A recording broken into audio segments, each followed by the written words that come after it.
Hey guys, thank you guys so much for the support throughout the year. I hope you guys have a great year.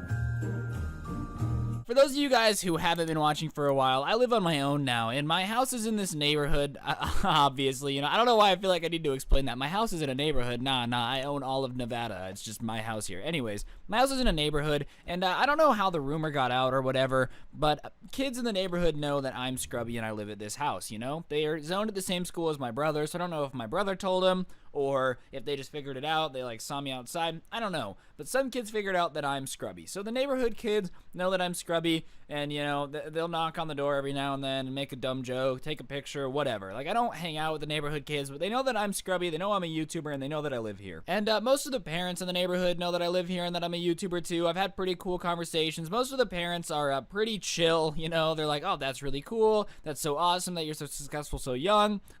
Generally, it's not awkward. Nothing's too weird about it. Most of the kids and I are pretty chill. I don't see them often, but when I do, it's like, hey, what's up? How you doing? Nothing too crazy. There's this one kid in my neighborhood who I'm gonna name Kevin, And Kevin's got it a little bit rough, all right? And Kevin's probably the nerdy kid in the neighborhood who most people don't hang out with. And the only reason I know that is literally every other kid is always outside hanging out, riding bikes, having a good old time, playing Fortnite together. I don't know, probably. But Kevin is always inside, not hanging out with anyone, studying, doing homework, whatever nerdy kids do these days. And the main reason for that, this poor kid is the son of a Karen. Yeah, that's right, guys. This mom has the let me talk to your manager haircut and the attitude to boot. His mom is actually psychotically Karen. I have never met a more Karen person in my entire life. If let me speak to the manager was a person, it would be this kid's mom. And this poor kid has to deal with his mom constantly embarrassing him, constantly yelling at people, constantly making no one want to be friends with him. And I'm sure the kid's not a bad kid. I've only interacted with him once or twice. But growing up with a Karen as a mom has to be arguably one of the roughest childhoods you could ever experience. Growing up on the street and homeless is probably better than having to live with a Karen. And just to give you guys an idea of how Karen this guy's mom is, when I first got my house, I parked my car, and they're literally across the street from me, so I've had some interactions with Karen, and she comes outside and asks me if I live here, and I'm like, well, yeah, I just bought the house. And she proceeds to say, no, you didn't, and calls the cops. Yeah, that's right. The cops had to come and verify that I own the house, and it's my house. So way to go, Karen. Wow, you're so incredible. Called the cops on a kid in front of his own house because he didn't believe it was his. But that's the type of Karen we're dealing with here. That's actually a whole nother story. If this video gets 10K likes within the first day of it being up, I will tell the story of Karen calling the cops on me because it's a saga. But that Karen is just next level Karenhood. And I guess my brother was talking to Kevin one day at lunch or something, and he mentioned that he's a huge fan of my videos. And my brother kind of told him, well, he lives right by you. And Kevin's like, yeah, I know, I've seen him outside a couple times. My mom called the cops on him. And my brother's like, well, I'm sure he doesn't have any beef with you. He's a pretty chill dude. So you could go knock on his door, get a picture with him or whatever. It's no big deal, right? So after school that day, Kevin knocks on my door and he's like, hey, can I take a picture? I'm a big fan. I'm like, yeah, sure, no problem. We take a picture. I'm talking to him for maybe 2 minutes. I was asking how his day was. It was just a normal conversation. And his mom pulls up and is like, is there a problem here? And I'm like, oh, no. No. And she's like, Kevin, what are you doing here? And I knew his mom was a Karen, so I didn't snitch, and I wasn't like, hey, I'm a YouTuber, your son watches my videos, because that's not what I wanted. But Kevin goes, oh, he's a YouTuber that I watch all the time, and I don't know, I just really like his videos, so I figured I could come take a picture, because I don't know, I just kind of look up to his channel. And she gives me the dirtiest look, and she's like, don't you think it's weird that this kid knocked on your door because he likes your videos? And I was like, well, yeah, kind of a little bit. Maybe he shouldn't knock on my door. It's not like, what do you want me to do? No, kid, go away. You support my channel and make my dreams reality. Suck it. And slam the door in his face. I'm sorry, Karen. I wasn't going to punch your son in the throat for being a fan of mine. But whatever. The mom kind of bickers back and forth with me about how I shouldn't answer the door. I don't really know what she was telling me. I shouldn't take pictures with the kids who are my fans. I don't know. Something along the lines of, it's inappropriate for me to take pictures with kids that are my fans, but I don't know. I don't think that's weird. Maybe I'm in the wrong, all right? Maybe I'm in the wrong, whatever. But she kind of like pulls Kevin back to the house, and I'm like, all right, well, Kevin is never going to see me again, whatever. Karen's going to keep being a stupid Karen, you little dumpster diving little baby whore. But whatever, I'm not too pressed. If Karen doesn't like me, Karen doesn't like me. I don't really care. I'm going to keep doing me. But anyways, a couple days later, I get a knock on my door, like a furious pounding of knocks on my door. Like an angry knock. Like, I think I might be getting swatted when I'm going to the door. I'm like, great, here we go. The SWAT team's gonna surround me. It's not gonna be a good time. And I open the door, and standing there is a very, very angry looking Karen. And she basically barges into my house, like pushes by me, and just starts yelling. And I'm like, okay, first of all, come on in. You know, the water's fine. Welcome to my humble abode, Karen. It's the same house as yours. Can I help you? So she's screaming, and the first thing out of my mouth are, hello, what is going on? She's like, you need to delete your channel this instant. And I'm like, what are you talking about? And she says, I watched some of your vile videos, and I can't believe you tell those stories on the internet. I will get it taken down. You need to take down your channel right this instant. It is not a good role model for Kevin. And I'm like, well, I'm sorry you feel that way. I'm not deleting my channel. It's my job. That's how I make money. And she's like, you need to take it down. It is a bad influence for children. I cannot believe that vile filth is allowed online. And listen, you know, I've said some weird stories on the internet. I don't feel like I've ever said a story time that's vile and disgusting to warrant this type of response. Like, I'm sorry. I feel like my story times are pretty tame. You know, go watch Chanamanju and then come watch me. And I'm like, hey kids, welcome to PBS. You know, I don't feel like I'm that extreme. But whatever. Karen is up in my face yelling at me about how I'm a bad influence and I need to delete my channel. So I explain it again. I'm still calm at this point. I'm like, hey, it's my job. I don't really care what you think. People enjoy it. You're the first parent I've ever had screaming at me to delete my channel because I'm a bad influence. If your kid is doing what I do, then just tell him to stop. You know, you can make him not watch my videos. It's not my fault that you think your kid shouldn't watch them. And she's like, no, you need to take it down. I will call the police. And I'm like, what are the police going to do? The police aren't going to make me delete my channel. And she's like, because I think she realized that the police aren't going to make me delete my YouTube channel. Like, how would that 911 call go? Hey, this is Karen. There's a kid with a YouTube channel that I don't like. I need every video taken down immediately. 911, we need to nuke his channel from the internet. He is a bad influence for children. Yeah, that's right. No joke. One time he said a naughty word and Susan demonetized him. Yep. Oh my gosh. Yeah, send the SWAT team. Let's arrest him immediately. I cannot believe that this kid is a YouTuber. Can you believe it, officer? Absolutely disgusting, despicable. So she proceeds to tell me, and I quote, I cannot believe such filth is allowed on YouTube. She said it like 90 times at this point, and I will be contacting my lawyer to get your channel taken down. And I'm like, all right, Karen, fine. You know what? Contact your lawyer, sue me. Something tells me anyone with a legal degree is going to be like, you're a moron. You can't get someone sued and get their channel deleted because you don't like their videos. But whatever, Karen's the type of girl to ban D&D because she feel like it's going to make her kid turn into a devil or whatever. So at this point, she's like, where's your computer? I'll delete it myself. And I'm losing it at this point. This lady's screaming at me saying she's going to delete my channel. So I say, Karen, get the out. But I didn't blurp it out, all right? I told her to get out. She's like, how dare you swear at a woman? I'll be back. I will call YouTube. I'll call YouTube. And I was like, you know what? If you get a person at YouTube, please let me know because there's a lot of things I need to tell them too. All right, Karen, you stupid whore, dude. Just get out of my house. So whatever.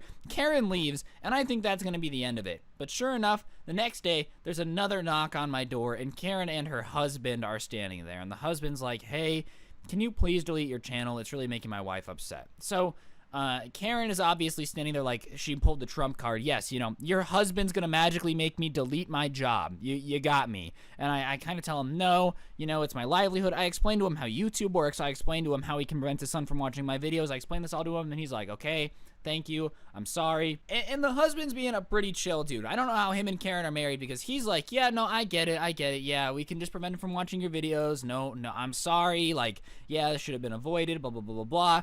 And as he's slowly kind of jumping onto my side about where I'm like, dude, I'm not going to delete my channel, just make your kid not watch my videos. Karen realizes that she's not winning this and starts freaking out, demanding that I show her husband my vile filth. So I'm like, okay, fine. So I pull up a Scrubby video, the main channel videos, and I show him one, and I'm like, yeah, I just kind of make fun of stuff. And he's like, oh, I don't think that's that bad of an influence. And the look on his wife's face when he says he doesn't think it's that bad of an influence is insane. So whatever, she grabs him and yanks him out of the house, and she's like, how dare you? We will get your channel taken down. Yeah, Karen, you're doing a fantastic job trying to get my channel deleted. I am currently shaking in my boots while enjoying Susan demonetizing every video I upload. So the real kicker of this all, I'm sure you're asking, how does Karen somehow get stupider? The next day, there's another knock on my door, and I look out the peephole, and I see Karen running back to her house full speed. So I open the door, and there's a letter there, and I open it, and she had written a fake letter as Susan Wojcicki, the CEO of YouTube, demanding that I delete my channel for disrupting the peace of the neighborhood. Yeah, that's right, Karen. I'm sure you, in the suburbs of Las Vegas, have enough clout to get the CEO of YouTube herself to write me a letter to take down my channel. I don't understand if she thinks I'm a 3-year-old or somebody who can't read, but regardless, Karen, you did a very bad job convincing me to delete my channel. So obviously, I know this letter's a fake. So I just kind of open it, read it on my porch. Oh my gosh, Susan Wojcicki wants me to delete my channel? Oh no! And then I flip off the house and I just go inside and close the door because I'm not playing games anymore. All right, Karen, you can like mess around and play neighborhood police officer all you want. I don't really care. It's whatever. But at the end of the day, the second you start writing fake CEO letters, you just look like a psychotic monkey. But ladies and gentlemen, it somehow gets worse. Yes, that's right. Karen, realizing that her fake letter to me did not get my channel deleted, I was not suddenly moved to tears while simply crying at the fact that I have become a YouTube pariah, and Karen herself wants my channel deleted. No, I didn't care. In fact, I just kind of thought it was funny that this lady was so obsessed with my YouTube channel. So, whatever, she takes to shaming me to get me to delete my channel. She figures that if all the neighborhood turns against me and none of them want their children watching my videos, then somehow I will miraculously have to delete my channel. Yeah, that's right, guys. If everyone in the neighborhood, all 400 people don't like my videos, suddenly my 1.3 million subscriber channel and my second channel with over 100,000 subs immediately fall into ash. There is nothing that will ever exist again because the neighborhood no longer likes my content. So she makes a Facebook post basically insinuating that I am corrupting the children and that I need to be banned from the neighborhood. Like, yeah, they're gonna make me sell my house because I make YouTube videos. And the comments on Facebook backfire immediately. Like, the other parents in the neighborhood are like, can you leave the poor kid alone? I've watched his videos, they're harmless. Like, please find something to do with your life. It backfires entirely. Everybody else in the neighborhood knows me as like the nice guy who, like, I don't know, I just kind of keep to myself. I don't cause any problems. I don't throw wild parties. My videos are pretty tame as far as everything goes. Like, let's be honest here. The truth of the matter is my videos are really tame compared to a lot of YouTubers. And Karen, I know you're watching this. I hope you understand that I didn't leak your name for a reason. I could have dropped your full name because you're kind of harassing me and I wouldn't have felt bad about it. But I kept it a secret because I don't want your nice husband and your nice kid to suffer for you being a pathetic wench. But whatever, I digress. So here I am on Facebook reading these comments of everybody being like, leave the kid alone. Holy cow, this is like borderline harassment. We don't want to kick him out of the neighborhood. He's a fine neighbor. You know, like, it's not the end of the world. Please just chillax. And Karen starts dropping paragraph responses to each and every one of these people, basically trying to argue with them that the internet should be banned for all kids under the age of 13 because it's corrupting them. Karen is looking like a full-blown psychopath at this point, and everybody just kind of stops replying to the thread. And I've had neighbors come up to me since and be like, I am so sorry about her. The rest of the neighborhood does not feel that way. Like, all of us think your job is cool. You keep to yourself. You're a nice kid. Don't let this crazy woman make you think that the rest of the neighborhood hates you. I promise it's fine. And it's gotten to the point where there was like a neighborhood pool party last week and I got invited and they just invited the husband and the kid and told Karen that she couldn't come. Like, that's how unpopular Karen has made herself with the neighborhood over the fact that a YouTuber just happens to live a couple houses down. So Karen, way to go. 500 IQ play. You made your neighbors hate you.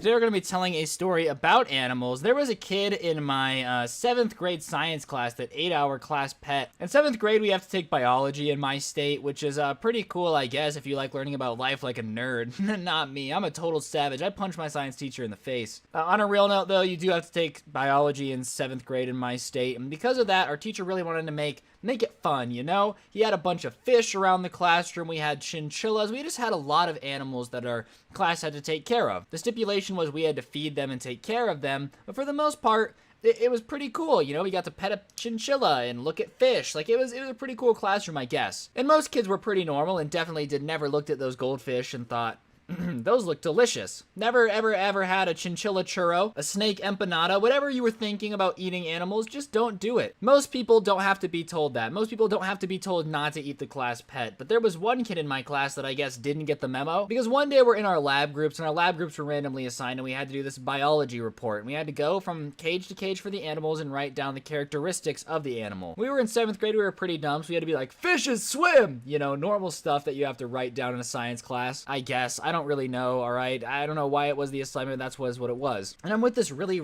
weird kid who, for the purpose of the story, is going to be named Davis. And Davis, you know, wasn't the sharpest tool in the shed. Davis, I don't know how he got into an honors biology class because I don't think even he knew what was going on. Like, he was the type of guy who would look at a cat and be like, that's a weird-shaped dog. Like, that's the type of dude Davis was, alright? But regardless, I was in this group with Davis and a few of my friends, and we were at the goldfish writing down our observations, and he says, I've always wondered what goldfish taste like, which is just a weird statement, you know? I've never once looked at a pet and been like, I wonder what it tastes like. Never been chilling at the pet shop going, oh, do you guys have any Yorkie? It tastes way better than Beagle, you know? That's just not my personal cup of tea, but I guess Davis was really curious about the taste of this goldfish. And I thought it was weird, but I just brushed it off because I never thought anyone would be weird enough to eat a class pet. It's not something you experience on a day-to-day basis. So, anyways, I guess Davis thought we were friends after we were in the science group because I'm just not going to be mean to some random kid in my science class. Like, I wasn't going to bully him and be like, haha, you're the weird kid that wants to eat a goldfish. So every day before class, he would just walk up to me and talk to me, and we ended up having a couple video games we played in common. We would just talk about that, and he was definitely weird. Like, we both really played GTA, and he would go on and on about specific, like, stats for each car, and I was like, all right, dude, whatever. Like, I'm trying to learn biology. That's really cool, Davis. I'm glad you think we're homies, but, you still want to eat a goldfish. We're not like homies, you know? But regardless, every day before class, he was walking up to me and trying to have these really long, in-depth conversations.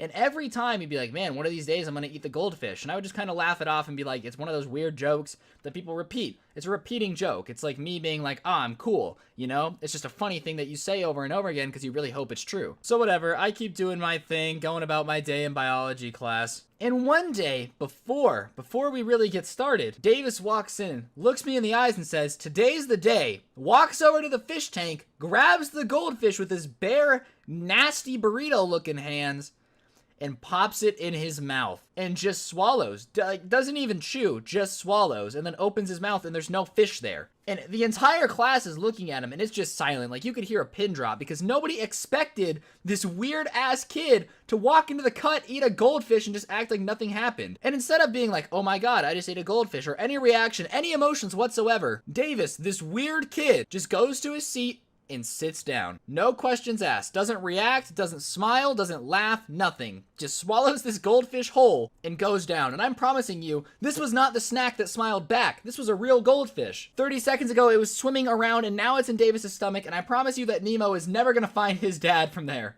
Anyways, so Nemo just got chewed up. Davis is sitting there, and the teacher walks in and is like, wow, why do you guys all look like you've seen a ghost? Haha, who's ready to start class? And this one girl, who was a snitch-ass bitch, but regardless, it needed to be snitched on, raises her hand and goes, Davis just ate the goldfish. And our teacher's like, what? Like, are you guys kidding? Like, what do you mean? And she goes, no, like, Davis ate the goldfish. And people start chiming in, yeah, he just put his hand in the tank and ate it, like, just swallowed it. The teacher doesn't believe us, walks over to the tank, and sure enough, there's no goldfish. The goldfish is gone. Rest in peace, Swimmy, 2012, I don't know, and is like, Davis, did you eat the goldfish? And Davis goes, yeah, I did.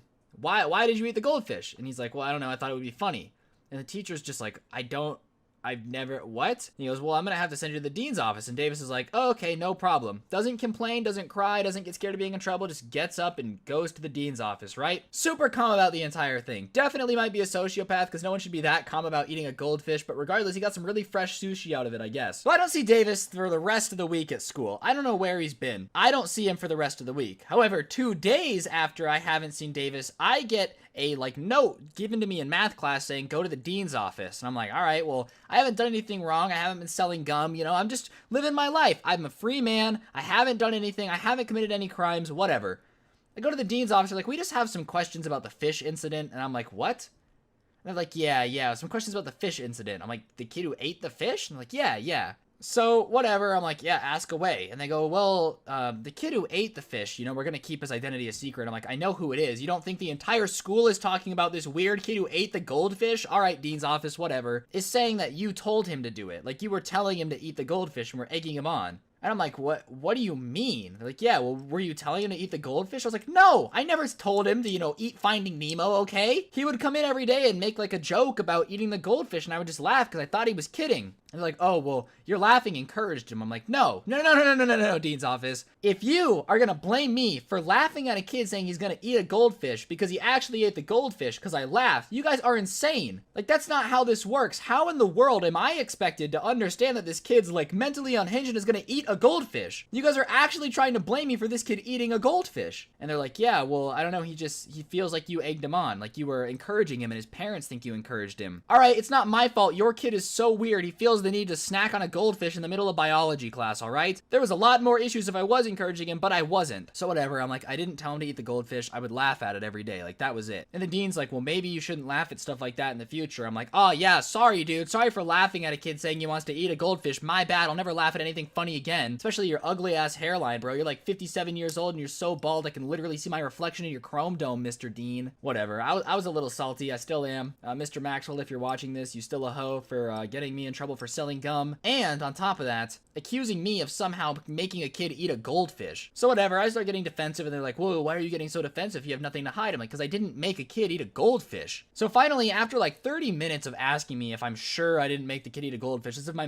answer's magically gonna change. Like halfway through questioning, I'm gonna be like, yeah, you know what? I did tell him that I really just wanted him to eat a goldfish. They finally say, whatever, you can go back to class, but like, we're keeping an eye on you. All right, what are you gonna keep an eye on? You should have kept a better eye on the pets. Maybe we wouldn't have had this problem if homeboy couldn't have such easy access to the goldfish in the first place. So regardless, I never got in trouble, I guess, outside of that weird interview thing for making this kid eat the goldfish. But of course, rumors start to spread. Now everyone thinks I had something to do with it. Like, they actually think that I, of course, had something somehow to do with this goldfish eating thing. So now I'm starting to get crap. So I'm mad now. So I go back to the dean's office. I'm like, look, you guys already made, like, my life terrible. I didn't have nothing to do with the goldfish. Like, is there anything you can do to tell people that I had nothing to do with this? And the dean's office is like, no, we can't reveal stuff about student matters. I'm like, well, you know, maybe your students should matter a little bit more, all right? People think I had something to do with a psychopath eating a goldfish when I had nothing to do with it. But whatever. So the principal, I call the kid a psycho, and the principal's like, no, he's not a psycho. We're working with him. He's at a mental health facility right now trying to get help. I'm like, yeah, the help should have happened before he ate the goldfish. I don't know why I have to suffer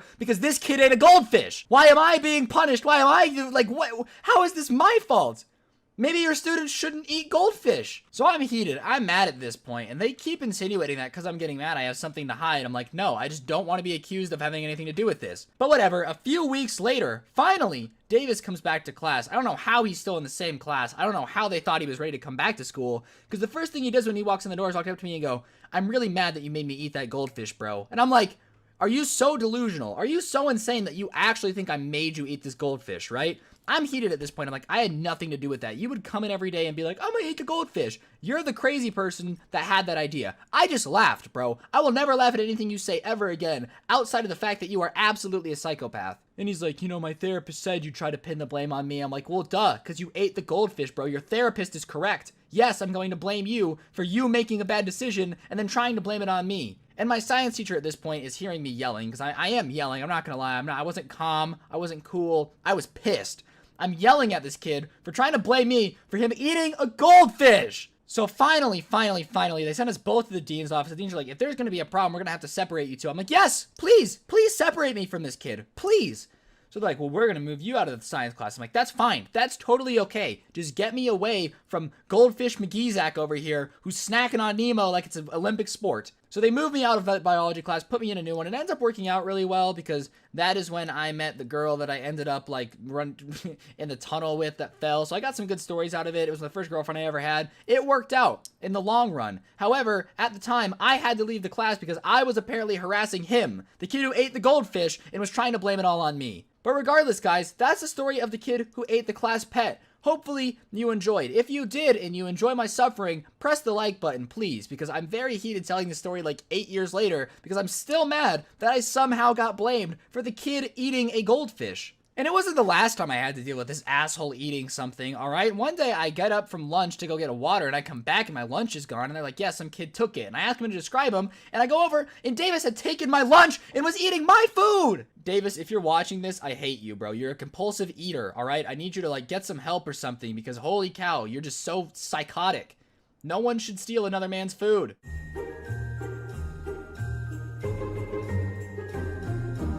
So for you people who don't know who Karen is, she's my neighbor who basically is the definition of a bored soccer mom. May I speak to your manager, haircut having person, alright? Like, if we were at the Area 51 raid, she would walk up to the guards and ask to speak to their manager just to try to get in. Like, she's a very entitled soccer mom who has nothing better to do than to complain about what everybody else is doing, you know? And I told stories earlier this week about how she wants to get my channel deleted and also told me that I don't live in my house. Like, she was trying to get me and arrested and called the cops on me for coming home. Like, I don't really know what Karen was doing. But regardless, Karen just has a knack for not being able to keep her nose in her own business, you know? And obviously, she is the #1 Scrubby fan on the universe because for some reason, even though she hates my channel and wants it deleted, she wants post notifications on. Like, she watches every video, which is honestly hilarious to me. Like, here's this 37-year-old woman who hates my guts, wants me evicted from my house and wants my channel deleted, but she also loves me enough to keep notifications on for me. Like, Karen, I know you're watching this. Big shout out to you for being the #1 Scrubby fan on the planet. And anyways, I made 2 videos about her earlier this week, and I knew she was gonna be pissed because that's just the type of person she is. So obviously, after posting them, I was just waiting for the backlash to happen. And this morning, July 19th, 2019, I woke up to banging on my door. And not like a calm knocking, but Karen knocking. I described it earlier, you know. It sounds a little bit like meteors pounding on your door while screaming like a banshee something about deleting your YouTube channel. Like, that's just what I woke up to. So I hear this pounding on my door and I try to ignore it and just like go about my business because I knew it was Karen and I really didn't want to deal with Karen's crap today. You know, I wanted a nice relaxing day, play some Fortnite with the boys, but she kept knocking for 20 minutes. I'm not even kidding. This woman has so little to do in her life that she spent 20 minutes pounding on my door and screaming. And at this point, my dogs were starting to get scared. So I was like, all right, well, I guess I got to deal with Karen because you can mess with me all you want, but if you make my dog scared, we're gonna have a problem here. So I go to the door and I open it, and sure enough, Karen is standing there, beet red in the face, and the first words out of her mouth are, "You need to open your door faster." Which, first of all, Karen, I'm not sure if you know this, but I don't want to talk to you, you know? And second of all, I don't have to do anything, you stupid idiot. Like, I understand you're a soccer mom and you got nothing going on, so you answer the door really quickly, but maybe people just don't want to interact with you, alright? Like, I'm sorry. I don't owe you a thing. I don't have to answer my door faster just because some lazy soccer mom who wants to get me evicted from my house is really mad at me. But whatever, that's the opening note. So very clearly, Karen is in an incredible mood. Everybody can tell that she is ready to have a normal, civil conversation and we maturely discuss the YouTube videos, right? Nah. There wouldn't be a story time if Karen wasn't insane. So after she tells me to open my door faster, I just look at her and say, "Can I help you, Karen?" And she basically says that I need to take those videos down immediately because I'm slandering her good name in this neighborhood. Which, 2 things. First of all, you don't have a good name in this neighborhood because nobody likes you. Like, everyone knows you're a crazy person. But anyways, I also do this thing on my channel, I don't know if you guys have noticed it, where I don't say people's real names. And there's a very specific reason for that we're about to get into. So I look at her and say, "Karen, what videos are you talking about?" And she says, "The videos about what I did to you, about your channel, and the police." Like, I get it. I might have been wrong to call the police on your house, but I do stand by what I said about you being a bad influence for children. Which, you know, way to get me to do what you want by, you know, basically not backing down on anything. What a humble person, Karen. But anyways, I just look at her and I say, "Karen, I haven't posted a video about you. I don't know what you're talking about." And the look on her face is beet red. And she's like, "Yes, you did. Here's the 2. And she pulls them up and plays them. And I'm like, "Yeah, I know what videos you're talking about, but When did I say your name? When did I say it was about you? And at this point, the look on her face becomes very clear, and she's realizing what I'm saying, and she's like, well, I know they're about me, and I want them deleted immediately. Well, Karen, get dabbed on. I just defaulted danced on your entire argument because, Here's the shocking truth. I never said your name. You can't prove that they're about you unless you're admitting that you're a crazy person, in which case, you're admitting that you harassed me and tried to get me kicked out of my house and called the cops for no reason. So you know what, Karen? If you're listening to this, go ahead. Admit that they're about you. Confirm it. But that just means that you're guilty of everything too. As of right now, I'm not going to go to the cops. I'm not going to do anything because, honestly, I'm fine with you making a fool of yourself. And as for you, you really don't have any ground to stand on because I'm not talking about you. This is a completely unrelated Karen. I know you're watching. So once Karen realizes that she really can't get my videos deleted easily because I didn't say her name or say it was about her specifically, she starts causing a scene and is basically standing in my front yard screaming. So I start laughing at this point, and of course, Karen immediately does the classic, oh, you think a woman in distress is so funny? And I'm like, no, I just think you're throwing a temper tantrum in a 20-year-old kid's front lawn because he made a YouTube video about something that might possibly, maybe, have a semblance to something you've done. So she's standing in my front lawn making a fool out of herself, screaming like an absolute idiot. And what I don't understand, Karen, like I said, I know you're watching this, so I just have a question for you. Why do you do this to yourself? Like, the only way I'm gonna keep making these videos about a similar character named Karen is if you keep acting like a moron. If you just left it alone, I wouldn't have anything to make fun of. But every time you come to my house and yell at me and tell me to delete my videos or throw a temper tantrum in my front lawn, all you're giving me is more content to make fun of you for. Like, don't you understand that you should just stay away if you really hate my videos that much? Because all it's gonna do is make you look like an idiot? That might be giving Karen too much credit, alright? She's probably not smart enough to think it through that far ahead. So like I said, Karen is freaking out in my front lawn and I'm laughing and she's mad that I'm laughing. So the next words out of her mouth are, well, you know we have neighbors that are lawyers, right? And I don't think Karen understood what I said when I said, you can't actually sue me for anything I've done. But beyond that, what I don't even understand even more is this, okay, Karen? Let's say that you spend all your money to sue me, right? You're forgetting that you harassed me, which means I can just bring that up too. Like, you don't just get a get out of jail free card because I made a YouTube video that might maybe be about you. I'm not confirming it's about you, Karen. So whatever, I look at her and I'm like, all right, then feel free to go get our lawyer neighbor and come back when he's here because you don't have any legal ground to stand on. So you know what, Karen, if you're gonna throw around threatening lawsuits, that's fine. I'll be here. If you need anything, let me know. And I close my door, which obviously makes her more upset because now I'm ignoring her having her temper tantrum and just going about my day. So obviously that doesn't make her too happy. So about 5 minutes later, I hear another knock on my door, and this time it's Commerce. So I answer, and it's one of our neighbors who lives on our street, and it is the lawyer neighbor. So I just kind of am like, hey, dude.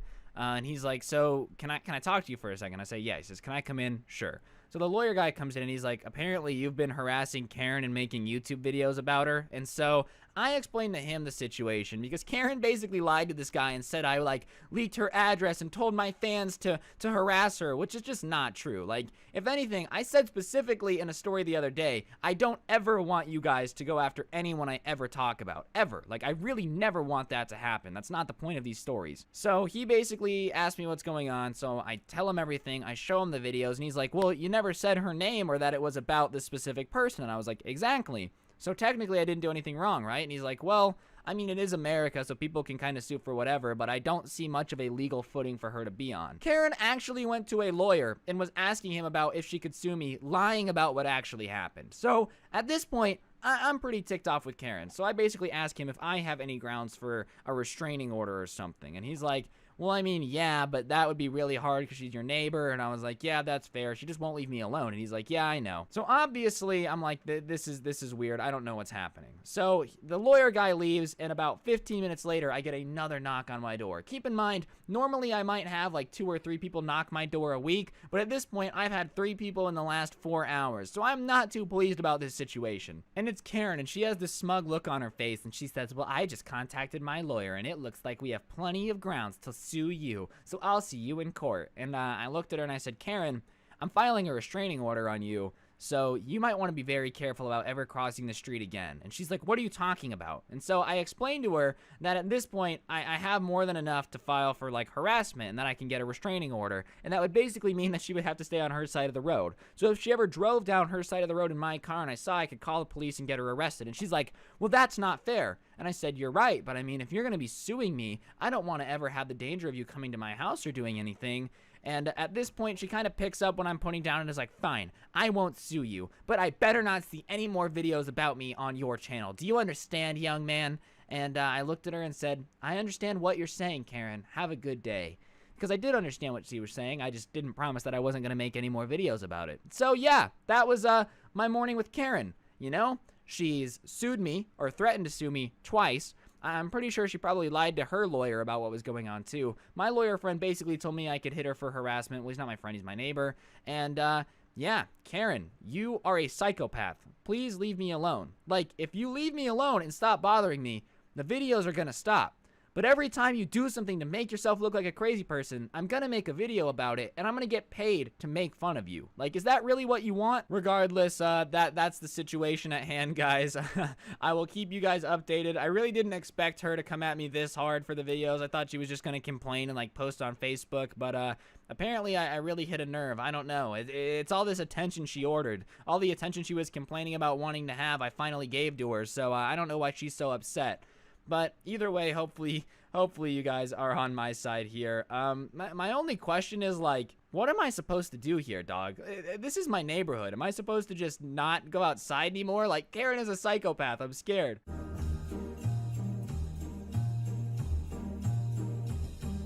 Like I've said, when I was in high school, I worked for a giant corporate chain of grocery stores. It's a very well-known store. They're basically everywhere. And I don't have any bad beef with the company or anything. I'll still get my groceries there sometimes. But whenever you're dealing with a massive company, what you have to understand is managers suck. Managers, for whatever reason, for giant corporations are just like whatever turd was the most polished whenever they needed somebody new, so they got moved up. I have never had worse bosses than when I've worked for corporate chain. And the managers at this store were no different. There was basically like 2 or 3 managers I got along with, but like 8 managers, and most of them were crazy. But there was one lady in particular who was like the manager of our managers. She would only come into the store maybe once a week, and she really didn't like me. She didn't like me because she would come in normal clothes, and I didn't know who she was when I had first started. And one day she asked me to get her a water, and I told her what aisle they were on, and I guess she took that as an insult and had it out for me ever since. And we're gonna name her Margaret for this story because I'm not trying to get sued for what she ended up doing. But Margaret just really did not like me. And at the time, I was only 16, 17 years old, so I wasn't exactly like an adult. Legally in the United States, 18 is the age of being an adult. And when you're not an adult in the state of Nevada, you're not allowed to work past 11 p.m. on work days due to the laws involving school or whatever. It is literally illegal for people to schedule you past 11 p.m. if you're under the age of 18. That's just how the rules work. I don't make them. It's kind of stupid, but whatever. And this Margaret lady hated me, and almost immediately after I accidentally told her what aisle the water is on, as if that's a crime. Like, even if I knew who this lady was, it's not my job to go fetch her water whenever she wants. I'm not your slave, okay? I'm here to bag groceries. I'm only a slave for the people that are buying them, all right? Everybody else can get their own water. Real talk, I just didn't know, but she hated me, and almost immediately after that happened, she starts scheduling me on nights. I would have to start work at 11 p.m., and I would get off at 3 a.m. That was when I was supposed to be working. Only problem is, I'm a 16-year-old kid who goes to school. And my parents definitely, like, took school kind of seriously. They would not have been cool with me working at 11 p.m. So after I realize that I'm getting put on this, like, ridiculous night shift, I go into Margaret's office and I'm basically like, hey, you know, I have school. I can't really work from 11 p.m. to 3 a.m. And she looks at me and she smiles with that, like, shitty, oh, that's so sad, but I'm not actually sad grin that only white women can do. Like, I don't know what it is about white women, why they are genetically predispositioned to have just the nastiest facial expressions ever. But she hits me with it and goes, oh, well, I'm so sorry. That's the only hours we have available for baggers. So, you know, if you want to quit, I guess that's just something that you need to do. And, like, winks her eyes at me and smiles. And it's at this point I realize that this manager of managers is deadass trying to get me to quit. She does not want me to work here. She doesn't like me so much that she has now taken to scheduling a child to work in the middle of the night in the hopes that I'll quit because I'll have school. And at the time, I didn't know this was illegal. I thought this was perfectly fine. I only found out it was illegal, you'll hear at the end of this story. So I'm like, well, crap, I want the job, but my parents were not going to let me work nights. So I basically decided to do what any good kid would do, and I sneak out of the house at 10:30 and go to work my night shifts whenever I was scheduled. And at first, I thought I was going to hate the night shift. Most kids sneak out to, like, go to parties and get effed up and get girls pregnant. No, not me. I was sneaking out to go to my job. So, at first I thought I was gonna hate the night shift because I'm like, great, I'm gonna be stuck with a bunch of weird people that work nights with some crappy manager. But ladies and gentlemen, let me tell you, if you ever have a choice, the night shift is cool as hell. First of all, the manager on the night shift was this dude named Julian. Coolest dude ever. Literally did not care. As long as the job got done and he wouldn't get in trouble the next morning, he didn't care if you listened to music. He didn't care if you sang and danced while you were doing your job. As long as it got done, he didn't care, which is the ultimate way to do it. Like, it's just the best thing ever, mainly because it really shouldn't matter. If my job is to collect all the carts in the parking lot, why does it matter if I'm listening to music while I do it? And also, if I'm collecting carts in the middle of the dark parking lot, please let me do it with music on, alright? It's horrifying out here. The first night I had to go collect every cart in the parking lot. This massive, massive shopping center parking lot. At midnight, and it wasn't in the best neighborhood, so I'm not gonna lie, I thought I was gonna get jumped, but it ended up being pretty safe. There was a security guard in the parking lot that I found out about. That was never an issue. But Julian was a super cool dude, and after I got done with all the carts, there wasn't much to do, because as a bagger, they don't do cashier checkouts at night. You have to do self-checkout, so there's nothing to bag. So I go to Julian, and I'm like, look, it's midnight, I've been here for an hour, what do you want me to do? What can I go do? And he looks at me and he's like, oh, just go to the back room and hang out with Raj. He needs help stocking. And I was like, oh, okay, thank you. So I didn't know who Raj was at the time, but I go to the back room and I walk in and there's like this 21-year-old Indian kid standing there. And he looks at me and he's like, oh, you're new? And I say, yeah, I'm Ryan. I'm a bagger. Da-da-da-da-da. I pissed off Margaret and she scheduled me on the night shift. And he's like, hey, that's how I started here. I used to be a bagger that got put on the night shift, and now I'm in charge of receiving items at night and like organizing them and stocking. Which, you know, pretty cool. A fellow person that is hated by Margaret and got stuck on the crappy shift. We should get along great. We've got a lot in common. We're clearly bros. And that first night where Raj and I hang out, you ever just get to know somebody and you're just bros right off the bat? Like the first time you high five, you know, you just get that bro energy going. Me and him got a bromance going, you know. We were like best friends and we still talk all the time. I was literally playing video games with him before we recorded this. He doesn't work there anymore. Don't worry, we're getting there. So, basically, me and this dude would just have a great time. We were best friends. We would go into the back room after I would take care of the carts at work, and I would basically just goof off the entire time. We would get some of the disability carts because they weren't being used at night, and we would race them around the back room when the stock would get there, so it'd be like a little racetrack. We would have a great time. We would just goof off. We would tell jokes. It was always fun. It got to the point where I would be hyped to go to work because I was like, man, after I take care of the carts, it's gonna be great. I'm just gonna hang out with Raj. And as much as we would goof off, our work always got done. In fact, we would usually get done with the receiving and organizing and sometimes even the stocking by like 1 in the morning, and we would have just 2 hours to goof off and do whatever because we were done until the next orders got there, or I would leave and then he would have to take care of the next set of orders that would come in. We were so efficient that we had 2 hours to goof off at work as best friends, and that's just a good way to work. And Julian didn't mind when we would goof off. He would walk in and catch us doing dumb stuff, you know. We had like a Nerf basketball hoop set up, and whenever people were on break, they would come in and play. It was just a good time, and Julian didn't care because the work got done ahead of schedule. Like, it was done faster than he expected it to be done, so he didn't care what we did. He didn't ask questions. And for about a month, I'm like sneaking out of my house and going to work 2-3 times a week, and I eventually straight up started asking to get scheduled more, you know? My parents, thankfully, are kind of boomers, I'm not gonna lie, so they were asleep pretty early. It was never hard for them to be out by like 10:30 when I would leave, and they didn't really check on me before I would get back at 3 in the morning, so I was pretty good. The only thing that was really suffering was my sleep schedule, because basically I would come home from work at 3 in the morning, do my homework, go to school at like 6:30,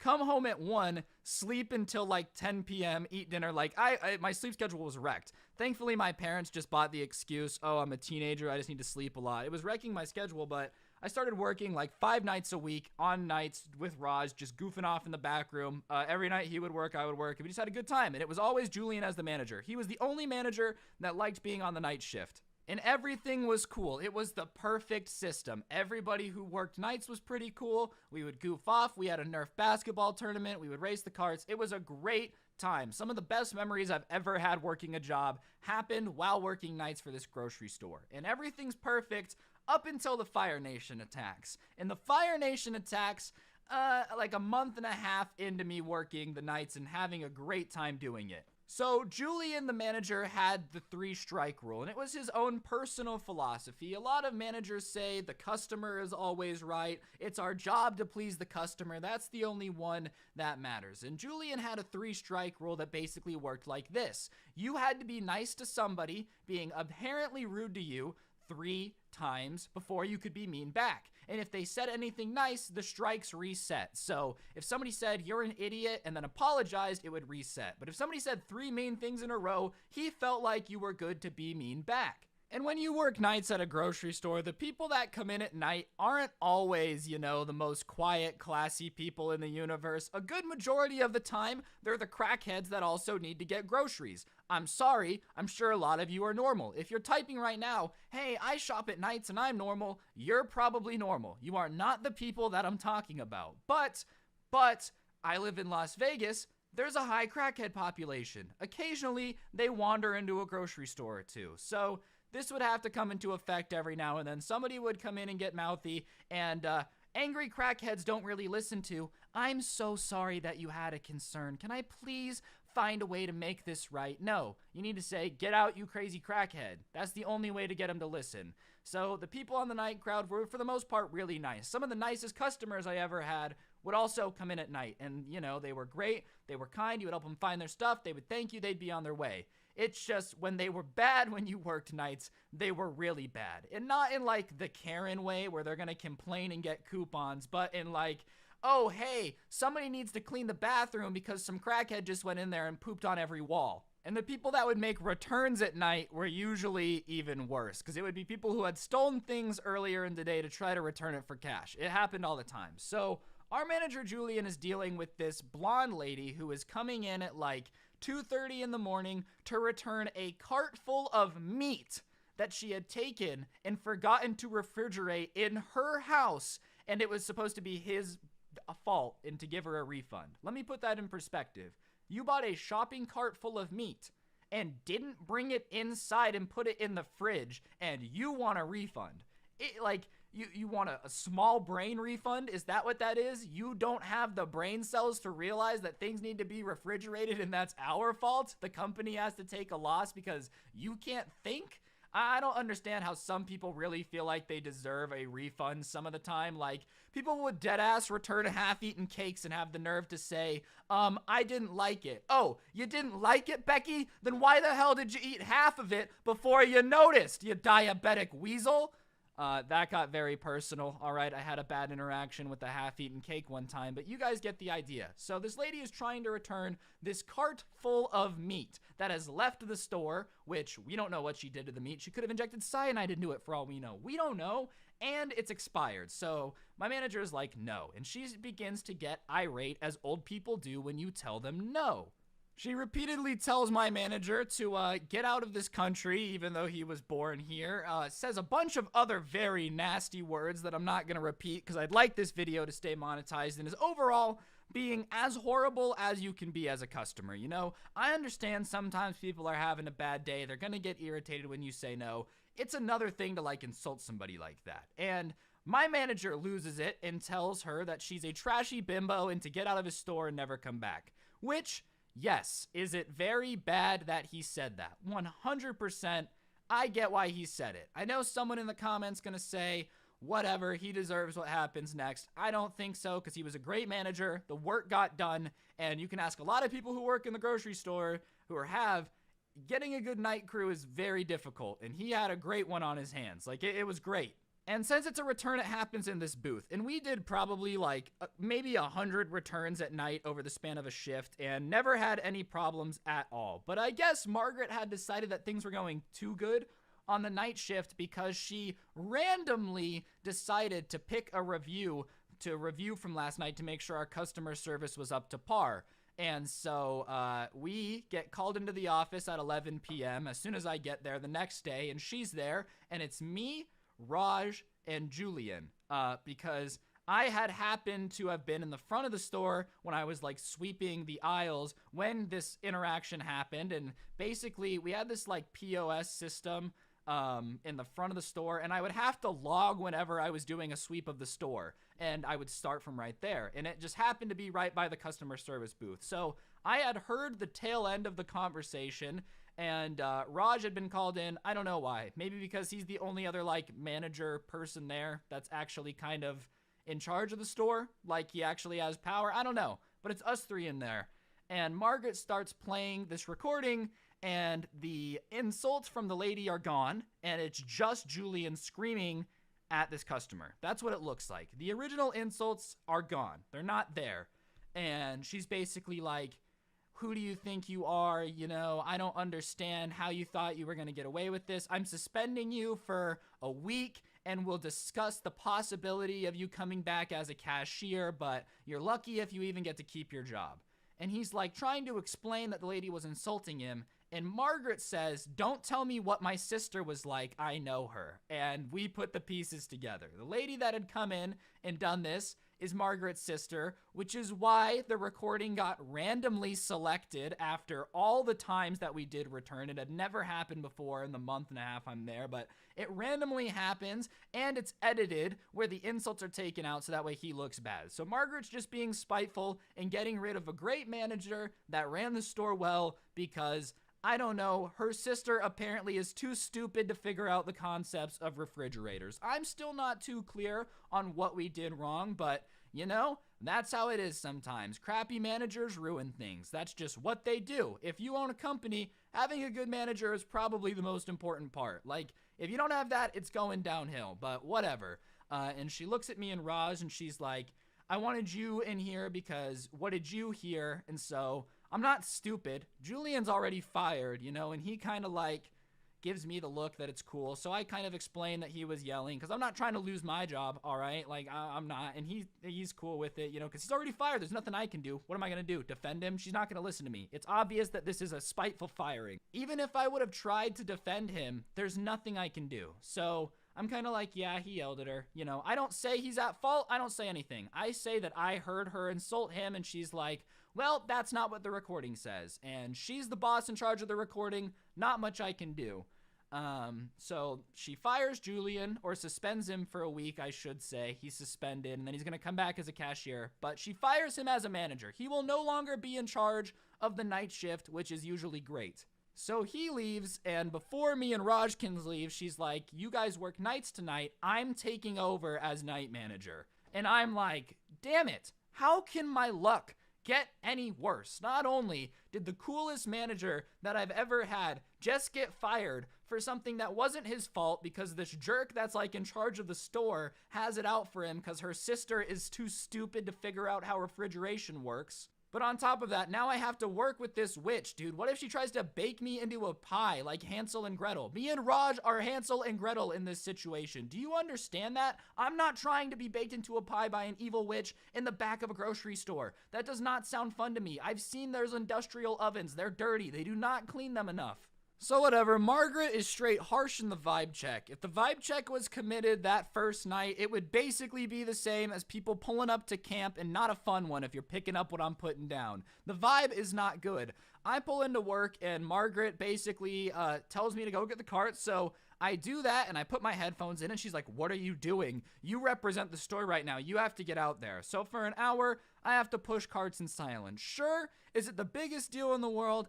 Not really. I'm not gonna quit over it, but it just kind of set the tone for everything that was kind of fun about working here is gone. And when you take all of the fun out of working nights at a grocery store, you realize how depressing it is to work nights at a grocery store. You know, like, it's not a very glamorous job once you take the fun out of it and the friendship. Once that's gone, it sucks, because shockingly, most jobs really, really suck. So whatever, I finish up, I go inside, and I'm like, hey, what do you want me to do? And she says, clean the aisles, which, you know, I usually would do later in the night with Raj, but if she wants it done in a slightly different way, not the end of the world. I can't listen to music, I can't talk to my friend, but I've done it a million times. So it takes me about an hour to clean the aisles, and that's pretty in-depth. Like, I would scrub everything pretty well. So I go back and I say, hey, I finished, now what? And she's like, clean it again. And I go, huh? She's like, yeah, go clean it again. So I'm like frustrated. So I go and I clean the aisles again. And at 1 a.m, or I guess, yeah, about 1 a.m. now, it's not as fun to be awake, and it's not entertaining to be cleaning aisles that you've already cleaned. So I take an hour again, dilly-dallying. I'm kind of like on my phone in the aisles and whatever. Just I'm like wiping it again, but I'm not scrubbing it down again. I'm just kind of wiping it. So I'm kind of on my phone, and I come back and I'm like, hey, okay, I'm done. She's like, okay, go in the back and help Raj. So I get in the back about like 1:30, 1:45, around there, and me and Raj are back there, and like, you know, we get all the orders in, and we like start organizing it, and we organize it. And we're like, okay, well, let's go stock it. And when you get an order, you don't stock all of it right at once. You don't take it all out into the aisles. You take it part by part. So, you know, okay, let's go face the bread first. And then you go out and you would stock the bread. And there were more people helping us. It was definitely not just me and him stocking the store. There was like a stock team, but we would help because, I don't know, it was just easier to help. Everybody got the job done faster, then we could goof off and play Nerf basketball. So we're kind of like going out there, and we have it organized in a very specific way. It worked. Basically, the way we would take the orders in is we would order it strategically so it would get delivered. So as the stuff came in, the aisles were in order. Like, they would try to order it and try their best to schedule it. You can't do a ton with scheduling trucking, but try their best to make it so that we could, as efficiently as possible, just work down into the warehouse, like as we would go across. Instead of having to move stuff to get stuff out, you know, we would just work across. And it worked for us. It was pretty efficient, especially because most days we weren't ordering everything in the store. You would have alternating days, so it was pretty efficient. So we go out with the first set of stuff, and we put it on the shelves, and we face it with the stocking people, and we come back in, and everything is out of order. Everything's been moved. Everything's all over the place. Like, nothing's where it's supposed to be. And Margaret's standing there, and she's like, I want it done this way. And the entire staff, not just me and Raj, is like, we've been getting it done ahead of schedule since before you got, like, why? Why are you doing this now? It's been done by now. Usually at this point in the night, we're done. We still have to do half the store. Like, why would you unorganize it if organizing it has worked so well? And she says, this is better. This is the way that I want it done. You're gonna do it this way. And obviously everybody's like groaning and pissed off, and we get maybe another aisle done because we're having to run all over the warehouse and find stuff, and this needs to go. Like, it was just a mess. It was just a mess. For example, there were 2 pallets of Pepsi. She put one of them in the front where we could get to it, and the other one in the back. Like, it was just dumb. It didn't make sense. It was not a logical system the way she was organizing stuff. So whatever, everybody gets it done. We don't get done with the store, though. At 3 a.m., I'm gone, and I'm not staying longer than 3 a.m. because I got school in 3 hours, so I gotta go. So I leave, and everybody's pissed off. The mood, we had like a little group chat, is pissed off because this lady just sucks. She's not a good manager. If the system is working, why would you replace it? If you were a store owner and your night crew was so good that they were getting done like 2 hours early and then had more time to clean up the store and do everything else and make the orders before the day crew got there, wouldn't you be happy? No, apparently this chick was like, I want it my way. That's just how it was. It was her way or the highway. That was it. That was the only way it could be. And for about 2 months, I put up with it, mainly because Raj asked me to. He needed the job. He was going through a hard time at home. He needed the money. He was like, please, can you just stay? You're making it more bearable. Everybody works well with you. You're more efficient than anybody that could replace you. Can you please just stay? So I'm doing it for my friend. I hated it. It was boring. It sucked. I couldn't listen to music. We couldn't goof off. We couldn't play Nerf basketball. And our work got done slower. It got to the point where the day crew was having to show up and help us. That's how slow she had made us. We went from being done before I would leave to now, like, not being done by 5 a.m. That's how bad it had gotten at one point. And it's just not good. It's not a good system. So everybody's miserable on the night crew. This like once happy family now. We still got along, you know. We would all play Xbox together and stuff, but at work, it sucked. And it was all because Margaret and her stupid managing skills that were not good. They were terrible. So at this point, it had been a couple months since the original incident, and it was getting close to around the Thanksgiving time. And at this point, Julian had been a cashier again for a while, and they moved him back to being in charge of the night shift. I think mainly because Margaret's a boomer and didn't have a very easy time staying up all night. Like, I think it was hard on her. So we get Julian back, and almost as soon as he gets back, night crew gets back to being efficient right away, to the point where the store owner wrote Julian an email basically saying, like, thank you so much. You know, it was really stressing me out because I was getting all these emails about how behind we were with deliveries and we had to have truck drivers waiting. It was just not good. So thank you. And we were efficient and the fun was back. We had Nerf basketball again. We were having a great time. Everything was awesome. It was great. It was literally the best. And then, of course, everything gets ruined on one night. We get through the holiday season, which is always a madhouse, except before, like, 2 weeks before Christmas-ish is around when this is going down. So everything was going great. You know, we get back on track for a couple weeks. Everything's going good, but we get through the holiday rush, which is crazy. There's a lot more deliveries. People are buying more stuff. You get the idea. And, you know, I don't remember, like, a super great timeline, so if some of this overlaps, I'm sorry. Weeks feel, you know, different, like, 4 years later. It's a lot different with time. You guys understand the vibes. So, anyways, a couple weeks after we had gotten back on track, at, like, 2 in the morning, which was when we would be done, like I said, we're in the garage and we're waiting for the next deliveries that didn't get there until 3, which is when I left.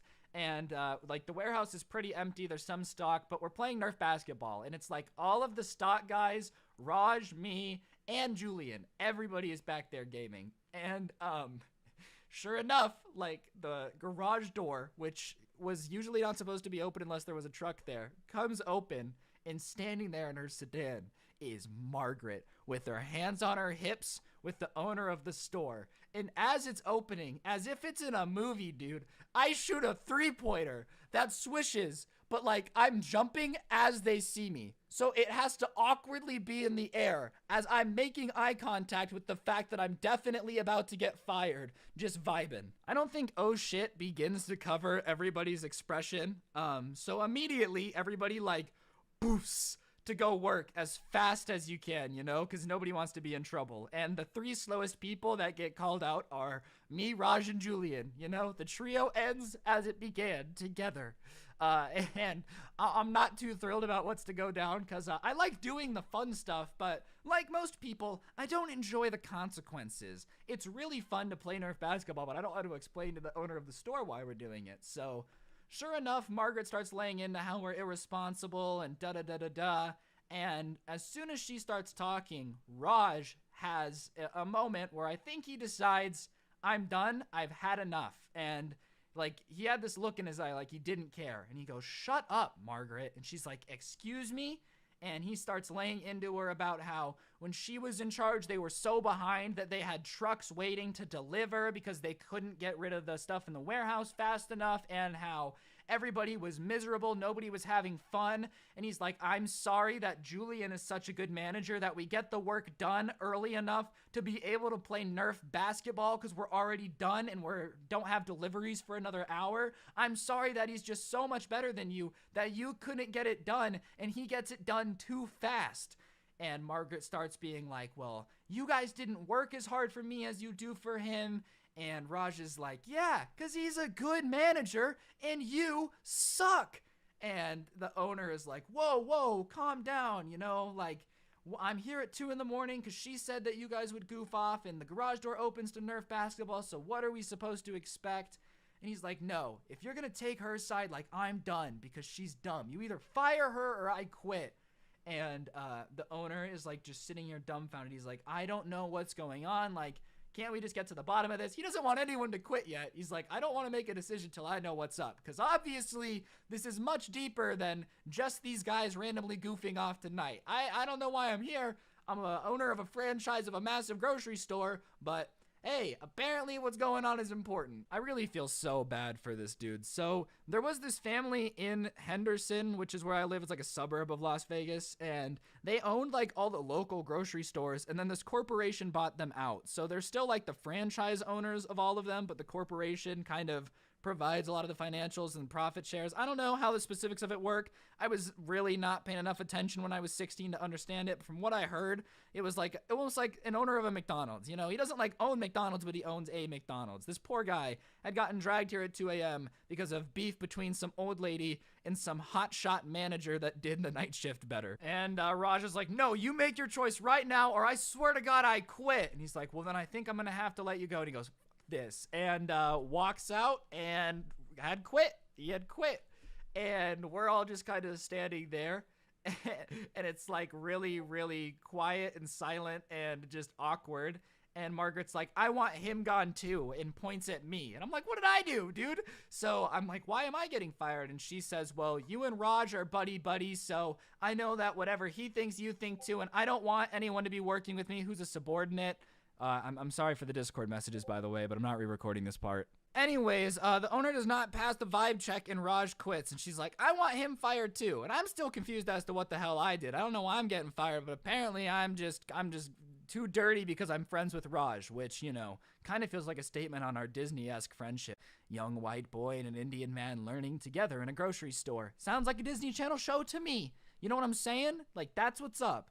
But, whatever. And that's when Julian decides to tell the owner and Margaret something that I don't think either of them really knew. And he says, well, you do realize if you fire him, he could sue you, right? And they're like, wait, what do you mean? And he says, well, he's not 18 and you've been having him work the night shift for months.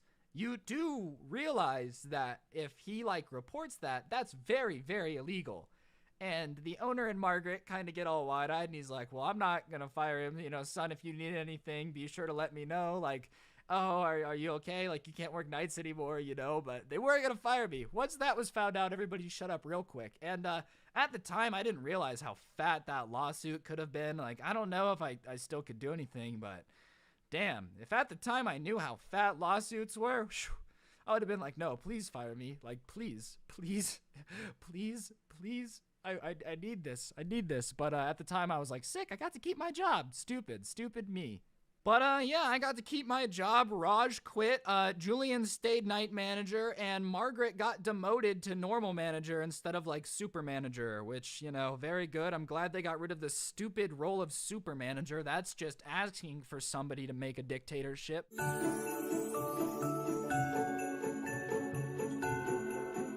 Now, there is something awkward in this story. I kind of did have a sugar daddy, all right.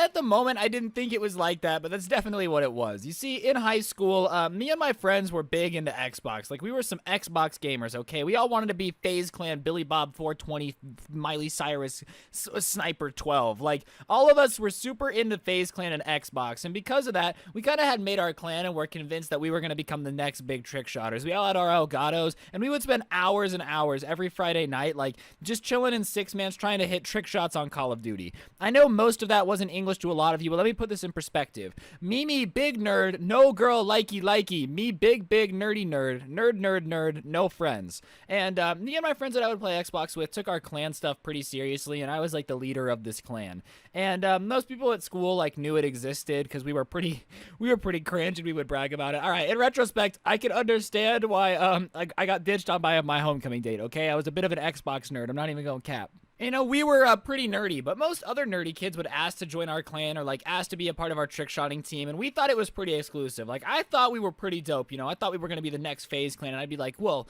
you'll have to try out. And there was this new kid that came to our school who was, like, apparently super into Xbox, and I had a class with him, and me and him started talking, and he actually seemed like a pretty chill dude. And I asked if he wanted to play Xbox with us. Next thing you know, every night when we were logging on to play Xbox, he was logging in and joining our party. So he ends up joining our trick-shotting team, team, and he starts telling us that his dad like owns a gaming company and can sponsor us and like get us cool stuff and all this free stuff. And we're like, yo, that's dope. Are you serious? And he's like, yeah. And this should have been red flag number one, because our YouTube channel only had like maybe 2,000 subscribers on it, okay? Like, it was a trick shotting channel, and I'm pretty sure half of the subscribers were us on all of our accounts. Like, it was definitely not anything that a businessman would want to sponsor. There was no way anyone with an actual business mind would ever want to give a sponsorship to a channel with 200 subs that was a bunch of lame kids in high school spinning in circles on Call of Duty. But he tells us that he can. And he says that his dad has sponsored us and that we're all going to get new monitors. And at the time, most of us were playing on TVs. This is like back in the day when monitors weren't really super common for gaming. Now, most people game on a monitor, like a lot of people do. But at the time, you know, it was just like Modern Warfare 2 on the Xbox 360. So monitors weren't super common. And we're like, yo, that's sick. And sure enough, one day at everyone's, he asked for everybody's address and monitors show up. I got two. Most of my friends got one. He said he got me two because I was the leader of the clan. And we're like, dude, that's crazy. Like, we actually have a sponsor right now, all right? And there were 12 people in our clan, and everybody got at least one monitor. I ended up getting two, which, I mean, made me think that this is legit, because that's what, at the time, $2,000-$3,000 worth of monitors that kid had just dropped on us.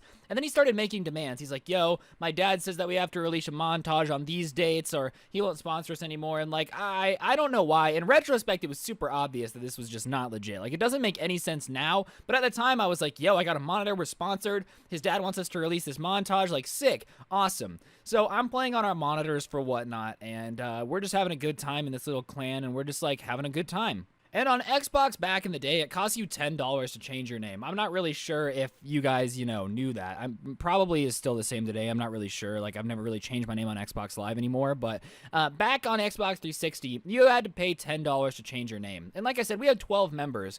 And he comes to me one day and he says, hey, man, I want to change the name to this. Like, it's for my dad's sponsorship. He says we need to change our name to this. And I was like, all right, well, you're going to have to give us a little bit to get everybody enough money to change their name. And he's like, no, I'll pay for it. And on the spot, paid $120 for everyone to change their name. Like, everybody changed their name right away, and I was like, wow, that's incredible. And you know, back in the day, recording gaming was pretty hard. Like, Elgato and GameCap and like all that stuff was pretty rare. And there were a bunch of kids in our like clan that didn't have Elgatos, and like the old Elgato that only recorded in 30 frames per second, which was getting outdated. Like, basically, to record gaming stuff back in the day was a bit of a pain in the butt. And new capture cards, the ones that were super HD quality, cost in the ballpark of $200-$300 a piece. And sure enough, he buys 12 of them. So at this point, if you're kind of keeping track, he's in the ballpark of $6,000-$7,000 that he spent on us, like a week of joining our little trick shot clan. And even I'm like, wow, we're not making any money on YouTube. Like, your dad must see a ton of potential in this, because that's crazy, man. You spent like $7,000 between everybody getting, you know, everything that they needed, the capture cards, everybody getting whatever they wanted in terms of like their name changes. This guy was basically buying monitors, everything we needed to be like a super serious gaming team, which, like I said at the time, I don't know why I wasn't super suspicious, but it was around this point that I started to get fishy. I'm like, why is his dad giving him all this money? Like, where is he getting this from? That's weird. And also, I had never talked to the dad, all right? Like, I've always really loved YouTube and like the business side of YouTube. I think it's super interesting, and so I wanted to talk to his dad about it, and he kept making excuses of why I couldn't talk to his dad. And you know, after a while, I keep getting Elgatos, I keep getting monitors. I was like, whatever, I guess his dad is really busy. He seems really busy, so we just won't talk about it. And we get all this stuff. Everybody's super hyped. He's obviously super popular. I mean, the kid who gives you, you know, $500 worth of technology a week after you know him is obviously seems like a really nice guy. Like, almost too good to be true, you know? Like, wow, this is super weird. Why wouldn't his dad be investing this money in FaZe Clan? This is kind of bizarre. And like I said, in retrospect, I should have been suspicious from day one, but for some reason I wasn't. And then came what was really crazy. So about a week goes by, we didn't get anything new, and then some kid starts saying that, you know, hey, my computer can't run the Elgato. I really appreciate it. Can I send it back to you so your dad can return it? And he goes, wait, what computers does everybody have? And everybody tells him. And we were all like broke high school kids, so none of us were rocking an i9 or an i7. And he goes, hold on, and orders 12 like $2,000 gaming laptops. So at this point, this kid is well over $30,000 he spent on us. Like, I think it ended up being $1,700 a laptop he was telling us out of nowhere, and ships it all to our house. So, like I said, we're around $31,000 this kid has spent on a group of kids on Xbox in like the last week, which definitely is a little bit bizarre, okay? I love my Xbox friends, but you would never catch me dead spending $31,000 to buy everybody a laptop or like everybody in Elgato. So we're like, wow, this kid is super generous. And at this point, I pull him aside, I said, hey man, I need to talk to your dad. Like, I have to thank him. There's no way I can keep letting this happen. Like, I have to speak to him and thank him myself. And he goes, oh yeah, my dad travels on business a lot, which is why I'm always up so late, is because I have to talk to him about what to do with the clan. And I'm like, oh, okay, yeah, I guess that makes sense. That's fine. And so I thought. So after that, about 2 more weeks go by, and then it's a new month. Like, we kind of started hanging out right at the end of one month and the start of another. And so by the time the new month rolled around is when we were still, like, hanging out. It had been about a month at this point. Nothing crazy had happened since. Were obviously super grateful for our lab talks. Everybody was super impressed. Like, wow, you know, we're becoming, like, a really serious gaming team thing. And then one day, I'm sitting in class, and I get called to the office, and everyone from our Xbox clan is there, except for the kid. And we walk in, and there's these people there, and we don't recognize them, except they looked kind of like the kid. So I'm pretty smart. I can deduct that these are the kid's parents, and I don't know what's going on, but I think we're in trouble. And the principal kind of says, all right, we're going to question all of you separately, but we need to talk to you about some stuff. Is that all right? And all of us are like, yeah, sure, no problem. Because we didn't think anything was wrong. You know, we're like, wow, I wonder what's going on. Like, I don't know what's going on. This is weird. So they start pulling us in one at a time, and they start kind of just asking us questions. So like, do you know this kid? And I'm like, yeah, we play Xbox together. And he goes, hey, he's saying that you guys all coerced him into buying you things. Is that what happened? And I was like, no. He would just offer. He said his dad was like really rich and wanted to sponsor our gaming team. And, you know, he started sending us stuff. Like, he asked for our addresses and started sending us stuff. And she's like, oh, okay, well, all right, thank you. And obviously all of us had the same story. None of us were like, yeah, we begged him to, because like we didn't ask him to do anything, okay? He was just started sending stuff. Like, it wasn't like that at all. So they pull us all apart separately, and obviously we all have the same story. They were basically trying to see if we're like lying or covering something up or like trying to coerce him. But I guess what had happened was this kid's mom had gotten her credit card bill, right? And saw $31,000 worth of purchases. And I went to a pretty affluent school, so like a credit card with that limit sounds insane, but it was relatively normal for my school. So she sees this and immediately confronts him, and he breaks down crying and starts saying that all of his Xbox friends forced him into buying this stuff. Like, we held him down and we're like, you need to buy us this stuff or we won't be your friends anymore. So they obviously contacted the school to try to figure this out, and the school's like, interesting, well, let's talk to the kids. So all of us kind of are like, no, that's definitely not what happened. This kid just started buying us stuff for no reason, and like, this is insane. So we kind of come back into the room all together, and his parents are there, and his parents are kind of like, can you tell us what happened? Like, we want to hear it from you too. So I end up telling him the story about what happened, of how he joined our gaming team and then sent everybody, you know, this stuff in the monitors, and we were like, oh, thank you. And then out of nowhere, he sent these Elgatos. We're like, oh, thank you. And then one person had a computer, so we bought everybody a laptop. And his mom just starts crying, and she's like, my son stole $31,000 from my credit card. Is there any way that we can get the stuff back? Like, can we have the stuff back so we can try to return it? And we're like, yeah, of course. I don't know if we have all the original boxes, but like, we can try our best. So everybody goes home and is frantically trying to get everything together. A lot of people had thrown away their boxes because it had been like a month on the monitors. And his parents ended up selling a lot of the stuff to us. Like, we could buy it at a discounted price, which, I mean, we didn't have to do. Like, obviously, if I wanted to slam the door on his mom's face and be like, screw off, your son stole, lol, good luck, like, I could have done that. But I felt really bad for her. So a lot of us ended up buying the monitors for a steep discount, and I never saw the kid again. I don't know if he got sent to military school or what, but I know if I stole $30,000 from my mom, I would definitely get in trouble. And a moral of the story is, don't steal your mom's credit card and buy a bunch of kids on Xbox $31,000 worth of electronics. It's just not a good idea.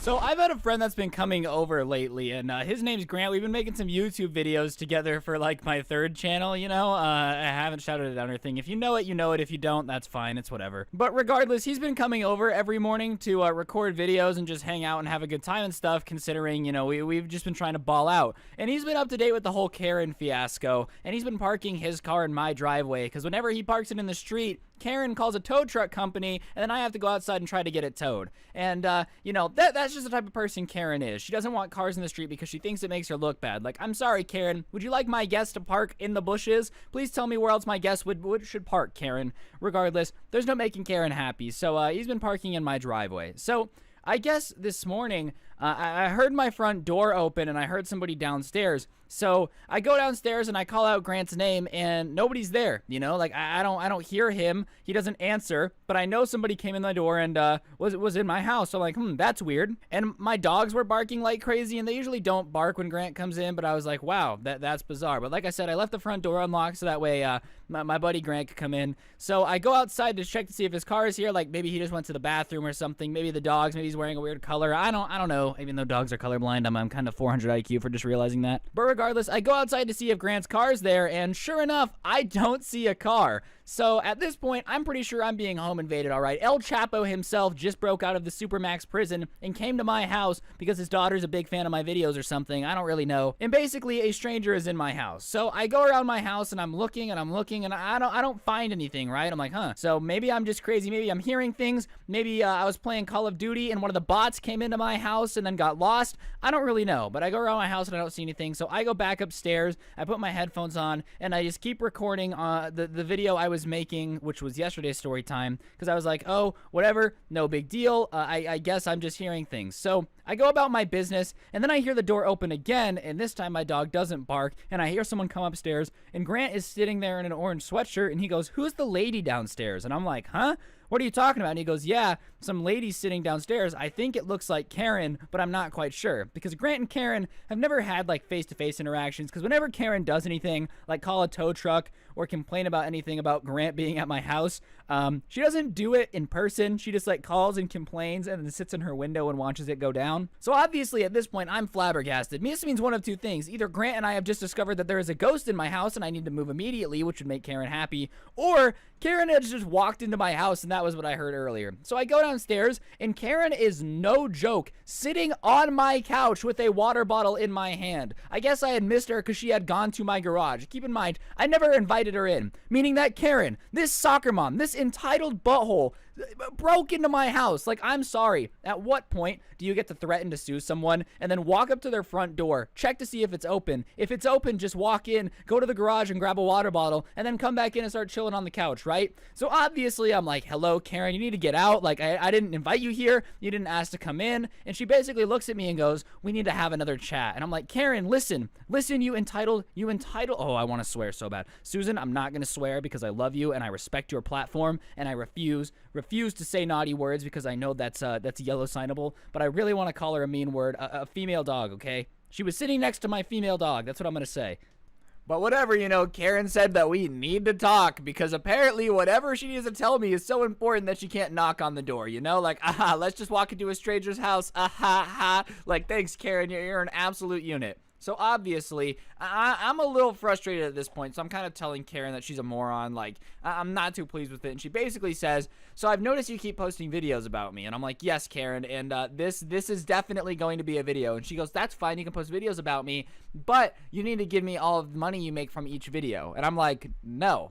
I'm not gonna do that. And she says, well, I just think it's only fair that if you're going to make money off off of me and my personality, then I should at least be compensated for it. And I tried to politely explain to her, Karen, listen very closely, you stupid soccer mom. Okay, you just broke into my house. I'm not giving you money to talk about how much of a moron you are. And her argument was that the door was open, so it doesn't count as breaking in, which, like, might work if you're a 4-year-old, But when you're, 34, or I don't even know how old Karen is, 40, who cares? It doesn't matter. If you're over the age of 7, you should know that just walking into somebody's house, whether or not the door is unlocked, isn't okay. Like, Karen, where were you raised? Were you raised in Doristan, where, the door's unlocked, we're totally cool, it's a cultural thing? Because I promise you, not many people are actually chill with you just breaking into their house for shits and giggles. Like, oh yeah, me, oh yeah, this old thing, oh yeah, sorry, just wanted to come inside and see your puppies. Like, that's not cool, I don't care. But beyond that, Karen obviously wanted the cha-ching I've been making off these Karen videos, and I don't blame her because they're getting a lot of views. People love it because Karen's a moron. So I basically politely tell her, no, I'm not going to give her any of the money for my videos. And she says, well, my husband thinks it would be fair. Like, yes, Karen, your husband, the person who has no relation to me at all. He's not my dad. He's not my uncle, not my grandpa. The only reason I know who your husband is because he's married to your crazy self. And no, what your husband thinks is fair doesn't matter to me. I do not care what your husband has to say, literally at all. You know, your husband could say I should run for president. It doesn't mean anything to me. And this obviously upsets her. And her next argument is this. I don't understand Karen, who's still sitting in my living room with my water bottle, by the way. Well, my husband went to college and you didn't. So therefore, I think he has a better understanding over what's right and wrong. Cool, lady. I don't care that your husband went to college. I literally do not care. I'm not giving you the money that the videos are making. Please get out of my house. I don't know you. You don't know me like this. Get out. You broke into my house. You insane soccer mom. This is not cool. Get out. Leave. And she's arguing with me. Well, I just think it's very unfair that you won't even give an inkling of thought to my proposal. No, Karen, I'm not going to give an inkling of thought to my proposal from the person who just broke into my house and took my water bottle. And that's the worst of all. She took a water bottle, guys, for just pennies a day across the nation. Karen's could use a reusable water bottle, but no, she had to break into her 20-year-old neighbor's house and just take one instead. So at this point, I'm getting frustrated, and Grant can see that, so he says, you know, you go upstairs, because I probably was about to give Karen the old backhand, and he gets Karen out of the house. We lock the door. He comes upstairs and goes, all right, so I definitely thought you were exaggerating the Karen stories a little bit, but after seeing that, I believe you, you know. she's insane. But it doesn't end there, guys. No. Karen being crazy can't just end with her breaking into my house, because that would be too calm for Karen. 5 minutes later, I hear a knock on the door, and I'm like, I'll be right back. So I open the door and I scream, what? Like, before I even open the door. And if it's the UPS person, then I'll explain why I'm being rude. But I'm preemptively getting ready for a Karen in my face complaining about something that I have no control over, or something that I don't want to do. It's just expected at this point. It's normal Karen behavior. Oh, I just dropped my mouse. So I open the door and her husband is standing there, and he says, hey man, look, I know you're not going to give her the money, but can you at least do something so she feels like she has a little bit of a victory? She won't stop talking about it. She's going crazy. She's watching the videos on repeat. Please, for the love of all that is holy, please give her something so she'll calm down. And you know what? Maybe if your husband would have come over like a week ago before you broke into my house, or before you threatened to sue me, maybe I would have given you a $20 bill and been like, oh, that's all the ad revenue, and you could have felt like you won, and we could have gone our separate ways. But now at this point, I'm not gonna be nice to Karen. I understand, man, that your life's gotta suck because your wife is coming over and complaining about me all the time, but I'm not giving your wife the dub, because your wife is going to take every L in the book that I want to hand to her. And if she wants to come over and make herself a fool again tomorrow, I will once again make a video on it. Like, I'm sorry. I've tried to be neighborly. I've tried to be nice. We're past that now. At this point, everything that happens from here on out is your wife taking an L, and I'm not going to apologize, because to be honest, I don't feel bad. And no, I'm not going to give your wife any money. So he kind of is like, okay, fair enough. You know, I don't want any problems. I'm like, dude, I get it. Your wife is insane. She just broke into my house. And he goes, what do you mean? She said that you invited her over. So I tell her husband the story of how she, like, just walked into my house. And I basically say, you know, I want to call the police. I'm not going to, because I don't want your wife to go to prison. You know, very clearly there's something unhinged. But your wife can't just walk into my house, bro. Like, that's really not cool. You know, like, breaking into people's houses is not very neighborly. And he's like, I had no idea. I'm so sorry.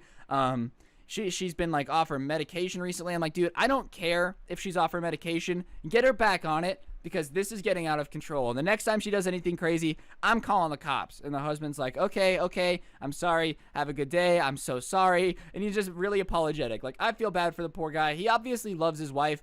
But, you know, maybe if your wife's breaking into your neighbor's house, it might be time to get a new one. Just a thought out there. I know you're watching this, Karen. Suck it. I don't really care. You can be mad all you want. Whatever. Realistically, guys, I don't know what to do at this point. Like, I've tried everything in the book. I've tried to be nice. I'm trying to be mean. I think I'm just gonna let her be crazy. And if she keeps being crazy, I'll keep making videos and getting more subscribers. Real simple policy. Hey, Karen, you hear that? Every time you do something dumb, I win.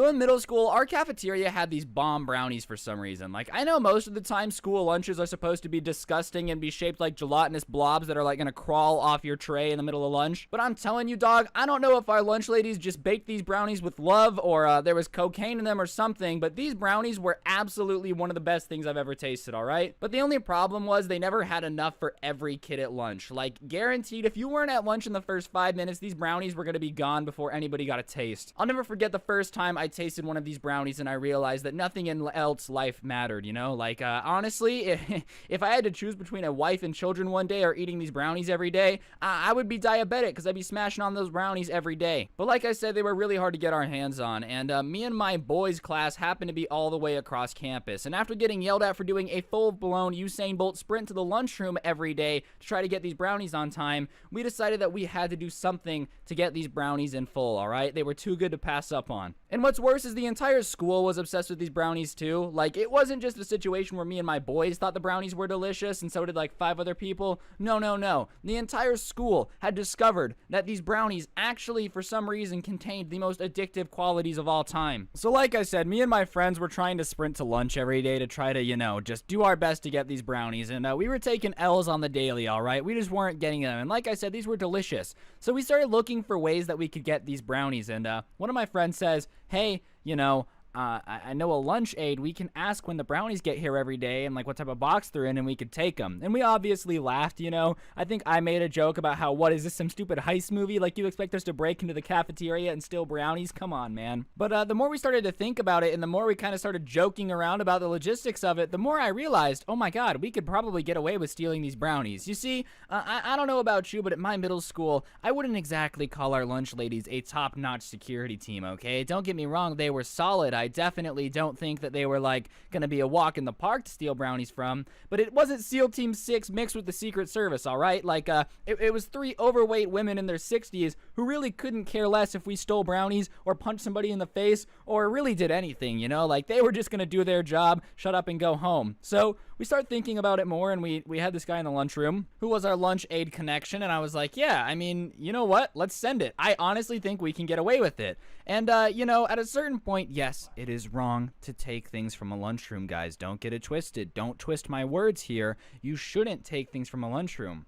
But at the same time, when the brownies possibly have, you know, addictive things in them, you gotta do what you gotta do for America. And for me, it's always just been the challenge of when people say that, like, something's impossible or that I can't do it, I have an urge to do it, you know? So I'm talking to some friends about it, and they were like, dude, you could never do it. There's no way you'd ever get away with it, which just makes me want to do it more. You know, like, when I told my parents I wanted to be a YouTuber, they told me it was ridiculous and it was never gonna happen. And now I'm here with 2 channels over 500,000 subscribers, so take that, Mom. So I've always just had a thing for authority and being able to prove people wrong. Like, it's always been a go-to for me. So the second people start questioning my ability to break into this lunchroom and steal some brownies, the more committed I am to actually doing it. So we finally commit to the fact that we are going to pull the heist of the century, alright? We're gonna steal $17,000 worth of brownies. It was more like $70 worth of brownies. Don't get confused, guys. I promise it wasn't that big of a deal. And what we're gonna do is we're basically gonna get this information from our lunch aide and we're gonna go from there. So me and my friends decide that we're gonna get this information. And I'm telling you, it was the sketchiest meeting I've ever been in my entire life. Like, first of all, we're talking about getting into a middle school cafeteria and taking brownies, not breaking into Fort Knox. But, you know, he makes us meet him at like 10 p.m. in front of a convenience store and walks up in a black hoodie and black sweatpants, looking like we're actually about to buy something from him. I'm not going to say what. You guys can use your imagination. And it's like, you guys ready for the information? And we're all like, yeah. But like I said, this looks shady, okay? Anyone who pulls into the parking lot at this time and sees this going down definitely doesn't think we're talking about the intricacies of how to get into a cafeteria early. So whatever. I'm standing here with douche canoe Daniel just looking like an absolute sleazeball in front of this convenience store while he's giving me the information. And, you know, if the cops did pull up and we looked suspicious, which we definitely did, I don't think they would buy the argument, no, dude. We're just, we're trying to get some info so we can break into our cafeteria and steal brownies. He'd be like, what is brownies slang for, you know? What is the cafeteria? Is that the jail? Like, what are you guys talking about? Because nobody, and I mean nobody, is going to believe what we're talking about in this situation, especially at, the middle of the night at a convenience store. So whatever, we're talking to Sleazeball over here, and he kind of tells us that every day the brownies get dropped off. There's 2 boxes of them, and they come in like just this plain Jane cardboard box with this logo on it, and he shows us a picture, and he says it gets there about noon, and the lunch ladies don't really take inventory or anything till 12:15. So that gives us a 15-minute window to sneak in without the lunch ladies seeing us and walk off with a box of brownies. And we decide that we're only going to steal 1, mainly because that way they just might think that they lost it, or that only 1 got delivered. I don't really know what our plan was, okay? I don't know why we only decided to take 1. In retrospect, thinking 500 IQ big brain as a 20-year-old, they might have just thought, hey, only 1 box of brownies got delivered. That's weird. I think that's what we were going for. But honestly, it doesn't make too much sense in retrospect. But whatever, that's our plan. He also says that the lunch ladies are eating lunch in the cafeteria before they work. So basically, from noon to 12:15, they're eating lunch in the cafeteria, which is something that we have to get through. So now we need to find a way to get out of class early, to go to the cafeteria, sneak into the cafeteria, get past the lunch ladies without them saying anything, and get a box of brownies out of school somehow, because we can't carry it around all day, and try our best to get it home. So obviously, now we need to work through the intricacies of how we're going to pull off this epic heist. So our final plan we come down to is this. We're going to have one guy get sick, and I'm using air quotes, but you can't see them because I'm using gameplay. I don't know why I do this to myself. And anyways, so he's going to get sick, and his mom is going to come pick him up. And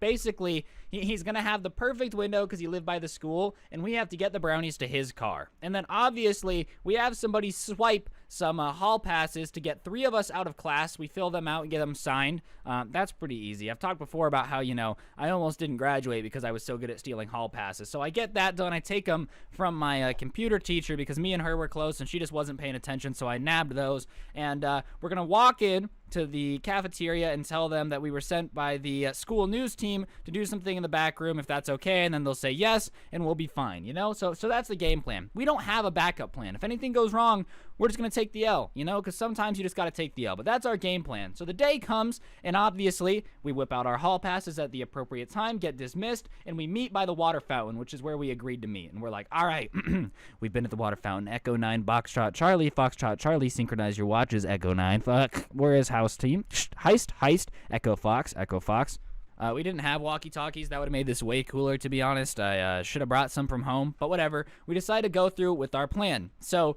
we whip into the cafeteria, knock on the door. Lunch ladies let us in. We tell them what's up, and they says, why do you guys need to use the back room and the lunchroom for the news team?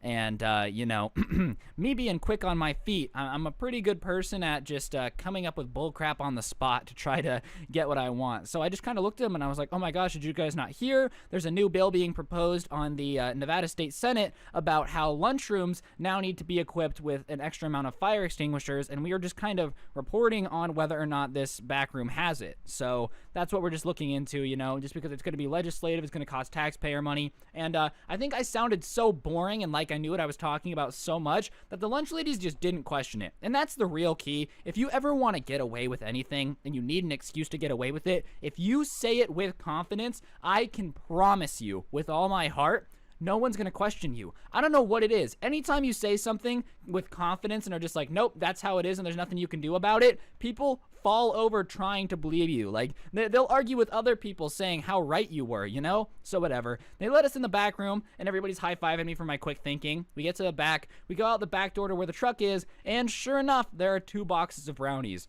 So at this point, we're waiting for a text from our friend to let us know that his mom is in front of the school. So we take the box, and one person takes the box back around to the front of the school where the kid's mom is going to be, right? And the other 2 of us have to come up for a reason for us to get past the lunch ladies without this box and explain why our friend was gone. So that's the next issue. So obviously, our friend gets the box to the mom's car. She came to get him because he was feeling sick. And when she asked what the box was, he was like, oh, it's from a school project. And she didn't question a thing. Moms, if you're out there, question things, because 9 times out of 10, if something looks fishy, it's because your kids just pulled a heist and stole a box of brownies. So we get the text that we're clear to go and the bag has been secured. So me and my friend walk back out, say our other friend got sick, isn't in the bathroom. He comes back in, comes out of the bathroom 5 minutes later. We bounce out and we just spend the rest of the day doing what we gotta do, you know? We're just like, oh, lunch was great. We didn't get our brownies, but we didn't care. And that night, we go over to our friend's house, and we ate so many brownies that we all threw up. And you know what the moral of the story is, kids? Whenever you have a dream, if you have a dream, make it happen. As Martin Luther King said, I have a dream. And sure, Martin Luther King did a bunch of cool stuff, but I guarantee you that he never stole brownies from a cafeteria without getting caught. Honestly, we never even got questioned. No one even questioned it. I'm pretty sure the lunch ladies just assumed they only got one box that day. But, yeah.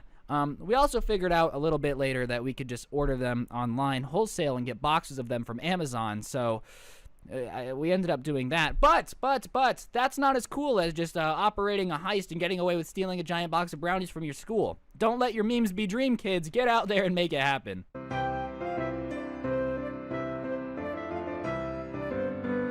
Now, my middle school and high school just had some of the weirdest kids I've ever met. I don't know if it's something in the water in Las Vegas or something, but it's like weird kids multiply at a rate exponential to the rest of the country, you know? Like, everywhere else in the country, there might be 2 or 3 weird kids per 100, but where I'm from, it's like 25. So we had a huge collection of weird kids that I went to middle school with.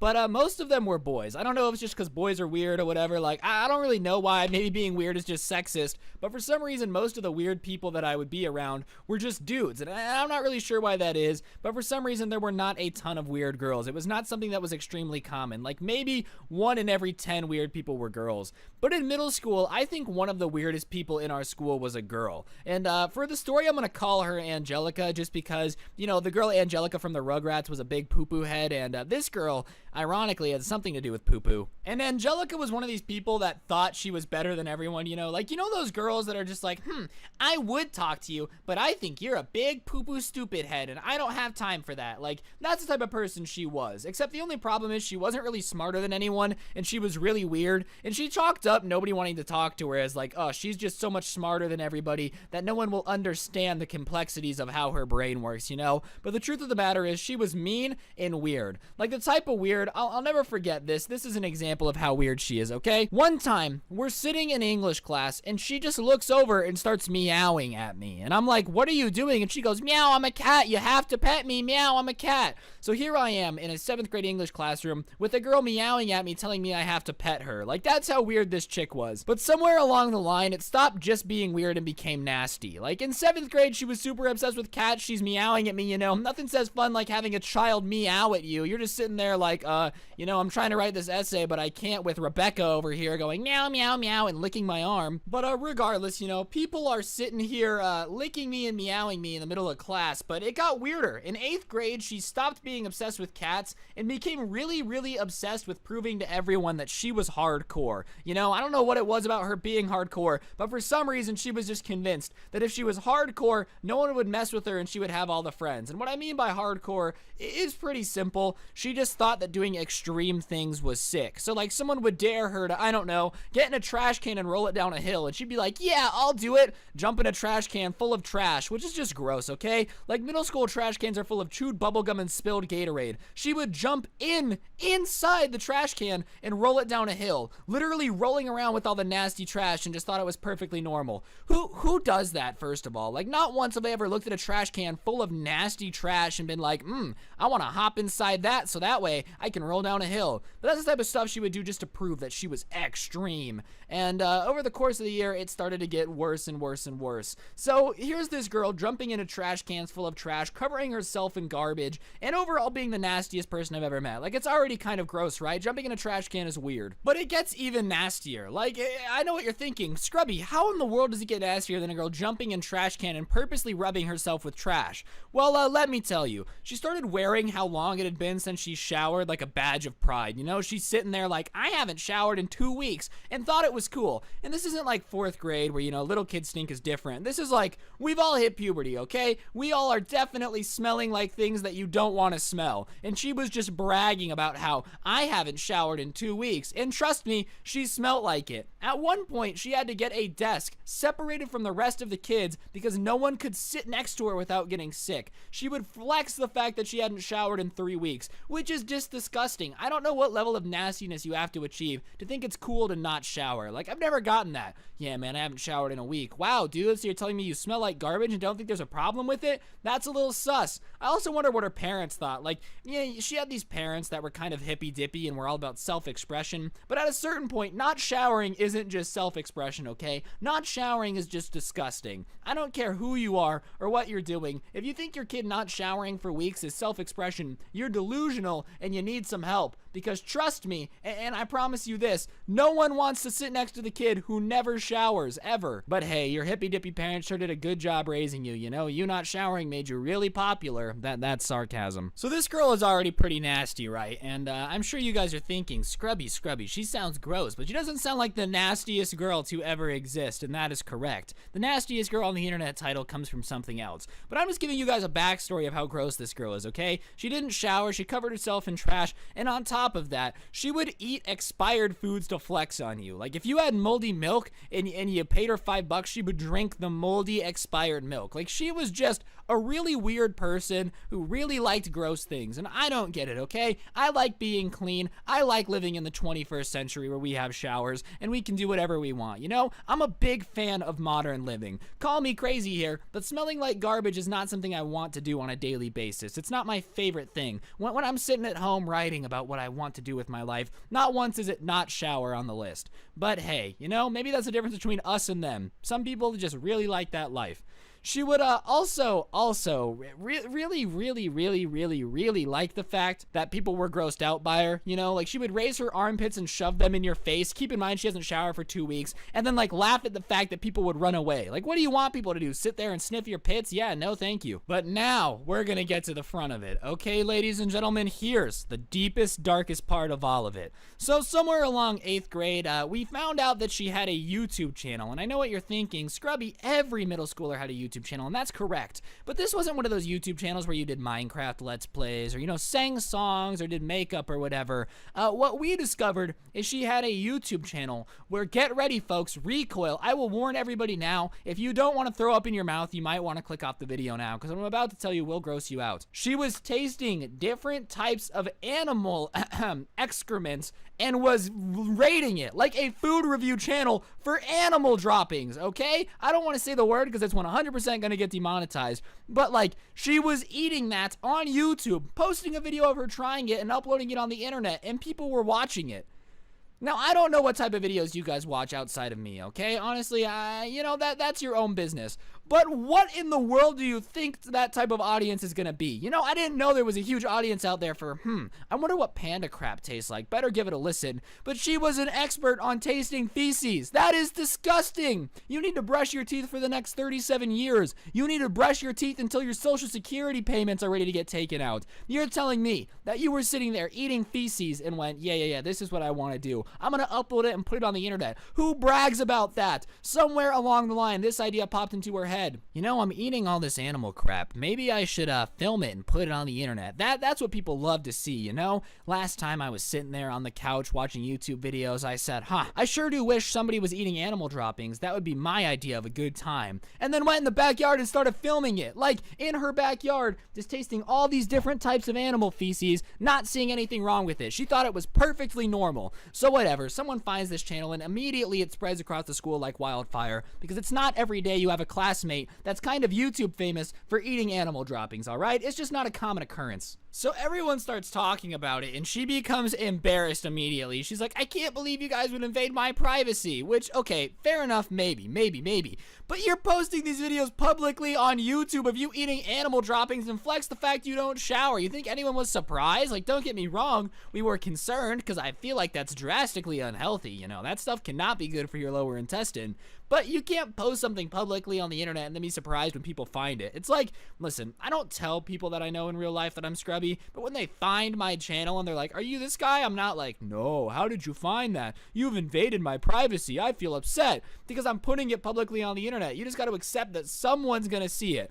But whatever, she gets all mad and starts reporting people who would call her by her YouTube name to the dean's office for bullying. So obviously, after a little bit, the dean tries to figure out what's going on. So we tell the dean that she has a YouTube channel of her eating poop, and he doesn't believe us. He doesn't think so. He's like, no, there's no way okay? That's not true. So everyone who's getting sent to the dean's office is getting in trouble for bullying because we're telling her that she's a poop eater. But the truth of the matter is, that's what she was. We weren't kidding. So we're all getting in trouble. We're all getting detentions for calling this girl poop eater. But that's what she was, you know? That's like going up to somebody, punching him in the face, and then stomping on their knee, and then people calling you knee stomper. Like, you did it. That's just the truth. It's not a lie. But whatever. We found out this girl is literally eating animal droppings on her YouTube channel, and she was offended that we thought it was weird. Like, oh, my bad. Sorry I haven't been around a bunch of people who eat animal droppings. It's not common in the animal kingdom. You're not supposed to do that, okay? Like, call me crazy for thinking that's weird, but I'm pretty sure that's confirmably weird. Anyways, after 8th grade year, her and her family moved to another state, so the nastiest girl on the internet with the nastiest YouTube channel I no longer saw every day. But last time I checked on her, she stopped uploading about 3 years ago, so hopefully she got into therapy or something, because whatever she was doing was not normal, okay? I'm sorry, call me crazy. It is not normal to be into that. But regardless, you know, this was actually the nastiest girl to ever exist. And if you disagree, I'm questioning your sanity, because that means somewhere along the line you went, nah, seems pretty normal to me. Yes, I know someone's going to comment that we were a little mean to her after we found her channel, but come on, tell me when you found out somebody was eating animal droppings, you wouldn't be like, you're weird for that. Come on, you little wackadoodle.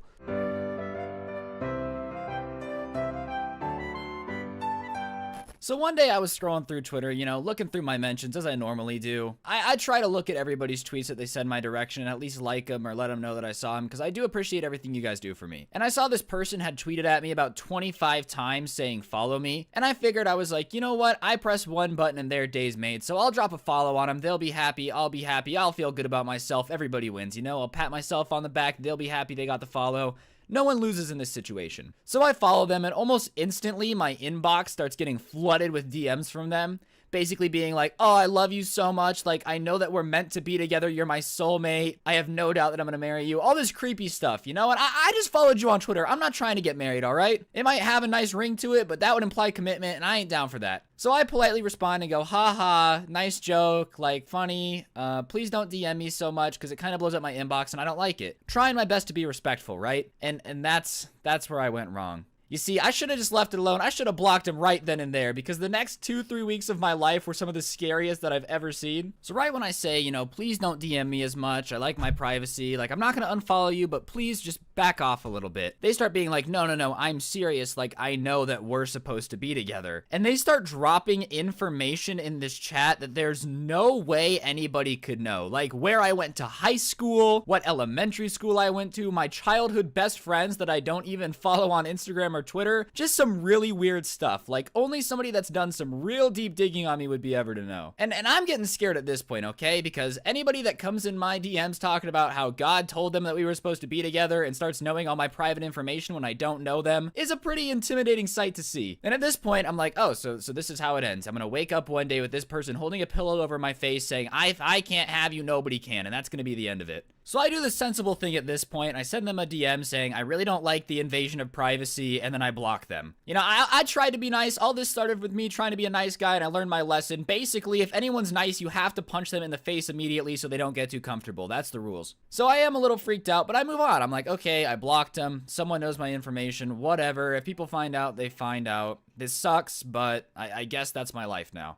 And then somehow it gets worse. I guess this crazy person really just thought me blocking them was me playing hard to get or something, because suddenly I start getting phone calls on my cell phone from this person being like, Scrubby, I need you to call me. It's super important. I need to tell you something. Please call me back. And I'm like, no, it's not happening, because my phone number is not public information. As surprising as it may sound, I don't go to every subscriber I have and be like, by the way, shoot me a text whenever you need something. So somehow this person not only has all this information, they also have my phone number and are calling me and begging me to call them back. So at this point, I'm just about to poop myself. So I block their number and I go to Verizon and I change my number, which was a big hassle, by the way. You know how hard it is to change your number and have to go back through after you've had the number for like 10 years and tell every contact that you updated your number, and you have to go through and change all your account numbers. So thank you for that, crazy stalker person. I really appreciate you making me spend about a week and a half just changing every phone number on every account that I have. You're a real piece of work. I love how I'm getting stalked, and the thing I'm complaining about the most is the fact that I had to change my Xbox account's phone number. So like I said, I changed my phone number, make all my accounts the new phone number, and I'm like, boom, problem solved. Now they can't call me. I blocked them on Twitter. There's nothing else that they could possibly do. And that's when it happens. I was out and about one day, hanging out with some friends. I think I went and got my hair cut. I don't know why that's important to the story, but it was a fresh cut. I did look pretty dapper, not trying to brag or anything. Brag.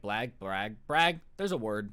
And so I come home and my dad's like, oh, your friend was here looking for you earlier. And I was like, what do you mean? What friend? And he goes, yeah, somebody came to the door and said, hey, is Scrubby here? And I thought it was kind of weird that they call you by your YouTube name, but I told him that you weren't home and that you'd be back later. And I was like, that's odd because no one I know in real life calls me Scrubby. Everybody just calls me Ryan. Even my subscribers call me Ryan a majority of the time. Like, I really don't get called Scrubby very often. So I thought that was a little bizarre, but I go about my day. And then later that night, I get a DM on Instagram and they go, hey, stop by your house today. You weren't home, LOL. Should I come back later? And it's the same username as the person that I blocked on Twitter after they called me and stalked me and said we were supposed to be together. So at this point, I'm like, oh, I'm 100% going to die. This crazy stalker person not only is calling me, finding out this information, knows my address, shows up to my house. This is the type of crazy that you see in the movies. This is not supposed to happen to me. And I wasn't even a huge YouTuber at the time. I think I only had like, what, 200,000 subscribers 2 months ago? So it was not the situation I was expecting. And I'm sure you're asking, Scrubby, oh wise one, how in the world did you get out of this situation with the crazy stalker lady? Well, I DM'd her back on Instagram. I said, oh yeah, that's not my address anymore. Ha ha, I moved. Gave her an address of a house like 4 streets down, said this is where I live now, and then blocked her on Instagram. So to whoever's house address I gave out, I hope you never got broken into or someone tried to rob your house, because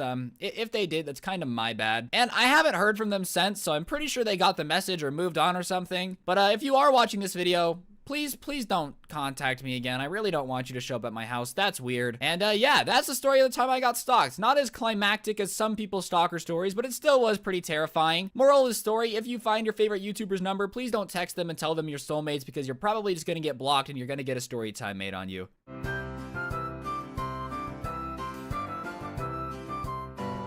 My first real experience I had with this babysitter that I remember is when I was around 4 years old. Like I said, he was my neighbor and he was around 15 at the time. And he came over while my parents were gone. And at one point, after hanging out with me for a while, watching TV, making me dinner, all that stuff, he told me that we were gonna play hide and seek. But I had to be a real good hider and I would probably be hiding for a very long time. So I was like, bet, dude, I'm ready. I'm ready to play. I love hide and seek. I thought I was just gonna be playing games with this cool babysitter that was new and definitely wanted to hang out with me. And in my house, we have this closet under the stairs that has a bunch of room in it, kind of like a Harry Potter closet, and there's a bunch of toys and boxes in there, and that was my favorite hiding place. And I ended up finding this out later when I would tell my parents about this when I was like 14 years old, but they told him that was my favorite hiding spot. So if we were playing hide and seek, to let me hide there for a little before finding me, just because little kids like to be good at things, you know, and I was only about 4 years old. So I go into the closet, I hide behind some boxes, and I start waiting for my babysitter to come find me, because he promised me that we were going to be playing hide and seek, and who lies to a 4-year-old, am I right? So here I am, lying in the closet behind these boxes, waiting for my babysitter to come find me, and I hear the door rustling, and me being a 4-year-old, I'm like, oh, this is going to be lit, boys. Oh, there's no way he's going to find me. I am the god at hide and seek. I am untouchable. I am Sly Cooper. I am invisible. I am Iron Man. And so I'm just minding my business, really expecting my babysitter to burst through the door any minute. And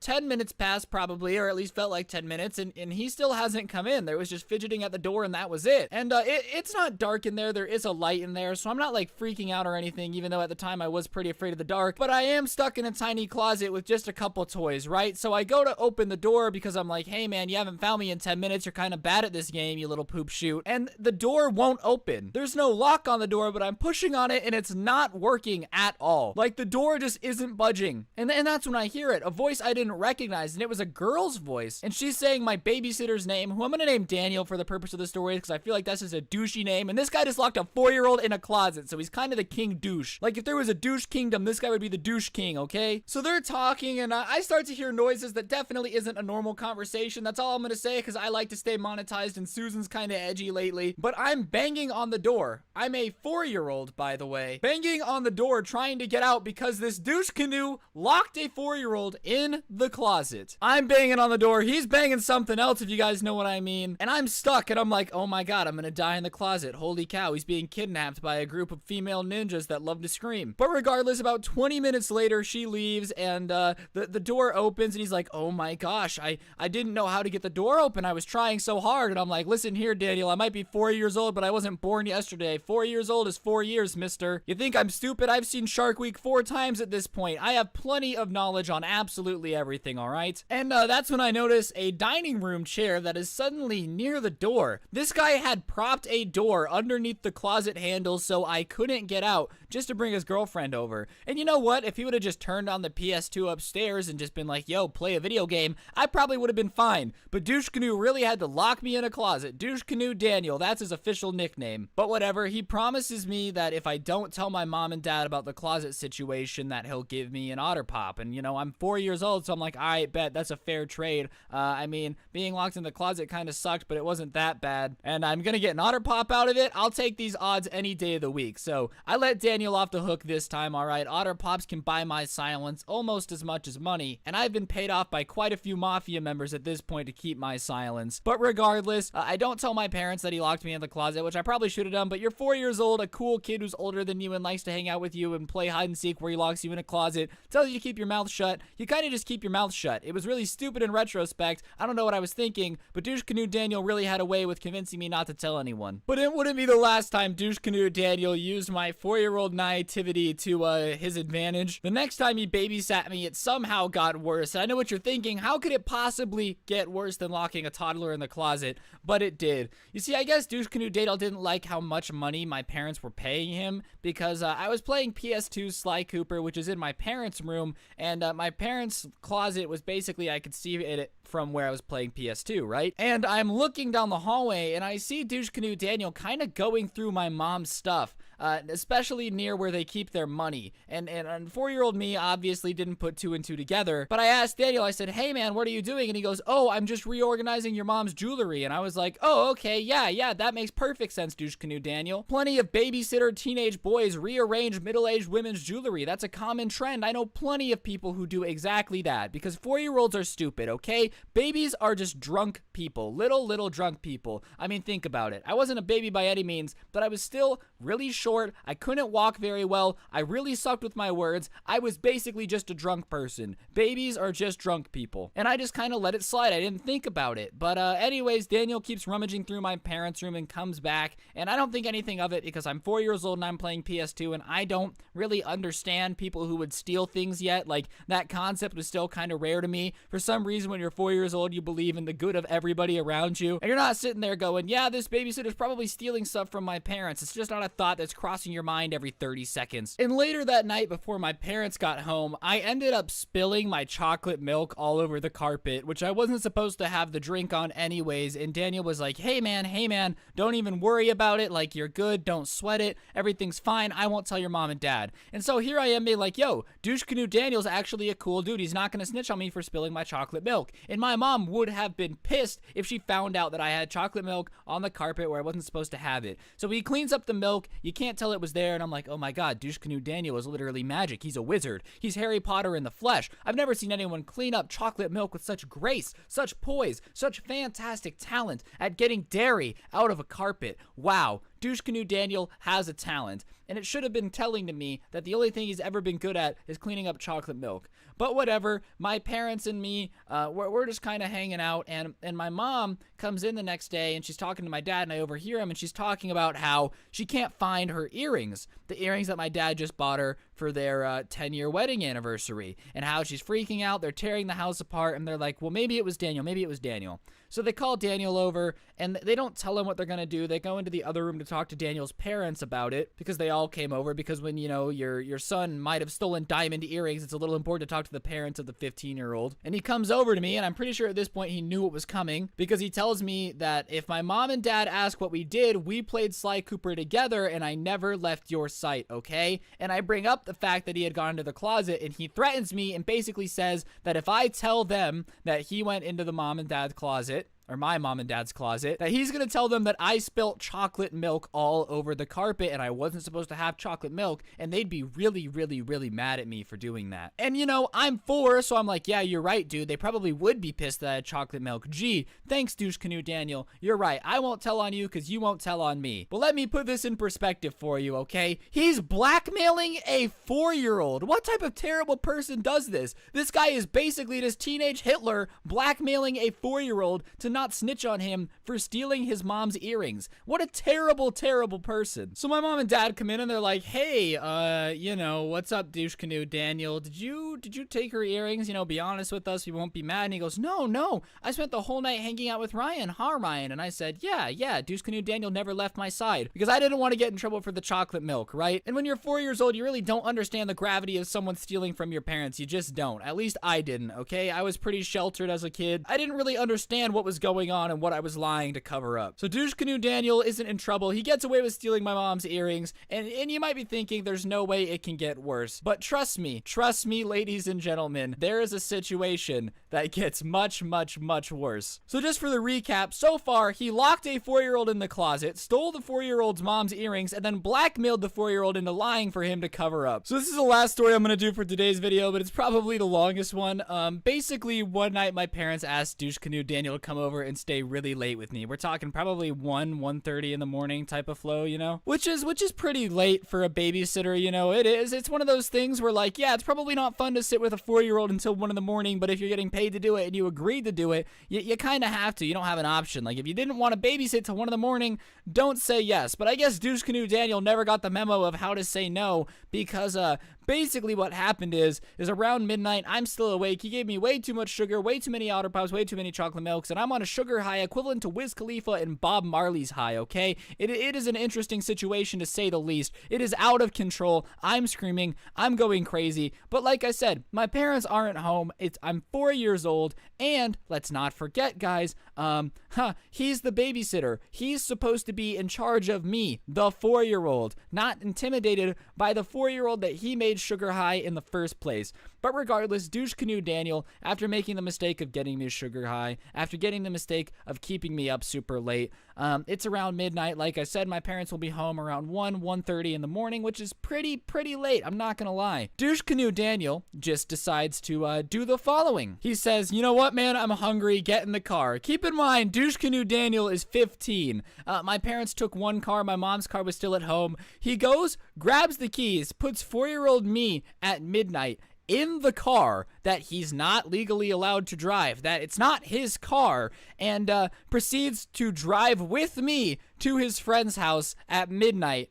And basically stole my mom's car to do this, by the way. Like, I don't know what the guy was thinking. Legitimately took my mom's car from the house without her permission with a 4-year-old at basically midnight, 1 in the morning, and takes me to his girlfriend's house. They get in the car. He proceeds to tell me to get out, and they make out in the car with me standing on the sidewalk at 1 in the morning in the car he just stole from my garage. Who does that? What a terrible person. And at the time, I really didn't even think it was that big of a deal. So whatever, it gets to be about 1 in the morning. He freaks out, rushes me home, puts me to bed, and says, go to sleep or I'm going to tell your parents you spilled that chocolate milk the last time. I shut up, close my eyes, pretend to be asleep when my parents walk in. He starts talking about how I've been out since 9 p.m., all this stuff, blah, blah, blah, blah, and just doesn't even tell my parents about any of this. First of all, I don't understand how you could possibly want to make out with your girlfriend with a 4-year-old standing on the sidewalk next to you. That doesn't scream romance to me. Like, nothing about that is like, oh man, I'm really in the mood to just really make out with you for a quick minute, you know? That 4-year-old standing next to us, yeah, I'm babysitting him. I'm supposed to be taking care of him, but I'm way more important to make out with you, baby girl. Like, what a weirdo. And the girl, what was she thinking? Ah, yeah, perfectly normal to keep a 4-year-old up this late and then lock him outside the car while we make out in his mom's car that he stole from my house. Regardless, he lied to my parents, and I never really told them until I was like in 8th grade and I started realizing how bad of a babysitter he was, because I guess when you're 4, you just don't really think about it. You're just like, oh yeah, this makes perfect sense. This is just how people act, which is just really stupid. I don't know what I was thinking to this day. It was one of my dumbest experiences.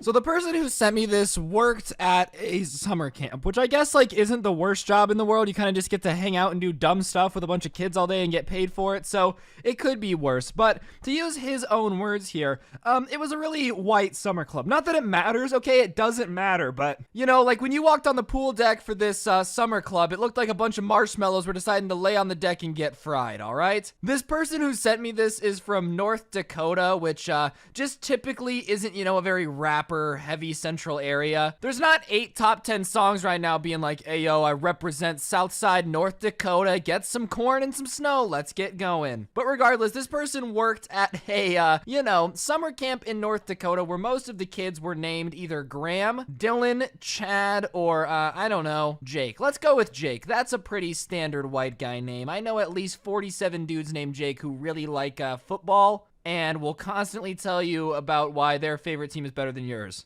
So regardless, this person is working at this summer camp, you know, doing their thing, and kids can be interesting to say the least. Sometimes kids are just, for lack of a better word, really dumb. Like, they're not all really dumb, but I think everybody and their mom knows, like, the one kid that eats glue and is just sitting there like, I wanted my computer to go faster, so I ran it over with a car to try to give it car power. Like, everybody knows the one kid that just doesn't, the brain doesn't work right, you know? They don't think things through very well before they do it. They're not very smart. And there was one kid in particular at this summer camp who, for the purpose of this story and on legal purposes, will be named, Jake. We're gonna go with Jake. Yep, we're going with Jake. And Jake was the type of kid who caused trouble. Like, on the first day of this summer camp, right? He decided that he wanted to pierce his lip, you know? He wanted a lip ring, which, I mean, it's not 2006, okay? Maybe you want to cut back a little bit, young man. But also, it's not like summer camps really have piercing shops nearby. Like, I've never heard anyone who owns a piercing shop going, oh,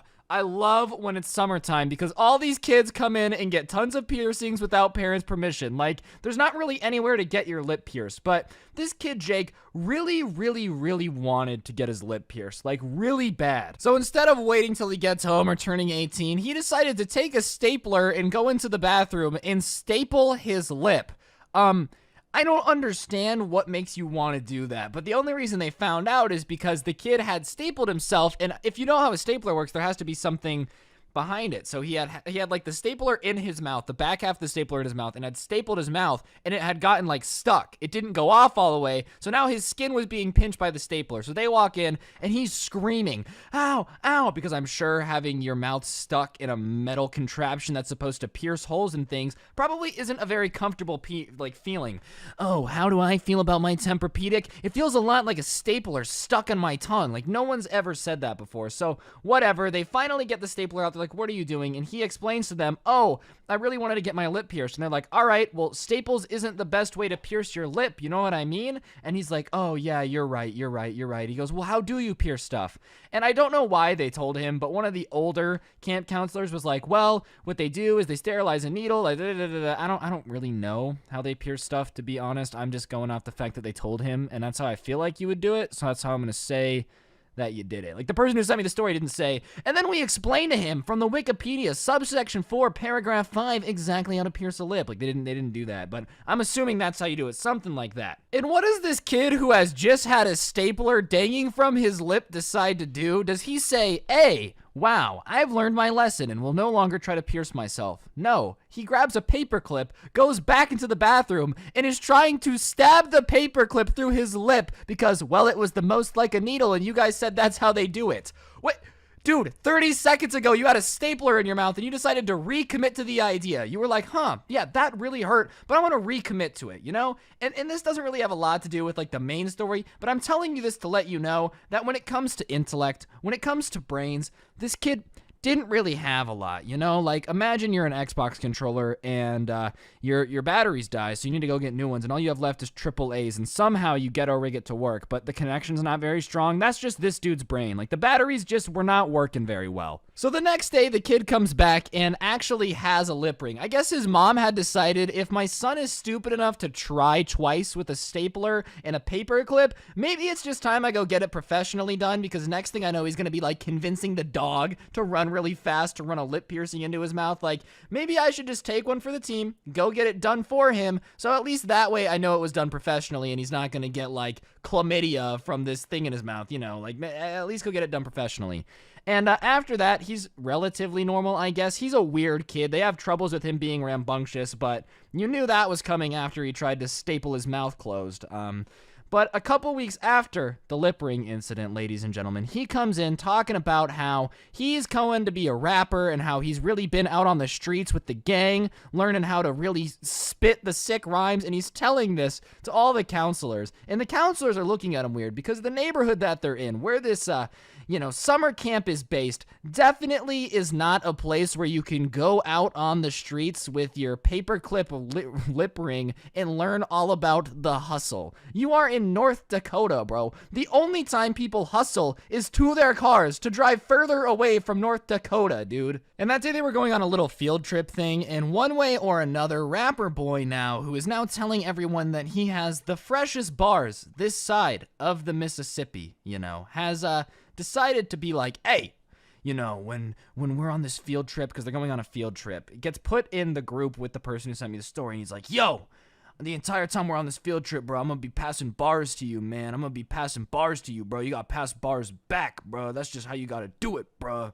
And the person who sent me the story is light skinned, so they're kind of like, this kid normally is talking like, hey guys, G. Willikers, welcome to my lip piercing. And all of a sudden there's the only light skinned person in North Dakota in charge of him at a summer camp. And he's like, hey bro, I'm gonna pass the bars to you, bro. What's up, bro? And they were going to a trampoline park, the trampoline park of the century. And the entire bus ride, this kid is sitting there telling the guy who sent me the story, hey man, like I'm better than Eminem, bro. I'm the greatest rapper of all time.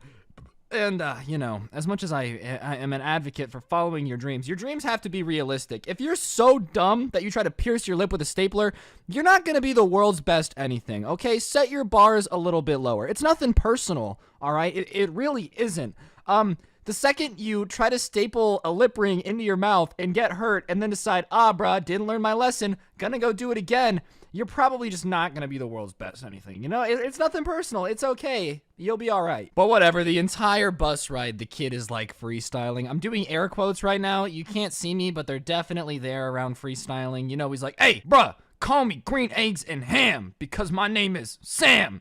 Just kidding, it is Jake, and I'm chilling by the lake. I make it shake, earthquake. And you're like, oh, all right, Jake, when you said you were the world's best freestyler, you lied, okay? That mug that you bought yourself is not a trophy. Chillax. So whatever, he's doing that the entire time, and he starts telling my friend, he's like, yeah, or not my friend, the guy who sent me the story. I guess we are friends now. We laughed about this story a lot. So we're boys now. We're boys. That's just how it is. You have to deal with it, people. So whatever. He's telling the guy who sent me the story about how, he's so excited for the trampoline park and he can't wait to have such a good time and da-da-da-da-da. And it's weird because, like, even though he's the greatest rapper of all time, he doesn't really want to be, like, too famous, It's just too much for him to deal with sometimes. And the kid, who sent me the story is like, And then the kid decides to say something that gets dramatically out of control to an embarrassing amount. He says, hey, I'm writing a song. Do you mind if I sing it to you? And the kid is just trying to be nice, doing his job, and is like, yeah, sure, go for it, no problem. And homeboy here, Eminem, the man who has been bragging about his rapping prowess, says, and I quote this bar. I'm not going to say every word that he said, but trust me, you guys, you can probably pick up where this is coming from. Hey, I'm Jake, and I make 8 figures. The man sitting next to me is my... And he did not say hitter. There was a different word that is very, very offensive to say to people, especially when, you're wearing a lip ring in North Dakota, and the person next to you is, like, the only light-skinned person in the town, Probably just not the greatest word to say. And so, obviously, everybody within earshot, and the kid who sent me the story, immediately are like, what did you just say? And he's like, oh, yeah, bro, like, yeah. And he says it again. Not in a rap. He just says it. He goes, that word. And he goes, why did you say that? You can't say that. Like, you're not allowed to say that, dude. That's offensive. And he goes, oh, yeah, well, like, all the rappers are allowed to say it. And they're like, no, rappers are not allowed to say that word if they look like you, Jake. No offense, man. And so the kid who sent me the story tries to be cool and says, hey, it's not a big deal. Like, you didn't know. And he goes, oh, yeah, well, I knew it was offensive, but I just didn't think that, like, people would care. And he says, well, man, like, you just shouldn't say it in the future. And the kid, no joke, looks at the person who sent me the story and goes, oh, well, I don't have to listen to people like you anyways. And my friend's like, what do you mean like you? And he goes, oh, yeah, because you're... And he says the word again, bro. Jake was out here all along. The conniving little turd had decided to, like, pretend that he didn't really know he wasn't allowed to say the word, only to just drop the bomb of the century. And I know what you're thinking. How do you get back at a kid for doing that? I don't know about you. If I was black or light-skinned and a 10-year-old said that to me, I would definitely be fired because that kid would be like going out the window of the bus. But this kid somehow holds it together and gets the better revenge by telling the overall supervisor. Like, I guess they had a manager above them. The kids were in their control. Then there was a manager in charge of the managers. So you guys remember how Jake is hyped for the trampoline park, right? He is ecstatic. Cloud 9. I'm gonna get to go to the trampoline park. I'm gonna get to go to the trampoline park. I'm gonna get to go to the trampoline park. Where after all of this, what the man who sent me the story decides to do, what he decides to do, he lets the kid get hyped. He acts like it's no big deal. Obviously, he's offended, but he's going to get revenge in a different way. So he lets the kid get hyped.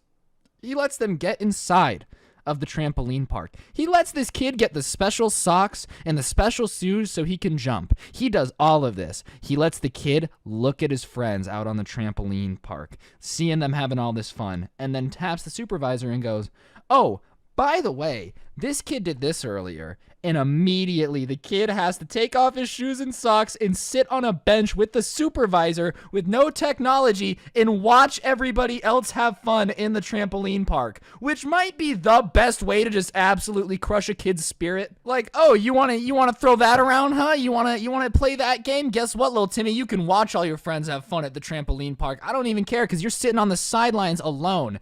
And I guess to make it even worse, the guy gets to jump with the kids. Like, he gets to, like, have fun, too. So he's on the trampoline, and he kept going over to the kid and being like, hey, you okay, dude? Like, cheer up. It'll be okay. Just to let him know that I'm having all this fun, and you don't get to because you're a moron. And, yeah, moral of the story is he is not greater than Eminem, and that's how you don't get to have fun at a trampoline park.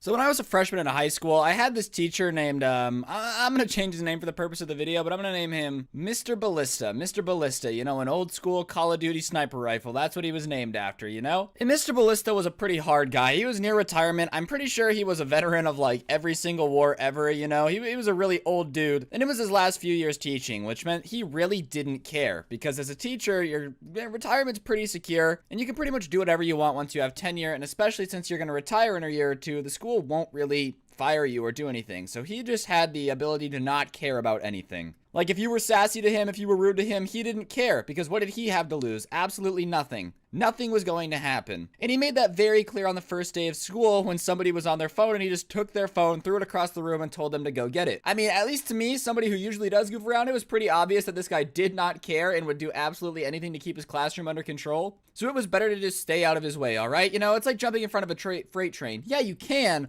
but the freight train is still going to run you over and you're going to look like a pancake, so maybe just don't do it. At least that's how I saw it. But I guess some people saw it as a challenge, you know, to like try to challenge the old dude who clearly had no reason to be nice to you, which to me is just dumb. But whatever, kids thought it was really cool to try to get under his skin and see how big of a reaction they could get. And as I mentioned, he didn't care. But in my class, we had a lot of bad actors that really just enjoyed being in trouble for some reason. I don't know about you, but I hated being in trouble in school, okay? I was in trouble a lot because I'm just a bad kid, or I was a bad kid, but I hated being in trouble at school because it was so awkward. You had to go sit in the cold office. Your nipples would be hard enough to cut diamonds because it's so cold in there. Not fun. Not a fun experience. But I guess some kids were weirdly into it. And one of these kids students who I'm gonna call Hokage, because he is the next Hokage. He was a weeaboo. That's all you need to know. Decided that it was his mission in life to try to get Mr. Ballista to freak out and have a panic attack and just absolutely go off on him. Why that was his goal, I have no idea, but that was the plan. He was talking every day about how he had a new way to make him mad and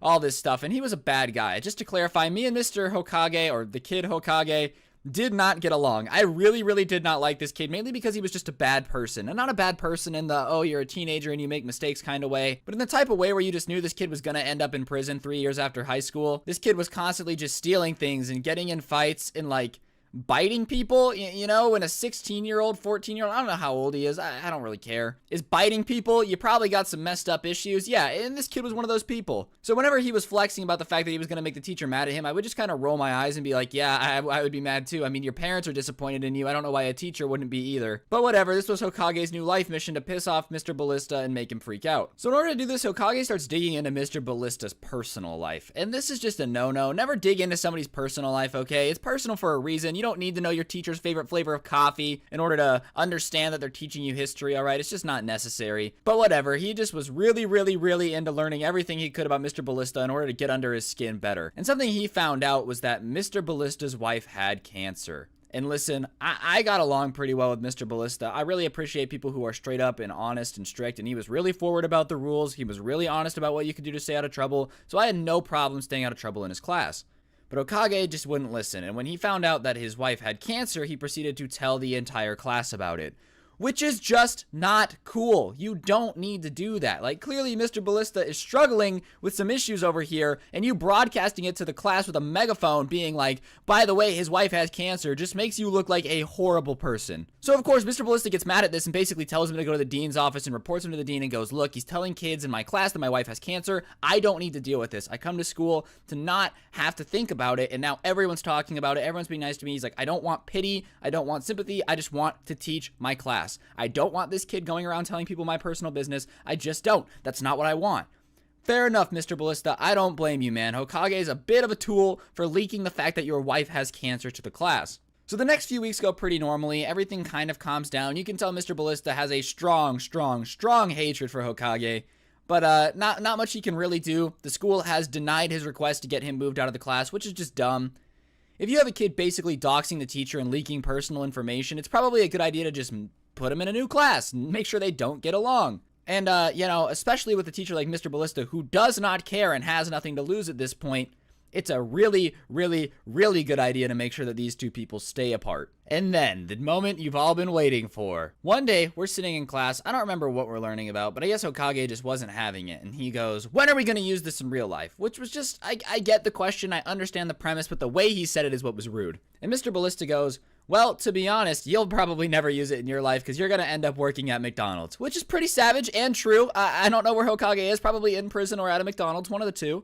And I guess this really set Hokage off because the entire class laughed. Because how are you not going to laugh at a teacher just roasting this kid who's clearly not a good person in front of everybody? It's just a funny experience to watch, right? And I guess this set Hokage off in a way that he had never been set off before because he looks Mr. Ballista in the eye and says, well, at least my wife doesn't have cancer. And I do not understand how you can say that to another human being. Like, imagine finding out that somebody's wife has a disease that kills millions of people every year and then using it in an argument when he says you're gonna work at McDonald's. You're gonna work at McDonald's. Yeah, well, at least my mom's not in a wheelchair. Like, that's the level of terrible person we are reaching here. You just shouldn't be able to say that to another human being unless you're actually a sociopath like a Shane Dawson documentary, right? And the entire class just opens their jaws and it's just silent. You know the type of silence where you can cut the silence with a knife because it's so thick and everybody is just sitting there like, oh my God, he actually just said that. I cannot believe that these words actually came out of another human being's mouth. Yeah, that's the reaction that all of us had because we just witnessed Mr. Potato Head, Hokage over here, tell a teacher that at least my wife doesn't have cancer. And I'm just sitting here flabbergasted, waiting for the response that I'm assuming is going to be pure rage and a death thrown through this kid's skull. And Mr. Ballista furrows his brow and goes, what did you just say? And he goes, at least my wife doesn't have cancer. And at this moment, I'm getting ready to have to hold back Mr. Ballista because I'd want to kill this kid if I was in his position. And he looks at him and he goes, son, you are by far the most disrespectful degenerate I have ever had in my classroom, and I feel bad for the fact that the only way you're ever going to see anyone who loves you is behind prison bars. and turns back around. I don't know how the stoic Mr. Ballista handled this situation like a god, but here we are, no fisticuffs being thrown, and he just blasted the kid even harder. You know when, like, you're trying to make someone mad, and you're trying to, you know, get under their skin, and they kind of hit you with the, sorry, you're kind of pathetic, I'm not gonna fall for it, and your ego's just crushed? That's the situation we have here. Except Hokage isn't going to take no for an answer, because now he looks like an absolute jerk for no reason in front of the entire class, and he can't have that. So he goes, oh yeah, you old man, you won't fight me, blah, blah, blah, blah, blah. And Mr. Ballista goes, you're right, I'm not going to fight you because you're pathetic. You're a pathetic child. You're a pathetic child, and I'm sorry that your parents don't give you enough attention at home. And the entire class at this point is like, oh my god, he's actually flaming this kid. Like, imagine you're trying to be a savage, getting a guy to fight you, making fun of his wife having cancer, and all he's doing is calling you pathetic. That's gotta hurt the ego, folks. This is what's gonna annoy this kid. And plus, Hokage is one of these kids that thrives off attention. So the fact that he's getting none of it, all he's getting is roasted and being made fun of in front of everybody, is just driving him up the wall. So he gets up in Mr. Ballista's face and goes, yeah, well, give me one reason I shouldn't knock you out right now. And Mr. Ballista goes, because you can't. And he pulls back to hit the teacher. And at this point, like, 5 guys are getting up to go pull him apart. And he swings at the teacher. Mr. Ballista somehow moves out of the way of the punch and goes, and you just got yourself expelled, buddy. And everybody, like, grabs Hokage, pulls him out of the class towards the office. We get him in the dean's office, tell him everything that happened. They actually call the school police because it was technically, like, assault. I don't understand what happened there because he didn't hit him. But the school police get involved. They're basically, like, taking this kid to juvie for trying to assault a teacher. And Mr. Ballista, during this whole situation, cool as a cucumber. You could tell the cancer comments did bother him, but I mean, who wouldn't be bothered by that? Like, what a terrible kid for making fun of that. So, yeah, Hokage got expelled for trying to assault a teacher, and I really hope he's in prison somewhere, because anybody willing to make fun of a wife having cancer isn't a really good person. Just throwing that out there. Definitely not the best type. You know, whatever. I'm not saying you can never make a cancer joke, because sometimes they can be pretty funny, but you don't look someone in the eyes whose wife has cancer and make fun of the fact that their wife has cancer. That's how you know you're just an absolutely terrible human being. And I really am glad he got expelled. Karma did its job. That's the key here. I'm really thankful that Karma came in, punched this kid in the throat, and I gave him what he just deserved. You know, it was just desserts. On that note, guys, that's going to do it for the video. Hopefully you enjoyed. If you did, be sure to press the like button. Let me know in the comment section down below what you thought. If you liked the video, if you didn't like the video, I'd love to hear what you think. I know this was a pretty long story. I just remember it really, really vividly because it's one of the worst things I think I've ever seen a human being do to another human being. So it's just kind of lodged in my memory like a pitchfork lodged into the side of the frontal lobe of an Amish boy in a farming accident.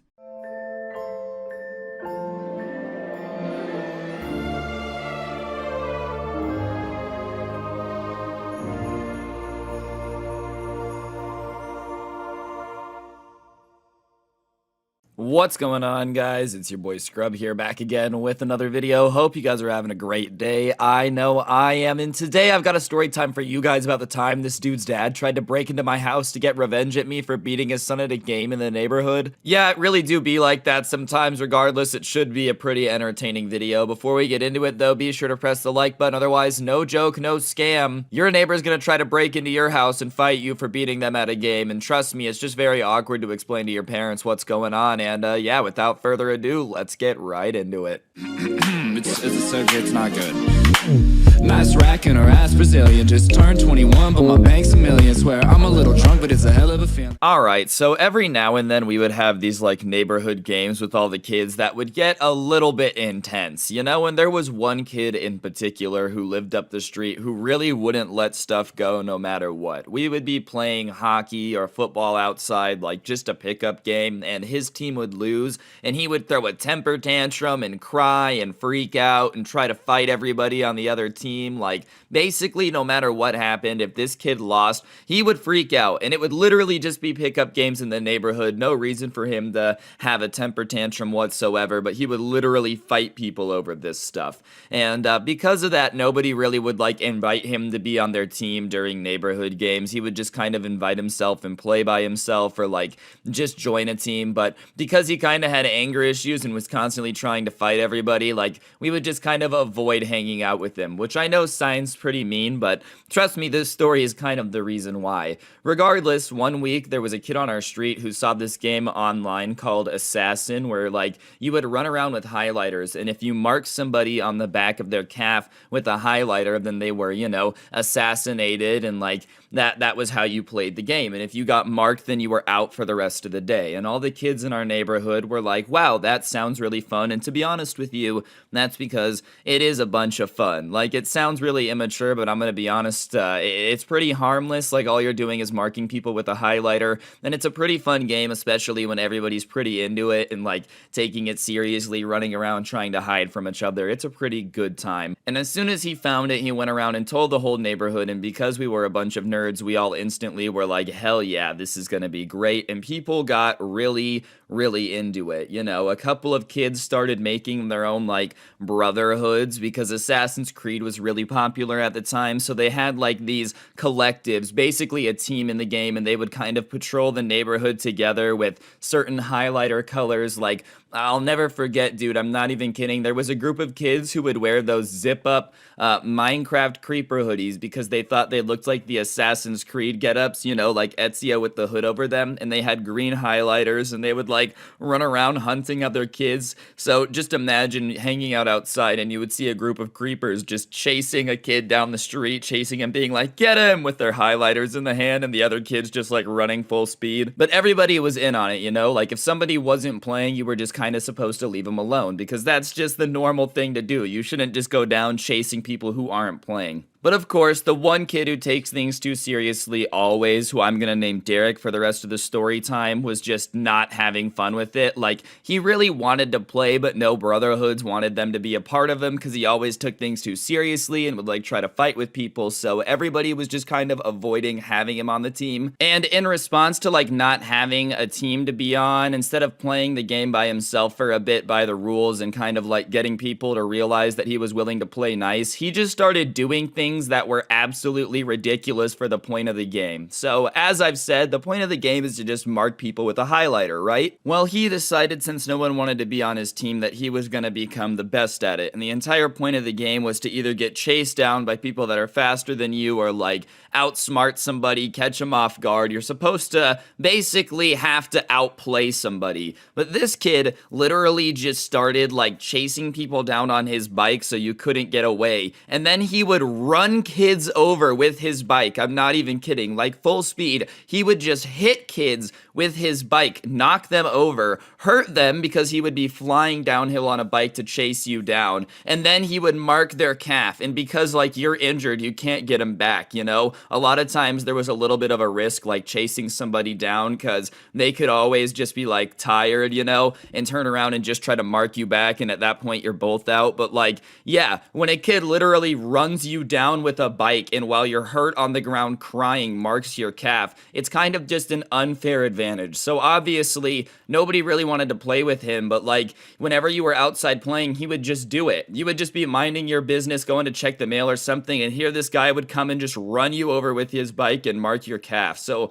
obviously nobody really liked playing with him, but he thought it was totally cool because, oh, I'm winning, you know, like you guys are just hating me because I'm winning. And listen, sometimes people are gonna hate you when you're winning, dude, but nah, it's pretty understandable why all the kids in the neighborhood were not giant fans of having just some rogue dude running around running everybody over in the name of like winning the game, because it's just not that deep. So obviously that made everybody hate him even more. Like, that made everybody really not want to hang out or be doing anything with him ever when he started doing all that garbage. And obviously there's going to be some people in the comments like maybe that's why he was mad. But yeah, nah, you don't get the invite after you start running people over. And what makes it even worse is this kid was a little bit older than us. Like, we were probably, you know, 11, 12 at the time. And this is like a 14-year-old running over 10-year-olds on his bike to win at a game. It's just not cool. He was definitely in the wrong. And I'm not going to feel bad for like telling this story. But regardless, that's just what was going on. He was like running people over with it. So imagine this dude taking this game so seriously that like when everyone else is trying to play normally, he's running people over with his bike, going and saying to win, and it's just not that deep. Like, it was just supposed to be a fun little variation of tag. That's really all it was supposed to be. It was never supposed to be anything more than that. So there's no reason for him to be trying this hard because there's not a prize. Like, I can even understand understand, him sweating this hard, running people over if there was money on the line or like a trophy even, because YOLO, some people take stuff like that a little bit too seriously, and I'm not going to be the one to tell them that like there's no reason to chase it if there's something to win. But yeah, when you're trying this hard and actually hurting people for nothing, you're just annoying. And regardless, one day we're just all outside playing, and I had a blue highlighter in my hand, and I see Derek, and he's in my front yard, like hiding in this bush. We had this big bush in our front yard, and our house at the time was on the corner, so it was kind of like a good vantage point. You can kind of see where everybody was and where everybody was going. So for the purpose of the game, hiding in that bush was pretty good. So I see Derek in the bush in my front yard. So, I'm obviously like, hey, here's my chance to sneak up on him because he's in my front yard, and he doesn't realize that he's sitting right in front of the gate from the backyard. And our backyard had a gate on either side, so it would be pretty easy for me to like go in one side of the backyard and sneak up on him on the other side of the backyard. And because he's always a jerk, I wanted to get him out. So I basically decided to do it. So I'm sneaking through the backyard, and I'm tiptoeing like Sly Cooper. I'm just doing my thing, and I'm staying silent to get behind him without him knowing. So he's sitting in this bush to get a view of people coming by, kind of like some ghillie suit energy. And one thing you gotta know about him is he was constantly bragging about the fact that nobody had ever been able to get him out before. And the reason nobody had ever been able to get him out before is usually when he would tag people, they were like injured on the ground crying. So yeah, they weren't really focused on marking him back. So I knew that like when I had snuck up on him, he was gonna get pissed because it was literally his main bragging point whenever he was talking to anyone, how good he was at assassin. But regardless, I sneak up on him, I go through my backyard, and he doesn't see me. So now I'm standing behind him with my highlighter, and he's wearing shorts. You had to wear shorts to play the game, because obviously, like, if you're wearing jeans, it's impossible for people to mark your calf, so he had to be wearing shorts. And I just marked him with the blue highlighter really calmly, and I was just like, boom, you're out. That's all I said. I just marked him and said you were out. He's sitting in my front yard in my bush. I had snuck up on him, and I wasn't trying to fight with him. I just wanted to get him out. Not to mention, as I've said, the game literally respawns the next day. So yeah, I got him, but like the next day he's back anyways. So there really was no reason for him to be upset whatsoever. Apparently though, in his tiny little brain, dude, his primitive caveman monkey brain, he just decided that like, whatever, there's no way he could be out. So as soon as I mark him, his response, instead of just, "Aw, man, dang it," and going back home for the day or getting out of the bush, is to spin around and just swing on me. And he like swings on me. Thankfully, it's pretty slow. I'm sure it's hard to get a pretty fast punch when you're halfway inside of a bush. Like, that's probably pretty difficult to get some momentum. So I'm able to step out of the way relatively easily. Like, I'm not trying to pretend I'm Mike Tyson out here dodging punches. He punched pretty slow, and I like back out of the way, obviously, and I'm caught off guard considering I didn't scare him. I didn't like talk trash and jump on him. All I did was reach out and just mark the back of his calf with this highlighter and just say, "You're out." I was not trying to throw hands, but he just turned and swung on me for no reason. Regardless, after he swings on me, I take a step back and I just tell him to chill out, obviously, because I'm not trying to fight over this game, dude. Like, if I'm gonna fight you over anything, it's not gonna be the stupid game that we all learned off YouTube and are playing, and like, you're literally sitting in my front yard, dude. I don't know what you want me to do. So I just tell him to chill out, and he starts screaming about me, about how it's cheating to do what I just did, and like, I'm a cheater and whatnot, and I'm obviously confused because I didn't do anything to cheat. All I did was sneak up on him. So I start asking him to explain how I'm cheating, and he just kind of starts stammering and doesn't actually have an explanation. So I start being like, "Look, dude, you don't even know how I cheated. Look how dumb you look right now. Like, you're accusing me of cheating and you don't even know how I cheated. Do you understand how ridiculous that makes you look?" And obviously that just pissed him off more, but that was kind of the whole point. And he just keeps screaming about how I cheated and he's gonna get revenge, and apparently it's against the rules to sneak up on people, which, keep in mind, the game is literally called Assassin. That's like the entire point, is to sneak up on people to get rid of them,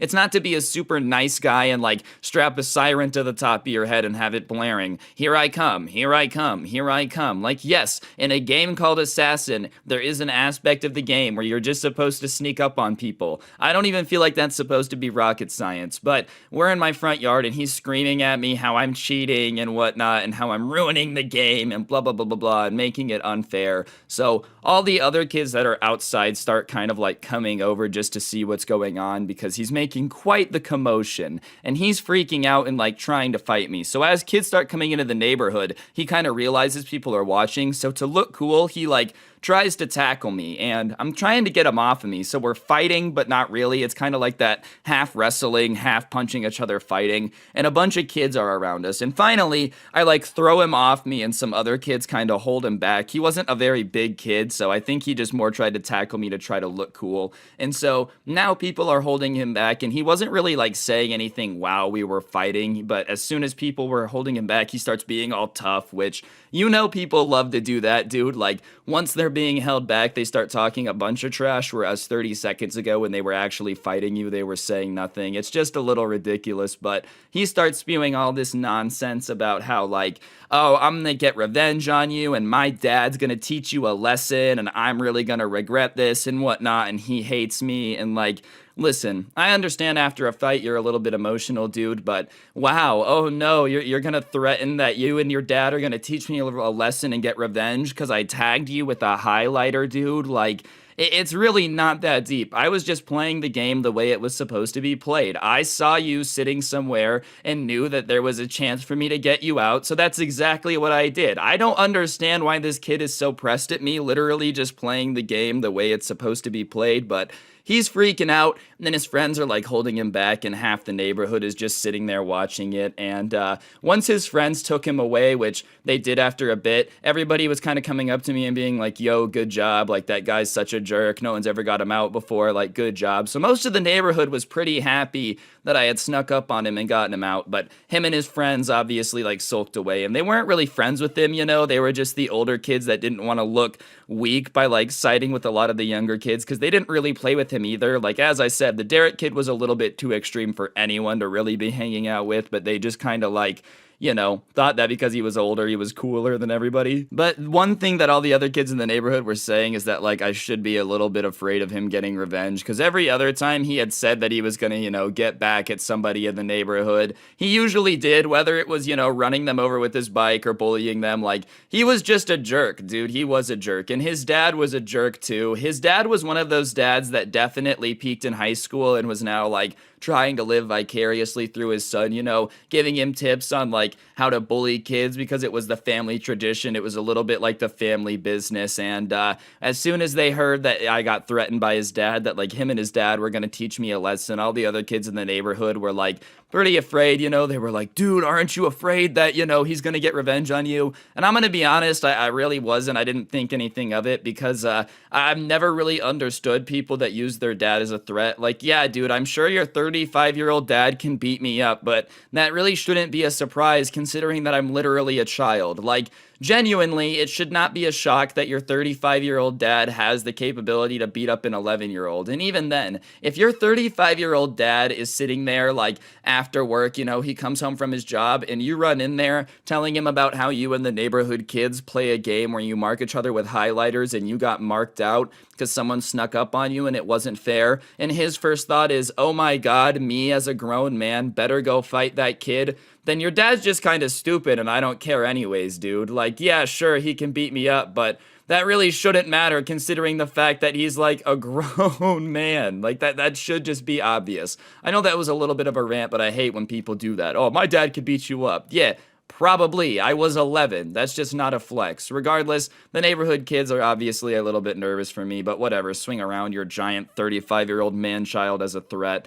It's just like The Rock beating me up. It's just not that hard because I'm a little kid. Anyways, I go about my day just vibing, but apparently the kid is going around telling everybody in the neighborhood that, like, him and his dad are going to teach me a lesson and I'm going to learn the hard way. So he's hyping it up to everybody but me that, you know, he's going to get revenge. And to my face, he's acting super nice, acting like everything is cool, you know. Oh, yeah, no, we're good, bro. You got me, well played.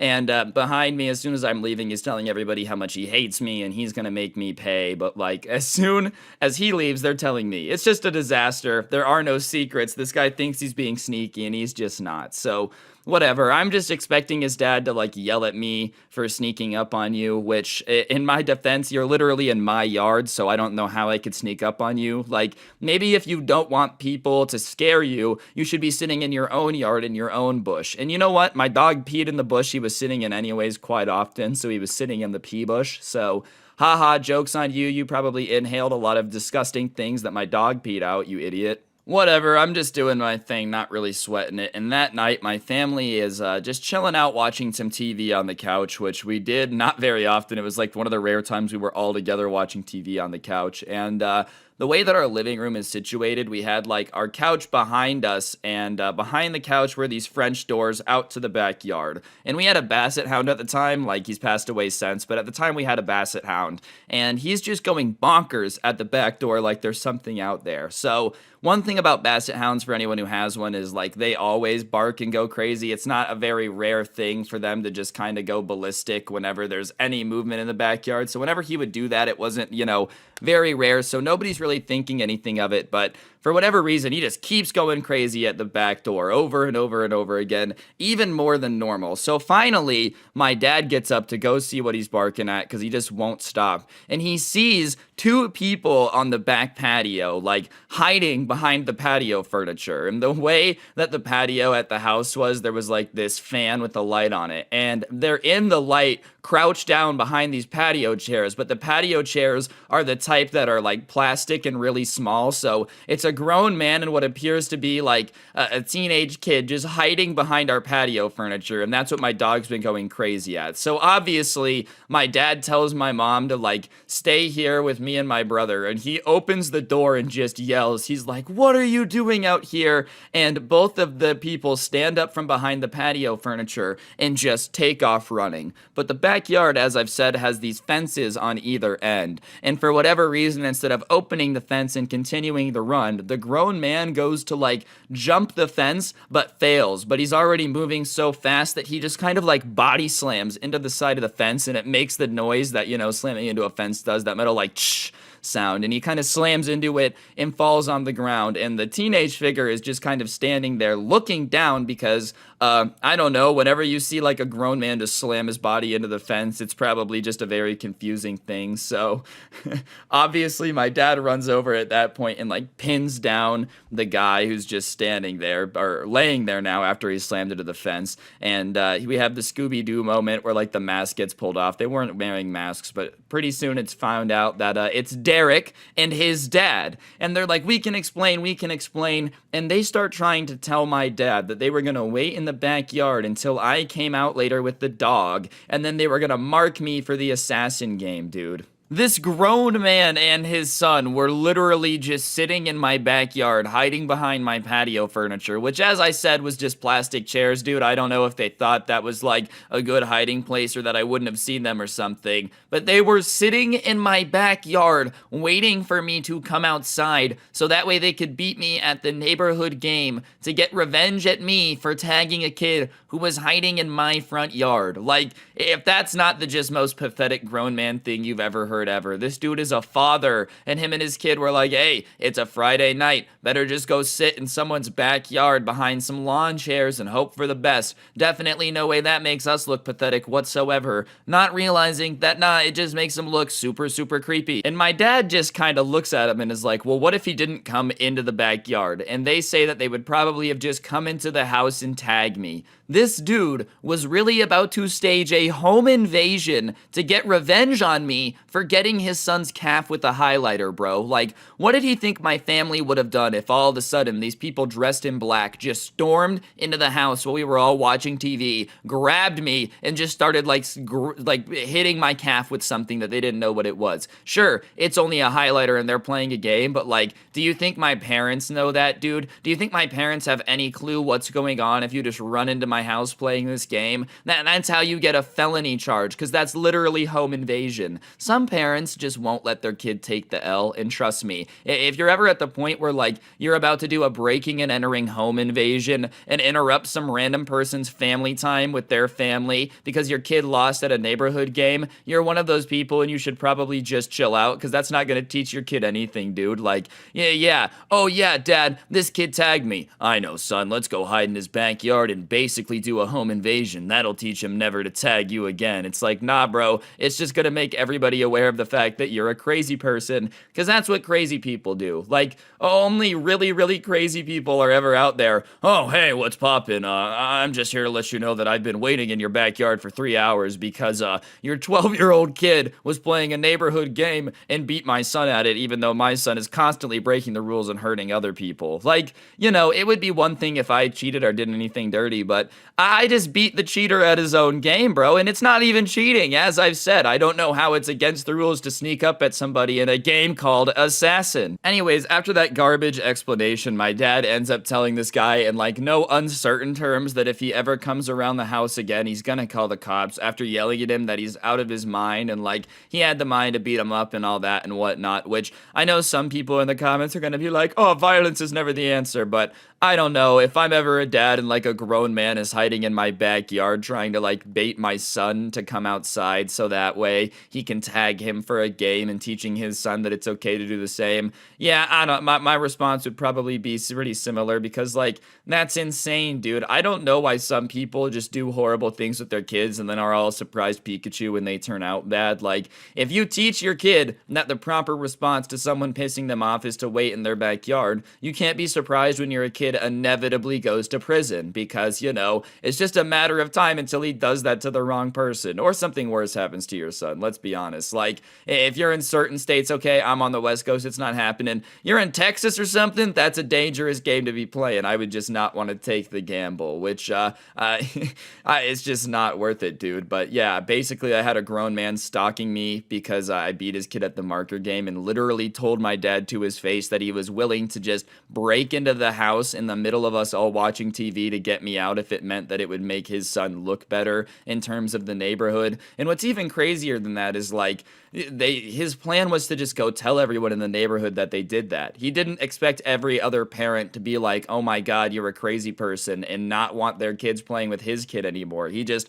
thought everyone would be like, oh yeah, that's a perfectly normal, valid response to a neighborhood game. Anyways, after that, the dude kind of got the hint and ended up staying away, which, you know, my dad's not, like, very scary, but yeah, it's probably a wake-up call when you're, like, tackled on the ground late at night in the middle of someone else's backyard with your kid getting yelled at because you took the highlighter game too seriously. I don't know if he was just too embarrassed or, like, realized he was a grown man, maybe a little bit of both, but they never came around after that. But the bad news is the game also ended up stopping after that, because once all the other parents heard about what happened and like the incident, they obviously just didn't want their kids getting involved, because the last thing they wanted is, you know, parents fighting all over the place and whatnot. And that Derek kid still was taking it seriously. Like, after it came out that his dad came over and basically was trying to break into the house to get me, nobody wanted to play. And then kids started telling their parents about Derek, like running them over it with bikes and whatnot and showing them all the road rashes they had. And parents really weren't cool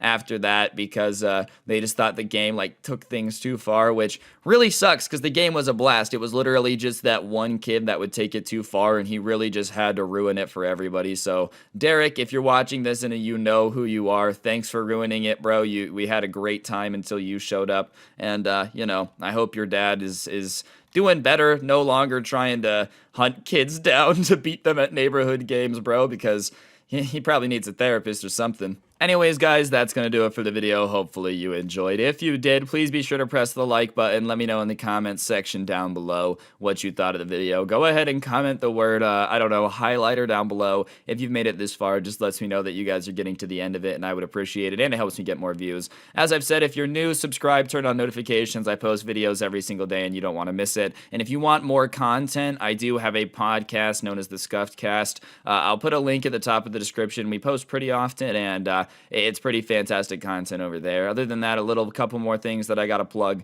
My TikTok is at Scrubby Stories and at Scrubby with 2 S's. They are both mine. Check out the merch, OG Sub Club and the Haha merch. They're both pretty fantastic, if I do get to say so myself, but I am pretty biased. And other than that, guys, that's gonna do it for the video. Don't get anybody pregnant. If you do, make sure they're hot, and hopefully I'll see you guys all next time with another video. I'm out. Peace. What's going on, guys? It's your boy Scrubby here, back again again with another video. Hope you guys are having a great day. I know I am. If you guys are, then trust me, it's about to get better, because today I have a pretty good story time for you guys. Basically, one time me and my friend had to like low-key kind of stalk his dad for a bit to figure out what he did for a living, because he was acting super incredibly sketchy about what he did, and my friend really just wanted to know. So, you know, we kind of James Bonded and felt like ninjas for a bit, so I figured you guys would enjoy the story. So yeah, press the like button, or no joke, no scam, you'll get visited by a ghost, and let's get into it. I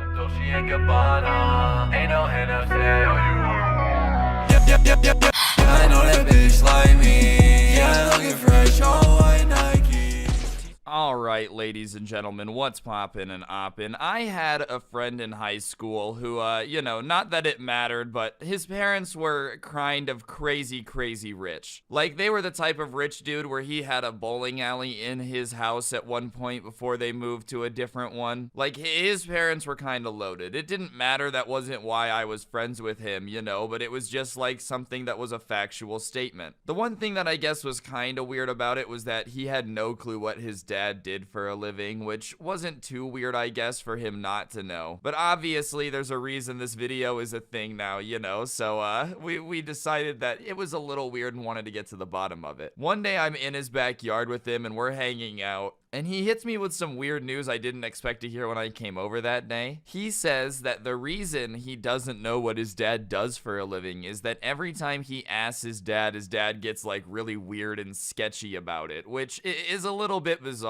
Like, imagine your own kid being like, hey, what do you do for a living? And you just start acting like you hit a body in a dumpster in like 1974, dude. You are Ted Bundy. They got the wrong guy. Like, genuinely, man, if your kid asks what you do for a living, it's not the time to ask sketchy. But regardless, at this point, he hasn't told me what he's done that's sketchy, so I'm like, okay, well, can you explain to me a little bit? Because saying your own dad is sketch is just a little bit bizarre, and for some reason, people in high school tend to exaggerate their parents, you know? Like, oh my god, dude, my mom is, like, literally crazy, and she just, like, won't let them stay out till 4 a.m. on a school night. Trust me, I've been there, you know? I've been there, definitely. My parents were annoying sometimes, but you get what I'm saying, dude. I feel like when people are like, dude, my dad's so sketchy, it's because, you know, he doesn't like Krispy Kreme donuts, which, yes, is sketchy. People should. But I did want some examples, because I'm not just trying to believe this stuff and look like a dum-dum. So he says a week ago they were eating dinner, and he asked his dad what he did for a living, and his dad, like, literally chokes on his food and asked him why he wanted to know so bad, and then, like, snapped that it was none of his business and to not ask again. Which, you know, is a very weird response to your kid asking what you do for a living, dude. Hey, dad, what do you do for work? Shut up, kid, none of your business. I mean, I guess I'm not a parent. I don't know how I would react to my kid asking me what I do for a living. It would be pretty hard to explain that, like, I'm just an idiot on the internet, but hey, eventually he'll get used to it. But regardless, his dad like snaps at him, you know? But on top of that, he starts telling me that his dad doesn't really work a lot during the day. He takes phone calls sometimes, but he leaves at 1 or 2 in the morning to go places, like, you know, once or twice a month, and that's when he's working, which obviously is a pretty bizarre schedule, and that combined with the fact that he's acting all sketchy and like refuses to tell anyone what he does has his son a little bit curious. But it gets even sketchier, dude, because he's asked his dad if he has any co-workers, and he said, nope, I'm the only one that works for me. And he asks his mom what his dad does, and apparently she doesn't know either, or like isn't too sure, because she gets different explanations sometimes. So keep in mind, his own mom doesn't know, his dad doesn't have any coworkers, he's going places at 2 a.m. and he doesn't work a lot during the day. I'm not saying that like there's a reason to ever stalk your own dad, but if there is, this is a pretty sketchy situation. Like, you can understand why we were all a little bit suspicious. So he decides he wants to figure out what his dad does for a living, but he wanted my help for some reason, probably because I'm the only one with crackhead energy enough to like wake up at 2 a.m. to go figure out some Scooby-Doo stuff. Because I'm not gonna lie, once you get me curious, you know, I've gotta send it. Like, oh my god, yeah, what if your dad secretly is like Pablo Escobar who escaped Colombia and had a body double? Yes, it's very unlikely, but I don't know, dude. I love trying to get to the bottom of it, figuring out the mystery. I'm basically Shaggy. I've got the hair for it, you know, I've always got got the munchies, take that how you will. But heck yeah, I'm down. So my friend and I decide that we're gonna follow his dad one night and see where he goes to work. You know, I'm doing air quotes. I always do that, and I forget that you guys can't see me or see me, sorry, and like I feel really dumb after. So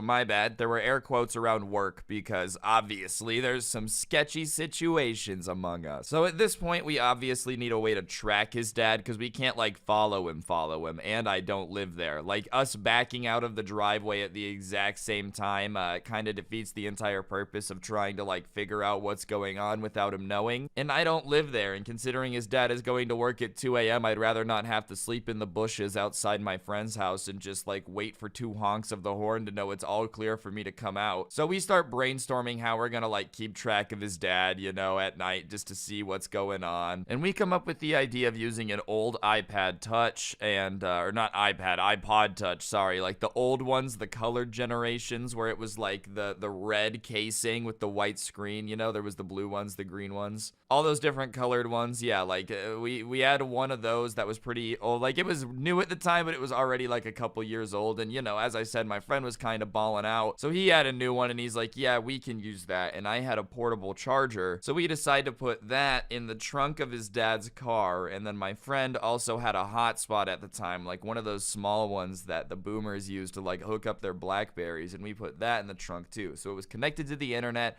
and we added it to a Find My Friends account, you know, with just us. And yeah, sure, like we weren't the CIA, obviously. Like we didn't have any government funding. We weren't out here being big brain massive geniuses or anything. But for 2 idiots trying to like follow someone's dad, it was pretty impressive. Okay, for us, for somebody who makes story times on the internet, I'm gonna give myself a little bit of credit because I don't know, I was an engineer for a day. There you go, Mom. I'm not going back to college, but one time I used an iPod Touch to stalk someone's dad, so there's that. I also don't really consider it stalking because it was his dad and like it was his idea, bro. It's not like any of this was my idea. I was just kind of along for the ride. I was like, yeah, sure, I've been roped into stupider things. Why not? So the first night, his dad doesn't go anywhere. The same does happen for like 1-2 nights. I don't remember how many nights it took exactly, but it was probably like 2-3 nights down the line from us originally putting the iPod in the trunk with like our little tracking system, our ghetto tracking system. After that, though, I get a text at 2 a.m. asking if I was ready, and I'm responding like half asleep because I had my ringer on full blast, and I'm like, yeah, you know, I'm putting on like my pants backwards trying to get ready to like go do this thing. Anyways, by the time he gets to my house, I'm a little more woken up, and I'm excited at this point because like obviously when I was a kid, I looked up to James Bond a lot. Who didn't? He was cool as heck. And like I'm literally gonna be a spy right now. I'm about to be an A1 steak sauce level spy going around figuring out mysteries, dude. Maybe figuring out that his dad is like an evil mastermind, Dr. Doofenshmirtz level villain. That would be pretty crazy, wouldn't it? How do you deal with the fact that your own dad is Dr. Doofenshmirtz?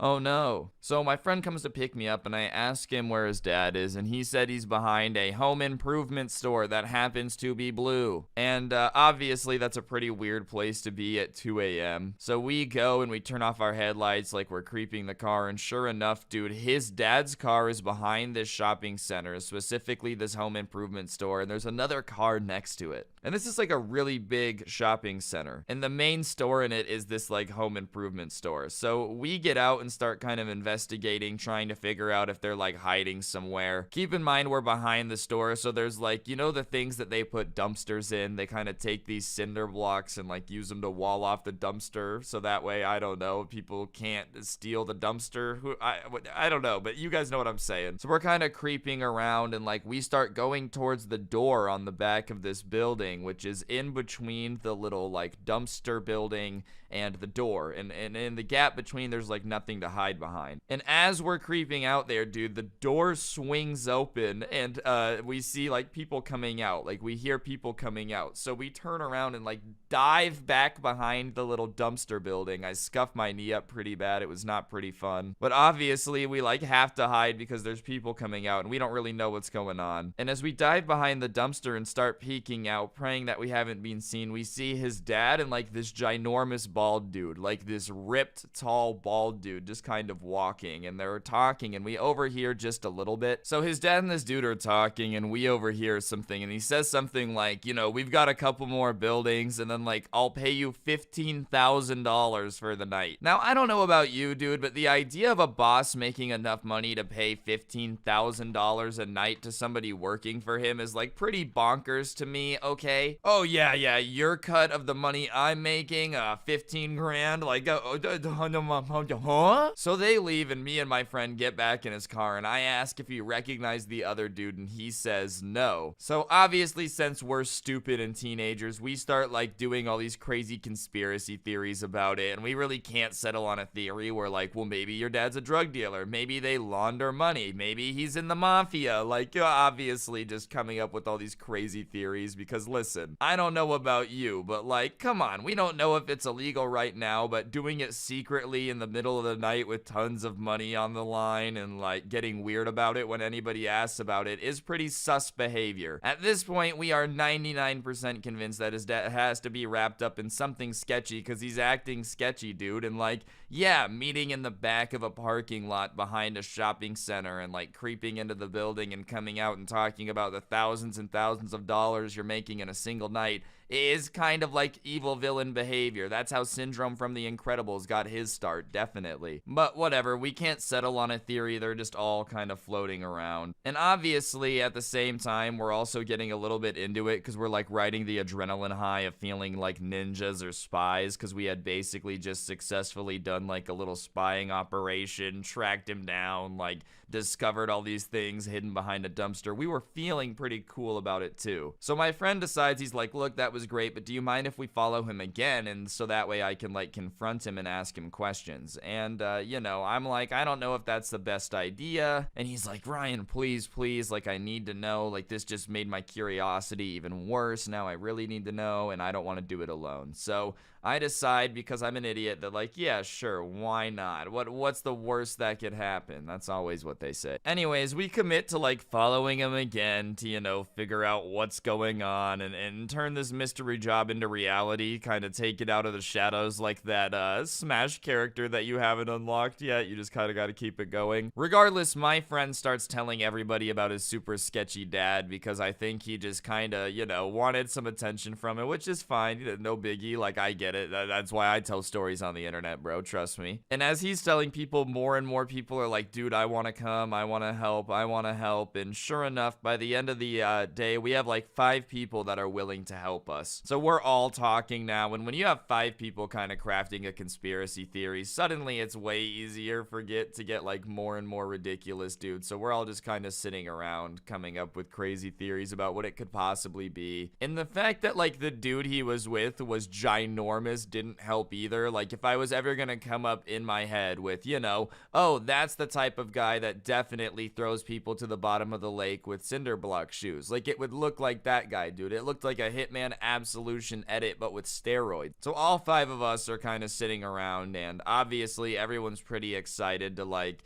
be involved in this, because it was fun, dude. Like, genuinely, we felt like we were spies trying to figure out some big mystery, and feeling a part of something is cool. Like, yeah, I understand, obviously we were just teenagers doing stupid things, but that's some of the most fun you could possibly have, is when you and your friends are just like goofing off, having a good time. So for a few nights, again, there's like nothing going on, but one night we all get a text, and only me and one other person reply. Like, the whole 5 that originally were involved at 2 a.m. just didn't check their phones, and I can't blame them. I'm definitely a crackhead for being willing to do this stupid stuff, but whatever. Yeah, I get up at 2 a.m. again to send it, and all 3 of us end up getting in the car. I'll skip the details of all that going down, because, you know, we open the door and get in the car, and this time we go to his dad's location, and it's a different spot, and it's like a small shopping center, you know. It's definitely not anywhere near as big as the other one, which was like one of the biggest ones in town. This one has 3 small stores in it, and we see his dad in one of the buildings with the same guy, like the ginormous bald dude that we'd seen him with before, and they're just kind of standing there talking. And we're in the car just kind of looking in through the window, because you know, we didn't really want to like get caught. And my friend decides, he's like, I'm gonna confront my dad. And I tell him, hey, I don't know if that's a good idea, but before he can listen to me or like even lets me get a sentence out of my mouth, dude, he just hops out of the car and starts like running towards the shopping center where his dad is talking to this dude. So he's just storming towards the store. So me and the other kid, wanting to help him, like hop out and run after him. So we're all going towards this super sketchy situation. I'm really hoping that his dad isn't involved in a criminal enterprise right now, because I really don't want to end up in a barrel like the first episode of Ozark. Like I'm trying to go home and sleep tonight and go to school tomorrow. And yeah, if his dad's involved in some sketchy stuff, then like all three of us just walking in the middle of them doing sketchy stuff. Only one of us is his son, you know? Like, yeah, he's probably safe, but what's his dad gonna do if I show up looking like, hello, sir? I have no reason to do anything here, and I have just witnessed your crime. So my friend swings open the door and storms in all mad and starts, like, yelling at his dad, asking for his explanation, dude. And his dad pulls out a glizzy, and I'm not talking about a hot dog. And me and the other guy, like, hit the ground. But my friend just keeps yelling like it's perfectly normal, as if this is just, oh, yeah, another Tuesday storming in at 2 a.m. to your dad, and he whips out the glizzy because he's, like, expecting you to be a robber or something. And finally, I hear his dad start yelling back like it's normal, and I'm still on the ground wondering like how the hell we got here, dude, which is probably fair enough. If there ever was a time for me to be like, how did I get here, now would be the time. Out of everything I've done, this is probably the time I was like, I should just not be here. Something about laying on the ground of like a small little shopping center at 2 a.m. while your friend and his dad are screaming at each other when you could be in bed wrapped up like going to sleep.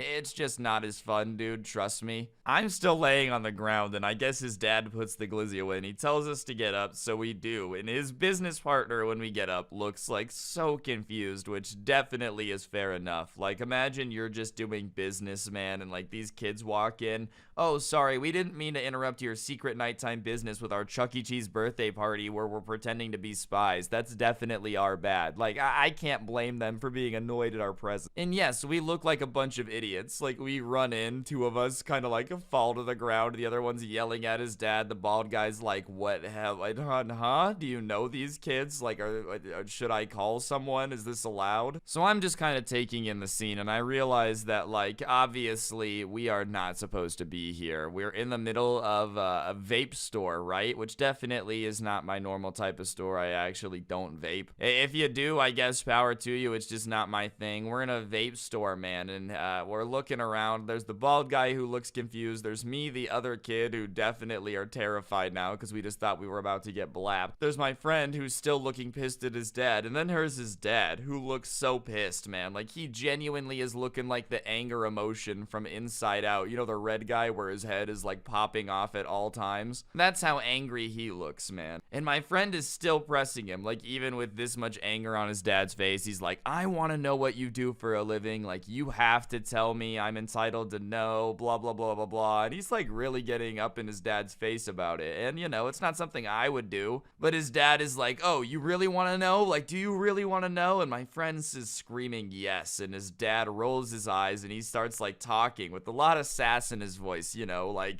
an old man who's about to make his son look very stupid levels of sass. And once your parent starts to get condescending, it's always terrifying because, you know it's about to hurt. And he starts explaining this, like, all pissed off, and he's saying that when I was your age, and he's pointing at his kid, I knew I wanted better, so I started saving, and when I was 25, I bought a commercial property, which, for those of you who don't know what it is, it's basically a shopping center, and then, like, you rent the shops out to businesses to make money back on the investment. It's a pretty good investment, you know, and he says that since then, he kept working really hard and kept investing and buying more and more, and now he has 15 different shopping centers and commercial developments that he owns, so he doesn't have to work, which would explain obviously the fat stacks of cash. 15 commercial properties is quite a hefty amount of bands. But beyond that, dude, it would also explain like we're always behind shopping centers or in shopping centers. It's because he owns the building the home improvement store was in, and he owns this thing with the vape shop. And at this point, we're all feeling very, very stupid for doing this, you know, all the conspiracy theories that we had been coming up with with, like, obviously now looks stupid, because when you hear the real explanation, it's hard to pretend that,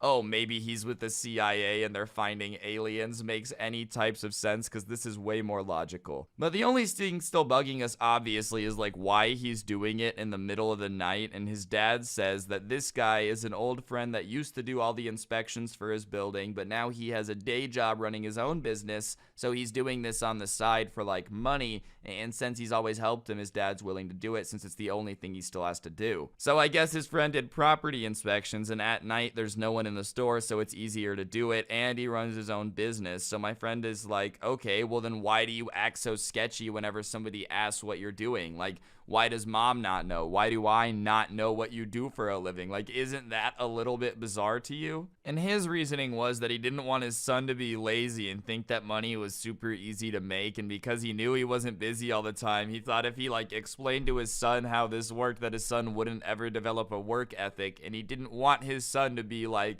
one of those rich kids that was spoiled. And you know, that's pretty admirable to me, considering how many spoiled rich kids I've bumped into throughout my life, dude. The idea of one of the parents being like, no, I don't want my kid to turn in a terrible version of everything that I once hated. Yeah, it was pretty refreshing, I'm not gonna lie. But anyways, at this point, we all feel stupid, dude. We have a huge amount of egg on our face, but whatever. I apologize, and his dad obviously like kind of forgives us, but is still pretty weird about it. And after that, you know, as much as I would love to say the story has a happy ending, like our friendship kind of ended after that, just because it was super awkward to go to his house. His dad didn't really like me after that, and I can't blame him, dude. He thought somehow that I roped his son into it. Not the case, dude. Not my idea. Not my idea at all. But whatever, you know, don't cry over spilled milk. Not to mention, I did kind of get to be a spy for a bit, so that was cool, you know, +5 experience for me. But whatever, dude. Yeah, that's just kind of how we figured out that this dude's dad had a secret job and figured out what it was. I thought you guys would enjoy it. Hopefully you did. If you did, please be sure to press the like button. Let me know in the comments section down below what you thought of the video. I would appreciate it. Subscribe, turn on notifications, check out the haha merch like I mentioned earlier, link in the description. If you want something else though, you can also head on over to G Fuel, which is the ultimate gamer energy drink, and use code Scrubby at checkout for 10% off. It's a pretty swagtastic code. Feel free to use it. Other than that, my TikTok is at Scrubby Stories, Instagram at Scrubby, Twitter at Scrubby_69. Follow me on all of those to never miss out. I have a couple more channels and a podcast called The Scuffed Cast. All that will be in the description as well. And yeah, don't get anyone pregnant. If you do, make sure they're hot, and hopefully I'll see you guys next time. I'm out. Peace.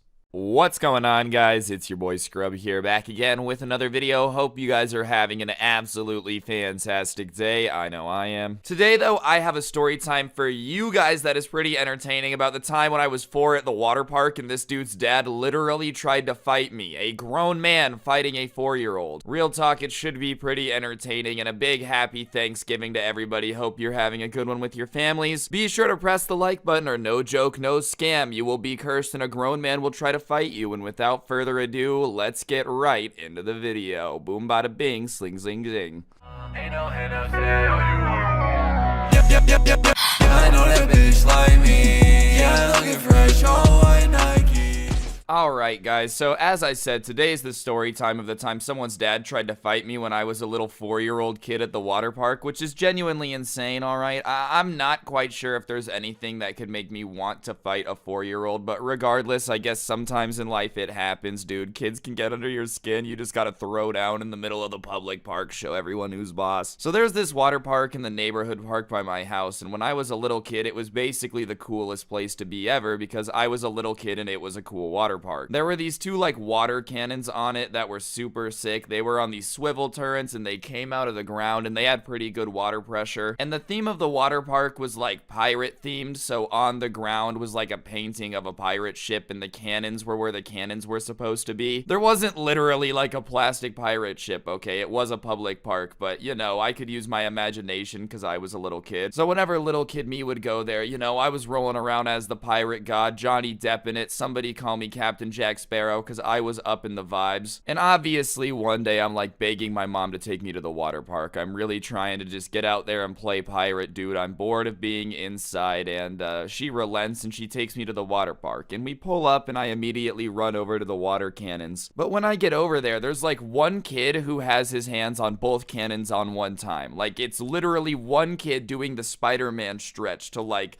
pull the both water cannons at once. This dude is literally recreating that scene from Spider-Man when he's trying to hold like both the pieces of the boat together with his webs, and he's like, freaking out. Tom Holland being ripped. People say I look like Tom Holland. Instagram at Scrubby, by the way, always plug. He is literally full stretch to be touching both. Like, we're both little kids, you know, 4-year-olds. So this dude is literally almost full eagle spread to be controlling both cannons at one time, and it doesn't look very comfortable. Like, it looks like somebody trying to do the splits that's never practiced it before. You're not quite sure if they're just stuck like that, or, you know, if they just not sure how to get out of it. I genuinely just didn't know if this kid even meant to try to be controlling both. So obviously I do the logical little kid thing and I walk up and ask for a turn on one so my imagination can get to pirating and not looking at this kid doing some weird yoga moves to try to control 2 water cannons at once. And even then, man, you ever heard the saying that like no one man should have all that power? Dude, I'm just saying, no one kid should control 2 water cannons. That's a little too much power for one person. My goodness, presidents get corrupt enough, and we're gonna give somebody the power of both water cannons on the pirate ship? I think that's gonna lead to somebody with some serious ego issues. The kid just looks at me with this face of disgust, man, and I'm gonna be honest, it looks like I just asked him to sniff a rancid fart. Like, not like I just asked for a turn on a water cannon. He's looking at me like I just asked him the most insulting, degrading question ever, and I literally just asked if I could have a turn on one of them, because he's got his hands on both of them. And he's just kind of sneering at me at this point, and he snaps and he's like, this is my park, and I need to get out of this way, because he's playing with them and they're his, and he doesn't have to give anyone a turn. Which, like, alright, okay, that's a little bit rude, you know, I may have only been 4, but even I realized 2 obvious things about this dude. A, he was rude and his breath smelled like anchovies. Like, how you gonna be so young and have such awful breath, dude? You're 4. You have the teeth of a crackhead. I know those are your baby teeth, but Jesus, dude, like, I take better care of them. And B, parks couldn't be owned by one person. Like, even if you were a cool kid, okay, you didn't own the park. That's not how it works. Even 4-year-old me was aware of the idea of public property. So, you know, obviously at this point, I'm looking at this kid hogging both water cannons. He's just kind of being a jerk, saying he's not gonna give me a turn, and then saying that he owns the park, which I know for a fact isn't true. And I'm like, dog, it's just not that deep. Just give me a turn on the water cannon. So I point out the obvious, which is that he didn't own the park and that he really had no right to like be hogging both water cannons. And you know, if you've ever talked to somebody who's just being a jerk, the problem with like pointing out the obvious or the logical things is they're not logical people, dude. They're just built with brains that don't work right, you know? You could be like, hey, you eat milk with cereal, and they'd be like, nah, I eat my Apple Jacks with orange juice. Like, they're just weirdos. It's just not a very good system. And when I tell him that he doesn't own the park and he has no right to be hogging the water cannons, dude, he looks at me and I can tell immediately that he did not like that statement whatsoever. So he decides that he's just had enough of me. So he goes to blast me with both of the water cannons at one time. And like I said, he's kind of stretched out and he has his hands on both of them. So to pull them into us, he has to like cross his arms. You know what I'm saying? Like, he has to pull inward. So he does it with some anger behind it. Like, he's trying to teach me a lesson. So he pulls in his arms to like cross them inward, and they swing inward with a bunch of speed. And when his arms cross inward, the cannons come in and they could turn almost like 180 degrees ish, not 360. And it just blasts him right in the face, like both of them. And one of the cannons just shoots right up his nose. And I'm not gonna lie, you know, for a public park, these cannons did have some pretty high water pressure. So he's trying to act all cool. He swings these cannons around, blasting himself in the face. One of them blows right up his nose, which I'm sure did not feel very good. Even just swallowing water down the wrong pipe doesn't feel good. Getting water up your nose the few times I've done it doesn't feel good. Now imagine a water cannon just blasting it up your nose when you're completely unprepared for it, dude. Blasting him in the or face point blank, my bad, I can't talk. So after blasting himself in the face and shooting water up his nose, though, there was these little like rubber stopper things on the spinning part of the cannon that prevented them from spinning 360, you know, like they were just these little rubber grommets that were supposed to gently kind of bounce the cannon back the other way if you were swinging them. Well, because this dude had like literally yanked with all of his little kid might, these cannons are flying, so when they smack into the rubber stoppers, instead of like gently coming to a stop, it did what rubber does and just kind of like pushed them back out. Well, because we're little kids and we don't weigh a whole lot, when they go flying back out, his arms uncross and the handles kind of fly outward and it throws him forward. So all of his weight goes flying and he face plants hard. Like he smacks his face into the ground and it just does the whole like, you know, when somebody's skin kind of hits the ground and it doesn't even sound like a thud anymore. You can just hear the slap of the air just rushing out from the side of his face as it hits the ground. But keep in mind, he somehow has managed to do this all to himself, dude. And I knew he face planted hard too because he didn't move right away. And like, you know, usually if you kind of get hurt and you're little and it's not too bad, you just kind of pop up crying and like, oh, wow, that hurt. And he slowly gets off the ground and there's like a little pool of blood on the ground, not a whole lot of it, and he's holding something in his hand and it's white, like a little white gem. It almost looks like he's holding a pearl, but like a little more rectangle. So after that though, he turns and like growls at me, and when he does that, he shows his teeth, and I remember just seeing this giant gap where one of his two front teeth used to be, dude, because one of them is gone. He had literally knocked out one of his two front teeth by himself trying to blast me in the head with water cannons, which, you know, I'm not saying karma is a thing, but like,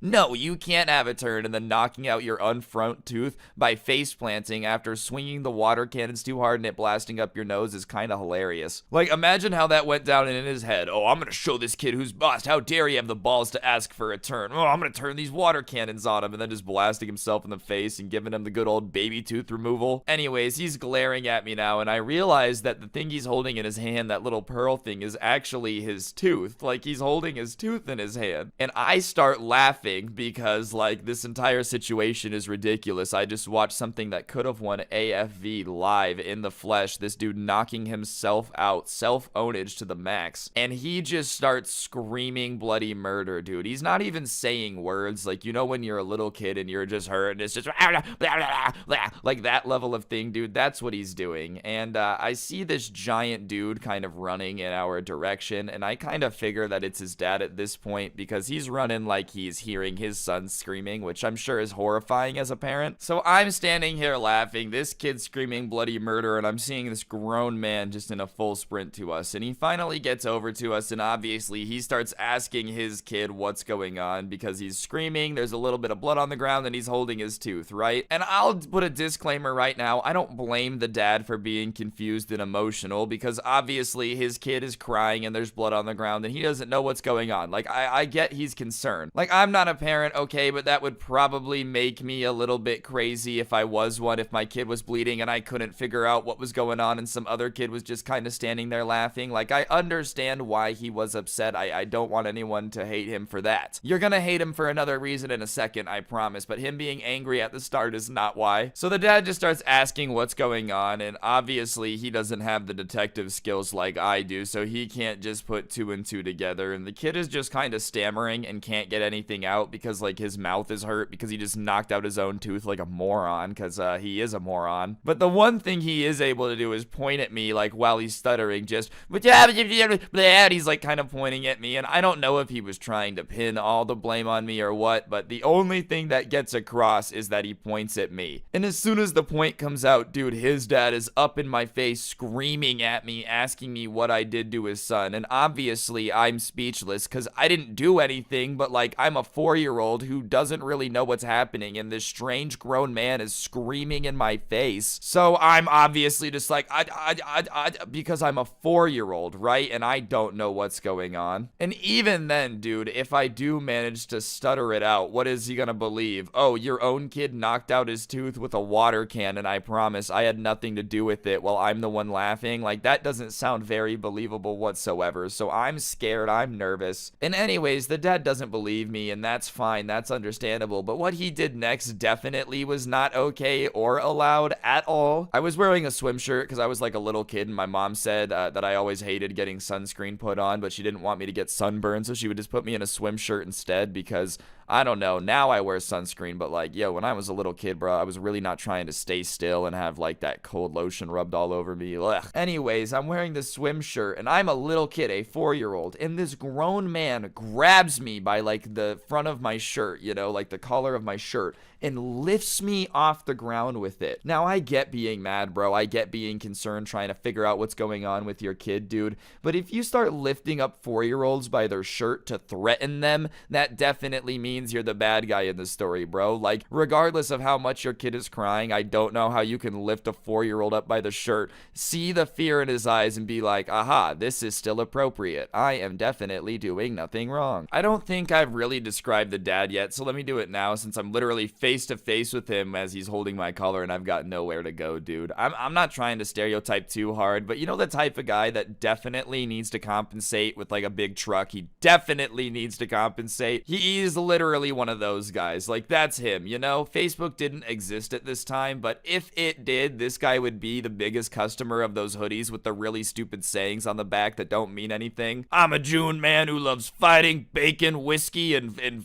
threatening 4-year-olds at the water park because my son's an idiot. Like, he would literally own every single one of those hoodies, I promise, dude. So he's got me by the shirt and we're face to face, and he has these eyes, dude. And I didn't know it at the time since I've kind of grown up. You know the eyes that somebody has when they're about to swing on you? Like when somebody's so mad, they're so fed up that they're about to resort to violence. That's the look he has. Me, a 4-year-old, dude. And he just kind of like grits his teeth and says, I'm gonna ask you one more time what happened to my kid. But like, as he's saying that, dude, he pulls one of his hands back to kind of like give the illusion that he's about to punch me in the face. And I really didn't have an answer for him, dude. And he literally just says, he's like, I'm gonna beat you if you don't tell me what happened to my son. And he's pulling his fist back further like he's gonna punch me in the face. And he literally has me by my shirt in the air. And I'm 4, so I'm not very tall. It's not like I can just like, you know, put my legs on the ground and run. I'm literally in the air. There's nowhere for me to go. He's got me by the shirt. He's looking like he's about to hit me. And at this point, my life is kind of flashing before my eyes because a grown man is about to introduce his fist to the back of my head, and I like the back of my head never meeting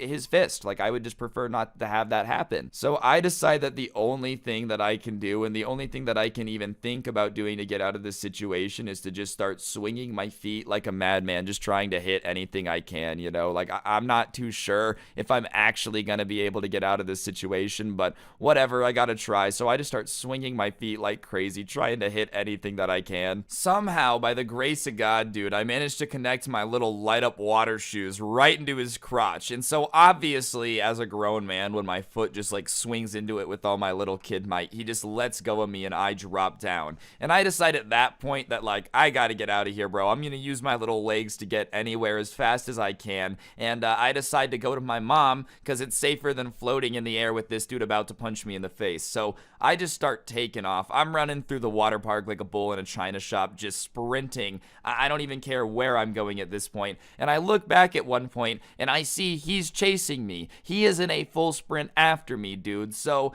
imagine seeing a fully grown pot-belly man just full bore chasing this like little kid through a pirate-themed water park. Very Home Alone vibes. I felt like I was Kevin McAllister. Remember when he's like on the ice skating rink getting away from the wet bandits? I'm not gonna lie, it did feel pretty sick to be home alone for a bit. Regardless, I'm running towards my mom, and she kind of had this like camping chair set up on the grass a little bit away from the water park. She could still see everything, obviously, but she was just reading a magazine. And I'm running full speed, and she looks up and she says, "Hey, Ryan." And before I even say anything back, dude, I just swan dive right behind her camping chair because like I knew the guy was probably still chasing me and I just didn't want this guy to be able to grab me. Regardless, this guy is still riding my tail, and he's bigger than me and definitely should have caught up with me by now, but the fact that he was like a tubby truck owner definitely kind of saved me. I'm not gonna lie. By the grace of God, this dude was super out of shape and couldn't outrun a 4-year-old. My legs might have been short, but I was running for my life, literally running for my life. So, you know, I had to do what I had to do. do. And this dude must have had his adrenaline going or something, because he decides that he's gonna grab me by my shirt again and lift me up. But keep in mind, he is doing this in front of my mother, and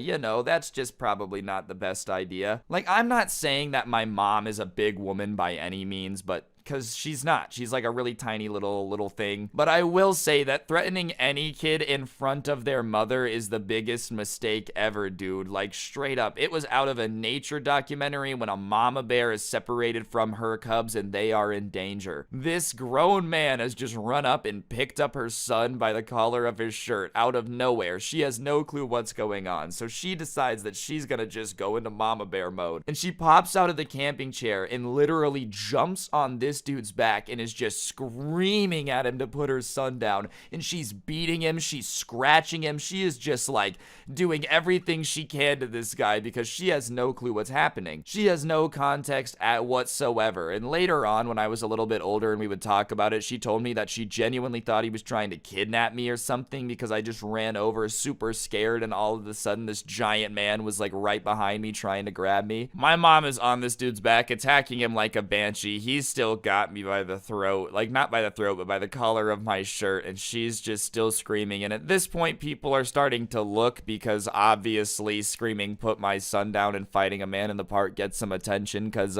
we've all seen Dateline, all right? Everybody knows how these usually end. So at that point, people start like coming over to help, but I'm being held up by my shirt with this dude, like literally looking angry at me, with my mom going bonkers on his back. And finally he sets me down and my mom gets off his back and runs over to me to check on me, asking if I'm okay and if I'm hurt and all that, because, you know, she really didn't know what was going on yet. She just, the first thing she sees is this dude grabbing me, and my mom's checking on me, and the dude is just kind of standing there watching, probably kind of assessing all the scratch marks he has on the back of his head and like everything else. And I think at that point, he finally realized I'm like a little toddler, dude. Because once my mom got off of him and was done checking on me and like turned to yell at him, his entire tone has changed. He's all like telling my mom that his kid just got hurt and he's just trying to figure out what went down, which obviously sounds like a good excuse on paper, but you know, considering less than a minute ago you were trying to punch me in the face to try to get information out of me that like wouldn't have made your son look like a genius in the first place, and then chased me and like, you know, threatened me in front of my mom, and now you're trying to act like the United Nations outreaching with a peace treaty. My mom really was not buying it too much, and I don't blame her, dude. Like, if I was a parent and anyone grabbed my kid in front of me, I probably would not, that would not be good. And I'm not even saying I'm like a giant tough guy, okay? I'm not a fighter by any means. I'm just saying, like, people are very protective of their kids, obviously, and I get why the dude was mad, but you still can't threaten to beat a 4-year-old regardless, especially if they're not your kid. Alright guys, I'm gonna pause the video for a second. On screen is a gift card. I give a gift card away every day in the video. Whoever gets the code gets the code. It's just a way for me to say thank you to everybody who is subscribed. So thank you if you are, if you have notifications on. I really do appreciate it. And if you're not, you might as well turn them on. It's always free. You can unsub if you don't like it, and I literally give away free money, so you've got nothing to lose. I guess like 80% of the people who watch my videos aren't subscribed, and if you are going to subscribe, you might as well turn on all those notifications so you never miss an upload and you have a better chance at getting the gift card. And yeah, on that note, thank you so much to everybody who is subscribed. Let's get back into the video. At this point, though, his kid comes up with another mom and her kid, and she starts saying that she saw the whole thing and she can clear it up. And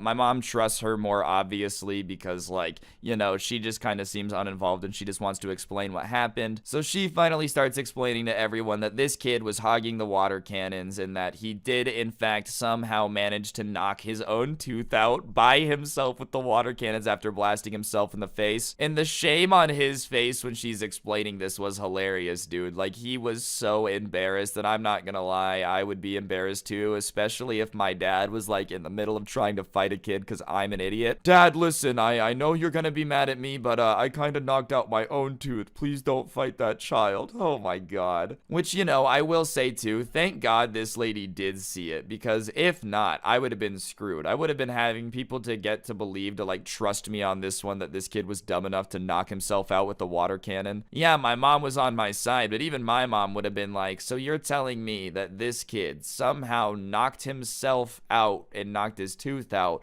with a water cannon because he tried to spray you with it. And 4-year-old me would have been like, yes, that's the truth. Regardless, she keeps telling the story, and she finally gets to the point where, you know, the guy almost punched a 4-year-old, and she starts going in on him, dude. She wasn't the hero I expected, okay, but it was the hero every kid who wants to play pirates without grown men trying to fight them needs. So she just starts flaming him, asking him what type of horrible parent he would have to be to threaten a child, saying he has to be out of his mind to come to a public place and treat other people's kids like that. She's just going in on him. She's saying he's got to be a horrible parent and da-da-da-da-da. And at one point, the dude tries to like interject and defend himself, you know, by saying that I wasn't answering his questions, which is why he had to try to grab me so he could figure out what happened to his kid. And she starts flaming that, asking him how stupid he would have to be to threaten a child, and that I probably wasn't able to answer him because I was scared out of my mind because this strange grown man was picking me up and yelling at me, which was basically the truth. Because I mean, I barely knew what happened, dude. I couldn't even read at this point. Like, maybe just a little bit of reading was going on. I'm a barely 4-year-old guy, and this dude's just screaming at me, asking me to answer his questions. I'm not a criminal. I don't know how to get interrogated by the police, okay? The man finally realizes he's in the wrong at that point, and he like starts to apologize, but this lady at this point is all worked up. She's all mad that he even had the nerve to defend herself, so she's just kind of going off, and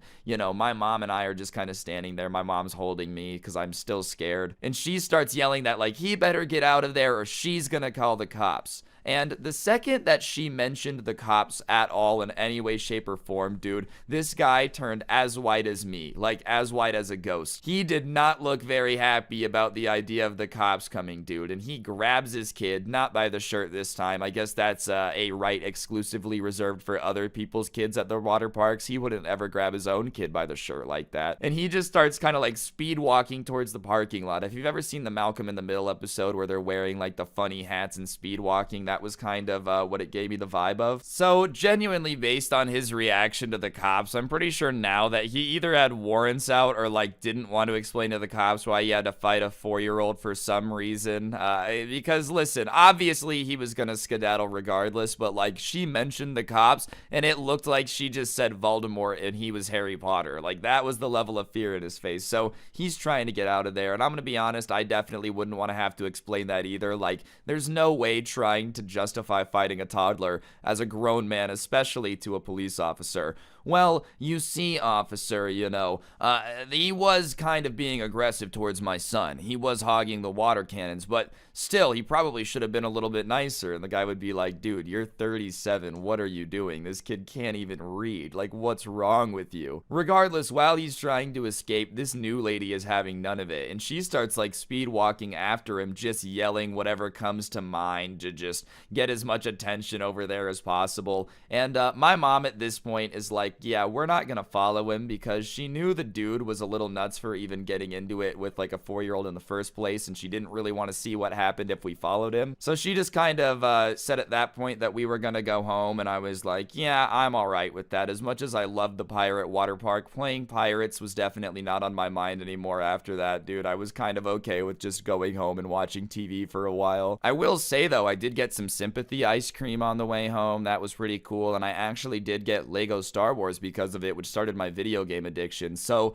in a weird way, if this guy never threatened to fight me at the water park, I wouldn't be a YouTuber, because Lego Star Wars is what got me into gaming, which is what got me into YouTube. So in a very roundabout way, a grown man trying to fight me made my career. Wouldn't you look at that? Always look on the bright side, guys. However, as much as I would love to say that that's the end of it, dude, we actually did end up bumping into him a couple weeks after all of this went down in Target. I was still a little kid, obviously, but I remember this instance because it was one of like the most bizarre times ever where somebody was horrified of my mom. So we were just kind of shopping, going around the corner, and I'm sitting in that part of the cart that's kind of up at the top where they have little kids sit, obviously, because I was a little kid. I don't know why I'm having to explain to you that the little kid was in the little kid part. Anyways, we come around the corner and there's this guy there, and he recognizes my mom first, dude, because his eyes get all white and he gets all flushed again, or like wide, and he almost, you know, looks like a bit earlier when that lady said she was gonna call the cops, like that level of nervous. And she just kind of looks at him and says, oh, hello,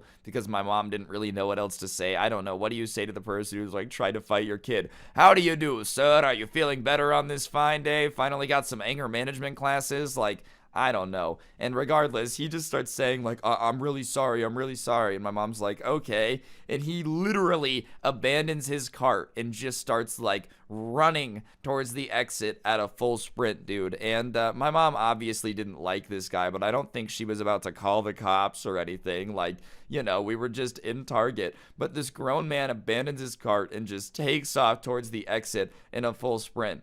Even though nothing really happened after the park incident, like we didn't really pursue it any further, you know, it's not like we were trying to hunt him down or anything. Apparently it stuck with him enough to like strike fear into the soul of his heart that if he were to ever see us again, he just had to run. I'm not gonna lie, it was hilarious too, because like I've never seen someone be in so much fear of my mother. She's not very scary. She's pretty short, you know, like she's just not intimidating at all. And to see this grown potbelly man that tried to fight a 4-year-old get intimidated by her was just kind of funny, because it's like, oh, yeah, you're Mr. Tough Guy when you're trying to fight a 4-year-old, but once his mom's in the room, you're gonna run away from us in a Target because you just can't handle the pressure, dude.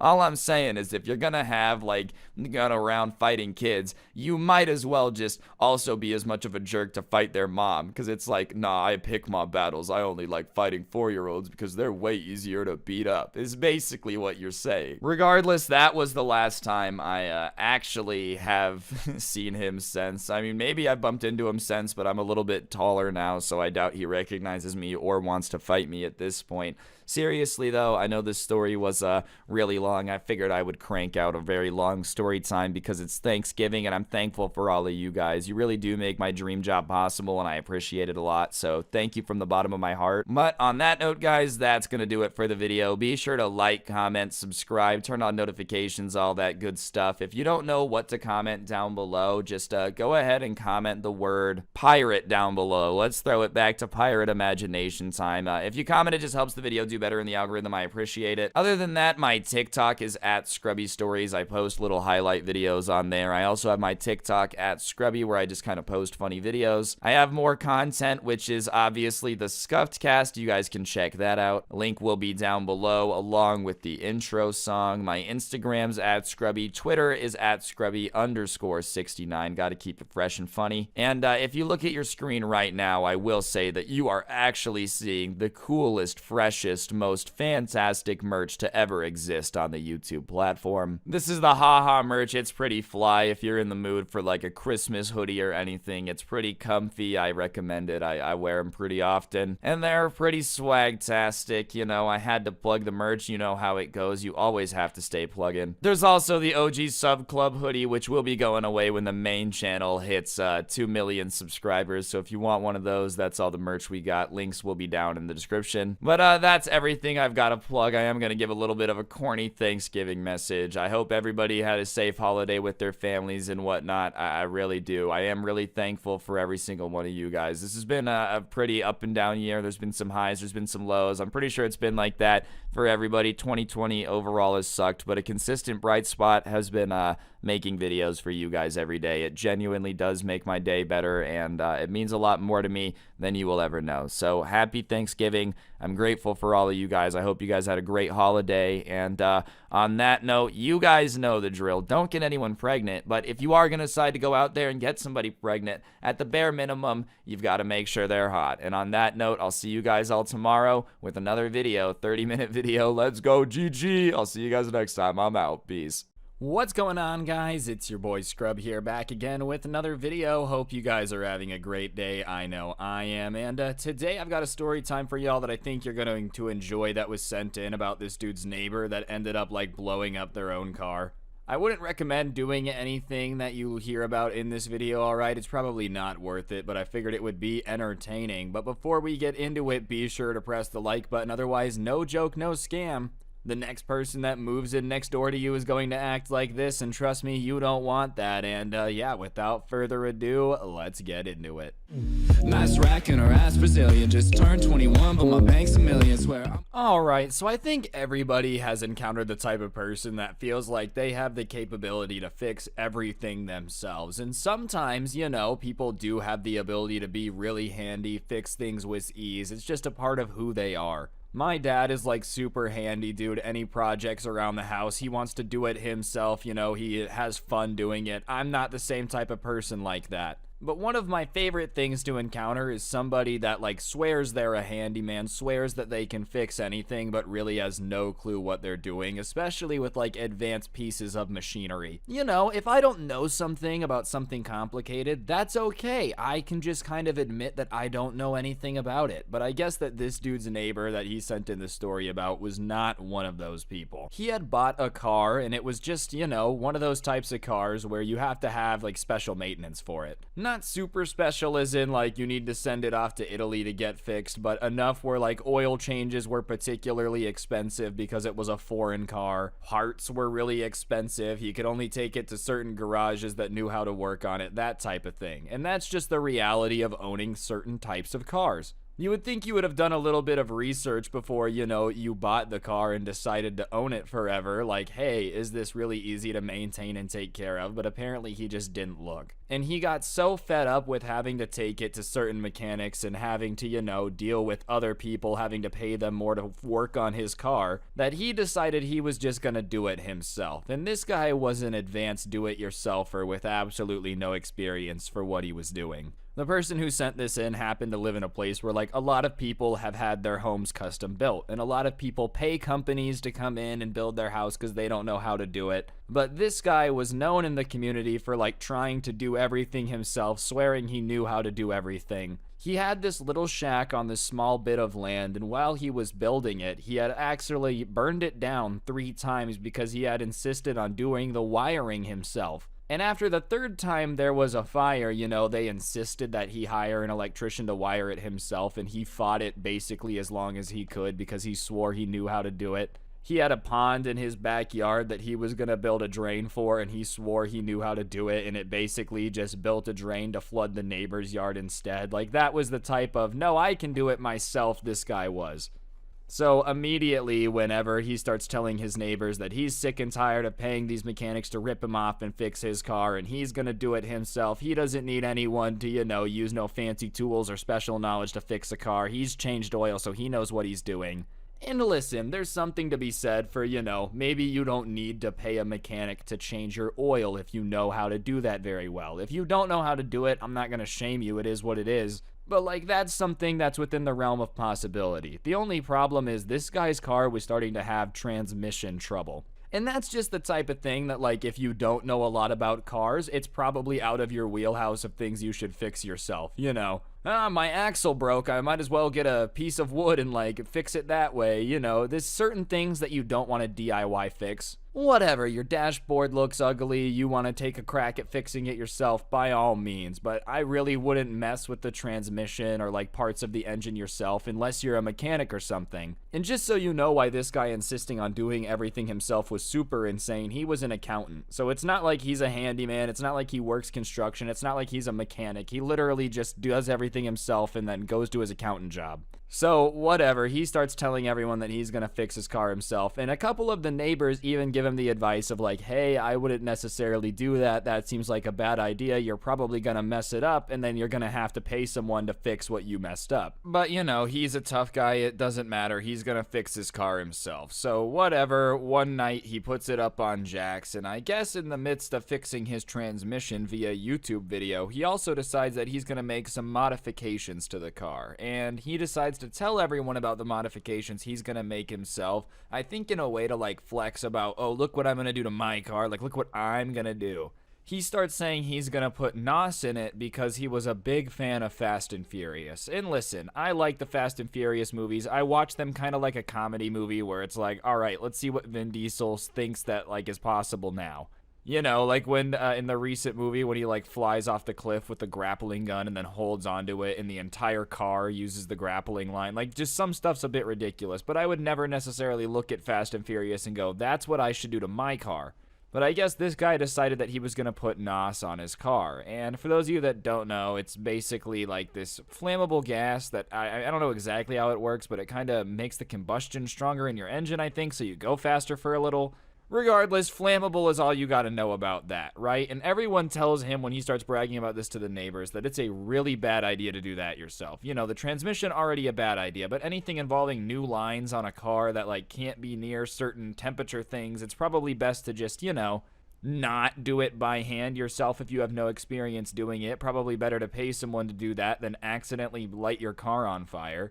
Anyways, whatever. He says he's gonna have it done in a week. A week turns into 2 weeks. A week turns into 3 weeks. 3 weeks turns into 4. So it's about a month later, and this guy is still working on this car. He's not even done with the transmission yet. Nowhere near like the NOS lines or anything he swore he was gonna do himself. But regardless, he's still bragging about it, saying it's taking him longer because he has had to redo some things, blah, blah, blah, blah, blah. Chances are he just kind of messed up and had to redo it because he didn't know how to do it right. And whatever, finally after a month, he says that he's going to start working on the NOS lines, which, you know, to each their own. Like I said, I wouldn't do it myself, but, you know, I guess it's America. And he has these bottles of it, and as I said, it's a flammable material, so he's got them in the garage, and he's obviously tinkering with lines and trying to set stuff up and blah, blah, blah, blah, blah. And one morning, the subscriber that sent this in wakes up to the sounds of what can only be described as like a grown man like crying, but not in not in a way that like makes sense, you know, not like a stoic crying, but like a grown man wailing, like, you know, like someone just took his puppy. And the sound of sirens and everybody else yelling, stop, stop. And it just so happens that he could look out his window and see into this neighbor's garage. And so he looks out, and in the driveway, they had pretty long driveways, there's this like trailer with a car on it, and it's on fire. This thing is literally on fire, dude. It's burning. It's covered in flames. It looks like, you know, 8-year-old you got to design a Nintendo DS. This thing is covered in flames. And obviously, they're just kind of taking in this sight. It's not every day you wake up to someone's car on fire across the street. Or at least I hope not, dude. Like, if that is something you're waking up to every day, I think you should talk to your parents about maybe moving if you can. You know, that's just really not a healthy spot to be at. I'm sure it's not good for you to be breathing that stuff in. But anyways, you know, he's just kind of watching this, and as he kind of comes more into picture, all of the neighbors are sitting there, and they're holding back the neighbor whose car it is, and he's screaming, it wasn't me, but like wailing in between that. And listen, dude, here's all I'm gonna say about it being you. You were messing with the flammable material, laying lines to transport flammable material near a motor that gets very hot with no experience on ever doing it before. Your car was not on fire. You start messing with flammable things, it catches on fire. You know, I'm not saying that I know exactly what happened, I'm just saying that it looks pretty obvious what, like, probably went down. And obviously, the neighbors are holding him back because he's, like, trying to get to the car. And I just don't really know what Homeboy thought he was going to do. Like, okay, let's say, hypothetically, the neighbors let go of you. What are you going to do about the flaming car? And I'm just being honest, man. If they don't hold you back, what, you're going to run up to the fireball and, like, jump in it and put it out yourself? No, you're just going to light yourself on fire, and now this story time is no longer entertaining. It's just sad. So obviously everyone's holding him back, but the sirens are coming down the road, and it's a fire truck. The fire trucks pull up and they start doing their thing. I don't really know what the procedure is for taking care of a car that's on fire in a driveway, but I'm sure they've got one. They tend to be prepared for these types of things. But, you know, at that point, the subscriber's like, I'm going to get over there and get an idea of what happened. So they basically get dressed pretty quick, and they run across the street. There's a bunch of neighbors, so it's not like it's that big of a deal that they pull up. It wasn't insane for them to come investigate. Obviously, it's not every day that this happens in the neighborhood. And most of the neighborhood is there, dude. Between the car fire, the screaming, the sirens, it's made enough noise now that basically anything attracted to sound within an 18-mile radius is getting closer. If this was like the movie A Quiet Place, all these people would be about to get yeeted on. But he goes over there, and the fire department is doing their thing, and the neighbor is just kind of telling everybody that he doesn't know what happened. 1 second, everything was good, and the next second, everything was on fire, right? And obviously, everyone's like, okay, well, it was probably a little bit more than that, but they don't want to argue with him right now. He just watched his car burn down. Finally, the police, or not the police, the fire department, my bad, put out the fire, whatever. And they come over, and they kind of are like, hey, can we talk to you? And they start talking to him, seeing what they found, blah, blah, blah, blah, blah. And they say that the cause of the fire was one of the cables, what the NOS was in. It looked like someone had, like, burned it, you know, like as if when it was going, there was stuff in the cables or the line, not the cable, the line. You guys know what I'm saying. Like, someone had, like, put something hot next to it. And this guy proceeds to explain that, you know, he had finally put the lines in and it had been pumping. He was testing it or whatever. I don't really know what his logic is. It's not like there was much logic to it. And, you know, he had realized that there was stuff going through it, so he lit a cigarette in order to celebrate, to smoke.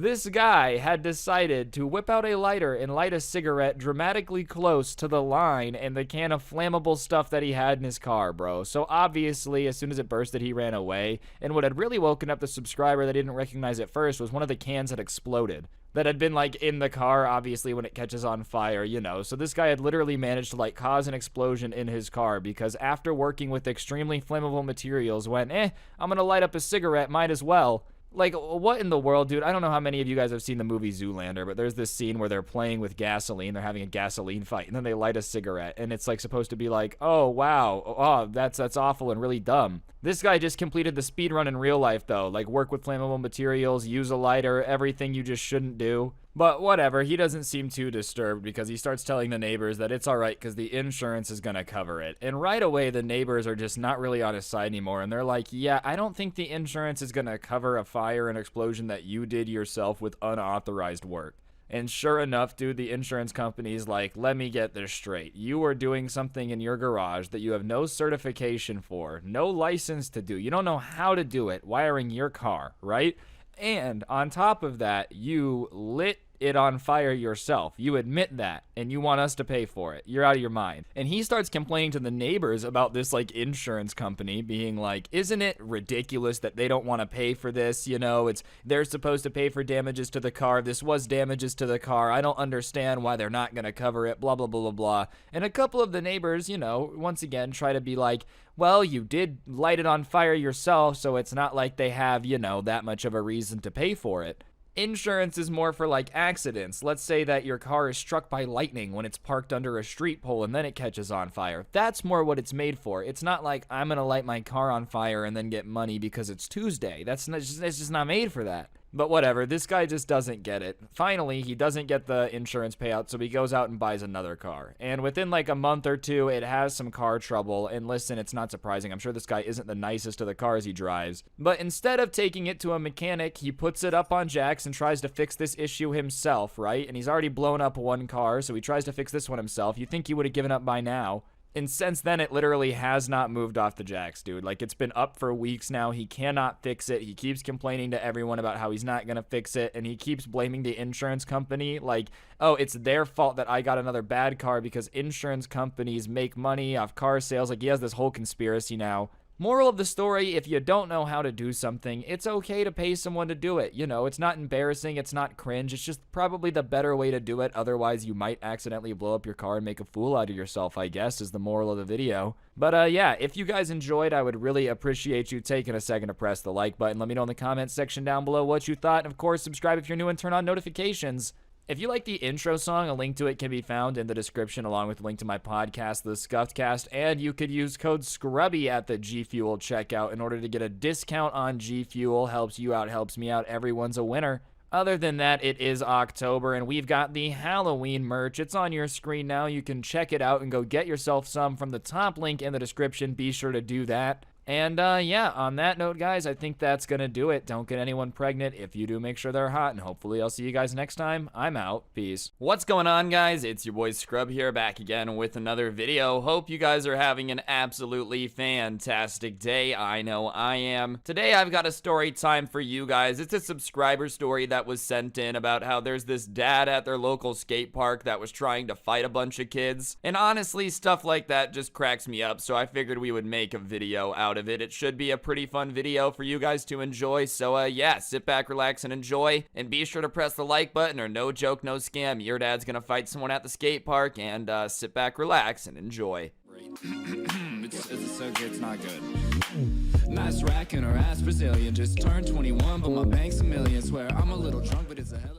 Alright, so skate parks are a very interesting place because skaters have a lot of variation, dude. You have some kids that are like smoking so much they literally just smell like a dispensary when they're rolling by you. You have soccer moms that are there with their kids like basically wrapped in bubble wrap with a bike with training wheels, and they're not allowed to ride down any ramps because they're too dangerous. You have other kids on scooters, you know, that are just kind of doing their thing. It's just a mix of different people, and because of that, sometimes there is disagreements, and for the most part, part, they stay pretty minor. One thing though that obviously some parents don't seem to understand is that a skate park does have the potential for their kid to get hurt there. No skater is ever intentionally like riding around trying to knock down little kids and knock them out. But yeah, unfortunately, there are some times where a kid goes down a ramp at the same time somebody's coming up a ramp, and like accidents happen, right? And it truly is an accident. And so I guess this person who sent me the story one day was just at the skate park chilling, doing their thing, and they went over this like nipple ramp. For those of you that think that's not a real thing, it is. It's like I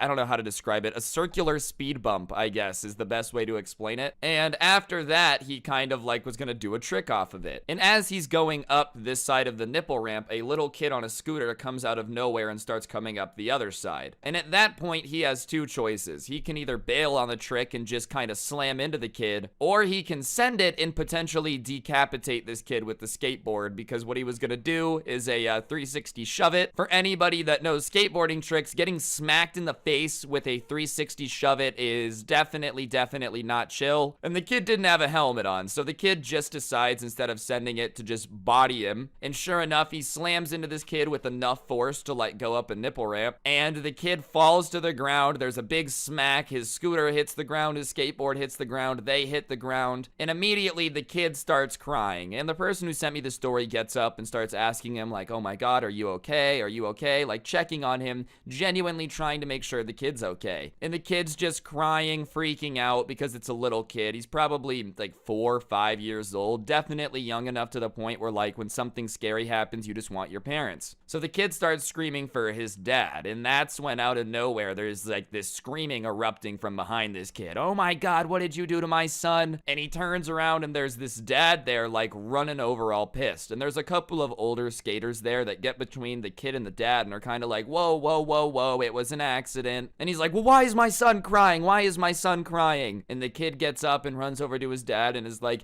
they ran into me, you know, like the little kid crying where they're just struggling to get words out. And obviously I'm not a parent, but like I can understand that when your kid is crying, you're maybe not the most logical person. So he's like, who ran into you? Who? And he points at the skater kid. And at that point, the dad's like, I demand an explanation. So the kid starts kind of saying, well, here's what happened. I was skating. I was going up the ramp. He came up the ramp. I didn't see him. It was an accident. And I had to decide whether to like do the trick or just run into him. So I just tried to run into him, and I'm sorry. And the dad, for some reason, is like, that's not good enough. He starts tearing into him about how it's his responsibility to make sure that people aren't coming. And like, he really could have hurt the kid, and he's lucky he doesn't have half the mind to beat the crap out of him right now. And at that point, the kid's like, I don't know who this dude thinks he is. So he starts talking back saying, dude, your kid snaked me. Like, shut up. You're not gonna do anything, you old man. Which, for those of you who have ever been to a skate park, accidents genuinely happen, especially with little kids. Like, the more you're in a skate park, the more you've been around it,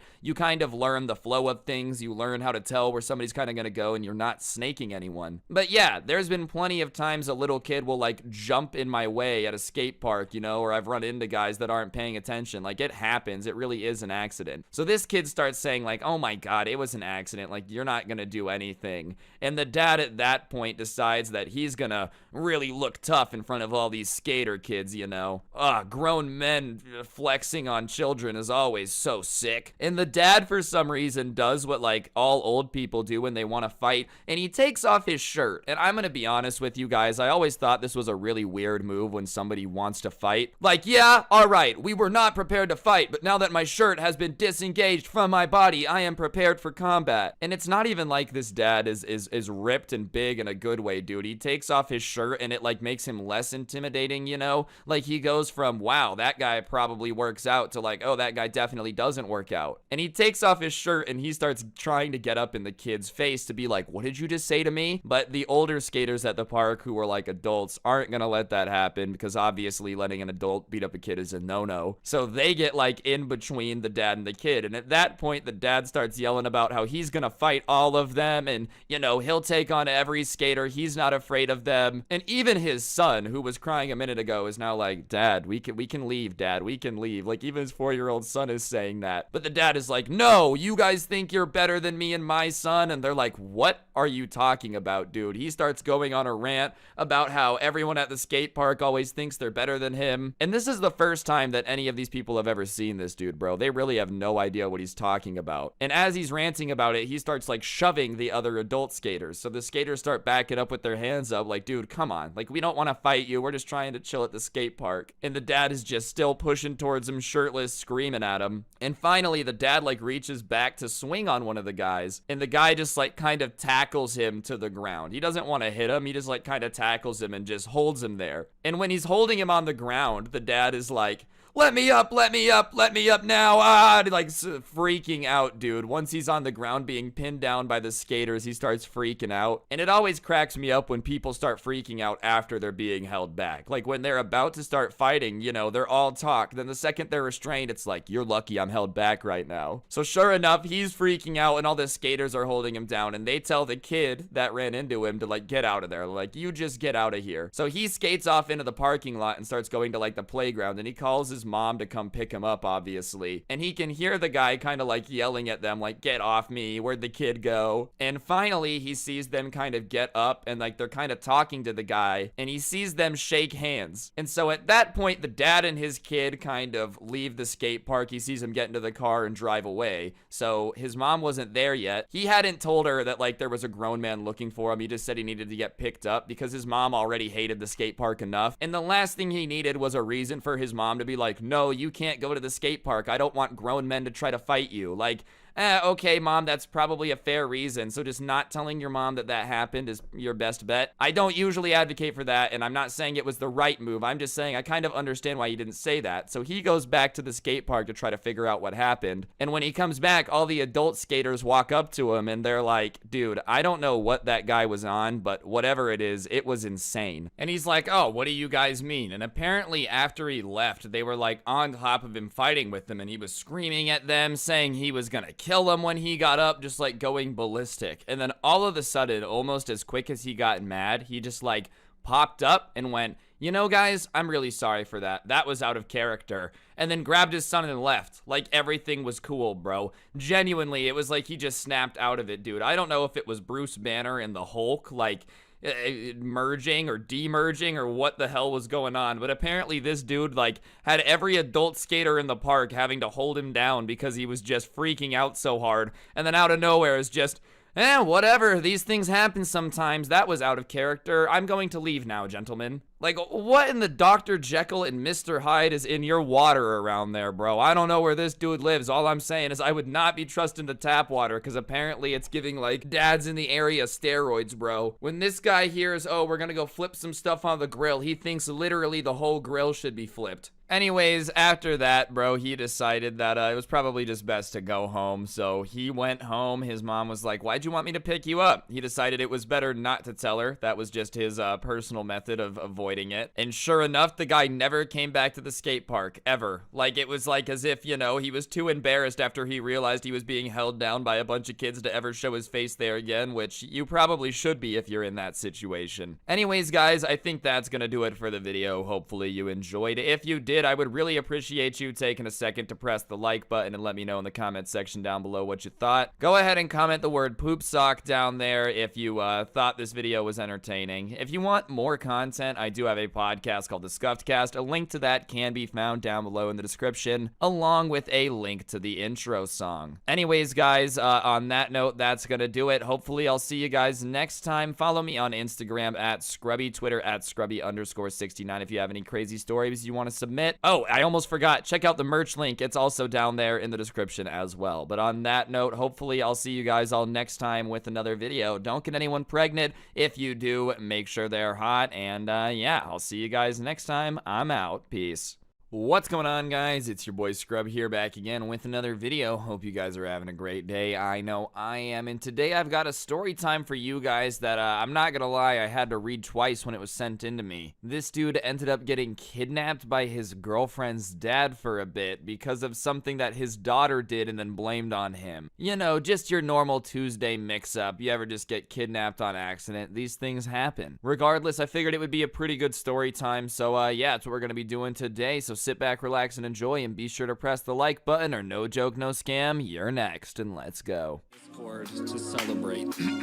It's not good. Nice racking her ass Brazilian. Just turned 21, but my bank's a million. Swear I'm a little drunk, but it's a hell of a feeling. Alright, so this guy was dating this girl when they were both 16. I'm gonna name the guy Kevin. I'm gonna name the girl Fiona. Now, Kevin and Fiona, they were dating for a bit, and obviously when they turned 16, they both really wanted to drive and get a car. Now, he was in a family situation where, you know, his parents were providing for him and whatnot, but they couldn't really buy him a car. So he got a job, worked all summer, saved up a bunch of money, and got a car. She, though, was the type of person that she didn't really have to work for that much, if you're picking up what I'm putting down. And on her 16th birthday, she ended up getting a brand new Mercedes. And when I say brand new, I mean brand new. Not certified pre-owned, not like a year old. The dad had gone out and like customized this car for his daughter's 16th birthday. It was impressive. And obviously, since they were dating, they were hanging out a lot. And because her car was so sick, she would drive a lot. And, you know, the dad already wasn't the biggest fan of this kid, and he thought it was really weird that she was driving a lot. He would be like, why are you driving? And, you know, she would explain that his car didn't have, like, any of the cool stuff her car did, and he would give her gas money. Like, he wasn't trying to rip her off or anything. It was just the cooler car. But, you know, that combined with the dad just thinking this guy wasn't a good dude. He just did not like him. He thought it was weird he didn't want to drive. He thought it was weird that, you know, he had a job. And that one's weird to me, bro. You think it's weird that the guy your daughter is dating has a job? Would you rather him not? I feel like that's something that's usually a good thing. But hey, apparently to this guy it was not. Like, the dad acted as if Kevin was gonna turn his little Fiona into just some depraved monster.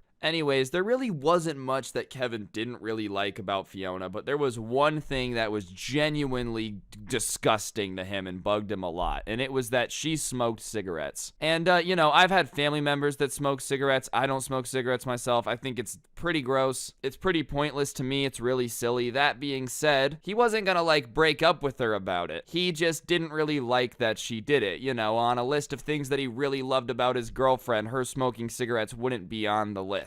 He didn't want to break up with her over it. If anything, he was like, hey, maybe I can help her quit, realize that, you know, it's worth it to not give yourself lung cancer for no reason. He thought he was going to try to help her. And he could kind of deal with the smoking, but one thing that she would do that really drove him crazy is she would smoke cigarettes in her new car with the windows rolled up. And she would be like, well, if I only do it every now and then, the smell's not going to stick. And he would be in the car with her and he'd be like, no, trust me, it's going to start smelling like cigarettes in here. You really shouldn't do that. And she just kind of blew him off, was like, whatever, you know, took it as just some dude trying to like lecture her about how she should do something. And she would just kind of smoke a cigarette in the car once a day because she thought it wouldn't be that big of a deal. And one day she's smoking a cigarette in the car and he says, look, it's really a matter of time until your dad smells these cigarettes and he's gonna blame me because he hates me anyways. You know, he's like, it's gonna become an issue and I promise you it's gonna become a problem. And she blows it off, says there's no way it's gonna be an issue, you know, he's being ridiculous and paranoid, all the stuff that people who definitely aren't thinking of the consequences are talking about. Well, one day, they weren't together at all. They really hadn't hung out that day, and I guess her and her best friend had been smoking cigarettes in the car, and for whatever reason, there had been an issue with the car, and they had to pull over to the side of the road and call the dad to come help them because they were having car trouble. Well, I guess the dad was closer than they expected, and they didn't really have time for the smell to get out of the car. So the dad pulls up, and, like, it still really smells like smoke. So naturally, the dad starts freaking out and is like, what's going on? Why does this car smell like smoke? Do you have any idea how much money I spent on this? You know, if you're smoking in it, I can't resell it for the same amount of money. What, like, how does, like, are you doing this? You have no respect for my property. I'm gonna take the car away. I'm pissed. Like, the dad is pissed, and rightfully so. You buy your kid a nice car. You don't even know they smoke cigarettes. Come to find out someone's smoking in the car that you just paid a bunch of money for. You'd probably be mad too. And I guess Fiona, in, you know, the panic of not wanting to get in trouble, decides that she's just gonna blame her boyfriend. So she says that Kevin was smoking cigarettes in the car and she didn't know how to tell him no. And obviously, the dad, already not liking this dude, dude doesn't really have to hear much more, and he just hops in the truck and goes, I'll be right back. We're gonna solve this right now. And she's protesting and whatnot, but he's gone. He's out of there. And while all this is going on, completely unaware of this, Kevin is just minding his own business at work. He kind of had this job where he had to walk around outside and like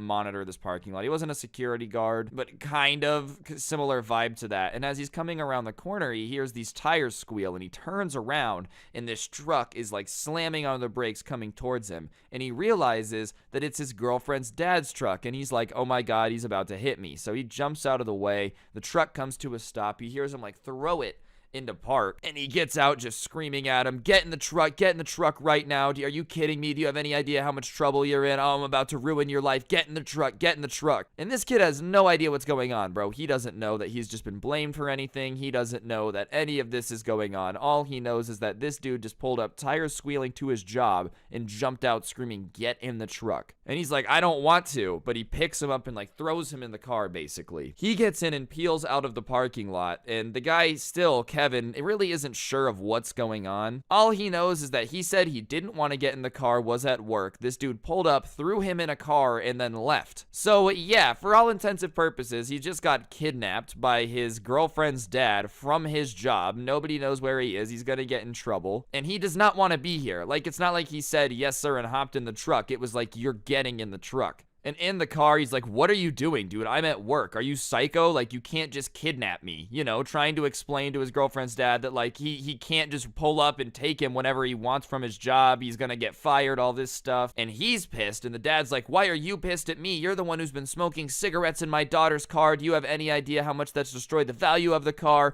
You're putting her in such an uncomfortable position. I knew you were a bad influence. She's gonna start smoking cigarettes. You know, I don't want her to go down that path. Da-da-da-da-da. And he's like, I don't smoke cigarettes. And the dad's like, what do you mean? My daughter said that you were smoking cigarettes in her car. Now you're calling her a liar. You're calling me a liar. He goes, no. Seriously. Look, check me right now. I would have cigarettes on me. And the dad's like, what do you mean? So he empties all of his pockets and he goes, look, I don't smoke cigarettes. Your daughter has been smoking cigarettes in the car. I've been telling her to stop. And he starts pulling up text messages of him being like, hey, you should really stop smoking cigarettes in the car. The smell's gonna stick. And listen, before anyone's like, oh my gosh, you snitched on your own girlfriend. I mean, first of all, obviously she didn't care about him that much. If she was like, go kidnap him, dad, it's okay. And even then, she tried to blame him first. It's not snitching if somebody tries to give you the rap for something they did. That's not snitching. Oh yeah, Jerry robbed a bank. Nope, it was Kevin. Then Kevin has every right to be like, nah, Jerry robbed the bank. Because that's completely different than, you know, both of you doing a crime together and you telling on an accomplice. So he's explaining all this, and the dad is like, obviously kind of seeing the color drain from his face, and he's like, please tell me you're not gonna sue me. And he's like, well, I mean, you did kidnap me from work. He's like, look, I thought you were smoking in my daughter's car, you know, I'm sorry. And the guy's still pissed. He's like, let's just go handle this. If you get me back to work and I don't get fired, then we'll be good. But if you explain to my boss the situation, then we'll be golden. So they pull back up to the car and they get out, and the dad is like, so you were smoking in the car, huh? And Kevin kind of looks at the ground and he's like, yeah,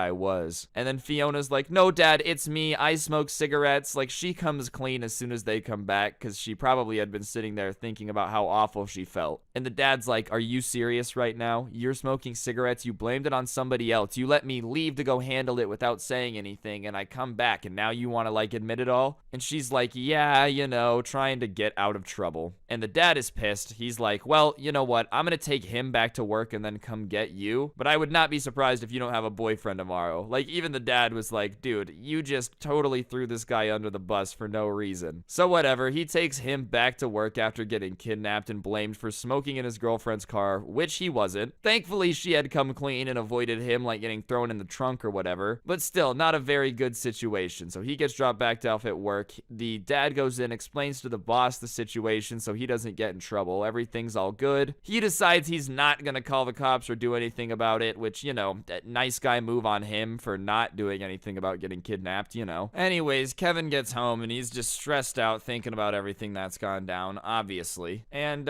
he decides that he's just gonna check his phone and see what's been going on, because in the just rush of everything, he hadn't checked. And he checks and he has a text from Fiona, and it's basically like, hey, I understand if you're mad at me, but like, basically something along the lines of like, I understand you're mad at me, but you have no reason to be, basically. And at that point, he's like, I just don't really feel like saving this relationship, bro. She's willing to throw me under the bus. If she ever gets caught doing something bad, she's gonna blame me. She just did. She's not even that sorry about it. And even then, we just didn't really get along as well as we used to, is what he said in the message itself. So whatever, he decides that he's gonna break up with her. So he drives over to her house, awkwardly walks past her dad and does like the hey, as if he wasn't kidnapped by him earlier.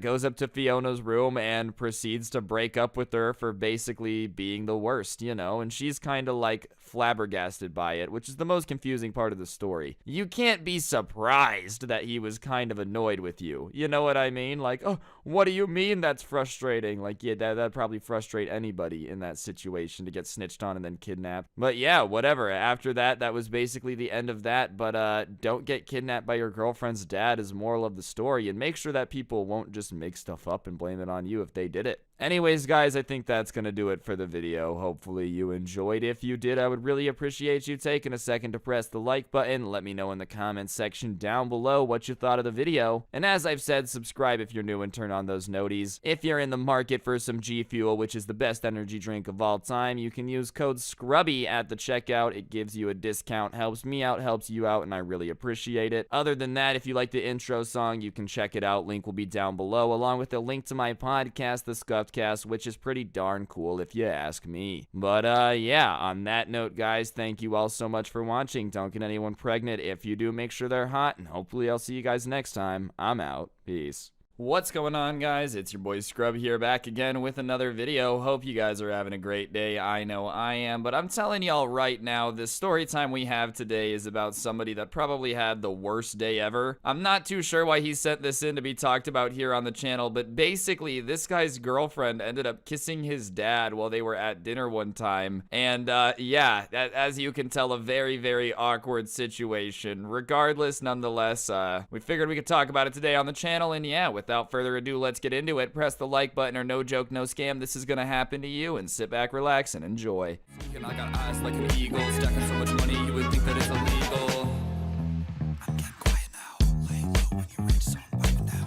Making out, stack the bread, cause you love the sound, just so. Alright, ladies and gentlemen, so the person who sent in this story happens to be a little bit older, usually the demographic's a little bit younger, but this guy was in college, and, away at college, relationships tend to get a little bit more serious. You have a little bit more freedom, your parents aren't there to tell you what you can and can't do, and naturally, because your parents aren't there to tell you what you can and can't do, sometimes you make some questionable choices. However, this guy was pretty sure that this girl he was talking to was the opposite of a questionable choice. He was like, this girl's perfect. I can't wait to bring her home and introduce her to my family. It's gonna be fantastic. And the girl, we're gonna call her Ashley for the purposes of this story, was the type of girl that, seemed fantastic on paper, bro. She was like very nice, very polite, but for some reason, all this dude's friends like really didn't like her. They were constantly telling him that she was bad news and to get away from her. And he was like, that's weird, but they would never tell him why. They didn't really have proof or anything specific. They could just tell that they got a weird feeling off of her. And he didn't want to be the guy to like break up with a girl because the vibes of the boys were off, you know what I mean? So he decided to just keep dating her. Anyways, he was really crazy about her, so as I said, he decided that he was going to take her home to meet the parents. And so over Christmas break, she was going to come back with him for 2 weeks to stay with his family in his hometown and like get to know everybody, and everything was supposed to be great. So obviously,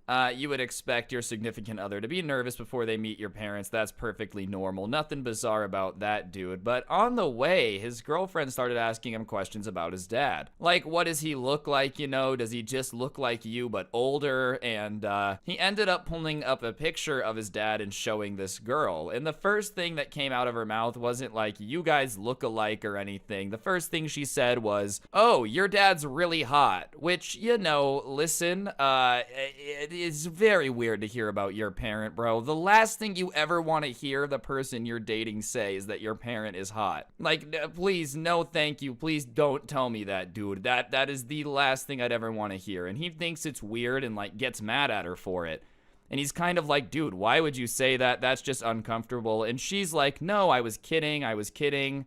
But he could tell by the way she said it that, like, it wasn't a joke, you know? But she plays it off as joking, and considering they're already on the way to stay at his parents for 2 weeks, it's a little late to back out now. So he just, like, tries to brush it off, and it's no big deal. Anyways, bro, they, like, get to his house. They're introducing everybody. The girl meets his dad and is super, super polite, you know, shakes his hand, gives him a big hug. Everything's going great. And then his mom comes out, and for some reason, his girlfriend is nowhere near as nice to his mom. It was just a little bit bizarre. It was almost like there was some awkward beef in the air, you know? And the mom and dad are kind of like, all right, well, we're gonna go to bed. You guys have a great time hanging out. Do whatever you want to do. It was great to meet you. They stayed up a little bit just to make sure that, like, they got there safely, but at that point, they're just gonna go to bed. So the parents go to bed, and the girlfriend is immediately like, all right, give me a tour. So he's giving her a tour, and the entire time, she's just looking at all the pictures, and she keeps staring at pictures of his dad when he was younger, like, for a weirdly long time. You know what I mean? And it was, like, a bit bizarre, but whatever. Once again, he wasn't trying to pay much attention to it. So he's just giving her the tour, room by room. This is this is that. And obviously, she's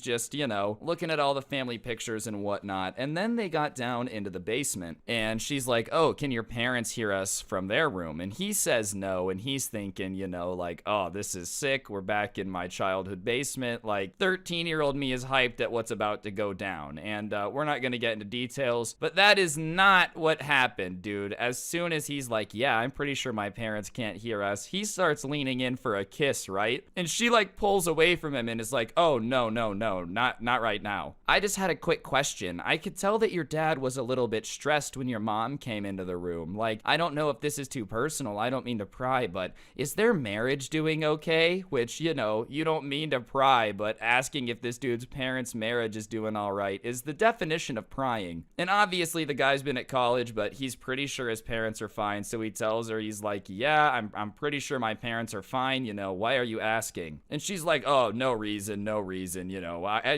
no reason whatsoever. I was just asking. I just wanted to make sure, you know, they're your family, they mean a lot to me. I just want to make sure that they're okay. And for some reason, this guy's like, oh, that's a really sweet excuse. He plays it off like she's just being sweet, dude. I'm keeping it $1.50 with you. If there's smoke, there's a fire usually, dog. And if all of these weird occurrences are occurring, chances are there's a weird reason, you know? She seems bizarrely interested in your dad. She keeps asking about your dad, asking if your parents' marriage is okay. It's probably because she's trying to hit on your dad, you know? Whatever, they end up going to bed, and the next morning he wakes up and his girlfriend's not in bed, and he goes out there, and his dad and his girlfriend are sitting there at the kitchen table talking and making coffee, and, like, his girlfriend is being, you know, very laughy and energetic, and he chalks it up to her trying to make a good first impression, you know? But she's usually not a morning person, so he thought it was a little bit weird, but whatever, it is what it is. And his dad is, like, seeming a little bit uncomfortable too, you know what I mean? Like, his dad's got a weird vibe to it. And whatever, they're sitting there eating breakfast, and everything's going okay. There's a little bit of awkward air, but he can't put his finger on it. And eventually his girlfriend gets up and, like, leaves the table, right? She's like, I'm gonna go shower, you know, you promised me a tour of your hometown today. But before she goes to shower, she's like, oh, hey, could your dad come with us? And his dad is like, nope, I've got work today. And his girlfriend's like,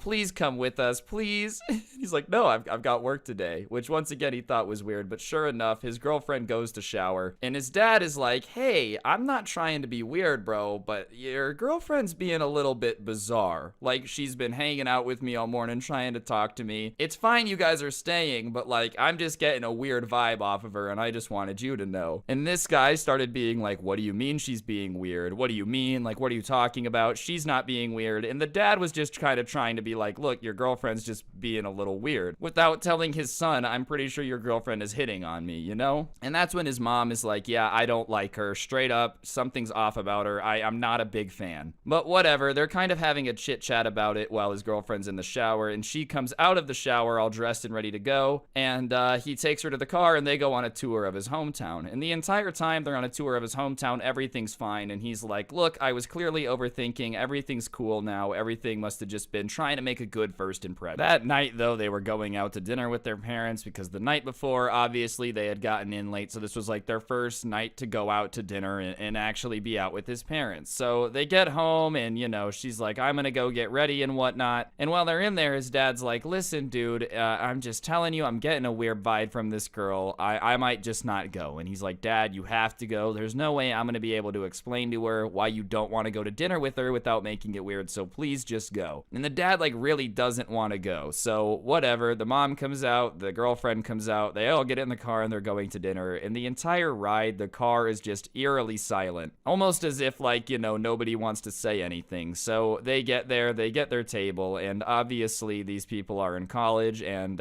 you know, they decide to get some drinks, and the girlfriend starts to get a little, as the kids say, hydrated these days, you know. And when you get hydrated, maybe stuff that you're better at keeping your mouth shut about starts to come out a little bit, and she just starts like flirting with his dad straight up. And his dad is having none of it, dude. He looks at her and he's like, you are my son's girlfriend. Are you kidding me right now? And his son is just sitting there like shocked. The kid who sent in the story doesn't really know what to do. And then in front of his mom, dude, his girlfriend leans over the table and just plants a kiss right on his dad in front of him at the restaurant. And at that point, bro, all hell breaks loose. His mom reaches back and just slaps this girl in the face. And she's like, oh my God, what was that for? And she's like, did you just kiss my husband? Who do you think you are? I can't believe that you have the nerve to come in after my family took you in all, you know, to come for these 2 weeks, and you couldn't even make it a couple days without hitting on my husband. What's wrong with you? And the entire restaurant is looking. And the girlfriend starts being like, I'm sorry, I thought he was flirting with me. And the dad's like, no, I've been telling my son to get you out of the house because you've been being weird. And the girl's like, no, you've been flirting with me. I know it. And the dad is like, no, I have not been, because I've been telling my son that you've been doing this, or trying to say it in the nicest way possible, but my son's an idiot and doesn't understand. So at that point,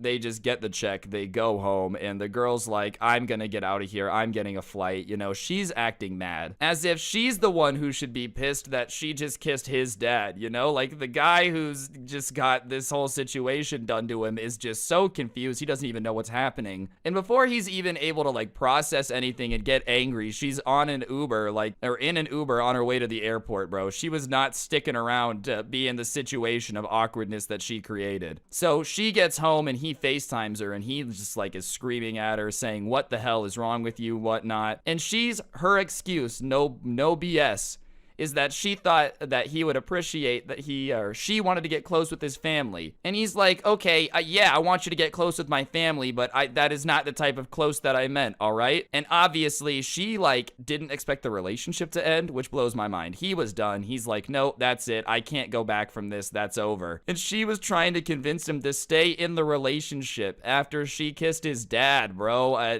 No, thank you. Honestly, to be fair, you did kind of dodge a bullet. Like, sure, it sucks that you have this story, but the fact that at least you figured this out right away, and it wasn't like, you know, 8 years of marriage later with 6 kids when she tried to hit on your dad, that would have been a lot more awkward. Hello, dad, stepdad, grandpa. Like, that would have been just the most confusing situation of all time, bro. I just don't even know what the girl was thinking. Why would your boyfriend ever want you to kiss his dad? Ever? To get close with his like, what? Why would he want you to be that close with his family? I'm sorry, if your family is that close where, like, you're cool with your dad kissing your girlfriend, bro, that's weird. I'm not one to judge, but I'm judging because that's just weird. Anyways, guys, I think that's gonna do it for the video. Hopefully you enjoyed. If you did, I would really appreciate you just taking a second to press the like button. Also, comment down below. Anything does, it all helps to hit the video, hit recommended. If you guys want more content, I do have a podcast called The Scuffed Cast. A link to that can be found in the description, along with the link to the intro song and a link to the merch store. And if you ask me, the merch is pretty fire. Other than that, if you guys got any crazy story times, feel free to send them into my Instagram at Scrubby, Twitter at Scrubby_69. And on that note, that's gonna do it for the video. Don't get anyone pregnant. If you do, make sure they're hot, and I'll see you guys next time. I'm out. Peace.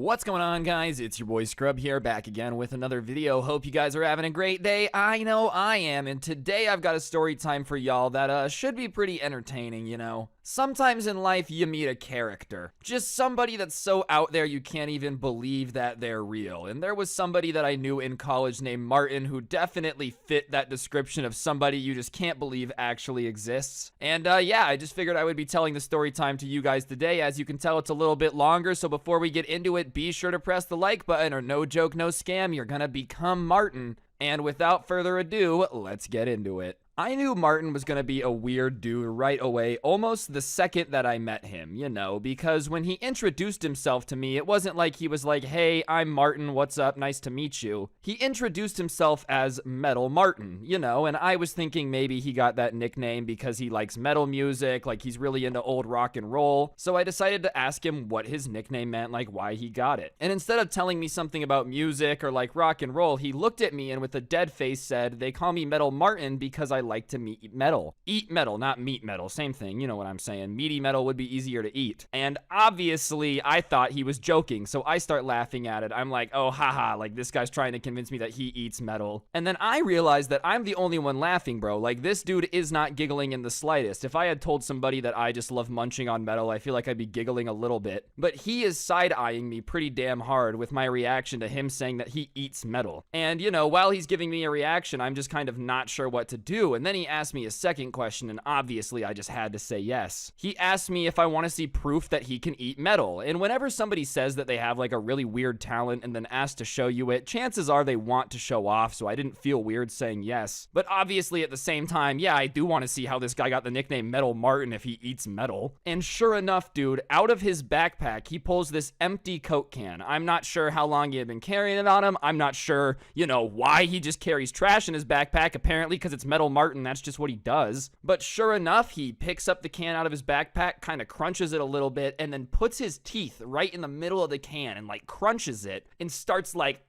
trying to bite it. And after a little bit, dude, he manages to break off a chunk. I see it in his mouth. He starts chewing. I don't know how his gums aren't just like cut bleeding. And sure enough, he swallows like the piece of the can. And at that point, I'm sure the look on my face must have been like, what the hell is going on? Because he says, I don't really want to eat more right now, and like puts it back in his backpack. You know, gotta save the rest for later, just in case in the next class that we were in, he like decided to take a chunk out of the can again or whatever. So I'm kind of shocked at the situation. I'm like, yeah, you probably don't want to finish it. And he's like, no, I'm gonna finish it later, trust me. Like, he was very adamant that he's gonna finish it later. And keep in mind, this is my first impression of him, bro. Like, not even a bad one, I guess. But it's just kind of out there to meet someone and the very first thing that you do is tell them about the really weird skill you have about eating metal, you know? Like, hey, nice to meet you, I'm the human garbage disposal. And I will say, it wasn't even like he was eating the metal and like didn't enjoy it, you know? I firmly believe if I would not have been there, if he wouldn't have met me, he was about to eat the can anyways. I was just a convenient excuse. Like, truthfully, it seemed like this dude was just hell-bent on having a reason to eat a can, you know, any convenient excuse he would have taken. And from that moment on, I knew that this dude was going to be very entertaining. Like, I knew that it was definitely weird. He was out there. He was a bizarre dude, but it was going to be entertaining to just keep an eye on him. And thankfully, I ended up seeing a lot more of Martin. We ended up living in the same dorm hall, not the same dorm room.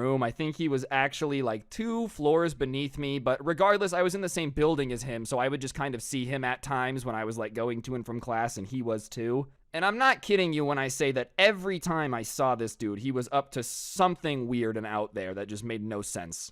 And like, I wasn't trying to stalk him, you know, that's the craziest part. Usually if you're trying to find somebody doing something weird, you can find it. But like, I would just stumble upon him doing inexplainable things while just walking by. It wasn't even like I had to stalk him. I remember one time while I was coming back from class, I saw him carrying 4 watermelons, not in a bag, just like struggling to carry 4 watermelons with his arms, and they were huge watermelons. So I walked up to him and I go, hey man, do you want some help with that? Thinking that like, I don't know, he had gotten some watermelons for his dorm, why he had just bought 4 watermelons, I don't know, I was just trying to help. And when I offer him help, he looks at me like I'm on crack, bro, like I'm the crazy person for not understanding what's going on right here. And he told me that he was practicing and didn't need my help. I don't know what the hell he was practicing, dude. What sport is out there where you're just carrying 4 watermelons? But sure enough, he got all pissed off at me having the nerve to offer to help him. And that's like the only time I ever saw him do that too. You know, usually if somebody's practicing something, you would see it more than once, or like it would happen more than once, or they'd explain something. But no, he just got all pissed off at me, swore he was practicing, and to get out of there. Like, it was just stuff like that. Why is this dude carrying nothing but 4 watermelons? What is he practicing? Why can no one help him? There was just always more questions than answers whenever I bumped into this dude. And to this day, I still don't really know what he was doing with that, bro. Why? Why? That's the guy from the math problems. Like, you know when you're doing math and it's like Jeremy bought 47 watermelons?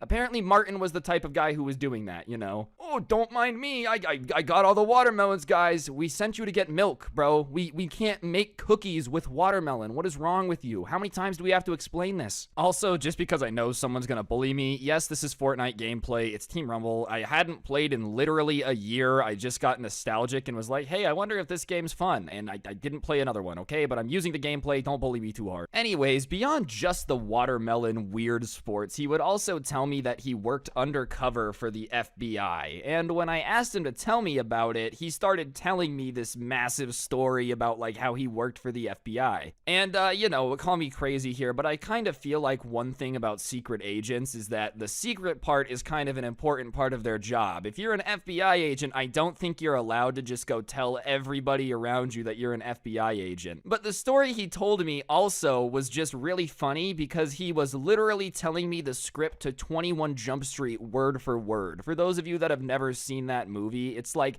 a movie about these cops that have to go undercover in a high school. In the second one, they go undercover in college. And I don't know if he just thought that I had never seen the movie, but he's like explaining 21 Jump Street to me, the plot of the movie, and telling me that like that's what's going on right now in his life. And honestly, I wasn't even that mad about it, bro. I'm a storyteller, I get it, but like, you know, at least if you're gonna make up a story, don't tell me like the script for a movie, because chances are I've seen it. And, you know, when I pointed out the fact that it was very similar to the movie 21 Jump Street, instead of being like, ah, you got me, he decides to commit even further and tell me that 21 Jump Street is based on him. And, you know, 21 Jump Street, the movie, is based on an old TV show, not this kid. So I point that out to him, and he says that the TV show was based on him too. Now, it's an old TV show. At that point, I realized that this guy is really committed to this, and there's basically nothing I can say that's going to, you know, get him to admit that he's not an FBI agent and 21 Jump Street is not based on him. So I just like kind of laugh at it. Maybe the watermelons that he was like stealing earlier were somehow related to him smuggling stuff for 21 Jump Street, you know, like nutritional fruit being used to get stuff across the borders. Beyond just the FBI agent stuff as well, Martin was also just not the sharpest tool in the shed, and I mean that in the nicest way possible. You know, I really don't think he was a bad guy. He just was kind of dumb and a little too curious for his own good. One time, I'm in class and I get a text because our building had gotten evacuated. One of my roommates was in the room, and apparently everybody had to evacuate because of Martin. I guess Martin had been curious about what would happen if somebody were to pull the fire alarm, and instead of like Googling it or asking somebody, he decided that it would be a good idea to pull it. That's right, in the middle of the day, this college student decided to just pull the fire alarm for no reason. I was in class, that wasn't that big of a deal to me, but that's like the type of stupid stuff he would do. I'm not too sure what he was expecting with that, but somehow he doesn't get kicked out after pulling a fire alarm. And you might be thinking that he learned his lesson with fire-related incidents, probably should just stay away from that stuff, but I wish the fire alarm story was the only thing Martin had done involving fire. One other incident, you know, we almost got evacuated because he decided to microwave a marshmallow. Now, there's nothing wrong with that. When you microwave a marshmallow, they get all big and gooey. Like, I understand why you would do it. But he had wrapped the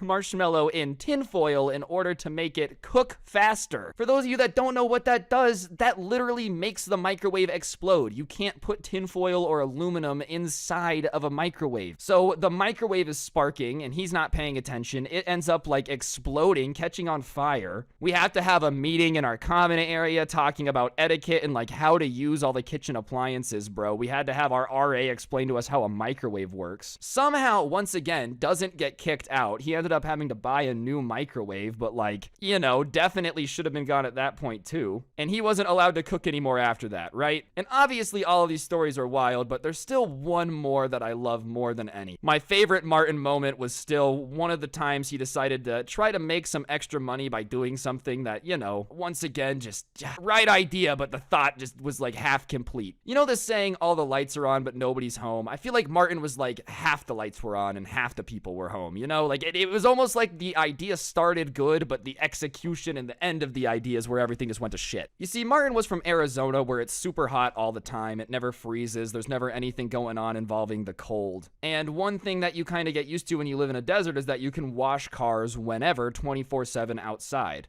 I'm not a weather expert. It just matters that that's coming up soon. And, I guess Martin had decided that he wanted to start hustling. So he had been going around the building asking everybody for business ideas. And as he's asking everybody for ideas, one of my friends, who was in my dorm room actually, one of my roommates, ended up telling him that he used to wash cars back in high school. The important thing, though, is when you decide to start washing cars, open a car wash, is that you have to ask people if you can wash their car for money. You can't just go out, wash the car, and then demand money from them. Well, I guess Martin didn't end up thinking that part through. He had just heard that you can make money washing cars and just rolled with it. Instead of thinking about how to open a business, or get some clients, he just decided that he wanted to get paid for washing cars right then. So one night at 9 p.m. when everybody else was kind of inside doing their thing, he went out in 40-degree weather and washed everybody's car. And I'm using air quotes around wash the car because he basically just got everybody's cars wet, got water all over the parking lot, and then went back inside. Well, obviously, when you're in Arizona, it's not that big of an issue, but when you're in Utah, which is where we were, and things freeze at night, having a bunch of wet stuff everywhere is not a good idea, bro. So the next morning, everyone's cars are covered in ice and slush. The potholes are frozen over. There are many lakes. There's ice all over the parking lot, just like a thin layer of it, and everyone is super confused because it didn't rain. And then everybody realizes what happened, Martin happened. And the only reason we even figure this out is because he snitches on himself. He started walking up to people that were looking at their cars covered in ice and asking if they liked all of his hard work from last night. So obviously these people are like, what do you mean? And then it clicks, bro. This kid unironically thought he had done a great job washing the cars last night, when in reality he had just turned the entire parking lot into a disaster. So everybody starts getting annoyed with him, asking him why the hell he would wash their car without permission. That's weird. They're not gonna pay him. And he starts getting pissed and demanding that people give him money. He's yelling at them, saying that he did all this hard work, and if they're not gonna pay him, then he's gonna call the cops for ripping them off. And obviously that's just not the way it works, but it goes to show you the kid just didn't understand how life worked. What do you mean you don't like my hard work? You need to pay me for it. Bro, they have to say they want the work done first. You can't just paint somebody's house and charge them if they never asked you to paint the house. And at that point, when he starts getting pissed demanding money, is when things really got out of control. Anyways, Martin starts demanding that everyone gives him $10 a piece for the work, and that's not gonna happen. He doesn't understand, what's happening. And finally, he calls the school police. Yeah, that's right, bro. He calls the police to call and say that he did all this work that people didn't want and they won't pay him. He really just did not know reality. So now the school police are coming to investigate whatever the hell is coming on. And obviously they come pretty quickly just to see what's up. There's not much else going on the campus anyways. And they very quickly explain that you can't just do that. You can't just walk up to somebody, wash their car, and then demand payment. That's extortion. And Martin doesn't argue with the cops. Once they explain it, he gets it, and he starts apologizing to everybody, being like, oh, I'm sorry, I didn't realize, I'm sorry, I was just trying to work, just trying to get stuff done. And everybody's just really annoyed with him at that point. And I'm not gonna lie, I don't know if this makes me a horrible person. I was laughing. I was to the side laughing. And he apologizes to me, and I'm like, dude, honestly, it's pretty funny. And he starts laughing and says he didn't realize how cold it was gonna get last night. Which, honestly, as somebody who's from, a desert city, I'm from Las Vegas, I kinda get it. Yeah, obviously the guy was kinda dumb. There's a reason I'm telling a story about it. But he really wasn't, trying to ruin everybody's day. It was just a side effect of him just being him. You know what I mean? It probably would have been a better idea if he had done it, when it was a little bit hotter and stuff wouldn't have frozen, but hey, that's just the way it is sometimes. And most people are still pissed. They're just giving him dirty looks. Most people are giving me dirty looks for even talking to him, oh, how dare you, this guy has been mean. And the cops are just started standing there now, and they start asking if, like, anybody wants to press charges for vandalism, which, I mean, come on. Obviously, everybody, and thankfully, I should say, everybody said no to that. Nobody went all Karen mode. The guy really didn't mean any harm, and it's ice. Like, it'll just melt. It's really not that big of a deal, bro. I kind of would have been annoyed if somebody would have been like, yes, we need this man prosecuted for Grand Theft Auto. But, Martin did try to apologize to everyone quite a bit after that, dude. He ended up trying to bake these, like, apology muffins for everybody in the dorm, which, you know, is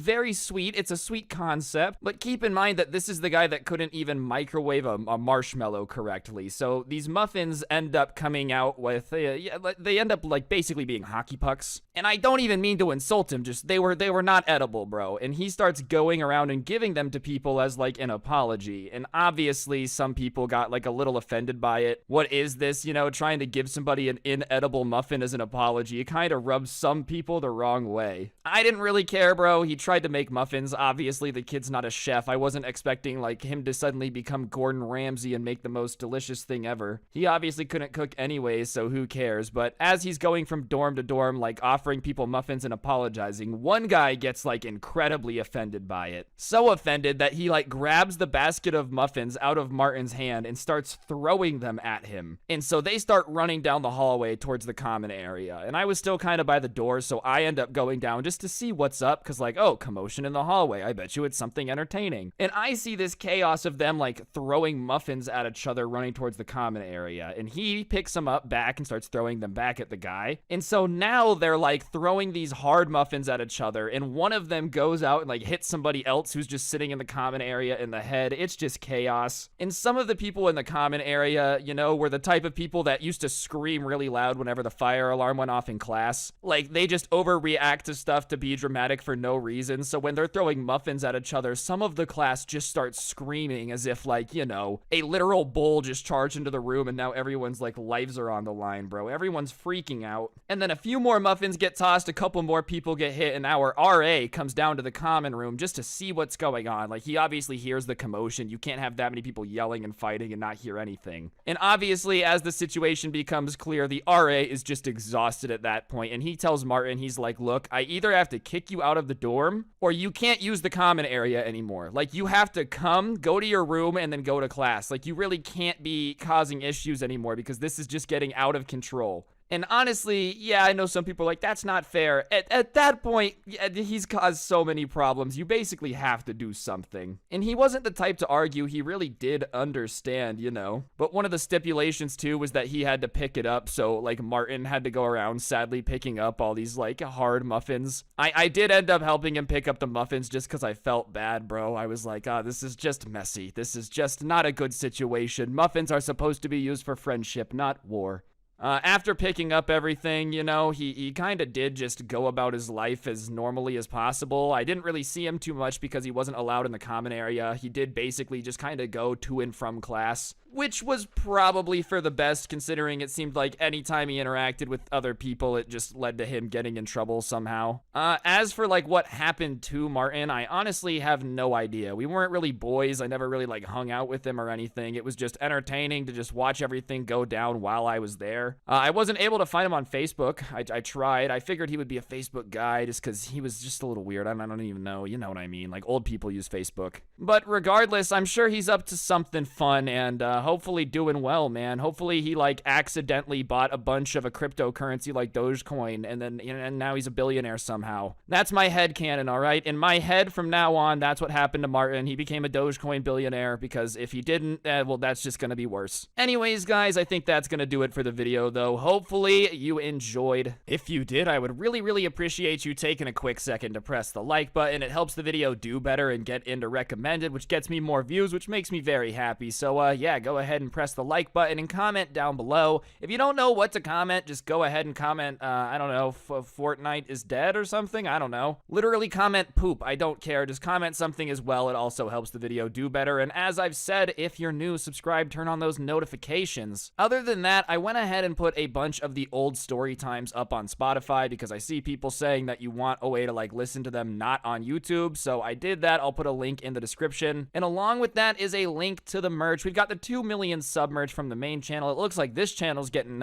closer to that milestone as well, so big thank you to you guys for that. But go check that out. And last but certainly not least, if you use code Scrubby at the G Fuel checkout, you get a fat discount. Helps me out, helps you out. You get some cool G Fuel out of it. Literally everyone is a winner. But yeah, on that note, guys, I'm pretty sure that's everything I gotta plug and shout out. Big thank you to everyone who supports the channel. And on that note, don't get anyone pregnant. If you do, make sure they're hot. And I'll see you guys next time with another video. I'm out. Peace. What's going on, guys? It's your boy Scrub here, back again with another video. Hope you guys are having a great day. I know I am. And today I've got a story time that was sent in by a subscriber that I've never really talked about before, but basically this dude got scammed by somebody he thought was a friend who was like pretending to be a stock investor, but in reality was just pocketing all the bands. Honestly, the situation I just kind of felt like making a video about because it was crazy to read about, and I felt like it would be a good way to let y'all know that you gotta be careful, bro. Just because somebody kind of sounds like they know what they're talking about doesn't mean you should trust them with money. But before we get into it, be sure to press the like button. Otherwise, no joke, no scam whatsoever. You're gonna get scammed. And that's not very swag. And without further ado, let's get into it. Alright, so the main character of this story we're gonna call Tony. And Tony was a freshman in college when all of this went down. He had a job at a pizza place and, you know, worked a lot but was not making a lot of money. Working an hourly job does kind of suck, but it's something that everybody just kind of has to do. You got to start at the bottom of the totem pole. I've worked those jobs, and yeah, it does definitely suck when somebody tells you that like an hour of your time is worth $7.25, but it is what it is. But obviously, when you're working that job, you want to make more money. So Tony started like Googling ways to make more money, just kind of trying to find ways to get money on the side. And everything he saw kind of said that like investing in the stock market was a good way to do it. Obviously, it's been like incredibly popular over the last year for everybody to be investing in the stock market, so you know, he kind of was like, oh, this is a great way to make a bunch of money. And he started doing research on stocks himself and kind of realized that it was very complicated, and to be honest, unless you're like a hedge fund investor or really know what you're doing, you can make money on the stock market, but you're never gonna like quadruple your money in 4 days, you know what I mean? So he started talking to a couple of his friends, and a couple of his friends mentioned that they knew this dude named Dennis, and they introduced him to him, and Dennis starts talking about how he makes all this money on the stock market. He's the best investor ever. He's making like 5% a day. And I'm going to tell you right now, that's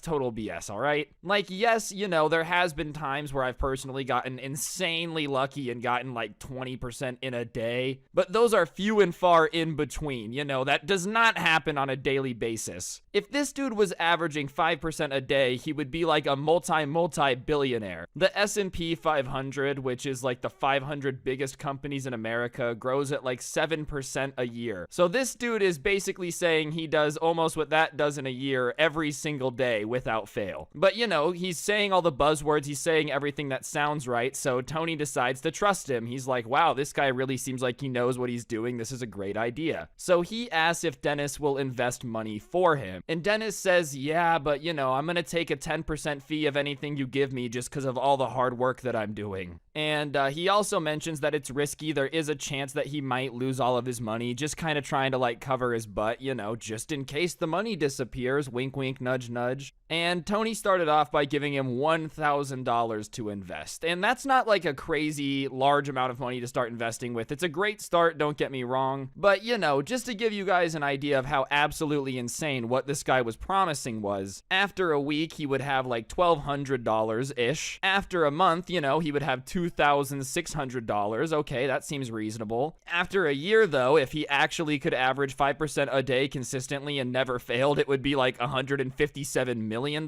So, you know, that's the issue. You might be able to get lucky and get 5% a day, maybe like twice a year. But yeah, if you're actually able to average 5% a day every single day, you're like a billionaire. You have no reason to be taking $1,000 from kids on college campuses. Anyways, he gives him the money, and for about a month, he believes that it's working. He's sending him like these fake statements, kind of showing that his money is growing, kind of showing him that everything's working the way it's supposed to, and he's really, really excited. But after about a month, he ends up damaging his car's transmission. So he's like, crap, bro, I'm gonna need a bunch of money to fix this. He didn't have enough in his savings account. So he goes to Dennis and he's like, hey, can I have $700? You know, at that point, apparently he's got almost $3,000, so he doesn't think it's gonna be a big deal. But Dennis really does not want to give him the money, bro. He's like doing everything he can to avoid actually giving him the money back. And, you know, going back and forth, he's like, no, I need my $700. And finally, Dennis is like, fine, but it's going to take me a couple days to get it for you. And after a few days, Dennis like comes over to his dorm room, gives him the money, acting all pissed off, like it was the most annoying thing in the world. And obviously, Tony is like, well, that's kind of weird, I guess, but, you know, he got his money, so he doesn't think anything is too off. But this is the first time that like the red flag started to get raised. He started to be like,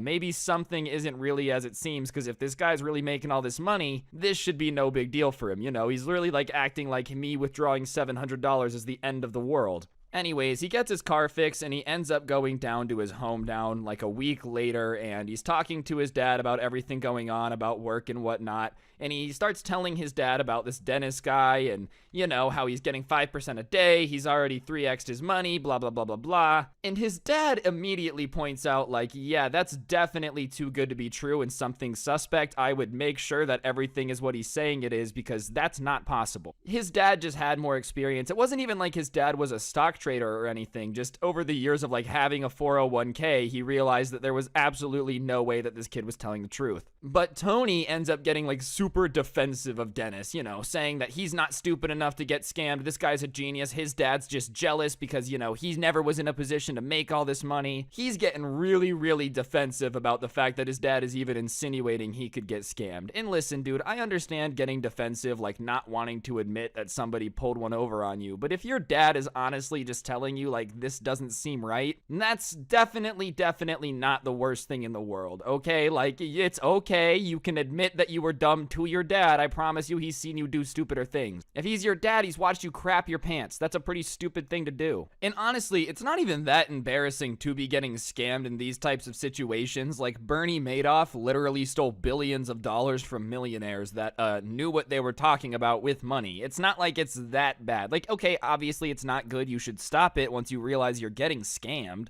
But it's not like you're an idiot that can never be redeemed again. This happens to people. But at that point, you know, he gets defensive, he leaves his parents' house, but the wheels are turning, and he decides that when he gets back to college, he's gonna have to ask Dennis what's going on, seeing the accounts, how it works, just like make sure everything is actually doing what he says it. And he texts him and kind of like starts asking questions, and Dennis is just super dismissive of it. He's like, bro, I'm super busy right now, dude. I've got a lot going on. I really don't have time for this. You have time to take his money. You don't have time to show him that your money is safe, though. You know, he just starts like being really weird. And before this, he's been incredibly nice, super responsive, but now that he's asking questions, I'm not cool with that anymore.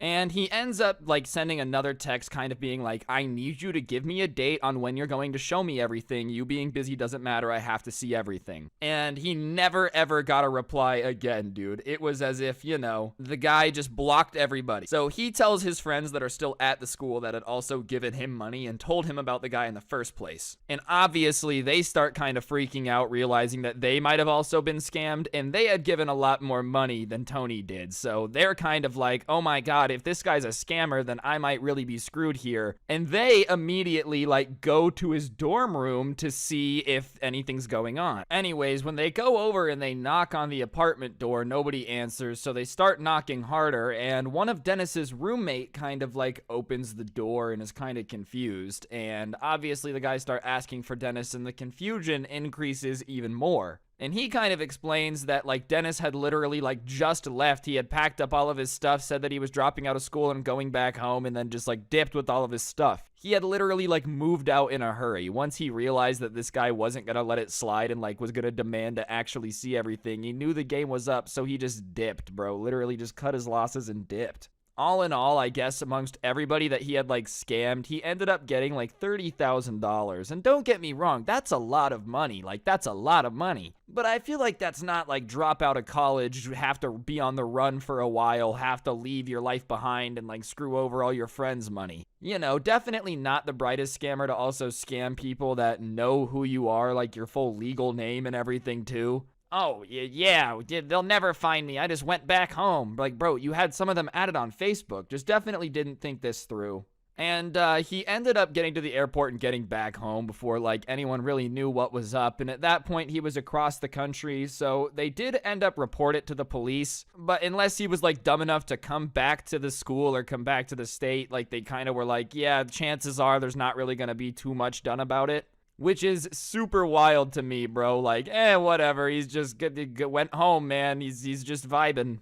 What's crazier, though, is that it's not like this guy just did all that and then disappeared. He had the balls to actually reach out a few months later and try to, like, explain what had happened to everybody. Obviously, everyone knew what had happened, but he came up with the excuse that he had actually been investing it the entire time. He had just made some bad investments and lost it all and didn't know how to tell them. And, you know, a couple of the people who were, like, kind of trying to at least hear him out ended up saying, if that's true, then, like, send us the transactions of your bad trade. Like, send us you losing the money. And at that point, he said, like, he was too embarrassed to log back into the account and he just wasn't going to be able to do that. So obviously at that point, everyone's like, nah, he had just taken the money and spent it from the very beginning. He had never even tried to invest it, bro. Honestly, he probably didn't even have a brokerage account. It was just in his bank account. He's like, whatever, I'm just doing my thing. Even then, bro, if you had made bad investments, there would still have been something left, like just a little bit of something, unless you literally, like, had purposely done a strategy that makes you lose all of your money if you mess up. You would have been able to recoup some value unless you're like an idiot. So obviously that was just cap. But surprisingly, like, nothing ever really came of it. No one ever really hunted him down because he had been like 30 grand spread out against a bunch of people. Nobody really wanted to, like, chase him down states away and go through all the hassle for, you know, the 2-3 grand that they had given him. So honestly, the dude kind of got away with it, which is wild to me, bro. Like, he still hasn't ever been back to that state, and he probably shouldn't go back there because it's still in the reports there. But yeah, this dude basically, like, did a little Ponzi scheme on the people that he went to college with, and then when he got caught, just cut his losses and moved home. Hey mom, sorry that I had to drop out of college. You wouldn't understand. I tried to run a Ponzi scheme. You know, you've ever done that before? And they're like, no, I've never done that before. Ever. Well, maybe you should. It's a lot of fun. Like, come on, dude.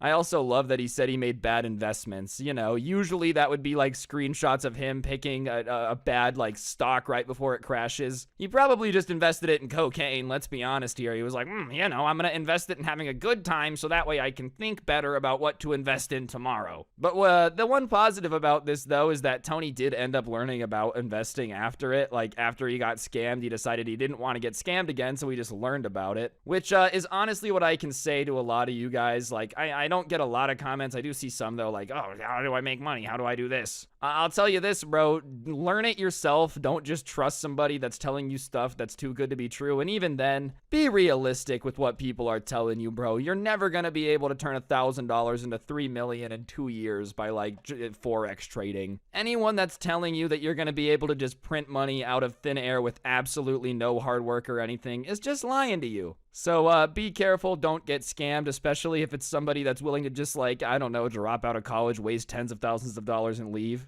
Anyways, guys, I think that's going to do it for the video, though. Hopefully you enjoyed. If you did, I would really appreciate you taking a second to press the like button. Let me know in the comments section down below what you thought of the video, and as always, if you don't know what to comment, go ahead and comment the word turd, which is what I did to this guy who griefed me. He blew up my cargo. It's so sad. Anyways, guys, other than that, I did end up putting a few of my older story times up on Spotify because I had been getting comments saying that you guys wanted them up on there. So if you want to check those out, I ended up putting a link to it in the description, so go check that out. And also in the description is a link to the merch, which is pretty fantastic. You should go cop it if you haven't yet. And last but certainly not least, if you use code SCRUBBY at the G Fuel checkout, you get yourself a hefty discount. Helps me out, helps you out, everyone's a winner. But yeah, on that note, that's everything I gotta plug. Thank you so much to everybody who watches the videos, notification, has ever liked, commented, all that good stuff. Don't get anyone pregnant. If you do, make sure they're hot, and hopefully I will see you guys all next time with another video. I'm out.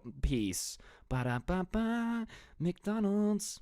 What's going on, guys? It's your boy Scrubby here, back again with another video. Hope you guys are having a great day. I know I am. And today, ladies and gentlemen, I've got a story time for y'all that was sent in to the Instagram about a kid who ended up getting his car stolen by his nemesis's dad, which, you know, is taking the high school beef thing a little bit too far. Defending your kid, I understand. Committing a felony, grand theft auto, ooh, I'm not too sure if I can understand where you're coming from on that one. Regardless, it should be a pretty fun video, and be sure to press the like button, or no joke, no scam, your car's gonna get stolen by the Teenage Mutant Ninja Turtles. And yeah, without further ado, let's get into it. Sit back, relax, and enjoy.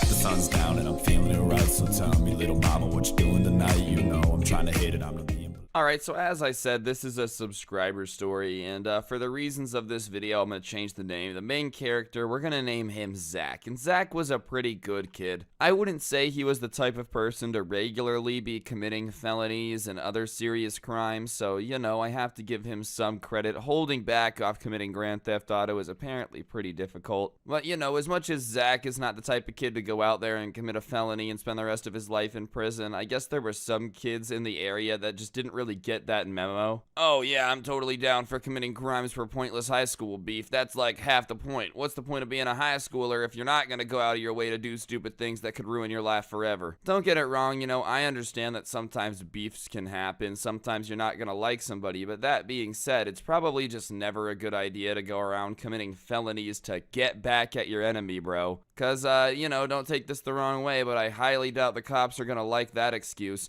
Well, you see, officer, the bank robbery I committed wasn't actually for me. It was to piss off the owner, Jimmy. Went to high school with the guy. Anyways, Zach, for whatever reason, had mega beef for this kid that we're gonna call Andy for the rest of the video, and it was one of those situations where, like, they just absolutely hated each other, and they weren't even really sure where it came from. Like, they had just hated each other for so long at this point, since, like, first grade, that they couldn't remember the event that made them hate each other, but, you know, they were worst enemies. And Andy hated Zach back, even more than Zach hated Andy. Like, these two guys hated each other. And it wasn't bizarre for, like, the hatred to just reach irrational, crazy levels that everybody else around them was very uncomfortable with. One time, Zach would skate a little bit, was, like, skating from the school to the car in the parking lot where he was going to get a ride home from, because he couldn't drive yet at the time, and for whatever reason, Andy, like, checked him off of the skateboard with a bunch of power and ended up breaking his wrist.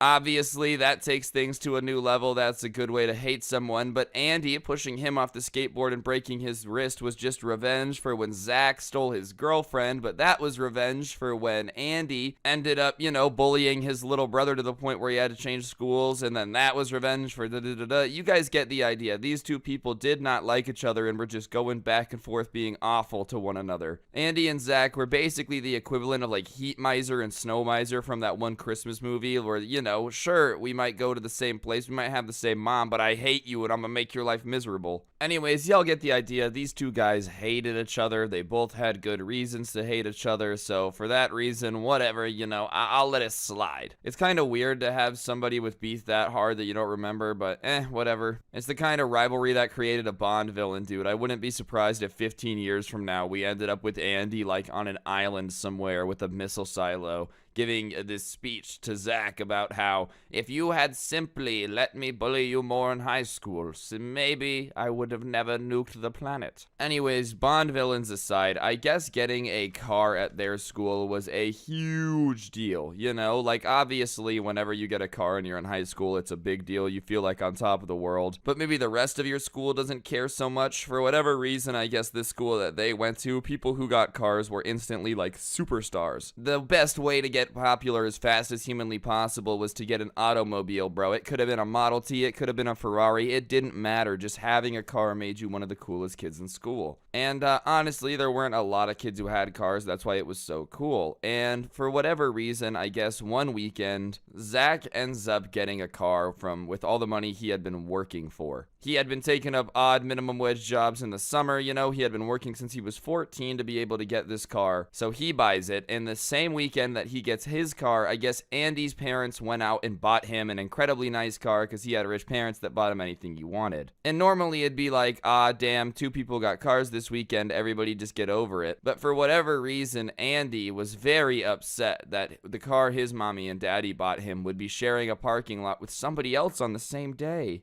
You know how the kids with rich parents who get them anything are, like, everything has to go their way and be their thing, like, otherwise they're gonna throw a temper tantrum. Yeah, that was kind of the situation going on here. And I guess he was just so upset that somebody else had gotten a car on his weekend that he ended up reaching out to Zach on Instagram with some crazy demands. I guess Zach had been taking a nap and he woke up to his phone just kind of buzzing like crazy, and he checks and it's Andy basically saying that Zach isn't allowed to drive to school for a week in his new car because Andy wants all the attention on him for a bit. And honestly, Zach's like, wow, that sucks. You want all the attention on you? That's chill. I'm tired of asking for rides and having to take the bus. I just worked for a couple years to get a car. So no, Andy, I don't really care that you want all the attention. I'm going to drive my car to school. And, you know, he tells Andy no, which I think is fair. No, I'm not going to take my car that I just paid for to school because you don't want me to. And Andy did not like that. No, no, no. Andy was very upset, bro. You would have thought somebody just called his mom a whore in a Halo game. Anyway, Zach tells Andy no. I'm going to park my car in the parking lot. There's nothing you can do about it. He doesn't like that. And so the Instagram DMs that were like, please don't drive your car here. Otherwise, we're going to have problems. Instantly start becoming threats, dude. But not like concrete threats, you know. It's obviously Andy didn't actually know what he was going to do. So he just starts hitting him with the, if you drive your car to school, you're going to regret it. I'm going to make your life miserable. And obviously not a fan of being threatened. Zach, when he starts saying that, is like, all right, well, what is that supposed to mean? How am I going to regret it, huh? You're going to make me regret driving my car to school? And at this point, he kind of starts giving Andy attitude back, which I don't blame him for, bro. Nobody likes to be threatened, especially by somebody that's just not threatening. So eventually, he gets attitude. He's giving him crap. He has no good answers. So he just tells Andy, look, I'm driving to school, and if anything happens to my car, you're an idiot because you just told me that you were going to be the one to do it. And as soon as he points out that, like, it's probably not a good look for Andy to have threatened the person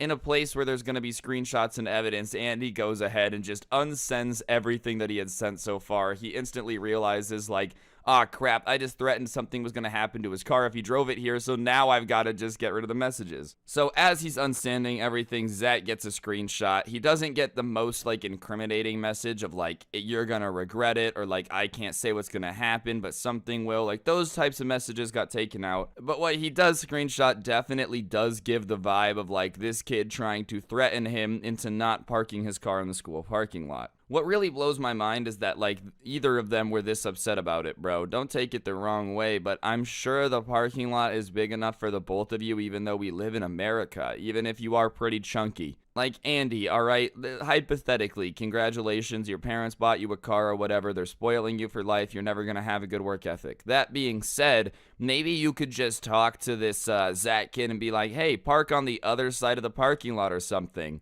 I don't know, maybe anything other than threatening to make their car go missing or, like, have problems is a good idea, especially because I feel like it's a pretty large commitment to be like, yeah, someone's going to commit Grand Theft Auto in a felony just so I will be the only person with a new car in the parking lot this week. And let's be realistic, Zach had worked hard to buy his car with his minimum wage job for years. You got a car bought by rich parents. I'm sure you even had the cooler car, Andy. Let's keep it $150. I highly doubt that Zach over here, saving all of his money from pushing grocery carts, was able to buy a Ferrari compared to your rich lawyer dad. And trust me, I did push carts for a while, so I know for a fact you weren't getting a cool car, bro. My car was pretty momish. Whatever though, he just blows it off, assumes that Andy was getting really over emotional. So the day comes and he drives to school just like he said he would. He pulls into the parking lot, he gets out, he's not trying to make a scene, he's not trying to have people crowded around him, he just wants to go to school. So he's on his way across the parking lot and there's like a group of people crowded around Andy's car because it was a cool car and it's new and he loved the attention. He wasn't just trying to park and go inside. He wanted everybody and their mom to be like,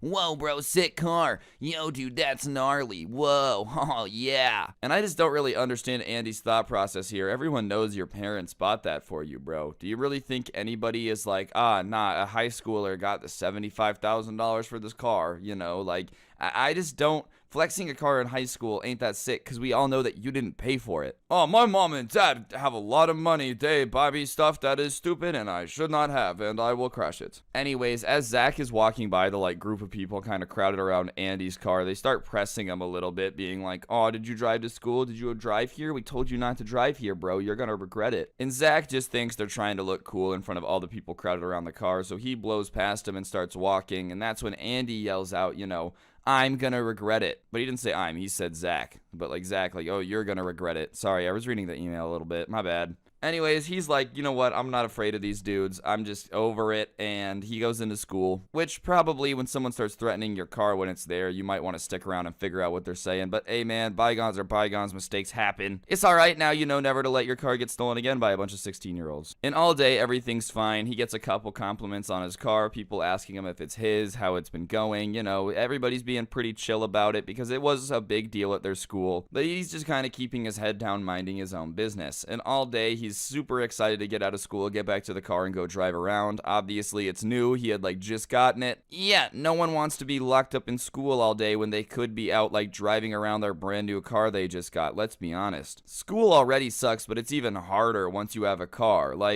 Taking a day off and, driving around is awesome. Having a car and being in high school is a lot like being a dog and having your leash taken off outside.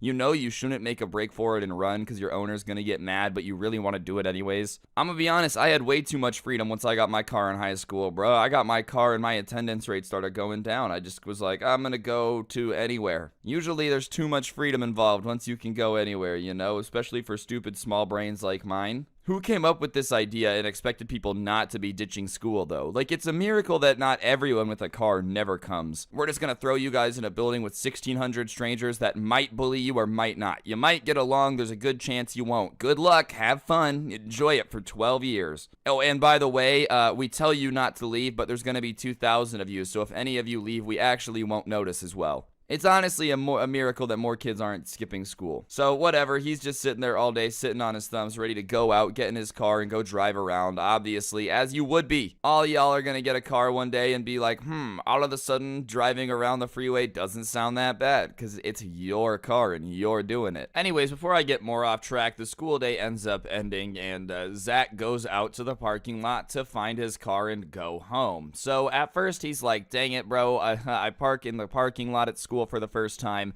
and I forget where I park. So he's walking around the parking lot looking for it and he can't find his car. And he spends about 20 minutes just kind of walking around the parking lot. It wasn't an enormous parking lot or anything, and as he's walking around he's like, oh my god, I can't figure out where this car is. And suddenly it hits him. He's been walking around the parking lot for 20 minutes without even as much of a glimpse of his car, and Andy had been telling him that he was going to regret it and his car was going to disappear and everything else. And yeah, you pretty quickly puts two and two together that for whatever reason and for however reason, Andy had something to do with his car going missing while he was at school during the day. And obviously he starts freaking out, bro, thinking he has the worst luck of all time. On the first day of you taking your car to school, bro, it gets stolen out of the parking lot. What a bizarre place for a criminal to go and just start stealing stuff. That's why you had to have been somebody at school, right? Could you just imagine? All right, Tony, as we know, Grand Theft Auto is one of our favorite crimes. Let's go to the local high school and steal a student's car.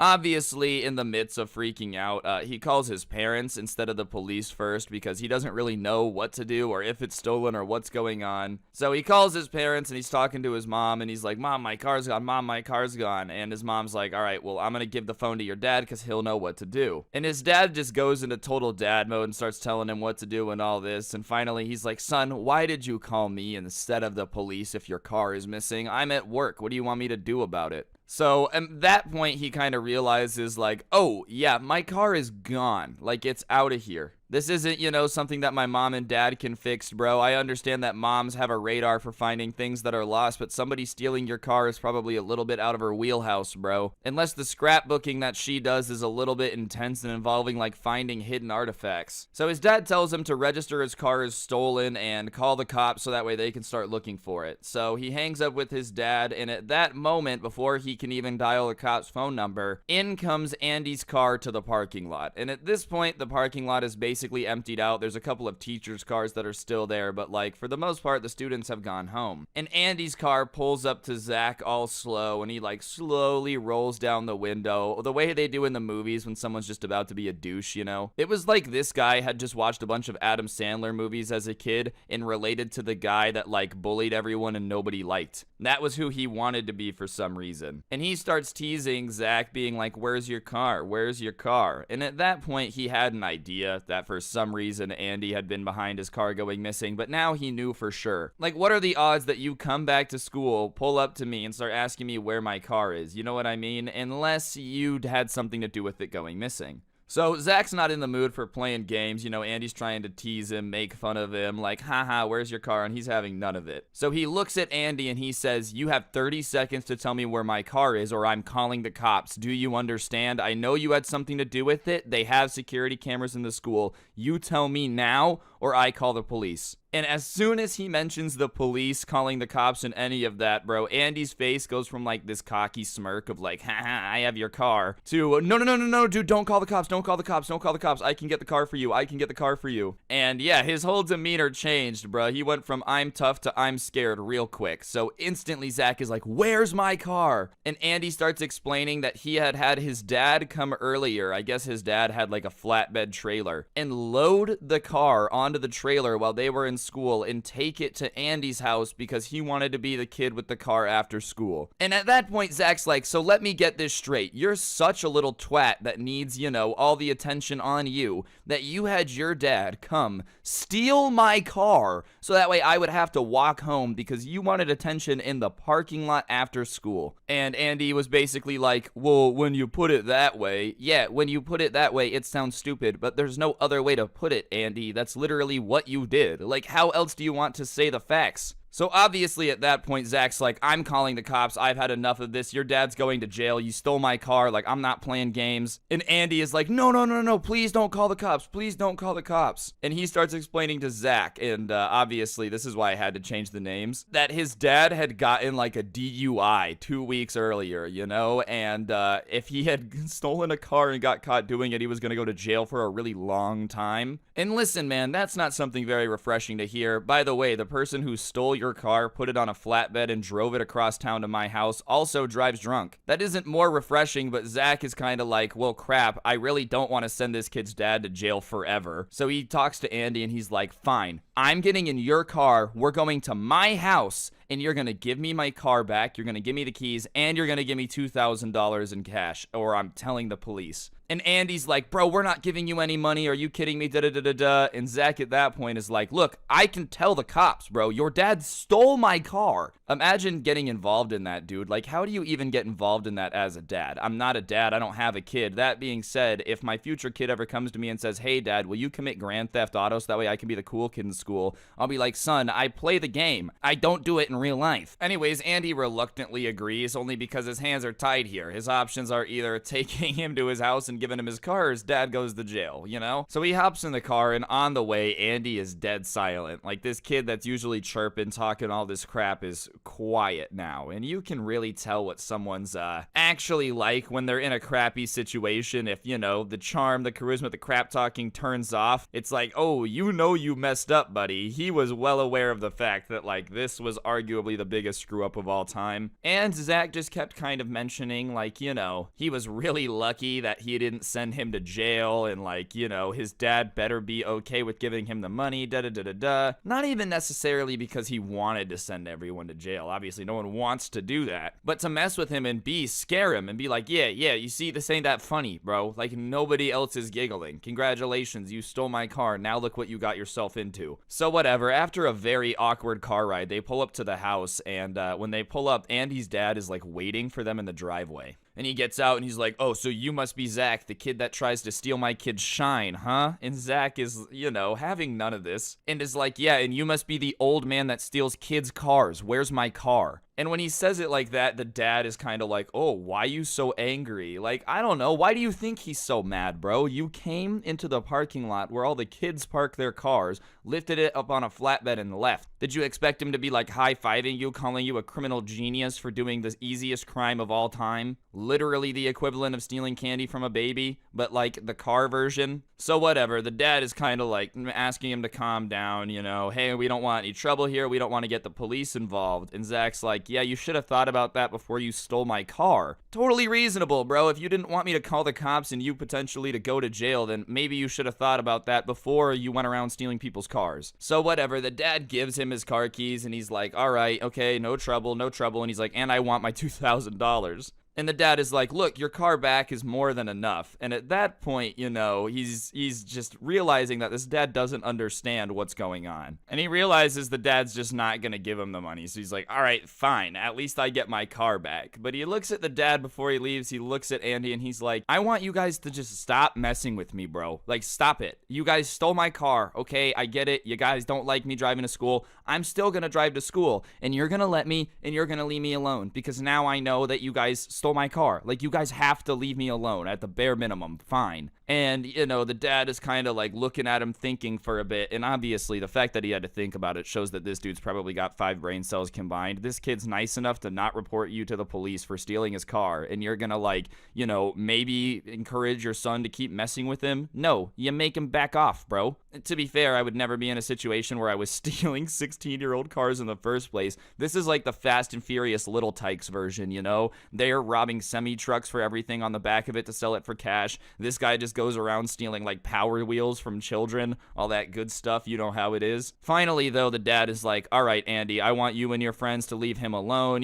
He's obviously proven that like he deserves respect, even if we don't see eye to eye. Like, deserves respect, bro. What do you mean? Because he had a backbone about you stealing his car, all of a sudden it's like, oh, now you deserve respect. Before, nah, we were going to keep stealing your vehicle. But now that you've shown up and potentially could send me to jail, now I respect you. So, whatever. After that very weird encounter, he just got back in his car and went home. He gets home a little bit late, obviously, and his parents are like, oh, what happened? And he had just kind of told them that he had been, like, driving around and that, he had just taken a little bit of time to get home because he didn't want to tell his parents about what happened because obviously at that point they'd be like, yeah, you're not driving to school anymore, buckaroo. So he kept it a secret. In retrospect, he says in the email that he probably should have told his parents, and I would agree. I feel like car theft is one of those things you probably shouldn't be handling on your own at 16, but hey, what do I know, bro? I've done dumb stuff too. I really do just want to know what was going through that guy's head to get that involved in some like high school beef, bruh. The wildest part is that like the Andy kid and his friends really did leave the dude alone. I know you're thinking, well, obviously he had to. There was a felony committed, but you gotta remember here, guys, that this is a high school bully. Usually they are not the sharpest tools in the shed, so the fact that he could put down the crayon, stop eating him for a second long enough to realize he should leave him alone,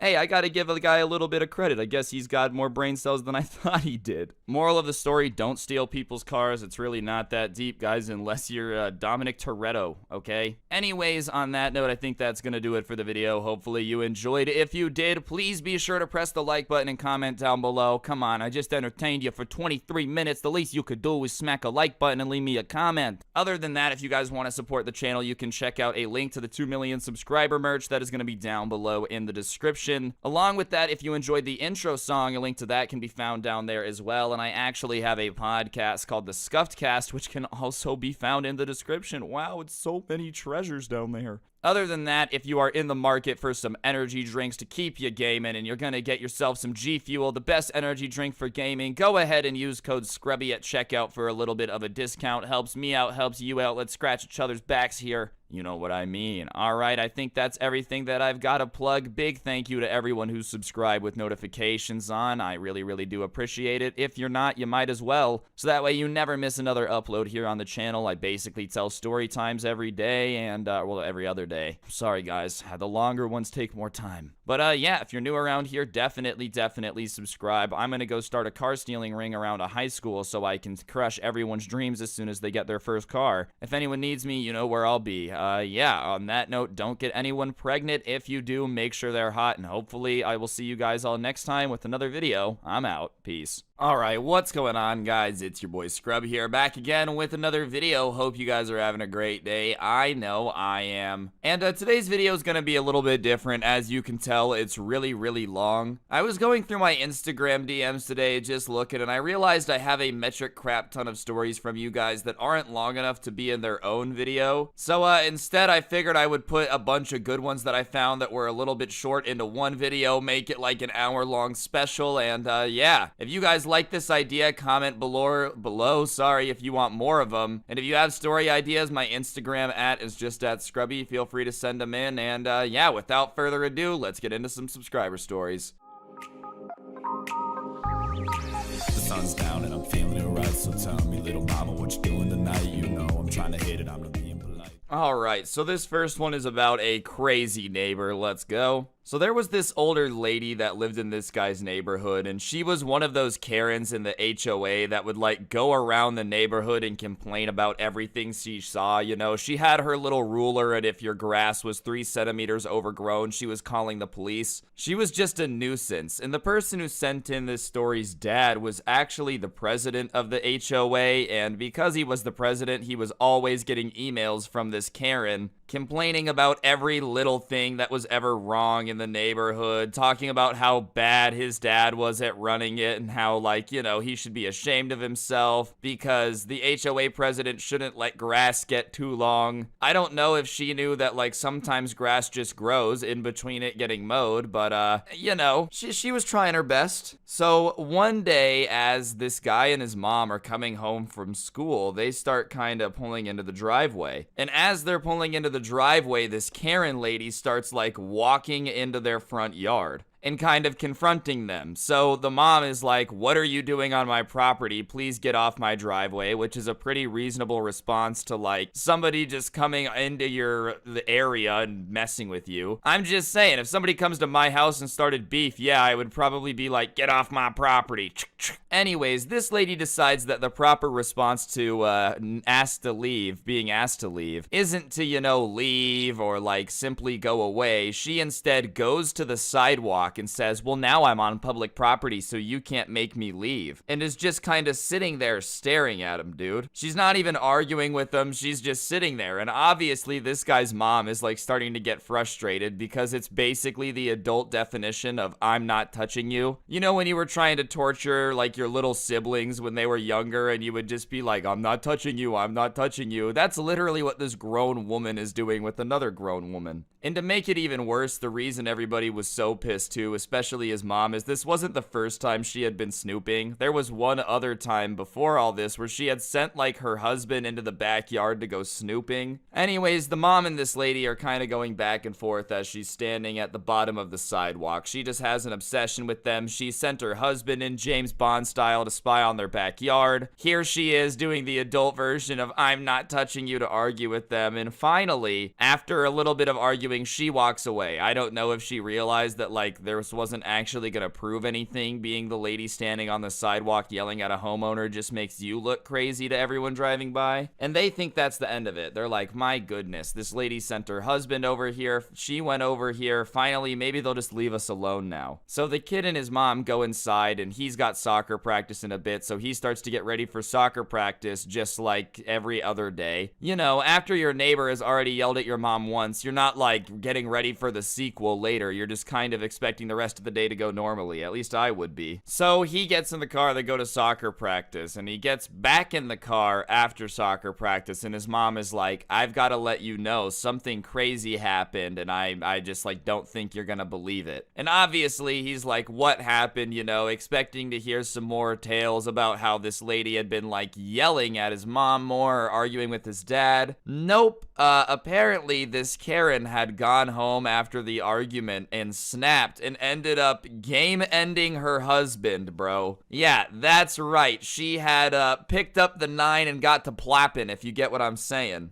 And then after that, she proceeded to blap herself in the thigh so she could tell the police when they came that it was in self-defense, dude. That's right. Moments after arguing with this dude's mom and like, I'm not touching you, I'm not touching you, she yeeted her husband out of existence and then tried to like blame it on him, dude. So obviously that's not what you're expecting whenever you get in the car after soccer practice, just some casual my neighbor committed murder. Definitely not something you're like ever expecting. And he comes home to just rows and rows of cop cars, fire trucks, basically every emergency response vehicle known to man. And there's like news stations out there interviewing everybody. Anyways, at this point, the ambulance takes the husband to the hospital to try to save him. At that point, the only thing everybody knows, though, is he has been shot 7 times. 7, okay? So they're pretty sure that their Karen neighbor just committed murder on her husband, bro. They're interviewing everybody. His dad gets interviewed on the news about it. But the plot twist of all of this is somehow, miraculously, the Karen husband survives. She's not a murderer. She's just an attempted murderer, right? Like, oh my goodness, wow. Look at that. Titles can change. And you would think after getting shot 7 times by your wife, you're gonna like file divorce, maybe decide to, you know, send her to jail or whatever. The husband decides not to press charges and she gets out of jail after a month. What in the name of toxic relationship is going on here, bro? I don't care if we're married. I don't care if I have your name tattooed on me. You shoot me 7 times where it's over. It's just done.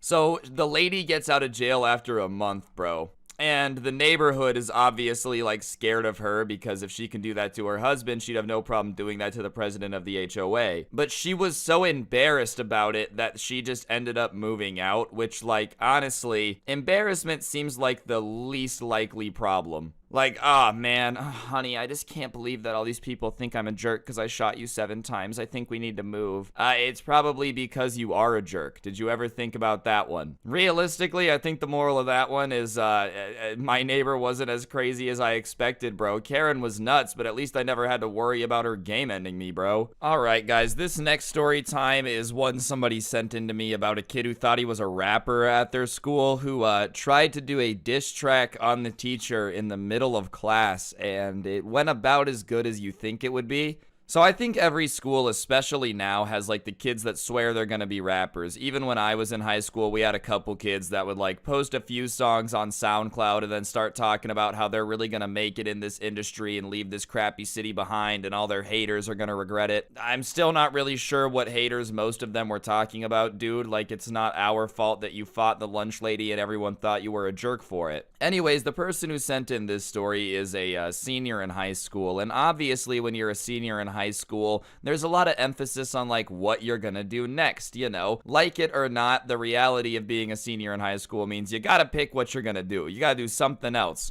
You don't gotta like go somewhere else, I guess. You don't have to do anything productive. You just can't stay there. The high school doesn't want like 20-year-olds hanging out there because they can't figure out what to do. And you know, it's just the teacher's jobs to get you thinking that way. It's not supposed to be super personal. And I guess one day in this class, the teacher was just kind of asking all the students what their plans were after high school. And there was this one kid who we're gonna name Bumpkin for the rest of the story because, you know, I feel like using that as a name. Was swearing that he was gonna be a rapper, dude. Like, everybody else was talking about, you know, the jobs they had, the trade schools they were going to, or like a couple kids wanted to be musicians, but they had already, you know, posted songs before and they had already done stuff like that. You get what I'm saying? Like, it wasn't like out of nowhere they were saying they wanted to be a musician. And this Bumpkin guy was like, yeah, I'm gonna be a rapper. Like, I'm gonna be the toughest in the game. I'm gonna have a song with Drake by the end of the next year. And obviously all the students were like, yeah, sure. Because I guess this kid's SoundCloud was kind of a meme at school. Like, it was one of those SoundClouds where everybody would just kind of clown on it low-key. He had like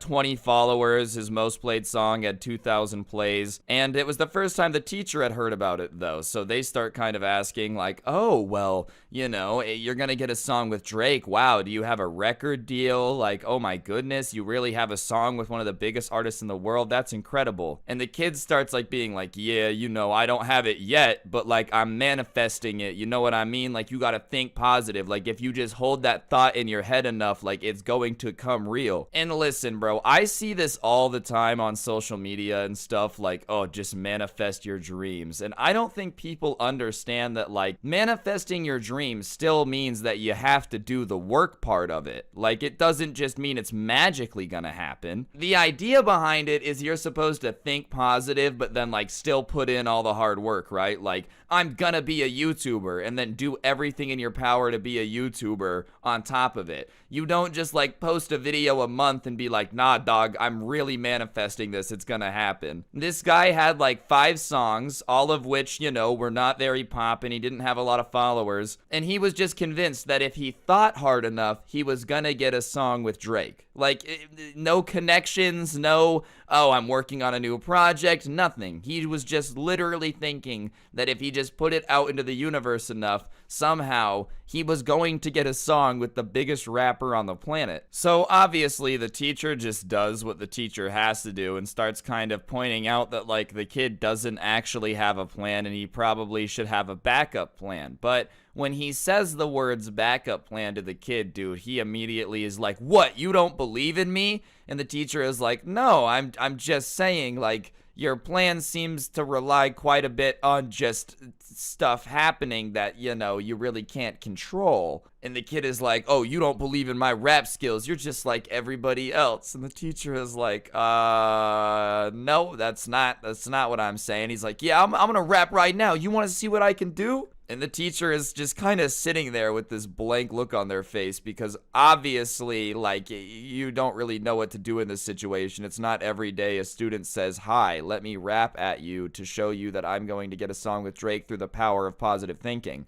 So before the teacher can even answer, immediately they're just like, yeah, what's poppin'? I don't like my teacher. My dreams, he's robbing. I'm Batman on this track, and you know I be stomping. Like, he just started doing stuff like that. I'm sorry if you guys heard my fridge. And obviously, he really is, like, really feeling himself, bro. And it starts okay, I guess. Not really the type of stuff that I think Drake would want you to hop on. Like, it doesn't seem like an artist like that. But hey, no harm, no foul, I guess. Do whatever you want to do. He's kind of just going off. And then it starts to get bad, bro. School is a joke, and I don't do it easy. I like cream soda, water bottle, hydro flask. Like, it just stops rhyming, bro. He went from Dr. Seuss to Dr. Helen Keller writing real quick. Just like random words on the page. Stuff was discombobulated, not even making sense. And at that point, the class just kind of starts laughing at him, right? Because it's like, bro, you went from diss track to dissed real quick. And whenever everybody starts laughing, he starts piping up about how, like, yo, all y'all haters are his motivators. And, like, one day when he makes it, y'all are gonna regret laughing at him now. And I'm gonna be completely honest, dude. I think the story would be even better if you eventually made it. Like, imagine saying that you went to school with, you know, Lil Wayne, and you watched him do a horrible diss track against your teacher. That's way more entertaining than, like, yeah, he was always great. And even then, bro, I'm pretty sure the power of positive thinking is not gonna magically get you a song if you can't even do a diss track about a teacher that is one of your haters. I did air quotes on haters there. I just realized you guys can't see it though. Don't take L's like that, bro. I promise it's just not worth it. Being the laughing stock is not a good time. This next one was sent to me. It's about a kid who almost got kidnapped one time. I really did not know how to make this into its own video, but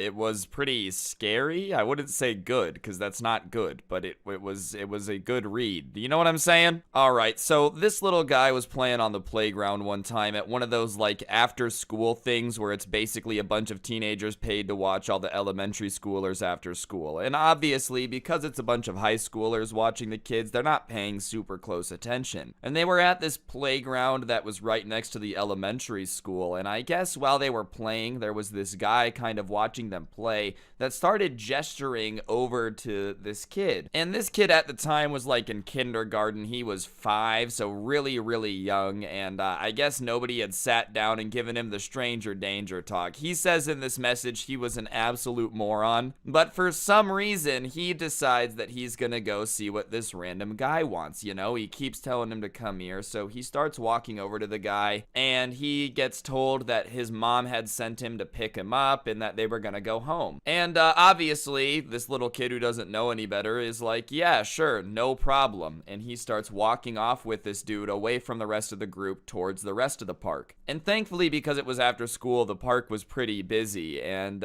he's holding the guy's hand, and they're kind of walking towards the parking lot. And at this point, he doesn't know anything is wrong, and the only thing he remembers that really made him realize that anything was wrong was that the guy pulled out like a knife in his other hand and like flicked it out as if to kind of let him know, like, hey, don't try to make a move for it. And I guess 5-year-old him was smart enough to realize, hey, knives are bad. Like, not smart enough to realize you shouldn't walk off with a stranger from the middle of a playground, but you know, somehow was smart enough to realize that knives are bad. So what he decided to do in his 5-year-old mind was something that his mom had taught him, just in case he was ever getting kidnapped, which was to just break away from the dude and run to a woman while screaming mommy. So he like pulls away from the dude's hand, looks around, sees this girl with a stroller, and just starts sprinting to her while yelling mommy, mommy, mommy, like just over and over and over again to make it seem like he was running towards his mom. And he didn't look back while he was running to her, obviously, but when he got to the woman, he could tell that her eyes were super wide and she was like really worried. And he looked back and the guy was just sprinting away. Like, as soon as the kid he was trying to lead away from the playground started getting people's attention and talking to an adult, he got out of there, which is how you know the dude was definitely up to no good. Call me crazy, but if you were just trying to help take a lost kid home, you don't run away when they find their mom, you weirdo. Regardless, the woman who was pushing the stroller took him back to like the school people, and they didn't really care. Like, they were just teenagers, so they were like, oh, that sucks, that's crazy, thank you.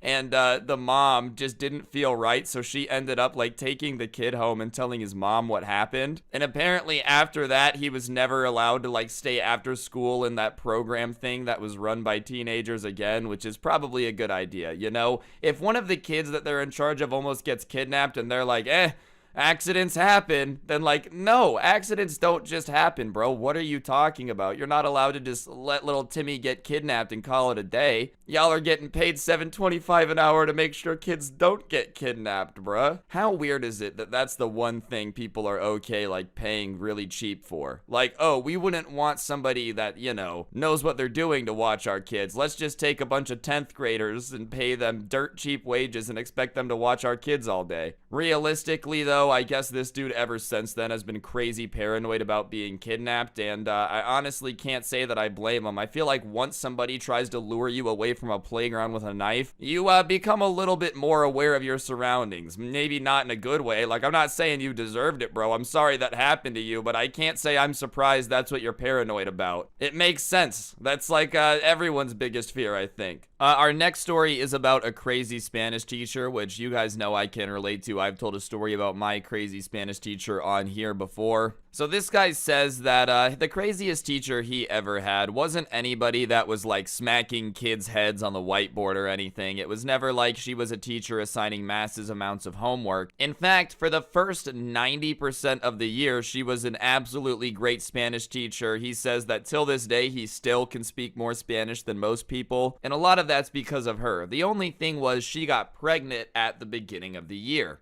And there's nothing wrong with that. Congratulations on having the family, you know. The only thing is, by the end of the year, it meant that she was like 8 months pregnant. And usually around that time, it's about time for you to start like taking maternity leave, taking some time off, I think. You know, like it's just a hard time, I'm sure. You're literally, what, days away from popping a child out of you? I'm sure that's stressful. But because it was close to the end of the year, she was like, nah, I'm riding it out. And because of that, she was just having what pregnant women have, have, which is a lot of hormonal mood swings. I'm not saying that to try to be mean or like, oh, she was having mood swings. It's just a fact that when women are pregnant near the end before they give birth, they have a lot of crazy hormones. And this is when she went from like a Spanish teacher to just one of the most confusing classrooms you've ever been in. Her mood swings would be so confusing that she would like open the class by screaming at everybody for spelling a word wrong on the test that she had taught them and how they were never going to be able to learn Spanish, like screaming at them.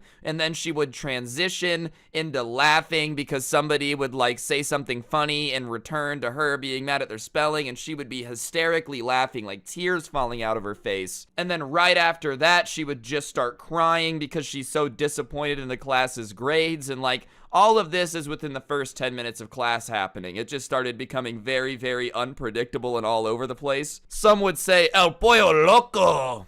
There you go. There's some Spanish for y'all. I'm dropping it in. Bilingual Scrubby in the chat. And that was pretty normal, just the mood swings and whatnot. But what really, really got confusing is when she started comparing those mood swings and combining them with like random cravings that would dictate everything. Like once she was writing on the board, teaching some Spanish, teaching you how to conjugate some verbs, all that good stuff that they have to teach you how to do in another language. And out of nowhere, she stops writing and just like staring at the board intensely with her eyes closed. Does that make sense? Like, you ever just seen somebody with their eyes closed, but you can tell they're not sleeping? They're like thinking. And all of a sudden she turns around to the class, throws the marker across the room and is like, I want McDonald's. And the whole class, when she turned around and freaked out, was scared that, you know, this lady was about to give birth in the middle of their Spanish class. They were about to meet their new, I don't know what you would call it, your teacher's son, your nephew. Obviously, that's a joke, but you get what I'm saying, bro. I'm sure in Spanish class, they were not prepared for this lady to start giving birth. And all of a sudden, she's just like, I want McDonald's. This lady had gotten a craving for McDonald's so intensely in the middle of her lesson, she had to stop teaching it. And she starts going over to the phone and yelling at him in Spanish, saying that, like, you need to bring me McDonald's. I'm hungry. I have your baby inside me. Like, I need McDonald's. I need it now. And I guess everybody knew that, like, her husband was also a teacher at the school, so he obviously couldn't go get McDonald's. And she started crying because of that in the middle of class about how, you know, it was just really, really unfair that he wouldn't go get her McDonald's. And the entire class is kind of sitting there like, yeah, that is really unfair. Aware of the fact that this dude is definitely not trying to be mean to her. He just can't leave his class in the middle of the day to go get his wife McDonald's. I don't think the boss would really understand that.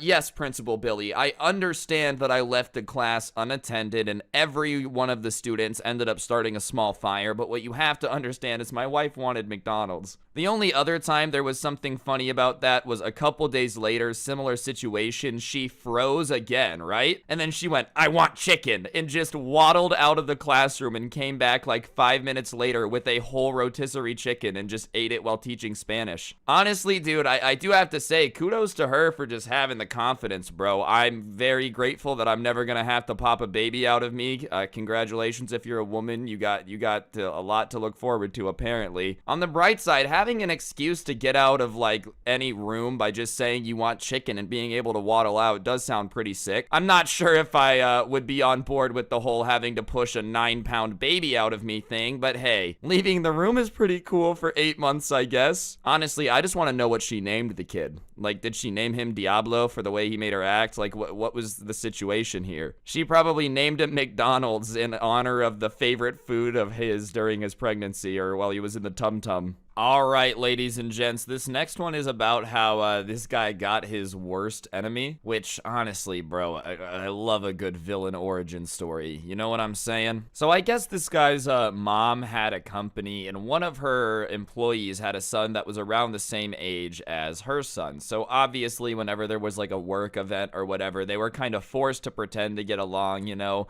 Like whenever your parents have a work friend with a kid around your age. Oh, yeah, you know, little Timmy, yep, you guys will love each other. And like obviously sometimes it's pretty chill, you guys get along, but every now and then there's a work friend that you just are not a big fan of. And on this particular instance, they were having like a party at this kid's house, and so his mom's employee's son, came to his house, and it was kind of his duty to like keep him entertained all night, be a good host, all that good stuff. And at first everything was going good. They were eating pizza, vibing, playing some video games, and all of a sudden the kids started getting like really bossy. Go get me pizza, get me this, get me that, I want that controller, like just being like that. And whenever the person who sent me this would be like, hey man, you know, you're kind of being rude, they would do the whole, well, I'm the guest and the guest gets what the guest wants type of thing, which is the most annoying thing in the planet, bro. I don't know if y'all agree, but like whenever somebody starts kind of abusing the fact that you have to be nice to them, it makes me want to just 720 no scope them with a foot to the nose, pow, Conor McGregor style. And this guy's just being a jerk, but whatever. His mom had told him that he had to be a good host and like he had to do it, so this kid's just kind of chugging along, letting him treat him like garbage. And one time he told him to go get a soda, and it had just so happened to be right after the kid had found his Game Boy. And the person who sent me this was a huge Pokemon fan. Like, obviously, I think everybody who grew up in the last, 20 years has been a big Pokemon fan as a kid. And he was playing Pokemon Emerald, which was on the Game Boy Advance, and he had this, like, Swampert. He had this whole team that he had spent hours and hours playing. He said his save file at the time probably had, like, 70 hours into it of him just grinding Pokemon, so it was something that he had put a lot of time into. And the kid had like opened it and started looking at his Pokemon, and obviously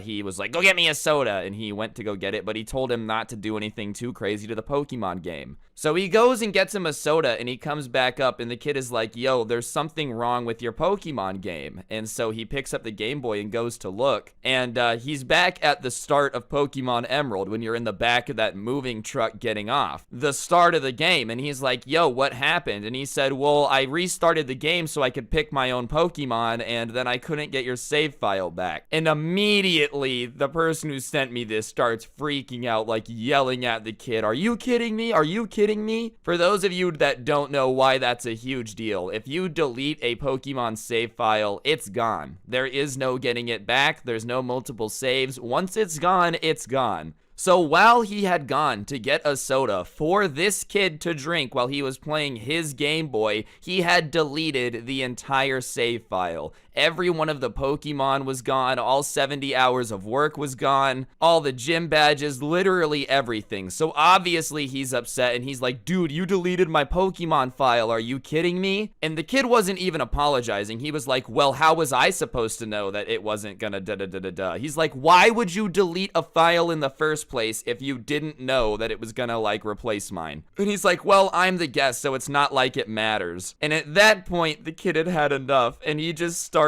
swinging on the dude who had deleted his Pokemon save. All day, he had been treating him like a slave, making him get stuff for him, go get me this, go get me that, and in return, he deleted all of his Pokemon, bro. I don't blame you for like being pissed. But instead of fighting back or anything, the kid just started crying, so the parents come to investigate, and his mom is like, are you kidding me? You're fighting with the guest? Are you out of your mind? That is so inappropriate. And he's getting in trouble for the fact that this kid deleted his Pokemon and he like got mad about it. All right, this next one is another classic teacher freak out story. I don't know, these are always really fun to read because I had a bunch of crazy teachers, and it makes me feel better to know that I'm not the only person with teachers where you're like, how did you get a job here? All right, so this one takes place in this guy's 8th grade year. He went to a pretty small school, so there wasn't like a bunch of students roaming around the class. There were only 3 classes in his grade, like 3 classes of 8th graders. You know what I mean?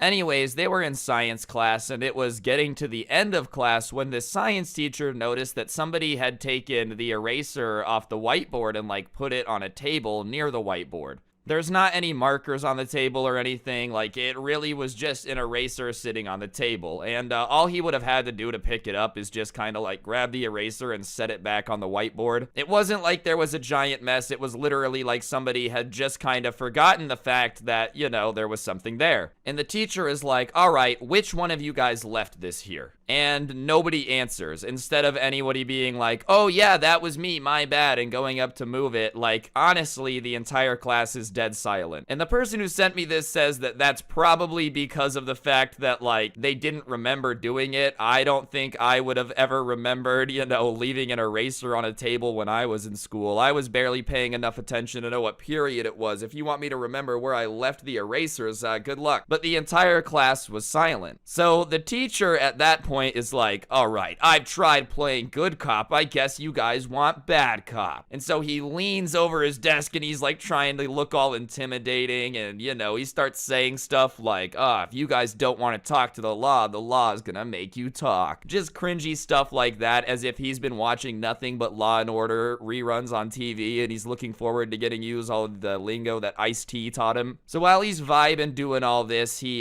decides that what he's gonna do to get them to break is he says that none of you are leaving this class until you tell me who moved the eraser. I'm not too sure why this dude was so drastically upset at the fact that an eraser had been moved. Like, I don't know why you would want to keep all these kids in class until somebody found it. It's not even like it got stolen. It just moved 2 feet. Is this really worth it? So this also happens to be, in this particular instance, these kids' period right before lunch on a Friday. So obviously, Friday lunches are very important when you're in 8th grade. It's like the best lunch of the week. And this teacher is basically blackmailing them to either like admit who moved the eraser, which none of them know who did, nobody remembers, or they're just not going to be allowed to use any of their Friday lunchtime, which would be tragic, dude. Imagine not getting to be like, yo, it's Friday with the boys at lunch. That's really a travesty. Finally, like, after just tearing all this time out of it, 10 minutes out of their lunch just ripped from them, this troublemaker stands up and he admits to leaving the eraser on the desk. You know what I mean? He says, look, you know, man, I'm a troublemaker. I'm constantly out here causing problems in this class,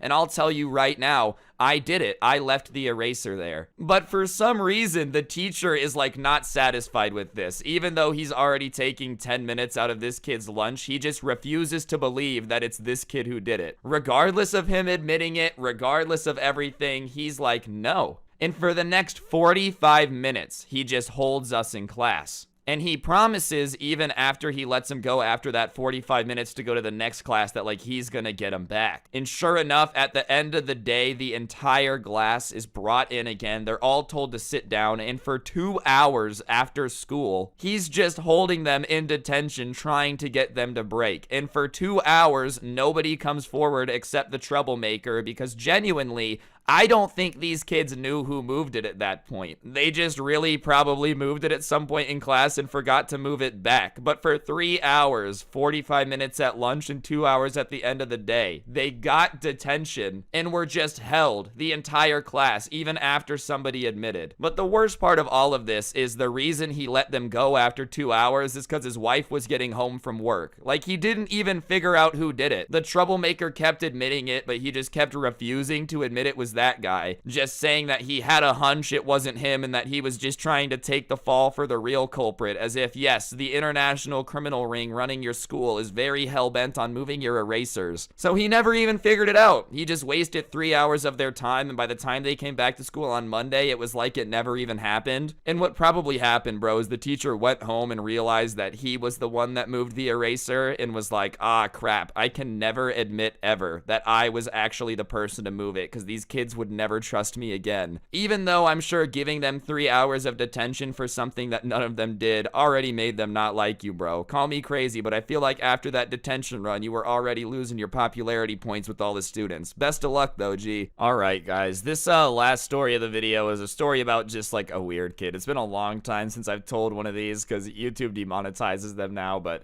this one's pretty funny. So we all know that one kid that is constantly like starting fights with people, getting himself into drama, and then like acting like the absolute victim whenever that happens. The only difference is usually eventually kids grow out of it. But and this particular story takes place in somebody's 7th grade class with a kid who thought he was a dinosaur and would like walk around and at people to get them to stop. So there was this kid that we're gonna call Trevor, like the GTA character, and you know, he was really into dinosaurs. Where this kid lived, it was a situation where everybody from the elementary school went to the same middle school, and from the ages of like first grade until, you know, now, he was just obsessed with dinosaurs to the point where he would act like a dinosaur. He refused to, you know, walk around the class like a normal person. He would like stomp around on his tippy toes, which I know sounds like an oxymoron. He would stomp around on his tippy toes to like look like a dinosaur, and whenever somebody would give him a weird look, he would roar at them like, "Rah!" But on top of that, whenever he wasn't acting like a dinosaur, it wasn't like he was a really nice guy. He would just constantly pick fights with people. Like one time, this girl came to school with pigtails, and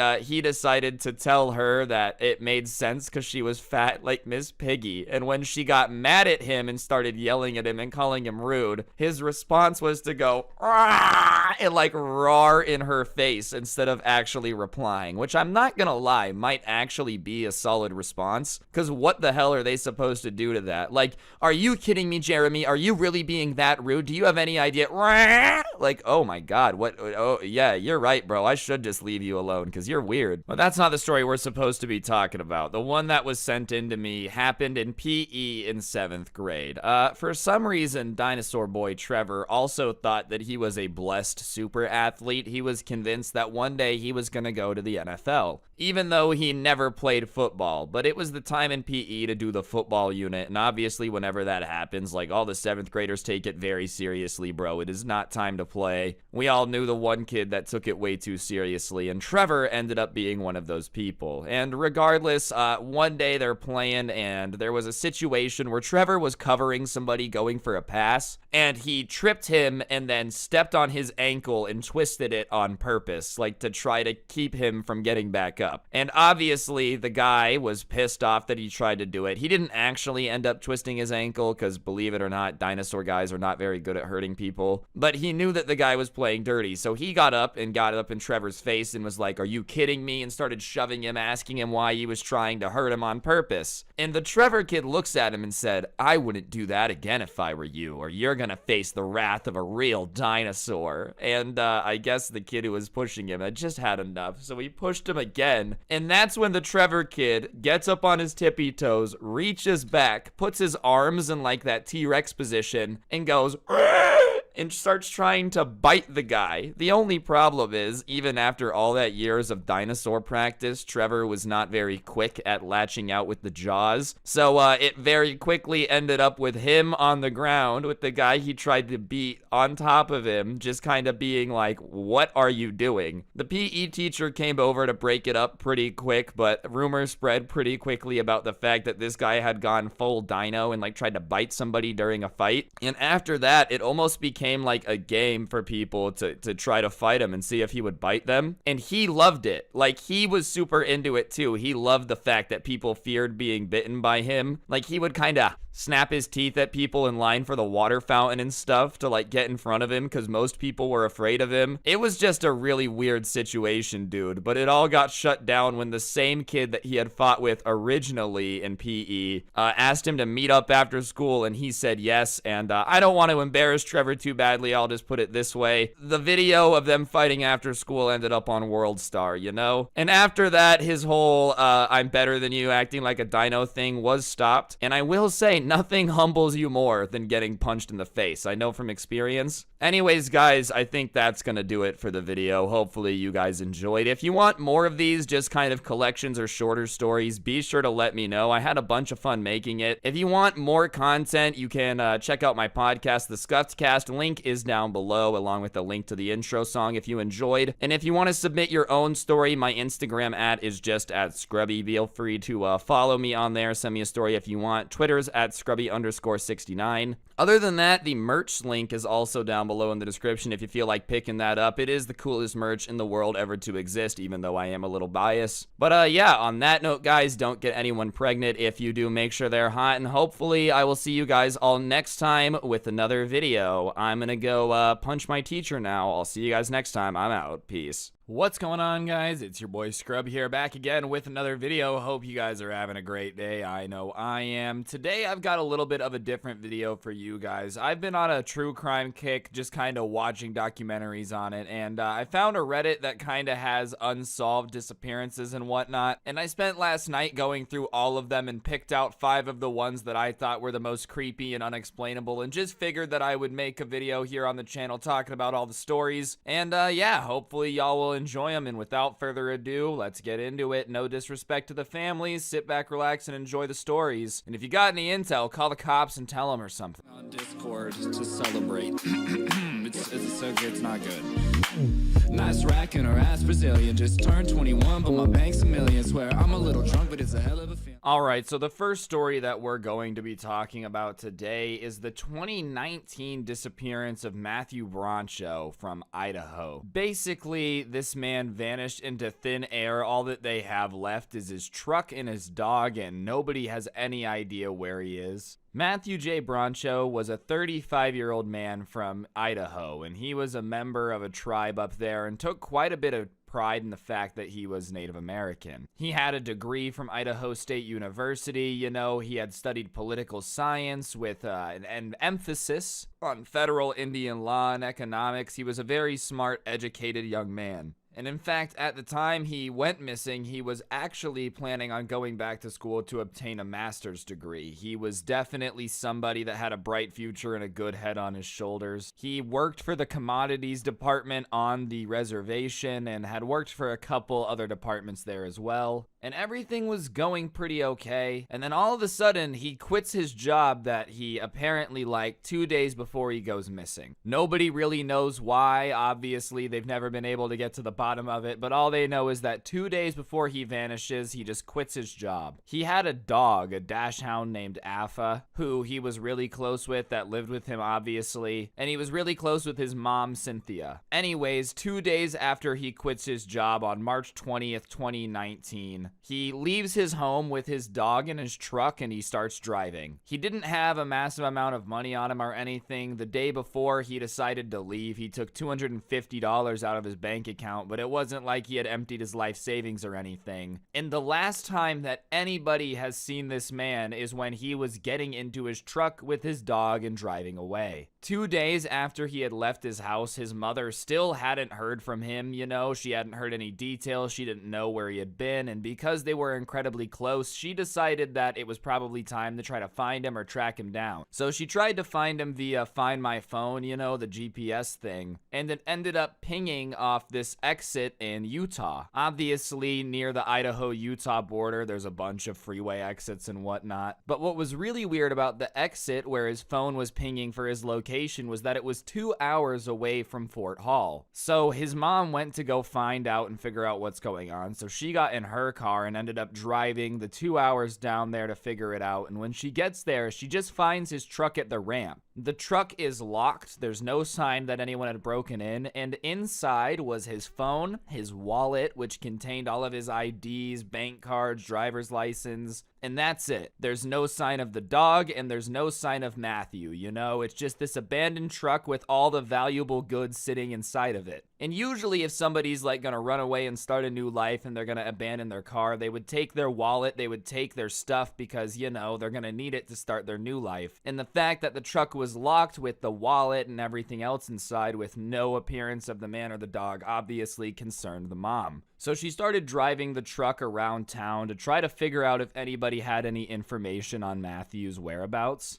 And considering it was like a super small town, it didn't take her super long for her to go around and start asking all these questions. And as she's asking around this town, it's pretty evident that nobody has any clue where this guy is. And considering the population is really small, chances are somebody would have seen him or heard something. So she goes ahead and reports him as a missing person. So that all goes down on March 20th and March 21st. And on March 27th, she gets some good news. She gets a call, Cynthia, the mother of Matthew, and they tell her that they found the dog. She was located around exit 5, so 2 exits before the one where the truck was at, and she was fine, she was alive. It took everyone some attempts to catch her, and obviously once the dog was found, they were expecting maybe a little bit more better news, but no, that's the last thing that they've heard. Nobody has been heard from or seen any sign of Matthew since then. As for theories on what happens, there's a couple of them. Not all of them are happy, obviously, because when somebody goes missing, it's not a happy event. The first theory is that he took his own life and his body hasn't been found. I guess Matthew's brother Jim had told the Idaho State Journal that he had appeared depressed about recent events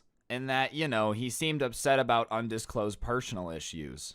However, the only thing about that is he did take his dog and everything else, and it reported that he left no indications that he planned to leave home long term. Obviously, this is possible. I hope that's not what happened because, I don't want anybody to take their own life, but it is a possibility. The only other two theories that we have is that he was met with some foul play. The one thing that does seem weird is that the dog was just wandering around everywhere. The truck was locked with all of its valuables inside. If this had been like a robbery gone wrong or something, the wallet wouldn't have been there, all the valuables would be missing, but the truck itself was fine and not even broken into. So, as weird as this sounds, I feel like foul play is the most logical answer, either that or taking his own life. The third theory that they have on here that I don't really believe is that, he just decided to quit his life and leave and never come back and now lives as a transit man without any identification. Which I guess in theory, it's possible, but in my opinion, just seems a little bit unlikely. But yeah, how crazy is that? Man literally took his truck and his dog and just vanished into thin air, leaving no trace whatsoever.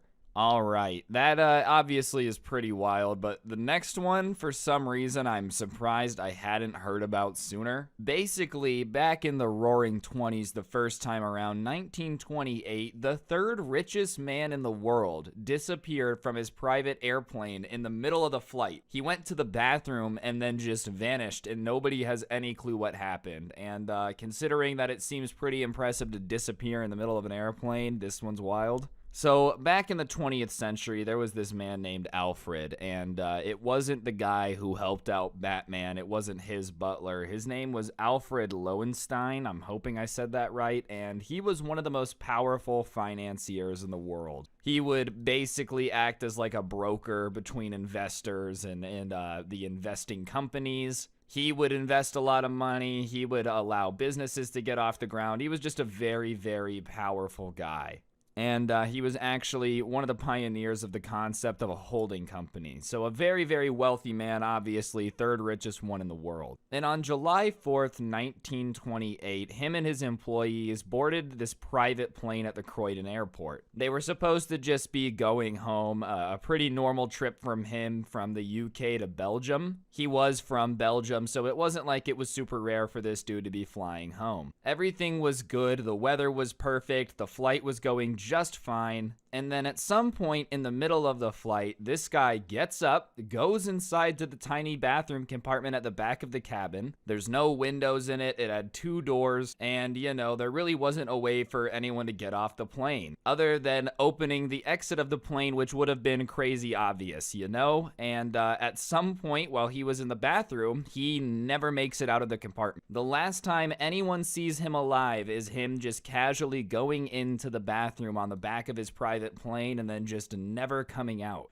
After about an hour or so, one of the employees went to check on Alfred because, when someone's been pooping on a plane for an hour, you're gonna want to check on it. He goes to the compartment and he realizes it's empty, and when the third richest man in the world just vanished off a plane, obviously you want to let everybody know. So he runs over and he tells the pilot, this guy named Donald, he's like, hey man, Alfred's gone, he jumped out the bathroom, we can't find him. And so the pilot decides that he's just gonna land on this deserted beach outside of the city of Dunkirk instead of, the airport, which obviously not the best decision, not really sure why he decided to do that. So they land on this beach and suddenly the French military comes around them and they apprehend everybody because, it's not every day you have just a random airplane landing on the middle of the beach. So they start getting questioned, and it's very quickly obvious to everyone that these employees have no clue what happened. They're convincing themselves that he must have, accidentally opened the exit door and fallen. Because, how the hell did this guy manage to get out of the airplane? Nobody really had any idea, and at this point, he's still missing. Well, 15 days later, somebody finds something that kind of, puts a slightly sad ending to things. A fishing boat is just kind of doing its thing near the French coast, and it finds a body just kind of floating there. And sure enough, the body is Alfred. Somehow he had gone from the bathroom of the airplane to the middle of the ocean floating there dead. So obviously they take the body, they give it an autopsy to try to figure out how he died, and they can't really find any signs of foul play, but there is amount of alcohol in his blood, which was really weird because this Alfred guy, I guess, was like super anti-drinking, so everyone's like, huh, that's odd that there would be alcohol in his body when he fell out of an airplane. So, when the third richest guy on the planet disappears and then you find his body after he falls out of an airplane, you would think that they would, like, you know, really go in to try to figure out what happened, what could have possibly happened for this to occur. But for some reason, it appears that, you know, the entire thing was just kind of swept under the rug. An official inquiry was opened, but basically nobody was under oath, and they all decided that the death was completely accidental. Both men insisted that the exit door was easy to open and that it was possible that it was opening by accident when they were asking the mechanic and the pilot what could have happened. The only problem with this is it just didn't seem very likely. Nobody really questioned the story that the third richest man on Earth had just opened the door of an airplane and fallen to his death, because these guys just said it was easy to open. And what's really weird is that under further examination, this exit door was super not easy to open whatsoever. In fact, some other people ended up doing some tests just to see if it was possible, and they had men hurling themselves at the entry door at an altitude of 1,000 feet, and it didn't even budge. So you have the pilot and the mechanic claiming that this super rich dude somehow managed to accidentally open the door and fall to his death, and then the government, you know, having people literally go try this and not being able to get the door open.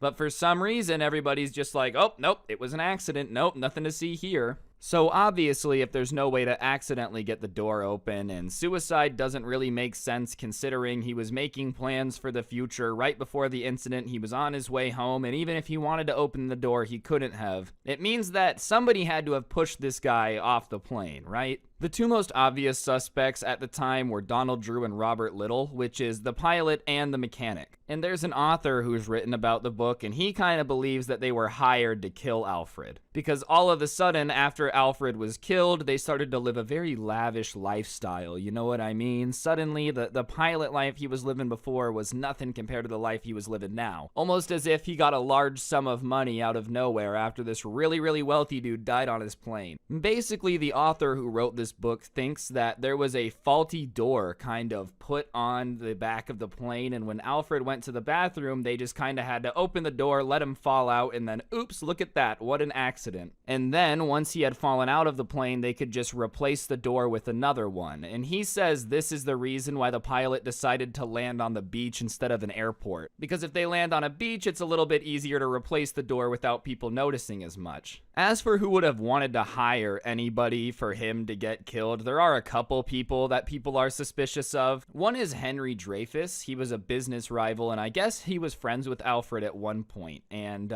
they were in a feud, and they basically had been getting into this massive fight ever since Henry had made an expose trying to expose Lowenstein before. Dreyfuss, as a result of that fake story, was actually being sued for libel by Alfred. And, you know, him dying definitely would put a hinge in him being able to sue him, you know? The only other ones that are really possibly intentional that would want him to die are Albert Pam and Frederick Svarcy. And these were the two men in the holding company that he owned. And, you know, obviously, on the surface, partners don't benefit from one of them dying. But apparently, after International Holdings died, the owner, Alfred, died, the stock soared, and $13 million in profit appeared out of nowhere, you know? And what's really weird is that $13 million in profit that made the stock soar is the exact number of an insurance policy that was taken out on Alfred before he died. So obviously this all happened in 1928. It's unlikely we're ever going to get an answer now, but yeah, at some point somebody basically whacked the third richest man on the world by throwing him out of an airplane, and we're never going to know who. So always double check your airplane doors if you're a billionaire flying, I guess. All right, next up we have one that genuinely has me puzzled 100%. Basically, this one takes place in 1998, and it's the story of Lenny Dirksen. Basically, he was having breakfast with his son one day when an unidentified man asked about a horse that he had for sale. He went with the man to discuss the horse and then just never came home ever. And then later, it came out that he didn't even have a horse for sale, and nobody even really knew what the guy he had left with was talking about, you know? Basically, on March 14th, 1998, there was a 39-year-old named Lenny. And him and his 16-year-old son were having a normal Saturday morning, just eating breakfast together on the dairy farm in Oklahoma that they had. And at 9 a.m., as they're eating, doing their thing, just vibing around the dairy farm, a visitor showed up in a white pickup truck. And the son watched as his dad went outside and his just kind of talked to the stranger for a bit. And the conversation seemed friendly. It didn't look like he was mad at all or anything was bad-blooded. And they're just kind of standing by the truck for a bit. And Lenny comes back in the house and tells Jared about how the man outside was interested in buying one of Lenny's stud horses. And obviously, because this man wanted to buy a horse, he wanted to see the horse before he bought it. I've never bought a horse, but I'm guessing that's pretty common. So he looks at his son, and his father tells him, "I'm gonna go with this guy really quick. Stay here, get some feed, go feed the cows, and I'll be back this afternoon." And obviously, working on a dairy farm, it wasn't that weird, so he says okay, tells his dad to be safe, and he'll see him later. And Lenny had to have traveled a little bit that city. He was supposed to go to Elk City, Oklahoma, and Mobeetie, Texas that day, and his son didn't really know which one was going to be first, but the last time he sees his dad is him just kind of going with the stranger to show him this horse. When time comes that evening for his dad to come home, he just doesn't show up. His son figures that there just must have been something going on, and he waits until the next morning to report his father is missing. Obviously, once they report his dad is missing, the police come through and they're kind of thoroughly searching the house, and they discover that Lenny had left an uncashed paycheck at the house and that he only had $150 less on him on the day of his disappearance, which obviously doesn't bode very well. When people disappear without any money on them, it usually shows that they weren't planning on disappearing. And later, people are digging into it, they find out that he had never even had a horse for sale. So wherever this guy who had come up and said he was interested in buying a horse had come from, it definitely wasn't a listing that Lenny had actually had. So sure enough, they figure maybe, it just wasn't listed. So they go to the property where he kept his horses just to see if he was there, something went down there. And sure enough, they get there and there's basically no proof that he had even been there that day. Everything looks relatively undisturbed, and now the police have literally no leads onto where he is or what could have possibly happened. His entire family thinks that there's no way he ran away on his own whatsoever either. I guess around the time of his disappearance, Lenny was struggling financially and emotionally. He was in debt, he had his credit cards maxed out, and his dairy farm business had actually folded a couple months earlier because of milk prices crashing. Amongst all of that, though, his family insists that he would have never disappeared and abandoned his family because, he loved his family. His son to this day talks about how every morning him and his dad would go to work, do the chores, and do everything together, and he doesn't think that his dad would have ever just left for no reason and never come back to say anything. And apparently things were even starting to look up. He had gotten a job at a metal factory and was enjoying working at the metal factory so much he was considering buying it before he disappeared. To make matters even weirder, shortly after 9 a.m. on the morning of his disappearance, a waitress saw Lenny and another random male individual eating breakfast together in a local coffee shop. Apparently, from what the waitress says, the strange man, probably the one who was interested in buying the non-existent horse, was just talking, and Lenny was just kind of sitting there listening. Sure enough, the eyewitness description of the random man ended up matching Jared's description of the stranger that had come to the farm that day to see the horse. But the waitress and Jared both agree that there was nothing too suspicious about the man's behavior. 6 months after his disappearance, a man ended up calling the police saying that he saw Lenny in a bar in Texas. He described the man over the phone but didn't want to give his name, saying he wanted to remain anonymous. The police rushed to the bar, but by the time they got there, both the man and Lenny were both gone. Apparently, though, the bartender who had been working there corroborated the caller's story. Apparently, she remembered the caller being there at the bar, and the police say that they had no reason to disbelieve the incident. It's almost a stretch of the imagination that a guy would be dancing around the bar screaming, "It's Leonard," and not be Leonard. I believe he was in the bar at Amarillo, Texas. In the 20 years since his disappearance, it remains unsolved, and his family is still holding out for any information. Our last story of the video is one that I personally find the most creepy. In 1993, a mother and daughter returned home to find their husband and father, David Glenn Lewis, missing. However, hours later, a deceased hit-and-run victim was found 1,000 miles away. It would take 11 years before the victim would be identified as David Glenn Lewis. How did he get there? On January 31st, 1993, David Glenn Lewis's wife and 9-year-old daughter came home from a little trip in Dallas, Texas, and found that David had gone missing.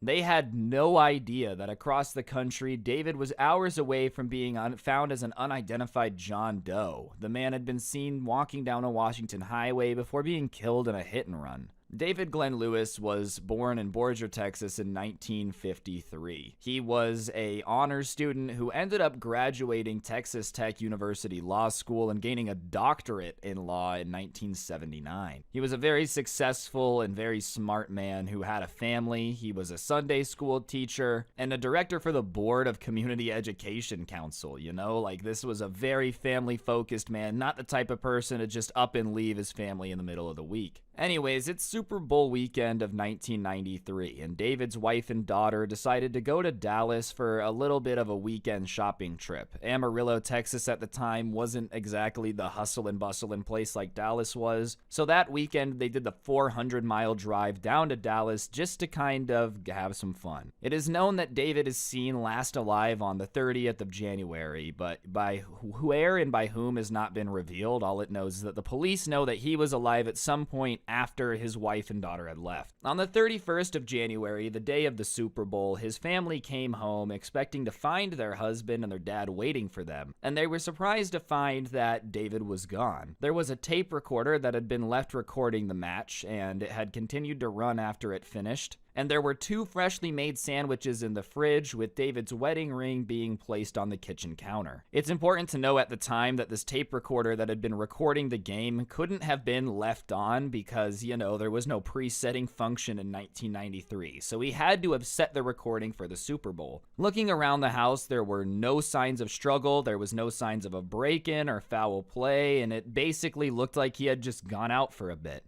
Due to the Super Bowl going on and the recording, his wife basically thought he had gone to a friend's house and he would come back later. But a day later, on the 1st of February, with him being gone, the wife ended up going to the police department and filing her husband as missing. Anyways, as he's reported missing in Texas at 10:30 p.m. in Washington, several people are spotting this dude kind of walking down the highway. Obviously, you know, it's dangerous to be walking down the highway. And eventually, he ends up getting hit by a car. The police go to this area and they find a middle-aged man dressed in some military-style clothing. There's no drugs or alcohol in his system, and it looks like he had been hit by a hit-and-run. A Camaro had been near the scene at the time of his death, and obviously they thought it might have had something to do with it, but he didn't have any ID on him. You know, it just looked like some random transient walking down the highway who had been getting hit by a car 1,600 miles away from where he had gone missing. Basically, back where David's from, they launched an exploration or an investigation into his death, and they start looking for his car, and they find it outside of a courts building downtown. Under the floor mat, they find his house keys, his car keys, his checkbook, his credit card, his driver's license, everything that you would think somebody would be taking when they go to run, right? Nothing personal is missing, nothing valuable is missing, which obviously doesn't really help. The only lead that they have is that sometime before he died, David had gone to his wife and said that he's in danger. He didn't want to tell his wife anything,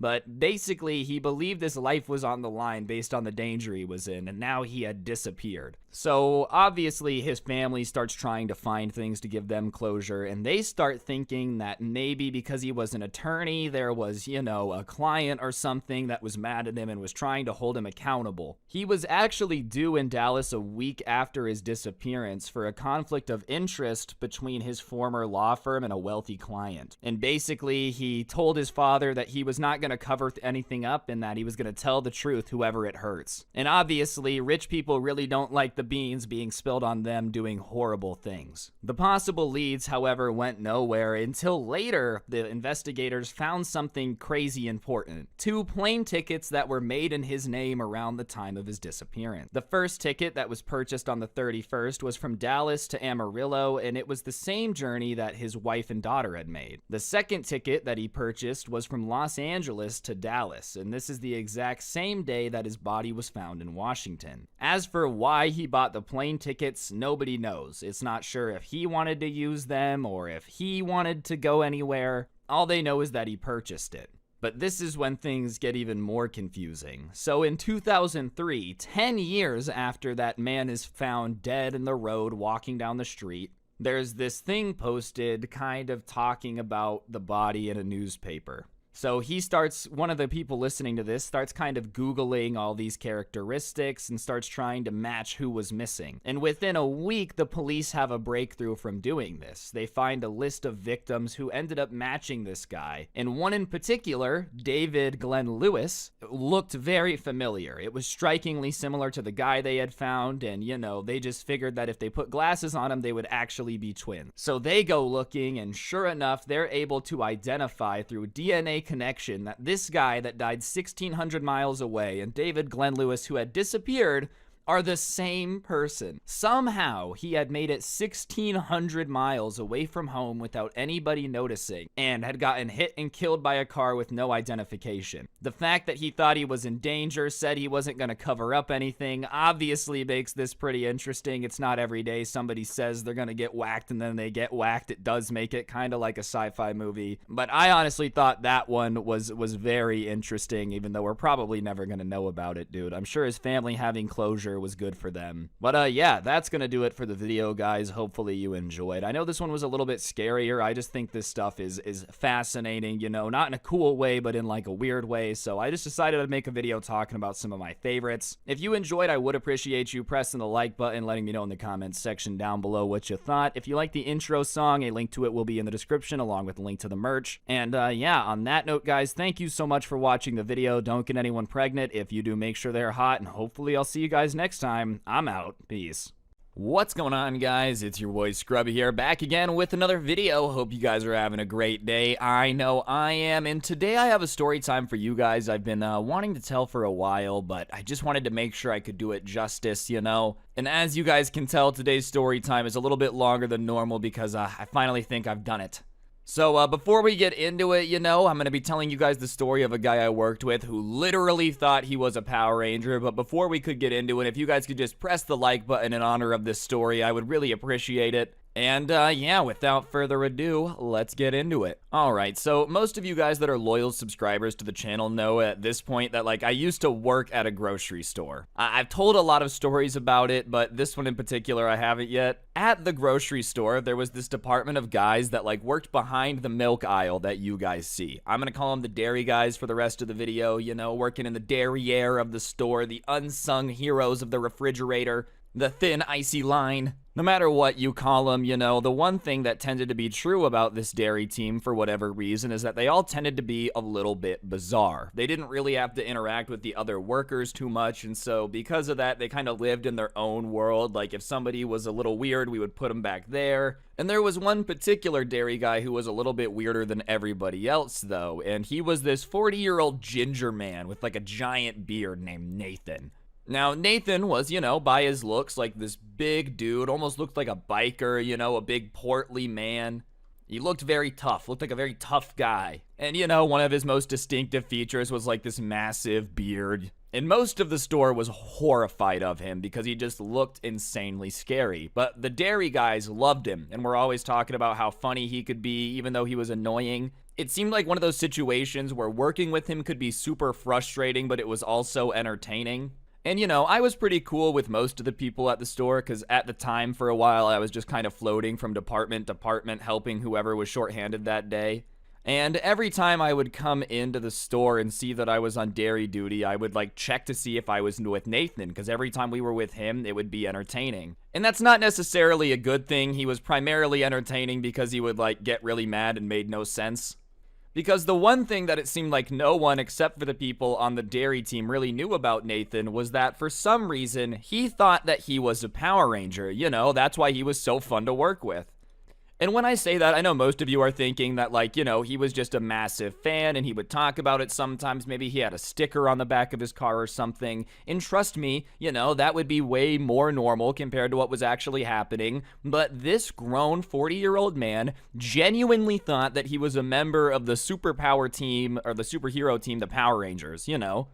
And I figured this out pretty quickly my first day working with the dairy guys because I was actually replacing Nathan that day. And the whole day they kept making fun of him because he had taken off work and told everybody that he had official Power Ranger duties to attend to, which is why he couldn't come in. And honestly, when they were first saying it, I thought that they were kidding, you know, but like as it went on through the day, I kind of was pressing them for more information. And what I found out wasn't short of like one of the greatest things I'd ever heard. This was my first time filling in personally, but they told me that basically once a week he would call in and basically say he couldn't come in and someone needed to cover his shift. And, you know, all he would say as to why was that he had some Power Ranger duties. And obviously everyone in the dairy department is like super annoyed with this because, you know, it wouldn't be a big deal if he had asked ahead for time off or like requested it ahead of schedule. But when he's literally calling like 10 minutes before he comes in and saying he can't come in because he has Power Ranger work, it's pretty annoying, you know?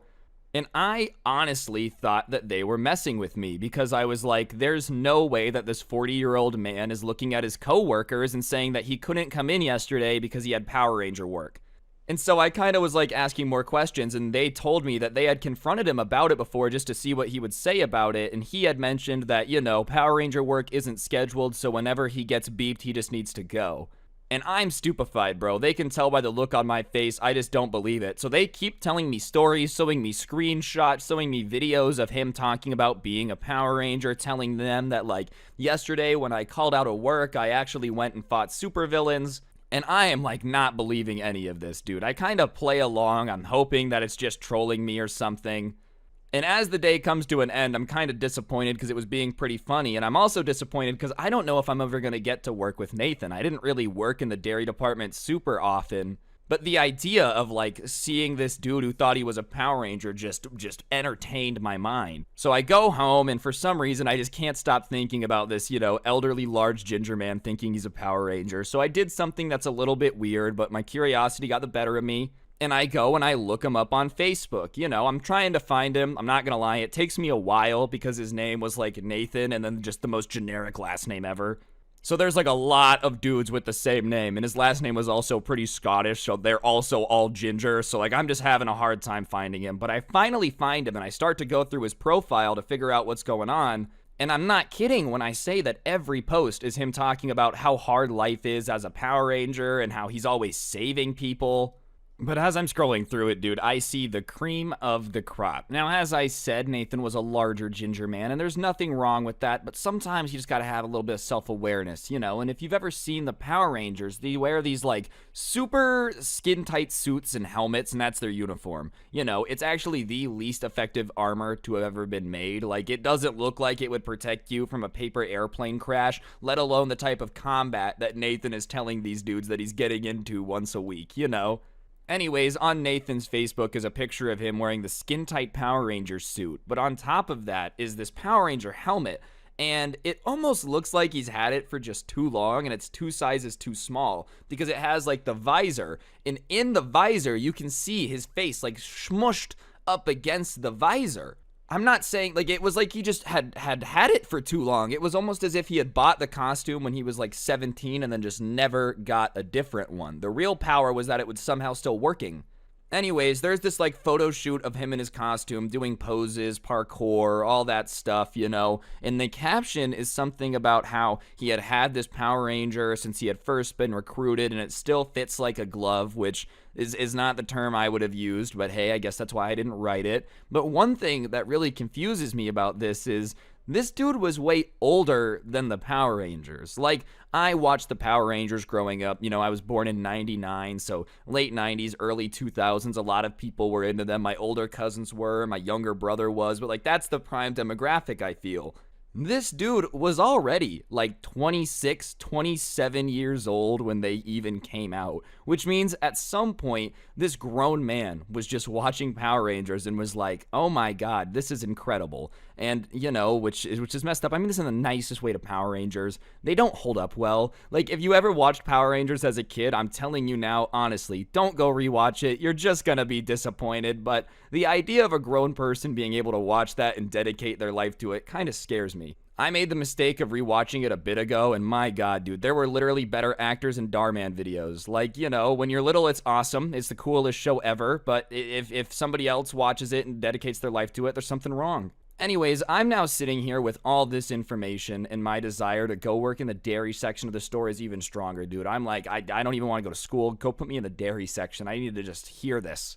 I really felt like I just needed to meet Nathan at this point, hear his story, understand what it was like to talk to him. I'm just going to work, crossing my fingers. I'm going to get assigned to that area. And finally, I walk in one day, and I'm really hyped because on the schedule, I see Nathan's name and my name, and I basically sprint to the back of the store because I'm just like, let's get this party started. It's time to go. I want to meet a Power Ranger. So I get into the back room and everybody's already there, including Nathan, and he's the only one that I haven't met from this crew at this point because I worked with them before. So I introduce myself, you know, and you would think that he wouldn't lead with the fact that he's a Power Ranger. You kind of want to keep that on the low. But I introduce myself and he looks me in the eyes and just says, I'm the Blue Ranger. Nice to meet you. And as soon as he does that, I kind of look at everybody else and they kind of like look at me wide-eyed with the whole, I told you we weren't crazy and he's actually like this. Obviously, I had known at this point after my research on Facebook, but these dudes were probably like so vindicated telling these stories about this Nathan guy and nobody believes you because it's just like, there's no way you work with a dude who thinks he's a Power Ranger. And you would think, you know, that as a Power Ranger, working with the Power Ranger should be great. He should be able to lift as much as everybody else, like 25 times. He should be super helpful, super nice. But if this guy was a Power Ranger, then the saying, like, don't meet your heroes is definitely true, dude. We start working, like actually getting work, you know, and right away everybody's frustrated because this Nathan dude just vanishes. Like, I swear he walked out of the fridge and into the Power Ranger lair. I could not find this guy anywhere. And of course, like right when he disappears is right when a giant delivery came and we have to be lifting all these boxes to and from where the truck is into the fridge, just like going back and forth. It's not fun, but you know, it's just very convenient that he disappears right then. And it was then that I realized that, you know, he's just not the type of Power Ranger to help. He's just the type of Power Ranger to watch and let everybody else do the heavy lifting, you know. He's just here to help us get our workout. He doesn't need the workout because he's a Power Ranger already. Obviously, he's already jacked. It's up to us to continue to get stronger without him. Anyways, almost like clockwork, as soon as we finish unloading the truck, he moseys over, and in his hand, he has like a piece of sample sushi from the front of the store. So he had obviously, while we were unloading this truck, like gone, walked around the store, talked to some people, got some sushi. He had just been having a great time while we were all back here working. And as he's eating his sushi, it's like in his mouth. There's food in his mouth. He's like, yeah, I would have helped, but you know, I hurt my back on this Power Ranger mission last night, but I'm really proud of your guys' hard work, and you know, you should feel good that a Power Ranger is proud of you. Like, oh, thanks, man, that's cool and all, but I really don't care if a Power Ranger is proud of me at this point, considering I just had to do a bunch of work that would have been way easier if you helped me, you know? You're a random stranger. You being proud of me means literally nothing. I didn't know for sure, but, you know, I thought it was obvious to everybody that basically he just kind of disappeared whenever the order showed up so that way he didn't have to do any work, you know? And I just figured out that that was pretty common because everybody else was just like, yeah, whatever, you know, just help now. Like, they didn't act like it was crazy abnormal for him to be doing that. And for the rest of that, the first day is a mix of him literally running away from any hard work to get done. You know, like, sure, the first truck that came, he had vanished calmly. But there was literally one time when this, you know, yogurt had come in and we had to, like, unload it into the display. And he literally ran out of the fridge saying it was his lunch break, even though he had only gotten there, like, an hour ago. And I kind of was understanding why everybody had seemed so annoyed with him the first day because it just seemed like he avoided doing any work. Like, you know, it wasn't like he was just avoiding work and not talking either. It's one thing if you're slacking and you just stay out of everybody's way, you're really grateful that they're doing all the heavy lifting. But on top of avoiding doing work with us, he would always just be bringing up like his non-existent Power Ranger experience as a reason he should be in charge and like was better than us, you know. So he comes back from lunch when we were doing the yogurt, and I guess whatever, he didn't like the way we had done the yogurt. So he comes in yelling at us about how we had basically ruined the store, and you know, the Power Rangers would have never put yogurt out like that. Yeah, you're right that the Power Rangers probably would have never put out yogurt like that because they don't exist, bro. They're not real. Like, this was literally what he would do. If you're gonna slack, then slack and shut up. You don't get to slack and then also complain about all the hard work that everybody else is doing. And if the Power Rangers were real, they probably wouldn't be stocking yogurt. That's probably it too. You want to know why we didn't stock yogurt the way Power Rangers would? Because they've never done that. Why would they be doing that? They have powers. People with real superpowers have better stuff to do. If I had been a superpower at 16, I wouldn't have been in the grocery store, that's for sure. I would have been like jumping buildings or something. And nobody cares how Power Rangers would have done it. And if you wanted it done a specific way, like the Power Ranger way, then maybe you shouldn't have ran away while we were doing it. You know, like, you call me crazy, you just lose the right to complain about how it's done if you did everything in your power to have nothing to do with it. Like, if you tell the people running the group project, you don't care, and then you get an F, okay, that just is what it is. It's your fault, you know. He did the deadbeat dad equivalent of leaving for 18 years and then coming back and complaining about how the kid turns out. Like, it would have been better if you helped Mr. Power Ranger. And even beyond that, he would also just challenge people in these super weird ways. Like, he would just talk mad crap and then back out, citing the Power Ranger code. And these are just some of the weird things I witnessed him doing. There was this younger dude named Gerald who worked in the dairy department, and he was a bigger guy. You know, his biceps were about the size of this dude's helmet, which was 2 sizes too small. And because he was a bigger guy, he would carry 2 boxes of stuff at once, like, instead of 1. And you weren't supposed to do that, but he literally was just strong enough where it wasn't that big of a deal. They weren't light boxes, you know, they were large, and it was impressive seeing him carry it. And it would made our job a lot easier. Obviously, if he's carrying more stuff, I have to carry less. So nobody else is mad at this dude for doing more work. But one time we're going, and out of nowhere, Nathan is like, oh, you're not lifting enough, bro. With arms that big, you shouldn't need help doing this at all. You should be able to do this by yourself. You should be able to lift 3 of them. And everybody's really confused at that because, like, he's literally just helping, you know? And Gerald's had enough of it, so he comes back and he's like, dude, you literally run away from work. You can barely carry 1 box. How about you shut up about my carrying boxes until you help? And then Nathan has the nerve to say this, dude.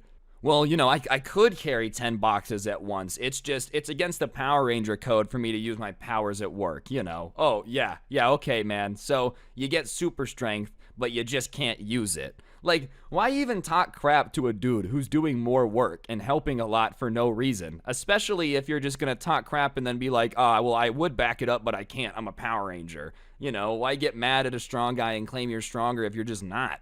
It's not like there was any provocation. There was no beef. He just really wanted to let everybody know he had super strength again. He hadn't told anyone for 5 minutes. It was like a vegan that hadn't told anyone to stop eating meat in 43 seconds. For someone who was supposed to be a superhero, he had no problem just telling everybody about it. Like, I'm sure the Power Rangers had to pull him aside and be like, dude, you're supposed to be an inconspicuous superhero. You can't be running around telling everyone at your job that you are one. That kind of defeats the whole, like, under the radar thing, you know? We're trying to keep it low key. It's an exclusive club. But I think the wildest moment that I have ever seen him was involving the time that he used his Power Rangers at work in front of us to fight a customer, you know? Apparently, the I can't use my power thing goes out the window when you're just pissed at somebody. One day, though, I'm helping out in the dairy section, and we're, like, behind the fridge where you grab the milk. And when you're in this spot, people can see you and hear you if they're really trying. And, like, the general rule of thumb is to shut up when you're in this area, because the last thing you want is someone to hear you talking while they're grabbing the milk and, like, go tell that you mentioned your manager sucks or something like that. But, you know, that's just the rule, is be quiet. But apparently, on this particular day, Nathan hadn't been bragging in a while, hadn't been in a minute, because he was acting like he was making up for lost time, letting everybody know how awesome his Power Ranger time was. Even when we were in the fridge, he's just talking about how he was in a fight with a supervillain and doing the play-by-play dude. Like, I thought Joe Rogan was in my ear, and then I threw an elbow, and then I used my shield to double block the return fire, and then I punched him. And he's just talking really loud, and like some customer, probably like 23, is out there, and he overhears him talking about some Power Ranger villain or whatever, and he says something like, man, I miss the Power Rangers. It sucks that they don't make them that good anymore, like talking about how the quality of the show had fallen off, trying to be nice, if anything. Obviously, in the context of this conversation, it's not insulting. It's not like he came out the gate and said, you're not a Power Ranger, you're an angry old man. But it didn't matter what he said or what it was. I think Nathan was just like looking down to throw down with anyone. So he's like, what did you just say? And the guy is obviously a little bit confused with milk in his hand, and he just like repeats that he misses the Power Rangers. And Nathan starts yelling that like the Power Rangers are the unsung heroes of this town, and anyone who has the nerve to disrespect the Power Rangers is gonna get beat up, and if he has a problem, he's more than happy to walk out of this fridge and teach him a lesson to respect them. And like, if I were the guy on the other side, I probably would have chalked it up to just some dude working here being a nut job. But the guy on the other side's not the type to back down, so he's like, who are you talking to? Yeah, come out here and teach me a lesson. And so I watched Nathan take off his gloves. It was really cold in there, so we had gloves on. He takes off his gloves, and he just kind of like power walks out of the fridge and starts going out there. And as much as I would love to say that I stayed behind and, didn't want to go watch, that's a lie. I was very excited to see what was going to happen. So me and everybody else goes out, and we go and start to watch. And like, what do you expect me to do? I'm just a kid. There's a guy telling me that he can beat up everybody, claims he's a Power Ranger, he's about to fight. You want me not to watch it? Come on, you would too. Anyways, we get out there, though, and this younger dude that we couldn't really see from the other side of the fridge is a lot larger than I would have expected. He's probably got like 5 or 6 inches on Nathan height-wise, and he's just in way better condition. This guy looks like he just drank raw eggs for breakfast. Anyways, Nathan, though, almost fearlessly just walks up to this tall guy and is like, are you the dude that's disrespecting Power Rangers? And the guy is like, yeah, and before you can finish his sentence, Nathan just like points his head down and just spears into him and goes to tackle him. And he actually gets him to the ground. I just think like the surprise of it catches him off guard. And at that point, everybody else in the dairy section is staring. They're like, oh my God, stop. Oh my God. All the moms freaking out. We're not really saying anything. We're just kind of like, watching this happen. And obviously, he kind of had gotten him off guard, but the guy who got tackled wasn't having any of this. So he gets up and he starts kind of like holding Nathan in a headlock by his hip. And he opens the fridge and he just takes Nathan, one hand on the back of his shirt out of the headlock and like one hand on his belt, and just shoves him into the fridge and starts like pushing him head first into the milk so that the gallons are falling back into the milk fridge. And he keeps pushing him until he's half out of the fridge, like to the point where his butt is hanging out of the fridge and the rest of him is in it. And at that point, our managers start to show up because, it doesn't take an insane amount of time to get across the store, especially if you're in a hurry with like how much screaming is going on and the commotion that's happening. I'm surprised they didn't get there faster. Anyways, they come around the corner to me and the other 2 guys who are in the back just watching this go down. And another one of the workers with his butt out of the fridge with an angry man like trying to still shove him in further. So in that moment, everybody just is kind of like frozen, and the only thing that gets us out of that is we hear a scream that sounds like a wounded buffalo, and Nathan pulls himself somehow out of this fridge and like in a fit of strength just starts hitting this dude in the chest and is like, by the power of Zordon, which is the Power Ranger like hero dude. And he keeps hitting him in the chest. And, I think in Nathan's head, he was like, this is my ultimate anime arc moment. I'm going to get powers. This punch is going to do, 3,000 damage. It's a max level attack. But instead of it actually doing anything, the guy, like, wasn't even fazed by it, dude. You might as well have just been hitting him in the chest with Nerf darts. It was like nothing was happening. So he does his little outburst, and the managers come in to separate him before it gets worse. They tell us to go to the back of the fridge, so we do, and like we're standing back there just kind of talking about it, laughing. We can't believe what just happened. And after, about 30 minutes, Nathan comes and starts emptying out his locker, and like we walk up to him and we're say sorry about losing your job. Obviously they don't really have a choice. If you're trying to fight a guy trying to buy milk, it's not good for business. You can't really stay. But like, instead of being upset about it or regretting it at all, he just looks at us and he's like, nah, don't feel bad for me at all, dude. I would do it again. I'd beat him up again for disrespecting the Power Rangers. They're just lucky that they broke us up before I could really put the beating on them. Somehow in his mind, he had won the fight. Like somehow when he ended up inside of the milk fridge with his butt hanging out, that was a win for him. I don't know how you could consider that a victory. These conditions don't really make sense to me to be a victory, but I guess when you take an L that large, you kind of got to cope somehow. Otherwise, you just have to accept 8 soccer moms watched you become a gallon of milk. I'm sure that's not very fun to admit, so I guess cope, do what you got to do. I think my favorite part about all of this is the fact that he just never admitted to not being a Power Ranger. Like, he just left and is probably still rolling with that. And I also love that, like, somewhere out there is this random guy that has this story now. He's not involved in this guy's Power Ranger life, our dairy gang, nothing. He has no clue what was going on that day. All he knows is that he was like, yeah, man, one time I was standing there picking between whole and 2% milk, and I made a comment about the Power Rangers. Next thing I know, this worker comes out and starts attacking me. Like, if Nathan and me did a 23andMe test, it would just be 90% delusional and angry.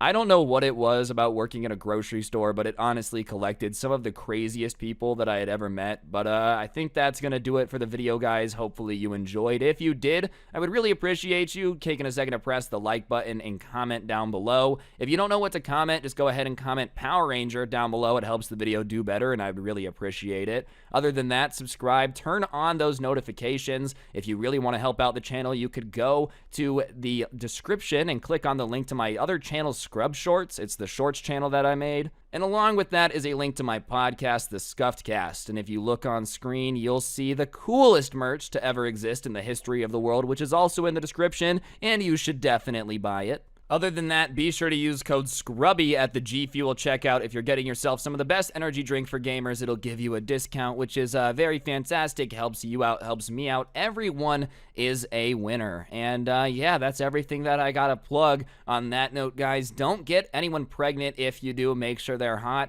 And hopefully I will see you guys all again in another video. I'm gonna go find a random 90s TV show to become insanely obsessed with, get a job at a grocery store, and then convince kids that I actually am a member of the Blues Clues or the Power Rangers. And I'll see you guys next time. I'm out. Peace. What's going on, guys? It's your boy Scrubby here, back again with another video. Hope you guys are having a great day. I know I am. And today I've got a story time for y'all that was sent in to me about a guy at this person's school who thinks he's dating an anime character. That type of cringe, we just gotta tell the story about. But before we get into it, be sure to press the like button. Otherwise, no joke, no scam, your best friend is gonna think they're dating an anime character. And without further ado, let's go. Nice rack and her ass Brazilian. Just turned 21, but my bank's a million. Alright, so as all of you know, back in the day, I used to tell quite a few stories about weeaboos. It's been a long time since I've had a good one submitted, but when I had this one sent in about a kid who thinks he's dating an anime character, it just really made me happy, so I figured I would share it with y'all. But basically, what you gotta know about this is that this takes place in a graphic design class that this person is in. And in this graphic design class, you really don't have to, share with the class. You don't have to talk to anyone.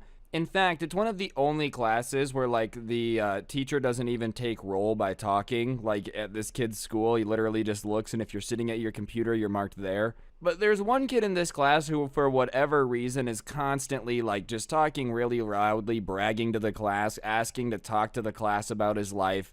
Just obviously has I'm the main character syndrome. You know what I mean? Like, where they just think they're the most important person on the planet.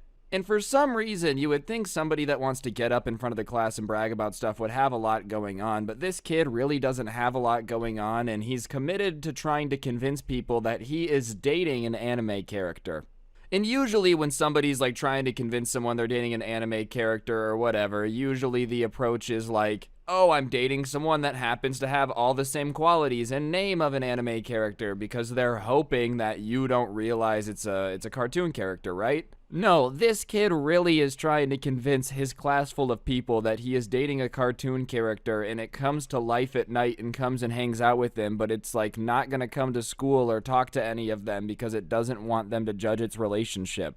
And what's wild is this is not like an elementary school class here. This is a high school. This dude is out here trying to convince a bunch of people that he's dating a full-blown cartoon character. And at first they thought he was trolling. You know what I mean? Like they thought, okay, maybe this kid's just playing the long game to get a joke. He's gonna be like, haha, I convinced a group of people that I'm dating a cartoon character. But what really got weird is, as I said, it's a graphic design class, and some of the assignments that would get presented involved, like, photoshopping things together. You would get an assignment and have to edit things together. And because of that, people have gotten pretty proficient at Photoshop, and whenever they do an assignment, this guy turns in an edit of him and this specific anime character in like super romantic places, but it's never far off in Paris. It's never a dream. He picks places in town, and when he turns it in, he says, I took this picture of me and my girlfriend, but I just edited in like the sky. I made the sunset prettier. I did this, I did that. He completely just avoids saying the fact that he adds the anime character in as well. And so obviously people kind of started messing with him about it, like confronting him, you're not actually dating the anime girl. And when they said he wasn't actually dating the anime girl, he got like really mad, like, ugh, and was like, you guys have no idea what it's like to date a celebrity, okay? I know you guys have never heard of it, but in Japan, anime characters have been invented and have been voice acting for a long time. They've been real since the 90s. Yeah, bro, I understand that Japan is way more advanced, all right? They have better transportation, they have better technology. I'm not fighting with that here, but I think we definitely would have heard about it by now if they somehow managed to make cartoon characters become real. I also don't know what the benefit of that would be. Like, if I was actually a cartoon company, it's so much easier for me to just have people voice act a character and not actually have to, like, be responsible for the character. But anyways, they were kind of like, dude, that's just not true. Come on, you are not dating this anime character. Like, it's not real, you're not dating them. And he just would not admit it. Like, kept doubling down, getting angrier. And eventually he was like, if you guys aren't going to be supportive of my relationship, then just don't talk to me anymore. And when that happened, everyone was like, dude, trust me, we don't want to have to be hearing about your fake relationship with the cartoon girl that doesn't exist. It's just kind of hard not to hear about it when every assignment you're like editing her into your pictures. And he's like, I do not edit her into the pictures. The pictures are taken of me and my girlfriend. They're like, regardless, you're always talking about her. You're always like saying everything so loudly about her. If you don't want us to make fun of you and make fun of the fact that your girlfriend's not real, stop talking about her. And he's like, well, she is real, but fine. If you guys don't want to hear about my happy relationship anymore, then so be it. I won't talk about it anymore. And so finally they think they've gotten rid of it, right? Like, he's gonna stop talking about it. But sure enough, around that time of year, prom started to come up too. And inevitably in class, people started talking about prom, their plans, who they were taking. And this guy, of course, says, I'm bringing my girlfriend. And everyone's like, oh, do you have a girlfriend now? And he says it's the character's name. And once again, the people that are sitting near him were like, dude, you can't bring a cartoon character to prom. And he's like, no, trust me, she's gonna come. She says she wants to come show all of you guys that she's real, and so, like, trust me, you guys will see. And obviously everyone's like, dude, you don't have to do this. Like, trust me, your girlfriend is not real. It's a cartoon character. It's okay, dude. Like, you don't have to bring her to prom. But he keeps being super insistent that she's gonna come. So they kind of just deal with it, whatever. She's, going to be at prom with this guy. And so prom is getting closer, and they keep expecting him to back out at the last second, to be like, oh, she can't come, or I'm not gonna go, we're gonna go do something else, come up with some reason not to be there, but he keeps being insistent about it. And finally the night of prom comes, and everybody's all dressed up. Everybody's tuxedoed up, all that good stuff, ready to have themselves a good time, but everyone from this graphic design class is way more focused on trying to find this kid and his anime cartoon character date, because they're like so excited to see what he's gonna do. And as they're scanning the floor trying to figure out where everybody is, finally they spot him over there, and they cannot believe what he has brought to prom.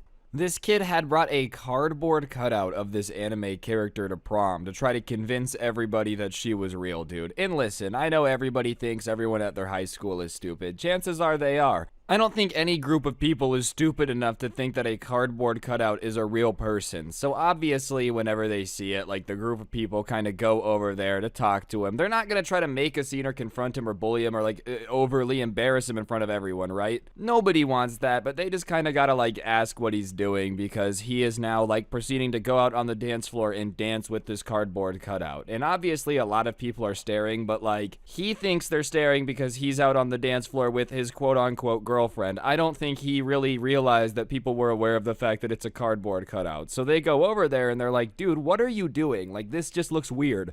And instead of going, all right, guys, you got me. I'm really embarrassed that I committed to this fake cartoon girlfriend thing so long. So I kind of brought this cardboard cutout. I don't know why. It was really dumb that I'm thinking about it. He doesn't do that. Instead, he commits this hard where he goes, what do you mean? I'm here at prom with my date, He starts doing the voice of her, trying to talk to them, saying that, like, you guys are silly, obviously I'm real, like, what do you mean? And, you know, at that point, I feel like you've got to start getting annoyed, because that's just insulting your intelligence. So they start to be like, dude, come on. Like, do you think we're stupid? Like, you're really gonna try to pretend to be this cardboard cutout? And he does commit to the whole, like, no, it's me. And he's like, I don't know what you guys are talking about. I don't think you're stupid. I'm just his date to prom. And so finally they're like, all right, man, if you're gonna be like this is ridiculous. This isn't even convincing. It's a cardboard cutout. Like, this is paper. You didn't even try to convince us that this is a real person. You're just insulting us by pretending to be her.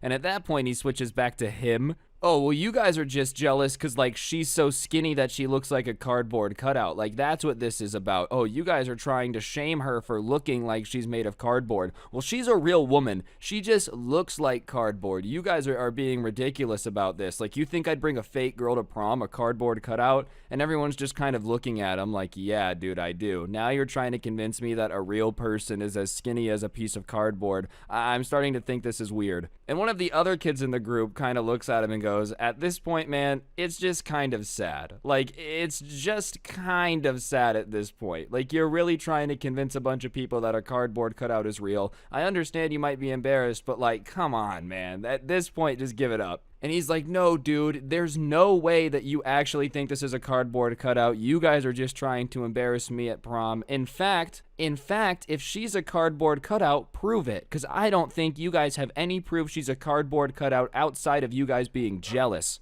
And at that point, one of the other kids just leaches back and punches the cardboard cutout in the face. And obviously, cardboard cutouts aren't notorious for their ability to be, like, punched and bounce back. So as soon as he punches it, the head kind of flops back to the point where, like, the neck is now at a right angle. It is backwards, you know, it's broken.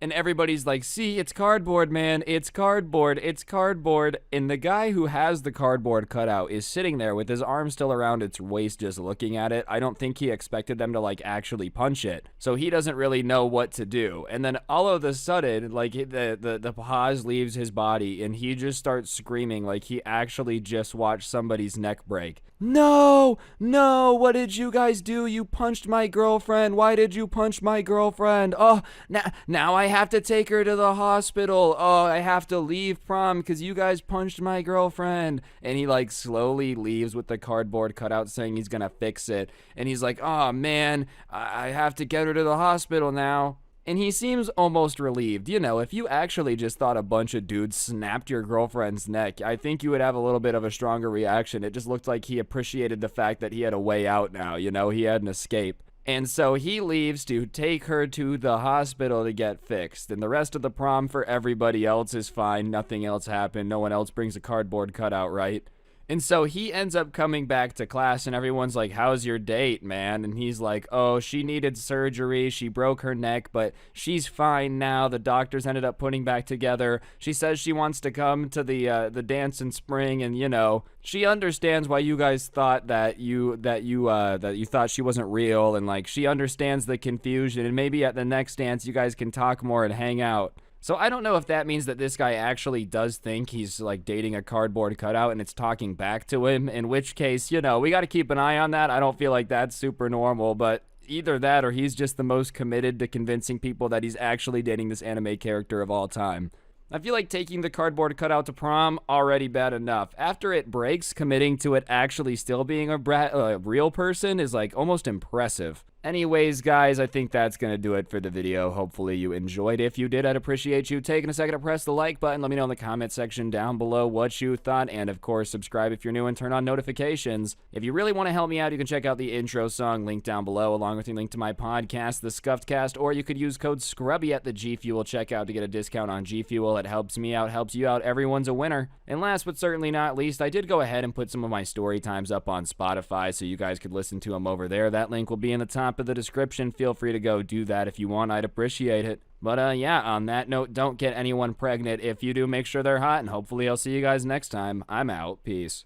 What's going on, guys? It's your boy Scrubby here, back again with another video. Hope you guys are having a great day. I know I am. And today I have a story time that was actually told to me by a friend of mine. He told me I was all good to tell it on the channel, though. Basically, it's about how when he was 12, some guy dared him to hack him and basically embarrassed him in front of everybody and kind of challenged him to it. And my friend ended up going through and getting some revenge. The only issue is my friend at the time wasn't too bright about this stuff, so he had to go about it in a pretty mischievous way. You know how it is. But yeah, it should be a pretty good story time. But before we get into it, be sure to press the like button. Otherwise, no joke, no scam whatsoever. You are going to get hacked by a 12-year-old. Trust me, the shame that comes with that can never be undone. And yeah, without further ado, let's get into it. Alright, so my friend Jared has always been a pretty cool dude in my opinion. You know, he's pretty into computers. He's always building some type of crypto mine or a Raspberry Pi this. He just really loves that type of stuff. His job now is literally being a hardware engineer, so he followed through with his passion for computers. You know, he was a very techie type of guy. At least he is now, as long as I've known him. I didn't know him back when this happened. But apparently when he was 12 years old, he wasn't too bright on the whole computer thing yet. And that should be pretty obvious. Obviously, the grown man that has a job in hardware engineering is going to know a little bit more about technology than, like, the 12-year-old version of that guy. But even when he was 12, he was super interested in computers. He knew he wanted to be a hardware engineer. He was just obsessed with the stuff. And, you know, one thing that Jared did, unfortunately, because he was super into it at a young age, was he liked to pretend like he kind of knew a lot about technology, even though he didn't really at the time. He was really passionate about it. He knew he liked it, but, you know, he liked to tell people that he knew how to build computers and stuff, and he just really didn't. I don't know, I guess he just thought that, you know, being 12 years old, he had to act cooler than he is, and I think most people can relate to that. But regardless, he ended up at a summer camp one summer when he was 12, and it was like a sleepaway summer camp, not one of the ones where you just go for the day and come back home, but one where you're there for like a month. And one day at this camp, Jared is just kind of overhearing this conversation between one of the counselors, who was named Alex, and like a couple of the kids. And Alex is kind of telling everybody about his new gaming PC that he had just built because, you know, obviously he had a job being the counselor here and how he was going to add some pieces when he got back. Keep in mind, Alex is a worker here. He was 18 years old at the time of all of this going down, so an adult. And when you're working at a summer camp, I think the rule of thumb is that you're supposed to be pretty nice to everybody, dude. Like, I don't think the parents would be really cool paying you to bully their kid or whatever. But, you know, this Alex kid was known for, like, I guess kind of bullying the kids, trying to make himself feel all cool, that type of stuff. Anyways, Jared is overhearing this conversation about computers, and because he's really into computers, he kind of goes over and gets closer to it and listens even more and kind of is like paying attention to the conversation now. It's obvious that he's not just eavesdropping, he's just kind of standing there not saying anything. And Alex is like, oh, do you like computers? And obviously he says yes. And one thing that, you know, doesn't really make sense to me now, but like at the time I can understand, is Alex was really mean to all the kids. You know, he wasn't exactly a great camp counselor, but for whatever reason, people just really were like obsessed with his opinion. You know, everybody wanted to be on the good side of him. He was the cool camp counselor. He was just like the cool one. So obviously when Alex likes Jared, if he likes computers, you know, he starts to impress him. Or tries to impress him and kind of starts being like, yeah, you know, I know a fair bit about computers. And he did know a little bit. He starts talking to him about parts and whatnot. And Alex and him are kind of going back and forth. And as they're having this conversation about technology and Jared's trying to impress him, Alex says, I just think that like the really cool people with computers, the coolest people are hackers. You know, how they can get in and like take stuff or get information and nobody knows. And in that moment, Jared messed up, bro. Obviously, he was trying to be cool. He really wanted to impress this Alex guy. Keep in mind, he's like 12. So as soon as Alex says that, without thinking, he goes, oh, yeah, I know how to hack. And, you know, he didn't. Obviously, it's not good at all, but like in the moment, you know, with everybody there and just trying to want to look cool, he just stupidly says it. And instead of just kind of letting it go, which is what Alex should have done, you know, sometimes little kids get a little bit ahead of themselves, start telling tall tales. he kind of starts pressing Jared on it, like, oh, really? And kind of starts kind of getting up in his face, but not in like a quizzitively asking questions way, in like a, I'm about to try to make this guy look like an idiot and embarrass him way. And it's pretty obvious within like 2 questions that Jared does not know anything, bro. Like, he doesn't know anything that he's talking about. He's not really an expert. And at that moment, 18-year-old Alex really has 2 options here. You know, you can kind of just let it slide, pull Jared aside later, let him know that you know he doesn't know anything, and, like, not put him on blast in front of everybody as the super cool dude that everybody looks up to. Or you can just destroy him in front of everybody to make yourself look cooler. And he picks number 2. And so it's probably a group of like 4 people at this point. Alex kind of screams out, "Hey, everybody, come here. Jared thinks he's a hacker." And because he's like the cool camp counselor, everybody starts coming over. And at that moment, Jared turns beet red, dude. He's just super embarrassed. You know, that feeling when like you're getting embarrassed and everywhere just feels super hot. And he looks over at Alex and he says, "Look, I can't actually hack. I'm sorry." Now, even at this point, you could still just, like, let it slide, call it off, dude, but he calls over the entire summer camp that's still coming over. He's encouraging more people to come, and he just lays into this kid, saying he's an idiot, pointing out that he didn't know the answer to the questions that he asked him, and, like, how could any hacker be so stupid?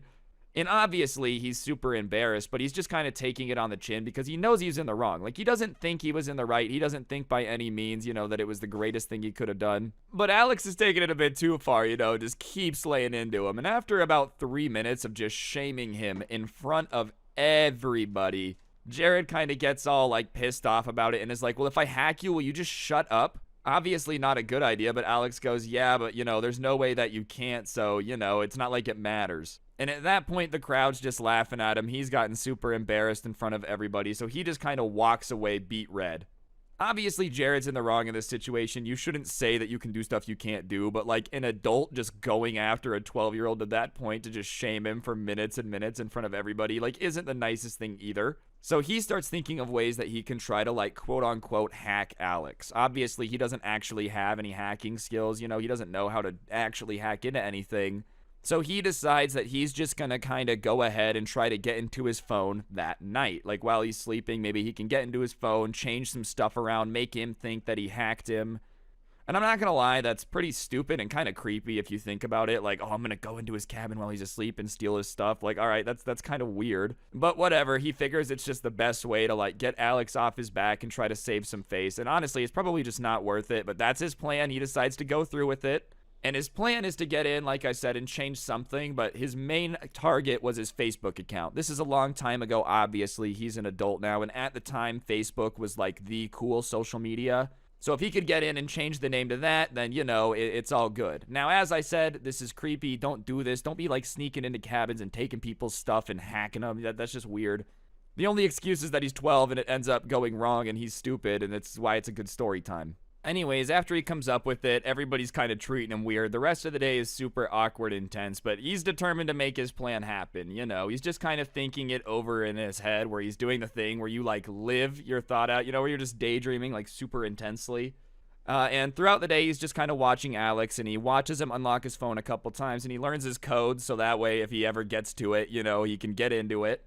And finally, that night comes, and everybody's in their cabins, and, like, the lights go out, everybody kind of starts going to bed, and Jared decides that it's time to go ahead and sneak out and get out there, probably, like, an hour after everybody went to bed. To the point where most people would be asleep, you know, but, like, if he was out, it wouldn't be that questionable. And he realizes that he's going to have to sneak to a different cabin, but he doesn't want to get questioned by anybody as to, like, why he's out. So he decides that he's, like, not going to use his flashlight. But when he turns off his flashlight and goes outside to sneak to the other cabin, it's pitch black. You know, he had grown up in, like, a suburb where even at night there's, like, street lamps, that type of stuff to kind of look where you're going. But they're in the woods, dude. There is none of that. So he's kind of just stumbling all over the place, kind of trying to get through and, like, get to the other side where the cabins are. And as he's kind of stumbling through the dark, he finally gets near Alex's cabin, and he's kind of like, I don't know if I'm making the right choice. Should I just go back to bed? Is this stupid? And at that moment, he hears the door to the cabin open, so he kind of, like, ducks down to make it so no one would be able to see him if they were coming out.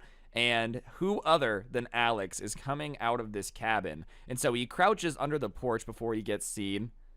like moves under there from where he already was kind of hiding. And as he's there, Alex walks out and he hears him go down the stairs and walk in the other direction, not towards his cabin, but like away, somewhere not near this place. And he's like, all right, well, obviously this is my chance. Like, you know, he was looking for is this a good idea? And then the person who he was going to do it to just leaves. So at that moment, he kind of creeps out from under the porch, slowly opens the door, slowly starts sneaking in. Remember, it's a cabin full of other people that are sleeping. So even though Alex is gone, it's not like it really matters. He still has to not wake anybody. The good thing is that he was the only counselor in this cabin, so if anybody else woke up and like looked, it would just be a kid. They wouldn't really know who it is, so he's just kind of trying to sneak through. And the other benefit of Alex not being there is originally he was going to have to go person to person and figure out who he was, but because he's not there, there's an empty bed. And, you know, he's moving towards the empty bed, and his heart sinks in his chest. He feels this moment of dread, and he's like, crap. I bet you if he left, he took his phone with him. And if his phone's not here, then it doesn't matter. I can be here. It doesn't matter. Nothing's going to change. But as he gets there, thank God, for some reason, he had left his phone charging on his pillow. So, you know, by the grace of Grayskull, his plan has somehow worked out. The phone's there. So he punches in the code. And as he's doing this, like every noise, every little toss and turn, every creak, keep in mind it's a wood cabin, is like freaking him out because he doesn't really know what's going on. And he's like going in, he changes his Facebook name to get pwned by me or like something like that, you know, something that would be pretty obvious to Alex when he saw it that Jared had hacked him. I did air quotes again, I promise. But as he finishes it and he's like changes the name, saves it, and puts the phone right back where it was, he hears on the porch people coming up. And he's near a window and he looks out and Alex is coming back into the cabin. He had left, but, you know, he had just come right back, I guess. Maybe he realized he had forgot his phone or something. So Jared has this moment where he doesn't know what to do. He's like, dude, I don't know if I'm going to get caught. Do I just surrender? And like in a split second, he just goes under Alex's bed. So at this moment, he's curled up under the guy's bed of like whose phone he was just messing with. He comes back in and Alex gets in bed. So he's stuck underneath him and it sounds like he's going to sleep. And so Jared is sitting there trying to be as quiet as possible and he's thinking and he's like, dude, I can't move for a while. Like I have to let this dude fall deeply asleep before I can move. Otherwise I'm busted. And it already would have been weird if he caught me trying to change his phone. But if you caught me sleeping under its bed, it's even more weird. You know, like this is just getting out of control quickly. I should have just never done it. So he's crapping himself, you know, underneath this bed, nervous. And as he's laying there in the pitch black, waiting for time to pass, somehow, I don't know how this is even possible, he falls asleep. And that's right, while hiding under someone's bed, he like manages to pass out. And he wakes up a couple hours later and he looks and it's still dark. And he's like, thank God I didn't oversleep. And he rolls out from under the bed and creeps out. And as soon as he's down the stairs on like the porch of the cabin, he sprints back to his as fast as humanly possible, just trying to get back there. And he gets back in, lays down in his bed, sleeps for like another hour or two till everybody else gets up. Everybody else gets up and he's just acting normal. You know, hey guys, what's up? Oh yeah, I slept great last night. You know, just playing along, just acting like everything's chill. And as everything's being normal, people are getting ready and whatnot, there's a knock on the door and everybody looks out and it's Alex. And they're like, yo, Alex is here. Yo, Alex is here. And the door opens and he looks in and he says, hey, Jared, can I talk to you? And everybody's like, ooh, you know, and he goes outside and Alex kind of takes him away from the cabin a bit. And he goes, hey, I just wanted to apologize for making fun of you yesterday. Like, I saw that you changed my Facebook name. I'm really sorry. I didn't realize that you were being serious. And Jared, you know, while he's crapping bricks, is like trying to play it all cool. He's like, yeah, man, it's cool, we're good. Like, he's obviously nervous, you know. And Alex is like, it's pretty cool that you did that, though, you know. Like, it was pretty neat. Like, it's pretty cool. I didn't expect that of you. So, like, we're good, right? And he's like, yeah, we're all good. And Alex is like, all right, good. Well, then I'll see you in a bit. Pats him on the shoulder and goes to leave. And he leaves, and Jared is like, oh, my God, how did any of this happen? Last night was insane. Goes into the mirror. He's obviously white as a sheet. Like, just obviously nervous, dude. And, yeah, moral of the story, don't do what he did. Like, very fortunate that he did not end up getting the crap beat out of him in this scenario. And, yeah, nobody really knew. Alex had changed his name back. He didn't admit that anything had happened. Jared didn't really want more publicity, so they just kind of went about it. He respected him after that and kind of left him alone. Regardless, I wouldn't really recommend this. I give this plan about a 0 out of 10. Either way, accidentally ending up having to, like, sleep under a bed because you're an idiot is pretty funny. So, yeah, on that note, though, guys, I think that's going to do it for the video. Hopefully you enjoyed. If you did, be sure to press the like button. Comment the word dragon down below if you enjoyed it and made it this far. It just helps me know how many people made it to the end and helps me in recommended. And, of course, subscribe and turn on those notifications. You can also check out the Scrub Shorts channel. I'll put the link in the top of the description. I'm just uploading little shorts on there as the name implies, but go sub to it because I want another plaque. Other than that, my podcast, The Scuffed Cast, is down in the description with a link to the merch that's on screen now, aka the coolest merch to ever exist. If you haven't already, go get yours. It's pretty fantastic. If you ask me, and I'm not biased in the slightest, it's not like it's my merch at all. On that note, though, guys, I think that's going to do it entirely for the video. Big thank you. Like, comment, subscribe, all that good stuff. One more time. I'm getting desperate here, and yeah. On that note, don't get anyone pregnant. If you do, make sure they're hot, and hopefully I'll see you guys next time with another video. I'm out. Peace. Alright, what's going on, guys? It's your boy Scrub here, back again with another video. Hope you guys are having a great day. I know I am, and today I've got a story time for y'all that, you know, I've been wanting to tell for a little bit, but just haven't really had the time to sit down and get done. But new month, new me, I figured now would be the perfect time to tell the story of the time that a fully grown man ended up showing up at my house when I was like 13 to try to fight me over some Xbox beef. Yeah, that's right, ladies and gentlemen. I've been embarrassed of this for a while, okay? My parents definitely made me hop off the Xbox for a couple months after this, but it should be a pretty good story time, so sit back, relax, and enjoy, and press the like button, or no joke, no scam, someone showing up at your house, and let's get into it. On Discord to celebrate. It's not good. Nice rack in her ass Brazilian. Just turned 21, but my bank's a million. Swear I'm a little drunk, but it's a hell of a feeling. Alright, ladies and gentlemen, it's no secret that playing video games online is a little bit of a different world. You know, you say things that you would never necessarily say to, like, somebody in person, and for anyone that's like, oh, yeah, because you're a coward. No, it's just because it's Call of Duty trash talking, and we're all aware that it's just not that deep. And things have definitely calmed down now. I would say the internet is less toxic than it used to be, and I know that's surprising to a lot of you, but like back in the day in an Xbox 360 game chat, you would hear things that would make a sailor blush a little bit. You know, the insults were impressive, bro. I've been told to kill myself in more creative ways than, like, I don't know, Edgar Allan Poe. It was just a little bit of an awful place. That being said, it basically raised me as a kid. I don't know what it was, dude, but playing Call of Duty with, like, people online was really all I wanted to do as a kid. My parents would be like, go outside, go do this, go do that, and I'd be like, excuse me, guys, I've really got to get my prestige on. I would prefer it if you would just, you know, maybe stay back about 200 feet so that way I can get my game on. And for some reason, when I was gaming, bro, I would hang out with these dudes who were a little bit older than me. I was like 12, 13. They were maybe, you know, 18, 19 years old, a little bit older. And they kind of taught me how to talk trash a little bit. You know, 12-year-old me was not as creative with the words, but with the help of some older gentlemen, I was able to up my vocabulary, and trash talking became something I was pretty good at. And whenever I would play COD with my friends and the other people would start trash talking, they would usually encourage me to trash talk, because something is more insulting about getting trash talked by a 12-year-old, you know? If they were talking crap on me and the boys, then it was like, all right, Ryan, start flaming them. And then little 12-year-old me hops on the mic. Yo, what's up, guys? Your mom's a stupid whore, dude. Oh my God, I'm telling you, your mom is so stupid. Oh, dude,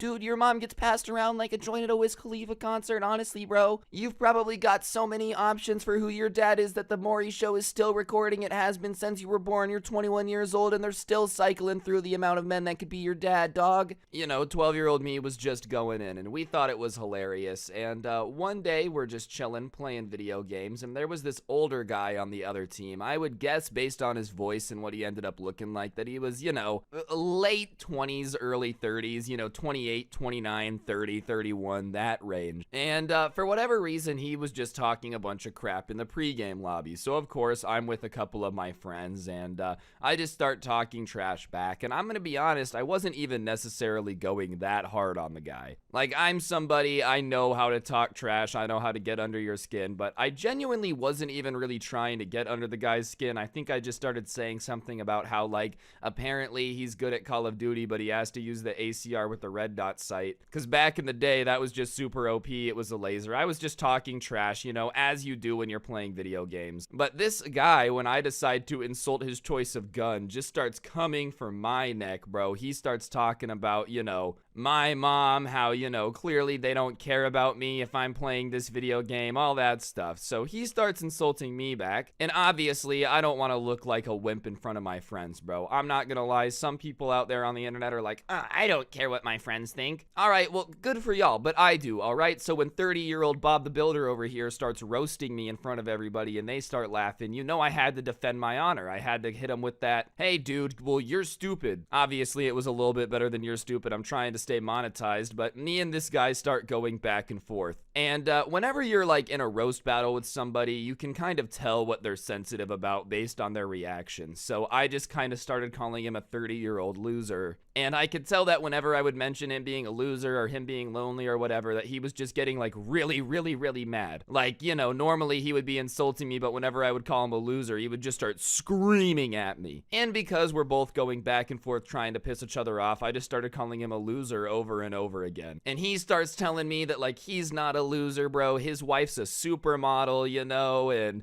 definitely not a loser whatsoever. And obviously he starts telling me that like his wife is a supermodel, and I just start kind of poking holes in his story because it's cap. I'm like, oh, okay, so your wife's just cool with you screaming at 12-year-olds all day on Xbox while she's like out being a supermodel. And he's like, well, shut up, dude, shut up, man. Me and my wife's relationship is great. Like, don't you comment on it. You don't know anything about it. And I said something along the lines of like, well, obviously I don't know anything about your wife and yours relationship because let's be honest here, everybody in this lobby knows that she doesn't exist. And when I said that, the lobby started laughing. Even people that like hadn't really been involved yet all started giggling because I had just made this guy look silly. I don't know why he decided to make up a supermodel wife. All right, that's a pretty easy thing to disprove. We're all sitting here screaming at the Xbox, dude. None of us got that going on. But regardless, when everybody started laughing, that's when he switched from just trash talker on the internet to very scary person that I wish I wouldn't have insulted. So I get an invite to this dude's party, and I let my friends know that he invited me, and they're like, yo, join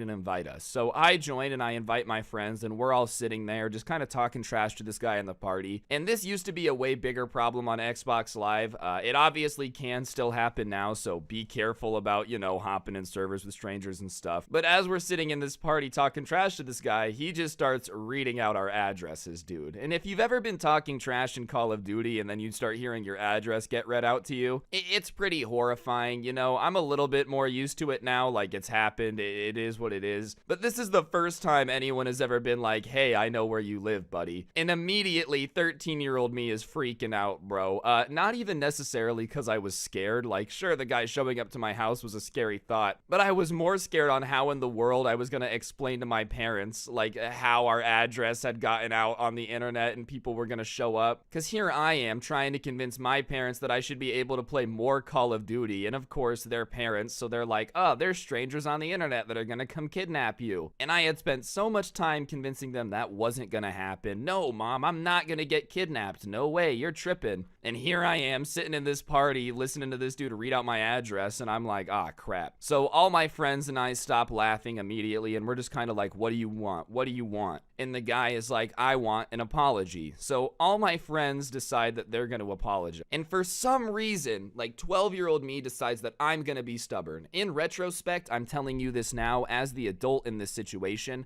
I 100% should have just apologized. When somebody is reading out your address saying they're about to show up at your house unless you apologize and they're crazy enough to just do it, it's easier for everybody to just go, hey man, I'm sorry. Clearly this dude was having a bad day. I should have just apologized. That being said, this wouldn't be as good of a story time if I did. So everybody else is apologizing, and he gets to me and he's like, I want an apology from you. And instead of apologizing, for some stupid reason, this was not well thought out. This was idiotic. This was the exact opposite of what I should have done. I told him to come to my house. I don't know why I did it. It's so stupid. It's so dumb. Don't do that. And I told him, pull up and fight me then if you're so tough. And what's really bizarre is I didn't know where this guy lived. He had a little bit of a southern drawl, so I had assumed that he lived across the country. And this is why you should never assume anything. There's an old saying I've heard a couple times about assuming, and it's like you never want to assume because it makes an ass out of you and me. And I just made an ass out of myself because I told him to pull up, and instead of living like in the south of the country,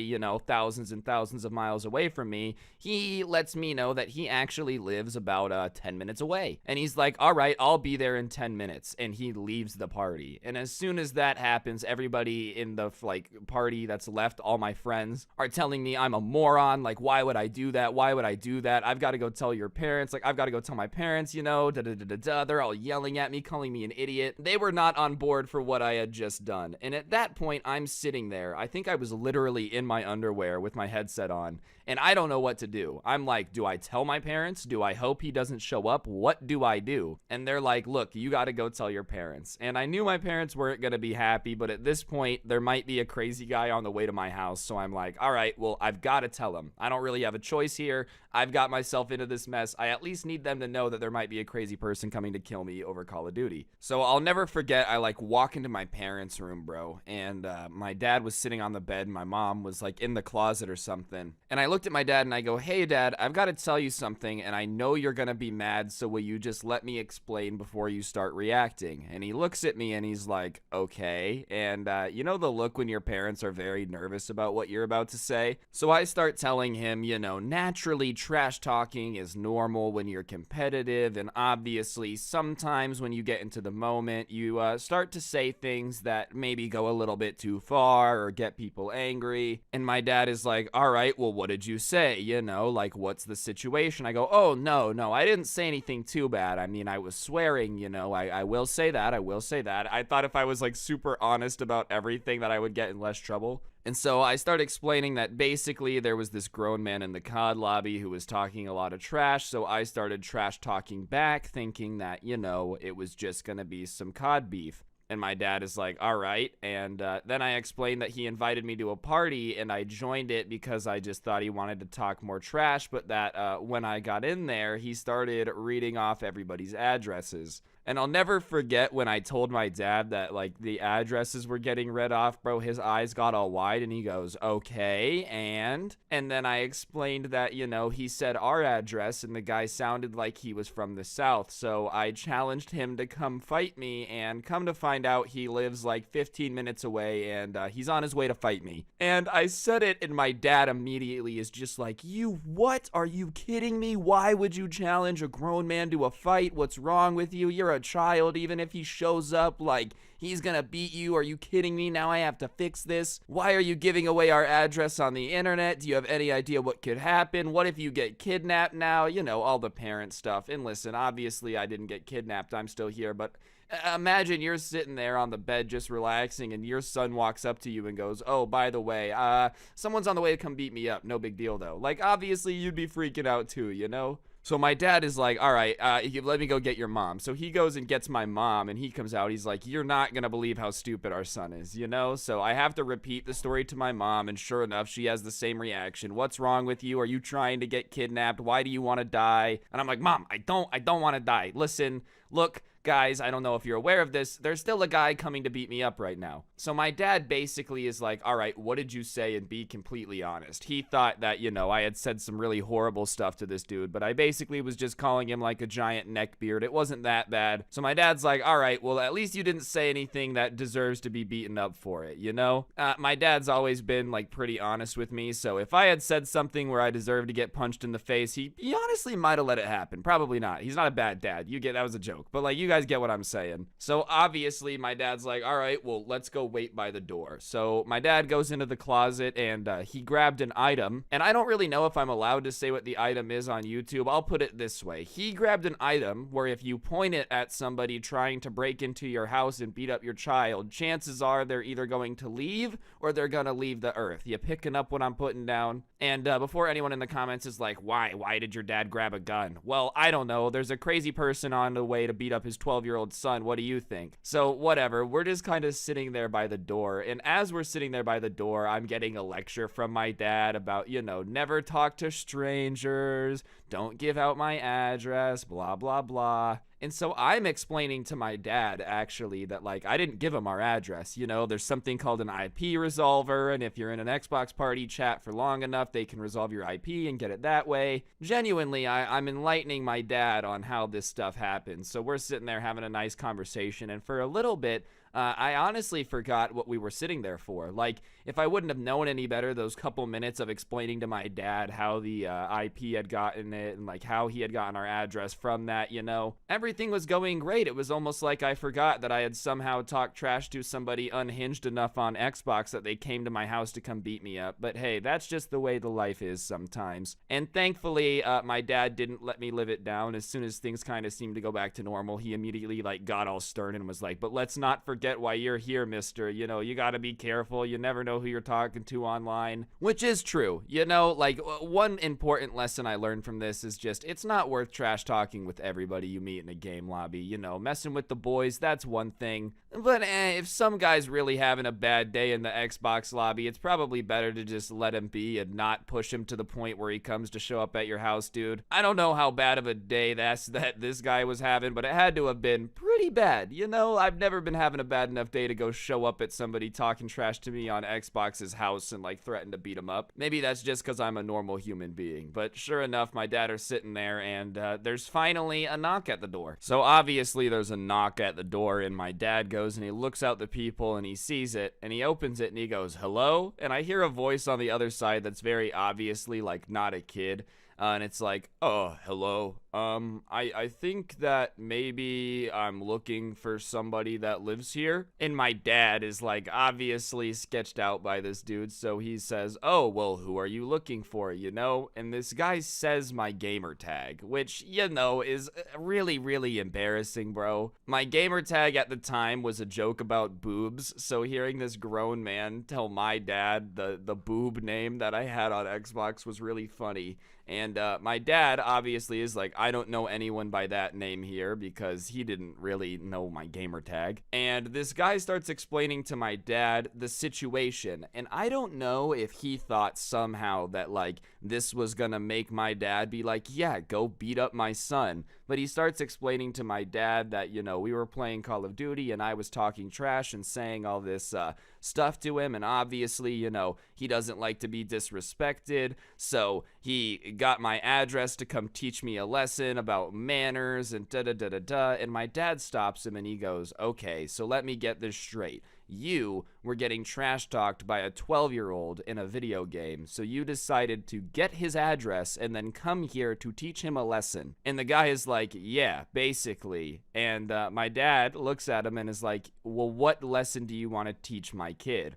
And the guy says, well, maybe I'll just, like, rough him up a little bit. And my dad's like, no, you're not gonna rough up my son. No, you're not gonna go anywhere near him. And the guy, for some reason, is like, well, I'm gonna do whatever I want to do. This guy had to have been nuts or something, bro, because I'm sorry. If somebody was like, Imagine knocking on somebody's door and their dad answers, and you just, like, are explaining why you should be allowed to beat up their kid. But keep in mind, you're also literally over double their age. So they're kind of having that conversation, and my dad's starting to get more annoyed when he realizes that this guy is a moron. Like, it's not even just a guy having a bad day. This guy unironically thinks that he's allowed to, like, beat up kids. So my dad tells him to get off his property, and the guy is kind of pissed off, and he's like, no, I'm not leaving till I get to talk to your son. And my dad tells him again, get off my property. Like, get off my property. You have no right to be here. Get out of here. You're not going to teach my son a lesson. And at that point, this guy is like, fine, I'll just wait in my car till your kid has to go to school, and I'll teach him a lesson then. Which is never a good thing to say to an angry parent, bro. Regardless of whether or not I was talking trash on Xbox, sitting outside of somebody's house until they have to go somewhere so you can teach them a lesson, I'm pretty sure is the definition of stalking, bro. Like,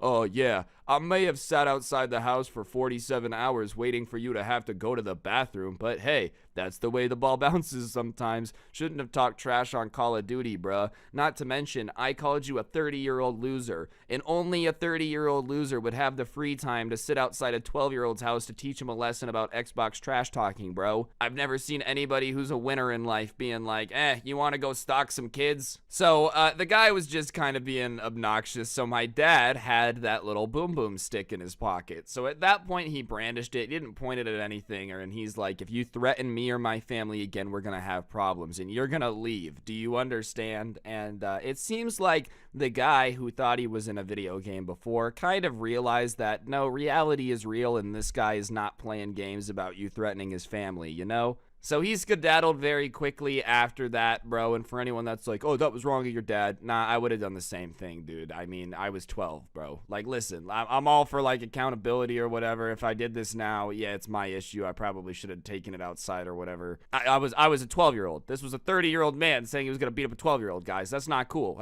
What? That's like me beating up one of you. Anyways, after he left though, bro, oh my god, I got the lecture of a lifetime, and not in a fun way, dude. My mom and dad sat me down, made me like watch all these documentaries about kids that got kidnapped and stuff and like were never found again because they didn't believe me that the guy had like just gotten the address, bro. They thought that I had given it to him, and they wouldn't believe me when I was like, "Mom, I didn't give him the address." My mom was crying, saying that like she doesn't want to lose her little boy. I'm like, "Mom, I'm not gonna die, dude. I got my Xbox taken away for a year after that, dude, and even then, when I got it back, I had to like secretly get Xbox Live because they didn't want me to have it." But yeah, I will say, like, it was horrifying at the time. I hope none of you ever find yourselves in a situation like that, but it's a pretty funny story time, all things considered, bro. And realistically, now that I'm older, the fact that I'm so good at trash talking that I somehow convinced an adult to drive to my house and try to fight me,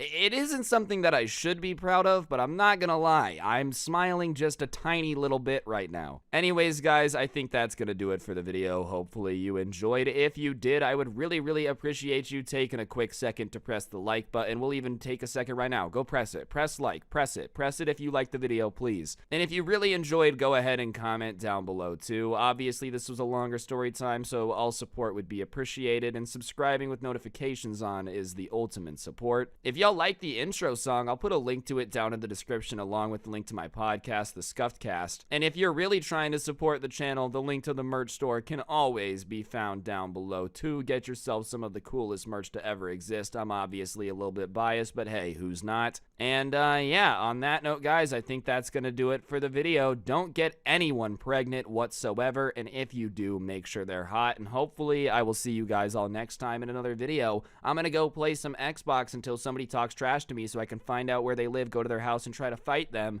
if anyone needs me. And yeah, this has been Scrubs, and I'm out. Peace. What's going on, guys? It's your boy Scrub here, back again with another video. Hope you guys are having a great day. I know I am. Today I've got a story time for you guys that is a little bit different. It's basically just gonna be me telling you guys about a wild night that me and the boys had a little bit ago, where we ended up meeting a bunch of crazy people at 4 in the morning, and it was just a pretty funny time. Regardless, I figured it would be something y'all enjoy, so without further ado, be sure to press the like button, or no joke, no scam, you're gonna get kidnapped at 4 a.m. And without further ado, let's get into it. Sit back, relax, and enjoy. It's not good.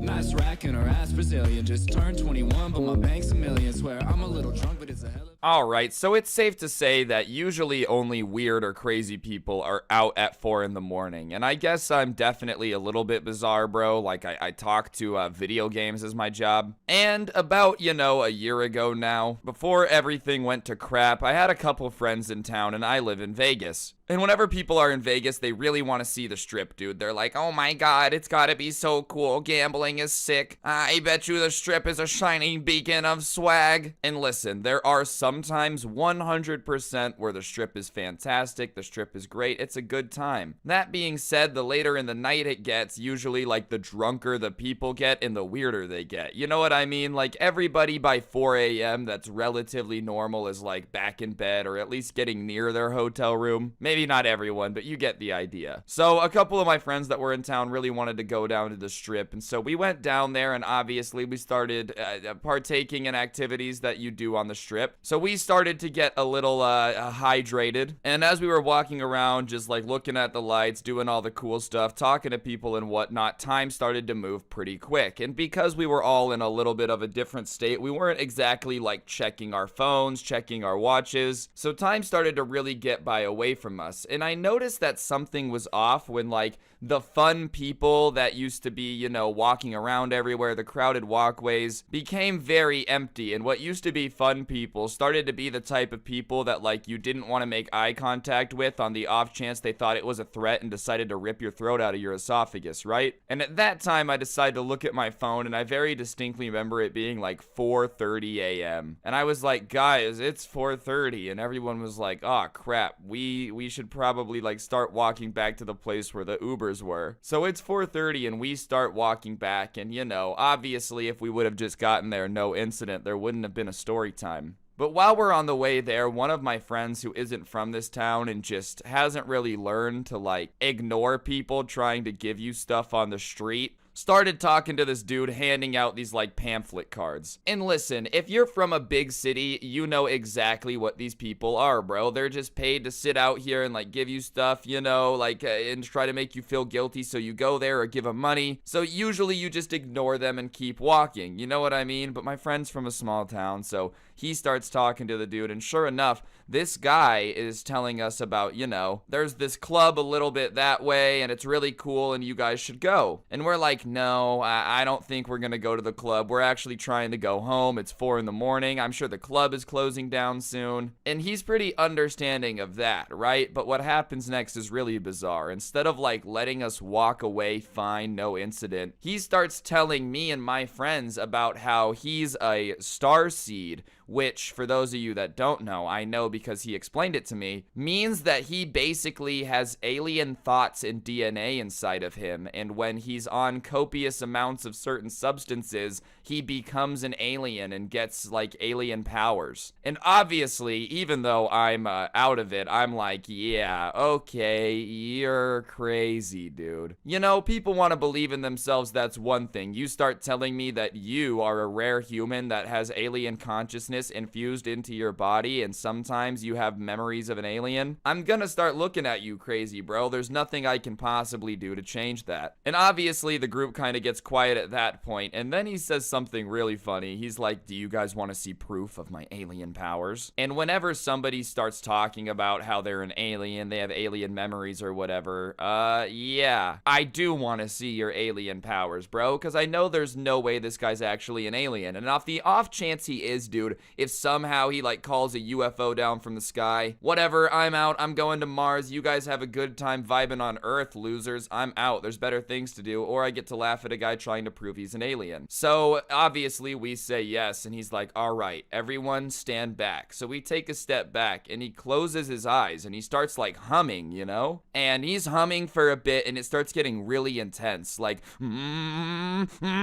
like almost like a goddamn NASCAR engine, dude. This guy is humming with such intensity. And obviously we're like, is he pooping his pants right now? What could he possibly be doing to just be hummy, and then he opens his eyes just as quickly as he closed them, and he goes, did you guys see it? And I'm not gonna lie, bro, I did not see a single thing. Like, if you want me to keep it a buck with you, he closed his eyes, hummed so hard I thought he was about to poop his pants, and that was it. I did not really see anything else happen. So we're like, wait, what was supposed to happen? And he's like, oh, I started glowing. You probably couldn't see it because of all the neon lights. Homie really said that he started glowing because he hummed so hard, which first of all is a lame superpower. I don't know how many of you guys have seen Sky High, but there's a guy in that movie whose power is he can like glow yellow like a glow stick, and everybody talks about how useless his power is, because guess what? I'm sorry, unless you're like attending a rave or playing laser tag, I don't think having the ability to become a glow stick is a super cool power. But even then, homie just straight up didn't glow. Like, at least having a power is having having a power. Even if it is lame, at least you have a superpower. Nah, this guy was not in one of those situations, bro. He really was just humming, convinced that he had made himself glow. To this day, I'm almost 100% sure he literally just like made up whatever power he remembered from Sky High in that exact moment. But when we start telling him that he wasn't glowing, he starts being like, all right, well, I have other powers I can show you. And now we're invested. So he's like, all right, come with me and I'll show you some powers. And I tell him straight up, we're not going to your house. We're not going to your car. We're not going in an alleyway with you. If you're going to show us your powers, you need to show us it here. You know what I mean? I don't know if this guy thought I was a moron, but I'm not about to follow some dude that swears he's an alien with superpowers off the brightly lit, very safe area,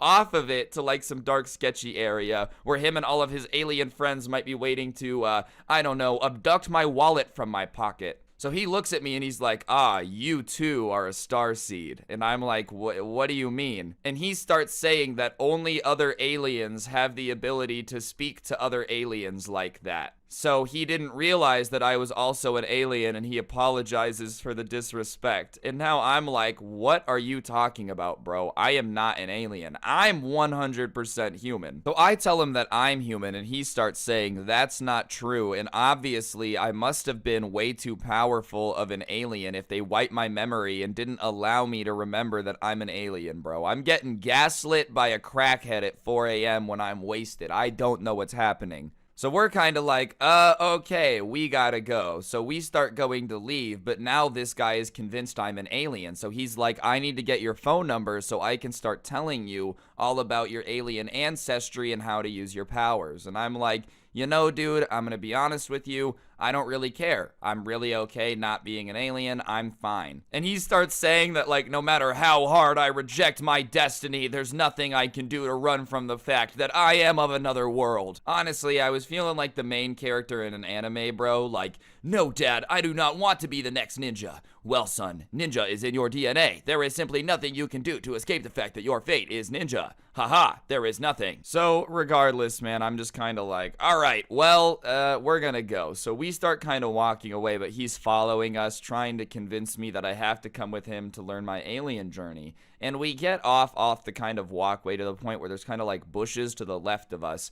And as we're walking, like a cop car drives by. And when the cop car drives by, Mr. Starseed, Alien Genius, 420 Swag, Blaze It, Mr. God himself dives into these bushes, dude, like full swan dive. You know in Black Ops 1 how you can dolphin dive into the bushes? Like, that's honestly what this guy does. He flings himself into the bushes with some veracity, and we're all kind of like, all right, now's our chance. And it was almost like an unspoken thing. While he's in the bushes or like trying to get out, me and all my friends, nobody says anything. We just start running to try to get away from this dude who's been following us. So we're running. We start like weaving in and out of casinos and whatnot. And we hear him being like, guys, behind us. And we're like, nope. We're really okay, Mr. Crazy Alien Dude. We don't want anything to do with you, bro, because he was just following us. We didn't know what to do. So after we ran away for a bit, we're like, all right, it's about, 5:15 in the morning now.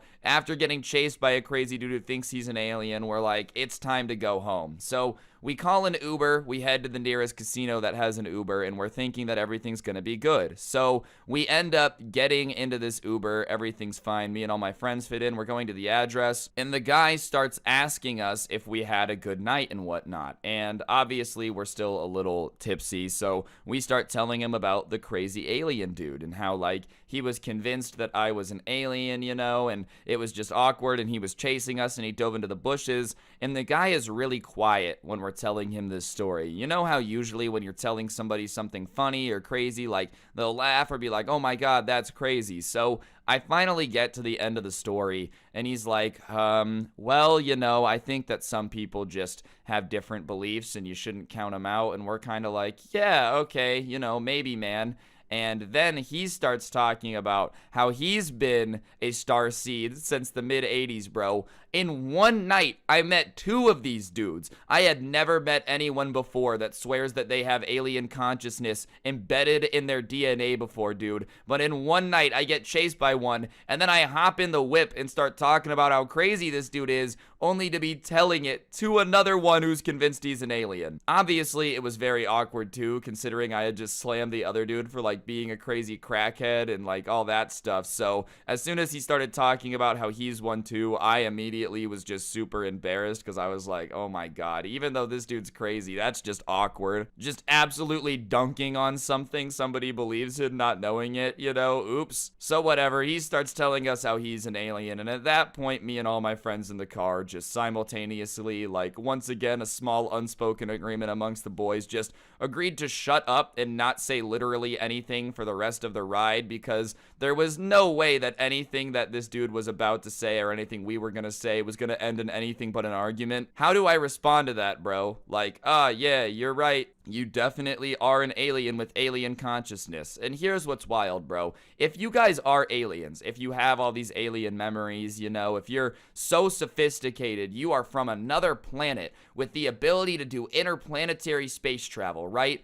Why are you a crackhead on the Vegas Strip? That's all I'm saying, dude. Like, if you really are a genius alien with all the memories of this advanced species, the ability to make technology never thought of by man, you also would not be a crackhead. You know, you wouldn't be picking up drunk people at 4 in the morning. Like, Bill Gates might be an alien, all right? Elon Musk, we're not too sure that that guy's human. You get what I'm saying? I just feel like if aliens are on Earth, they're in charge of this hoe. They're not like picking me up. My goodness, imagine getting in a spaceship for 800 years. You have to light speed travel across the galaxies just to drive Scrubby and his friends home, dude. What the hell? Anyways, the guy like finally gets us home, bro. We get out of the car, we all go inside, and we're like kind of just sitting there in the living room talking about what just happened. And we all agreed that like, that was so bizarre. The odds of meeting that many people that all think that they're aliens in one stretch of time is either the aliens trying to send us a time or a sign, you know,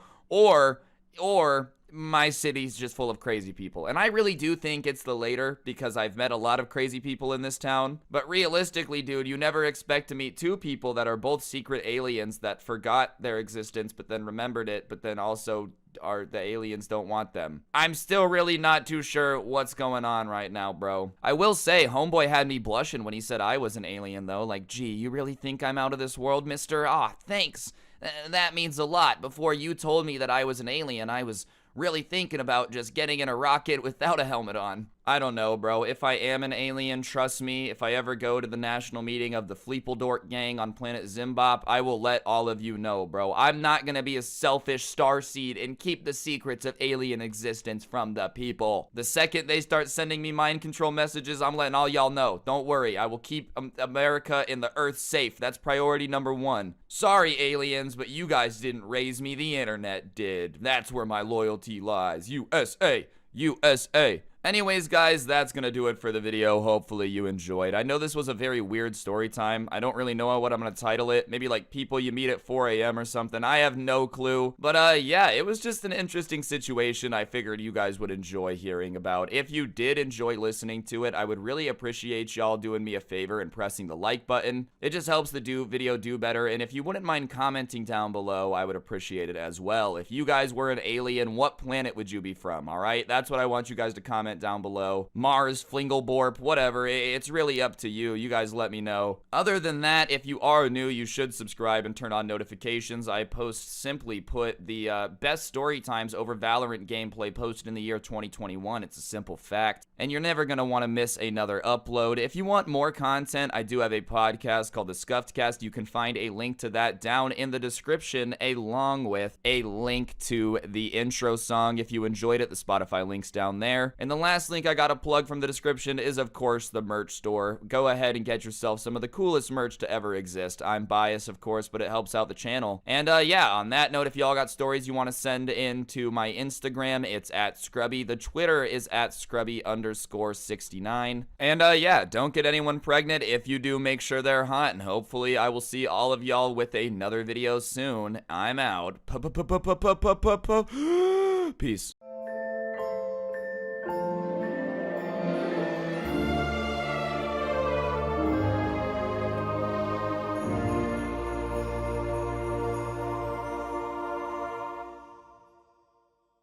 Alright, what's going on, guys? It's your boy Scrubby here, back again with another video. Hope you guys are having a great day. I know I am, and today I've got a story time for y'all that was sent in by a subscriber about how his grandma ended up, like, destroying all of his video games after watching a documentary about them being evil. Yeah, that's right. Pretty unfortunate luck. It should be a pretty good story time, though. Before we get into it, be sure to press the like button. Otherwise, no joke, no scam whatsoever. Your grandma will destroy all of your video games. And without further ado, let's get into it. So this guy we're gonna name Kyle for the purpose of the story because, you know, that's his name, had a grandma on his mom's side of the family that he didn't really see too much. You know, she was pretty nuts and, like, really strict. To the point where his mom had a rule with him that, like, any time he spent time with her, he didn't have to really remember any of the rules she suggested because it was just too over the top. Like, she was the type of lady to get mad at you chewing with your mouth closed if you didn't do it at the right degree of an angle, you know? The type of lady to get mad at you for vacuuming too loudly and you're like, I don't know how else to do this. She was just pretty similar to, like, a drill sergeant. And one weekend, unfortunately, there was a family emergency and his mom and dad had to go help his other grandparents with something that the kid couldn't be there for. And it happened really unexpectedly, and out of desperation, his mom was like, all right, you're gonna have to stay with your other grandma. She's gonna come babysit you for a few days and everything's gonna be okay. And obviously, this doesn't make him, like, super confident. She's known for being mean. She's known for being over the top. But, you know, what are you gonna do? His family has an emergency. He's not gonna be selfish and, like, make his parents not go help his other grandparents. So he's just kind of got to suck it up and deal with the fact that his crazy grandma's gonna be watching him. Anyways, she ends up coming over, they mingle a bit, his parents leave, and the first few hours after that are pretty uneventful. She just kind of sits on the couch and starts watching TV and tells him to keep it down and be quiet. So, thinking that's his cue to, like, skedaddle and just do anything to stay out of her hair, he goes into his room and starts playing video games, which is just kind of what you do, you know? Like, I don't know, that seems pretty normal to me. Especially when they tell you to keep it down, that's a pretty quiet thing to do. And I understand that old people aren't, like, the most well-versed people when it comes to technology, and they can get kind of intimidated by video games, right? But this kid was not playing a game that had anything bad in it or should be intimidating to anybody. He was playing Super Mario Sunshine on his Wii. Like, I don't know if any of y'all have ever played Super Mario Sunshine, but, you know, it's about as chill as it possibly gets. There's really nothing bad in it. And he's been playing for a few hours, and he hears his door open, and he looks, and he sees his grandma stick her head in and asks what he's doing. But it's not like, oh, what are you doing? You know, it's like a, what are you doing? Like, it's very interrogatory. I don't know what the word would be there. She might as well have just taken him into an interrogation room and gotten like a good cop, bad cop thing going on. And he replies and says he's just playing games because that's really all he's doing. There's nothing crazy going on. He's literally just sitting there playing. Well, she comes over and just starts pressing him about gaming. You know, she's asking him why this game that he's playing is so violent. Which it wasn't, dude. He was literally playing Super Mario Sunshine. That game just is not violent, you know? And he's kind of confused and like, oh, this isn't really that violent of a game, you know? And she's not having any of it, dude. She keeps pressing him and she starts asking really weird questions, like if he hears voices in his head after playing, or like if the characters are telling him to do bad things when he's done gaming. And I don't know if the only interaction she ever had with video games was like a horror movie where a kid gets told what to do by Crash Bandicoot and is just like, all right, whatever, I'm gonna get rid of my family. But that's just not what actually happens, bro. Not once have I ever hopped off a game and been like, I love when Spyro the Dragon tells me to commit arson. I'm gonna keep it a buck with you guys. If you get off a video game and you start like hearing voices telling you to do bad things, you need medical attention. And you know, I hate to be the bearer of bad news, but you might just want to stop playing video games because I don't know if they're for you. Even then though, like let's say hypothetically he was, what would Mario be telling this kid to do that's that bad? Like if you were gonna be hearing the voice of any video game in your head, Mario's probably a good one. He'd just be encouraging you to like become Italian and go to plumbing school, you know, like those would be the two things he's telling you to do. Regardless, she just keeps pressing him about it, and every question is just like more and more negative, you know. And after this little Q&A session, the meet and greet was over, she just grabs the bin of games off his desk and just dumps them on the floor to start going through them. Now, this kid is like 12 at the time, and he had actually just gotten Halo for his Xbox, and on the ground in all of these games is the Halo case. And his grandma sees the guy on the cover and sees a gun and obviously is just like, oh my gosh, are you serious? These are the type of games you play? And while holding the Halo game, starts talking about how, he's obviously getting involved in a life of crime out on the streets if he's playing violent video games. And stuff like this is gonna lead him into the territory of joining gangs. That's right, ladies and gentlemen. Apparently Halo is just like the most violent game in the world, bro. It's a terrible influence. Every guy that joins a gang got his idea from Master Chief. I don't know what Halo she was playing. Like, I've played all of them, and not once did I ever hear Master Chief be like, join a gang, kids, it's lit. Anyways, as he defends the game, and she gets all pissed off and just storms out saying that she's gonna do more research, but he better not be playing these violent games when she comes back up here. And when she leaves, she slams the door, and the kid is just sitting there really confused because all of these games were games that, like, his parents were cool with him having. And once again, his grandma was like saying that the games were doing things that just made no sense and they weren't doing. He's like, I'm not hearing voices from Mario. I don't know what she's talking about. And believe it or not, he wasn't playing Halo and like, I need to join a gang. That just like wasn't going on. So he's insanely confused, but decides at that point, he probably shouldn't keep playing his games because she's gonna freak out. So he sees all his games on the floor, he picks them up, organizes them again, and then goes downstairs to try to avoid making his grandma more upset. But when he gets downstairs, it becomes even more confusing because, like, she's just acting normal. She's not acting mad. She's not acting like anything's wrong. She's not freaking out. It was just like she had a sudden mood change. And he's kind of like, all right, she's old. Maybe she forgot to go do research. Maybe she forgot about the games. He's just not going to press it. Maybe she, like, tried to go to the encyclopedia and look up Halo, but the only thing that kept coming up was, like, about angels, She didn't know how to use Google or something. Either way, she just kind of drops it, and he's not going to press it. So he spends the rest of the night kind of watching TV, and she ends up falling asleep on the couch pretty early. So he goes upstairs, plays a little bit more video games, and falls asleep. The next day, though, was a school day, and Kyle obviously has to leave his grandma home alone for a bit. She's retired and go to school. And at school, nothing really crazy happens, but him and his friends are talking, and they decide that they're going to play some games later that day when they get home, which, is pretty normal for a dude to do. You go home, play games with the boys, whatever. But when he gets home, he goes upstairs, and when he opens his door, he's really confused because none of his gaming stuff is there. Like, his entire desk is cleared off. There's nothing. There's no games. It's literally all gone. So obviously he's really confused and doesn't know what's going on, and he goes downstairs to try to figure out what happened to his stuff. And he walks up to his grandma and he's like, Grandma, do you know what happened to all my gaming stuff? And when he says that, she just gets this smile on her face, bro. And it's not like a good smile. It's a smile of somebody who's about to commit some mischief, bro. Like, the smile that you get when, you tell somebody like, oh, I got Ligma or Sugma or something, and they go, what's that? And you just know you're about to just dunk on them. That was the smile. And she gets up and with an eerie smile is like, sit down, and he sits down. And she's smiling and is like, I have something that I need you to watch. I think it's going to change the way you look at stuff. You just have to give it a chance. And she turns on the TV. And on the TV is this documentary, which I'm using air quotes you can't see, because it looks like this documentary had the budget of like a middle school AV club. The camera is just a home camcorder. They're literally sitting in somebody's living room, but it's two old people, a man and a woman, and they just start talking about how video games are being used to brainwash the youth of America and, turning them into Satanists, just like all this crazy stuff, dude. I don't feel that brainwashed, whatever. Maybe that's just me. But then the really confusing part starts happening. They start showing clips of kids like in an arcade. The 80s and 90s when you didn't really have like gaming at home. You used to have to go to an arcade. And they start showing clips of kids in arcade and start talking about how, these arcades are dangerous places where kids hang out and do bad things like play video games, and they talk to the opposite gender. Like, that was literally one of the things that they hated. Obviously, it's a very, very old documentary. It's made in like the 80s, and they were even old then. Regardless, for the next like half hour, he's just sitting there watching this documentary, hearing these people explain like how evil video games are and how evil they make kids. But you know, they're not even video games that he plays. Like, they're talking about being in an arcade in the environment of an arcade and arcade games.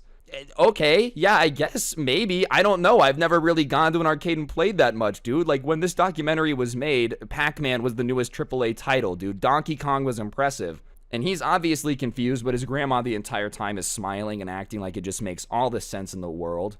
And as I said, he doesn't really know why he's watching it, but he just has a sinking suspicion that whatever reason she's making him watch it has to do with where his video games are, and he doesn't know where they are still. So after it finishes, his grandma like takes out the VHS tape and is like, "What did you think?" And he doesn't say anything because he doesn't really know what to think about it. And she's like, "All right, well, follow me. I have to show you something." And so they go out and they go into the garage, and all of his gaming stuff, every console, every game, is just in this pile in the middle of the garage, like really close together, like stacked up on top of each other. And he doesn't really know what to make of it. And his grandma starts giving him this speech, which is basically like an evil villain monologue at this point, saying that, you know, she has to do this to prove once and for all that the evil games are corrupting society, and these things need to be banned for the health of society and the country. Just going on and on about, from the documentary, how evil video games were turning kids. Like, just going off, man. None of it really makes sense. And while she's doing this, Kyle starts to smell this smell. He doesn't really know what it is, but it's really strong in the garage. It smells kind of chemically, but he can't put his finger on it. But as his grandma is finishing her speech, she pulls out a lighter, and that's when it clicks what it was. It's gasoline. Apparently, his grandma, while he was at school, had watched this documentary, decided that video games were evil, and, you know, no one should be allowed to play them ever. They're the worst thing to ever exist, and we need to get rid of them. And then had gone into her grandson's room, gotten all of his gaming stuff, brought it to the garage, piled it up, and just dumped gasoline on it. So at this point, his grandma has coated all his stuff in gas and is about to set it on fire. And Kyle is like, "Oh my God, what are you doing?" But when he starts screaming, his grandma just like touches the lighter to the edge and backs up. And as soon as that happens, everything just bursts up into flames. If you've ever lit a fire with like gas on it, you know what I mean. It pops up pretty quickly. It just kind of like bursts up into an inferno. And obviously where everything was is now just flames. So he's freaking out, screaming at his grandma. And his grandma, instead of like realizing that, you know, maybe lighting everything on fire wasn't a good idea or anything, is just laughing maniacally like a pyromaniac who's just super excited about the fire they just started. The kid is just seeing this going on and like is obviously crying because his grandma's laughing at destroying the stuff that he loves. But then he notices that the flames from the gaming stuff that's piled up is like getting near the roof of the garage. And so now it's beyond just his like gaming stuff getting burned. The house is going to burn down. So he runs into the kitchen and grabs a fire extinguisher, darts back out, and just starts covering everything he can in the fire extinguisher. You know, and everything is now covered in fire extinguisher, but the parts that he moves away, like, it's pretty obvious that all of the gaming equipment is done. You know, there's melted plastic, there's like holes in the discs. It's not a good situation. Everything is fried. And when his grandma realizes that he put out the fire, she starts asking him, like, "Why did you do that? Why did you put out the fire? I set that on purpose. You're being disrespectful by putting that out." And obviously, it's proof that the games need to get banned because, you know, if he wouldn't be playing video games, he wouldn't be disrespecting his grandma.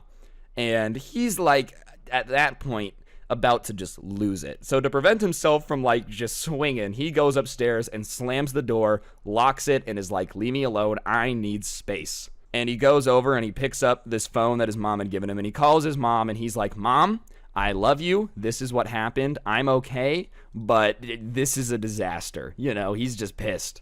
And his mom is like, "All right, well, we're coming home today, so can you just wait a couple hours, you know, just wait a bit." And so he hangs up the phone with his mom, and when that happens, his grandma is like pounding on the door, telling him to come out, you know, "We need to talk, we have to talk about this, we have to have a talk." And he's like, "I do not want to talk to you, there's nothing to discuss." Which is fair. There really is not much to talk about when you just destroyed this stuff that means the world to him, you know? Like, there really isn't much to talk about. You just watch this lady burn everything you like. Chances are you don't want to talk to her. So, he's just sitting there as grandma's begging him to come out. And finally, he hears his mom pull in and his mom and dad come in. And his grandma starts being like, your son is da-da-da-da-da, being crazy, disrespectful, all this stuff. And he comes out and is like, grandma lit my games on fire. And the mom looks very confused, like, okay, I thought you were maybe exaggerating a bit. And he takes her to the garage and just shows her the pile of rubble where all of his gaming stuff was. And his grandma is like, yeah, I did it. Your son was evil. You need to make sure that my grandson grows up right. I refuse to apologize for it. And his mom is just kind of letting her mom talk, looking at this pile of stuff. And then finally, she just looks at her mom and is like, get out of my house. And her mom is like, get out. Why? Why do I need to leave? Like, I was just doing the right thing. And his mom starts going off about how that's like $3,000 of gaming stuff that they had bought for their son. And even if she thought it was evil, does she have any idea how much money it was all worth? And, it's not her son. It's not up to her to decide like what he does and doesn't do. And if she feels like her son can play video games, then that's all that matters. And you would think the grandma at that point might maybe realize that like, I might be a little bit in the wrong, but you would be mistaken. The grandma really felt like what she did was justified because, like, she really felt like her grandson was just on a path towards destruction, which I don't really know that that's what gaming is. I mean, definitely not going outside as much. I'll have to give her that, but I really, really don't understand why old people think video games are so evil. I mean, sure, a lot of the themes are weird, but, like, I don't know. I feel like they've been out long enough for us to know if they were making people go nuts. World of Warcraft's almost 20 years old. If being exposed to warlocks made people go crazy, everybody in that game would be nuts. Anyways, the argument between the mom and grandma ensue, with the mom repeatedly saying, even if you felt that way, like, you just burned so much expensive stuff that didn't belong to you. And the grandma just keeps doubling down, saying that, like, she did it for a good cause and she'd do it again. And that's when, finally, the mom, who had been telling her to get out this time, is like, you need to leave or I'm calling the cops. And the mom is like, you wouldn't dare call the cops on me. Do you have any idea how disrespectful it would be to call the cops on your own mother? And then the daughter just says, do you have any idea how disrespectful it would be to burn $1,000 of stuff that you don't own? Pretty disrespectful. And I think at that point, the grandma kind of realized that even though she thought she was in the right, it didn't matter because legally she was in the wrong. So she decides to skedaddle, but before she leaves, she of course has to be like, you're the reason that my daughter and I hate each other because you just won't give up your horrible ways, talking about her grandson playing video games. Yeah, all of this is the grandkid's fault. It's not you being crazy. It's not you overstepping and like lighting stuff on fire. It's the fact that he likes video games that makes your daughter not want to hang out with you. I mean, even before all this went down, bro, he still wasn't really down to be chilling with you. Now, I really don't think that's the case. So, whatever, they ended up kind of going their separate directions for a bit. But what's wildest about all of this is, like, from that point on, for whatever reason, the grandma had just decided to just hate this grandkid. Like, she would constantly post these things on Facebook for each grandkid's birthday about how proud she was of them. And when it was his birthday, she literally posted something wishing that, like, he eventually escapes the evil clutches of video games. To this day, dude, this old lady still thinks she's right, which is wild to me. You'd think at some point you would get, like, some reality cooked into you that it's not cool to light other people's stuff on fire. But hey, I guess for some people that just never comes, probably a little bit easier to live life without any guilt for anything. I will say, definitely making me appreciate my grandmothers more than I already do. But I think the worst part of this is that his grandma also got, like, his family uninvited to all the Christmas events because, she's the grandma. So she just went and told all of his aunts and uncles and everybody that, like, he had, basically, like, tried to attack her while playing video games. So they're all on the grandma's side because she just capped about it so hard.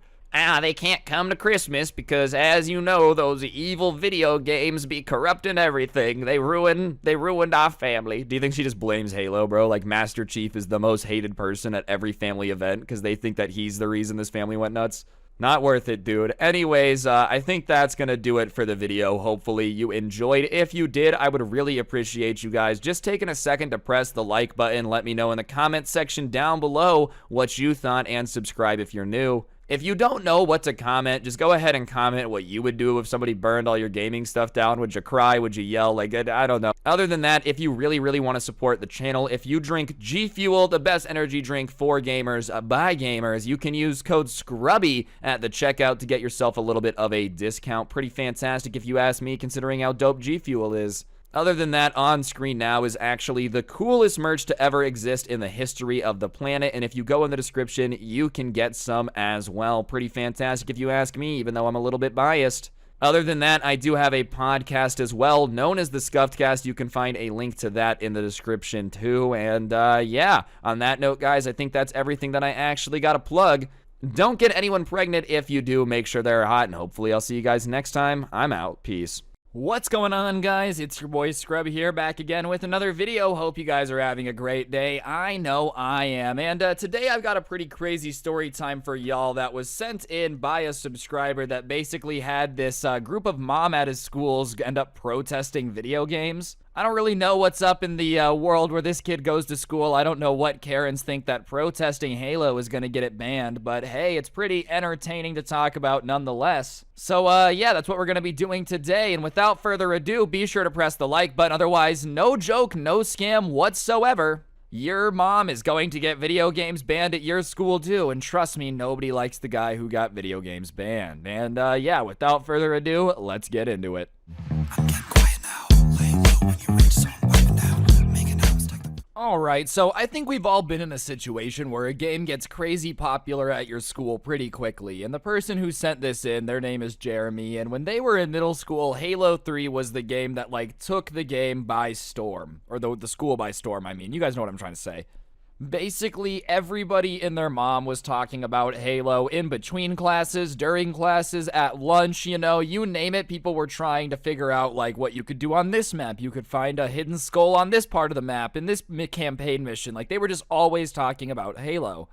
And truthfully, Jeremy looks back on this as a pretty nostalgic, fun time where, like, most people were having fun and having a good time. You would think that when a game starts to get really popular, it's fun. I remember when Fortnite was in its prime, Call of Duty, all those games, they're a blast when everybody's enjoying it. And, you know, along with everybody being obsessed with this game, obviously from time to time it would distract a student during class, it would come up during class and kind of get everybody off topic. And look, that's gonna happen when a lot of people are talking about something. Obviously, some kids are gonna not be paying attention to, like, what's going on in class. It's not like it's Halo's fault kids aren't paying attention, okay? I think basically the wind blowing could distract me from a class back in the day. Like, it wasn't hard to. But anyways, some of the kids that were in these classes, I guess, were just annoyed with these distractions, you know? They thought that it was just so unfair that Halo was distracting students. You know, the type of kids that, like, whine about tag being too rough or just complain about everything. Like, if you don't want to talk about Halo, then just don't talk about Halo. You know what I mean? Like, if you think it's annoying and stupid, then you're more than welcome to not join any of the conversations people are having about it. You don't need to go complain to your teachers and whine about the fact that, like, people around you are talking about something you don't like. That's life, dude. Do you think one day at work your coworkers are just never gonna talk about something you're not a fan of?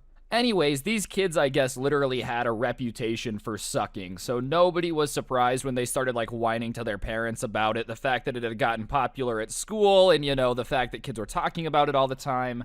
They literally were known as the fun killers. It was like this group of guys who were the sons of Karen, and instead of being like, afraid or embarrassed of their Karen mom, they embraced it. Ah, yes, I am the son of a Karen. Fear me, I will ban your video games. And, you know, their parents also, because they were the people that raised the fun killers, were also known for just generally sucking, not letting anyone have fun. Like, one of the moms had a reputation for ruining a field day because she said that kids were laughing too loud and it was distracting to the competitors. Like, oh, people were having fun on the day where they're supposed to have fun? Who would have ever seen that coming? Anyways, the moms hear from their kids that kids are talking about this video game at school, and not just any video game, a violent video game, and it's distracting them from their studies. So they decide that they could not possibly allow anybody else to enjoy Halo, right? You know, no. A Master Chief's the embodiment of Satan. If kids keep playing Halo, the world's gonna end. We have to put a stop to this now. I'm assuming that's what their meeting went like. But, you know, obviously, this was only a group, the original group of like 3 or 4 moms, and they knew that if they were going to try to get this banned from the entire school, that wasn't going to be enough. Like, they were pissed about it, but not enough other people were.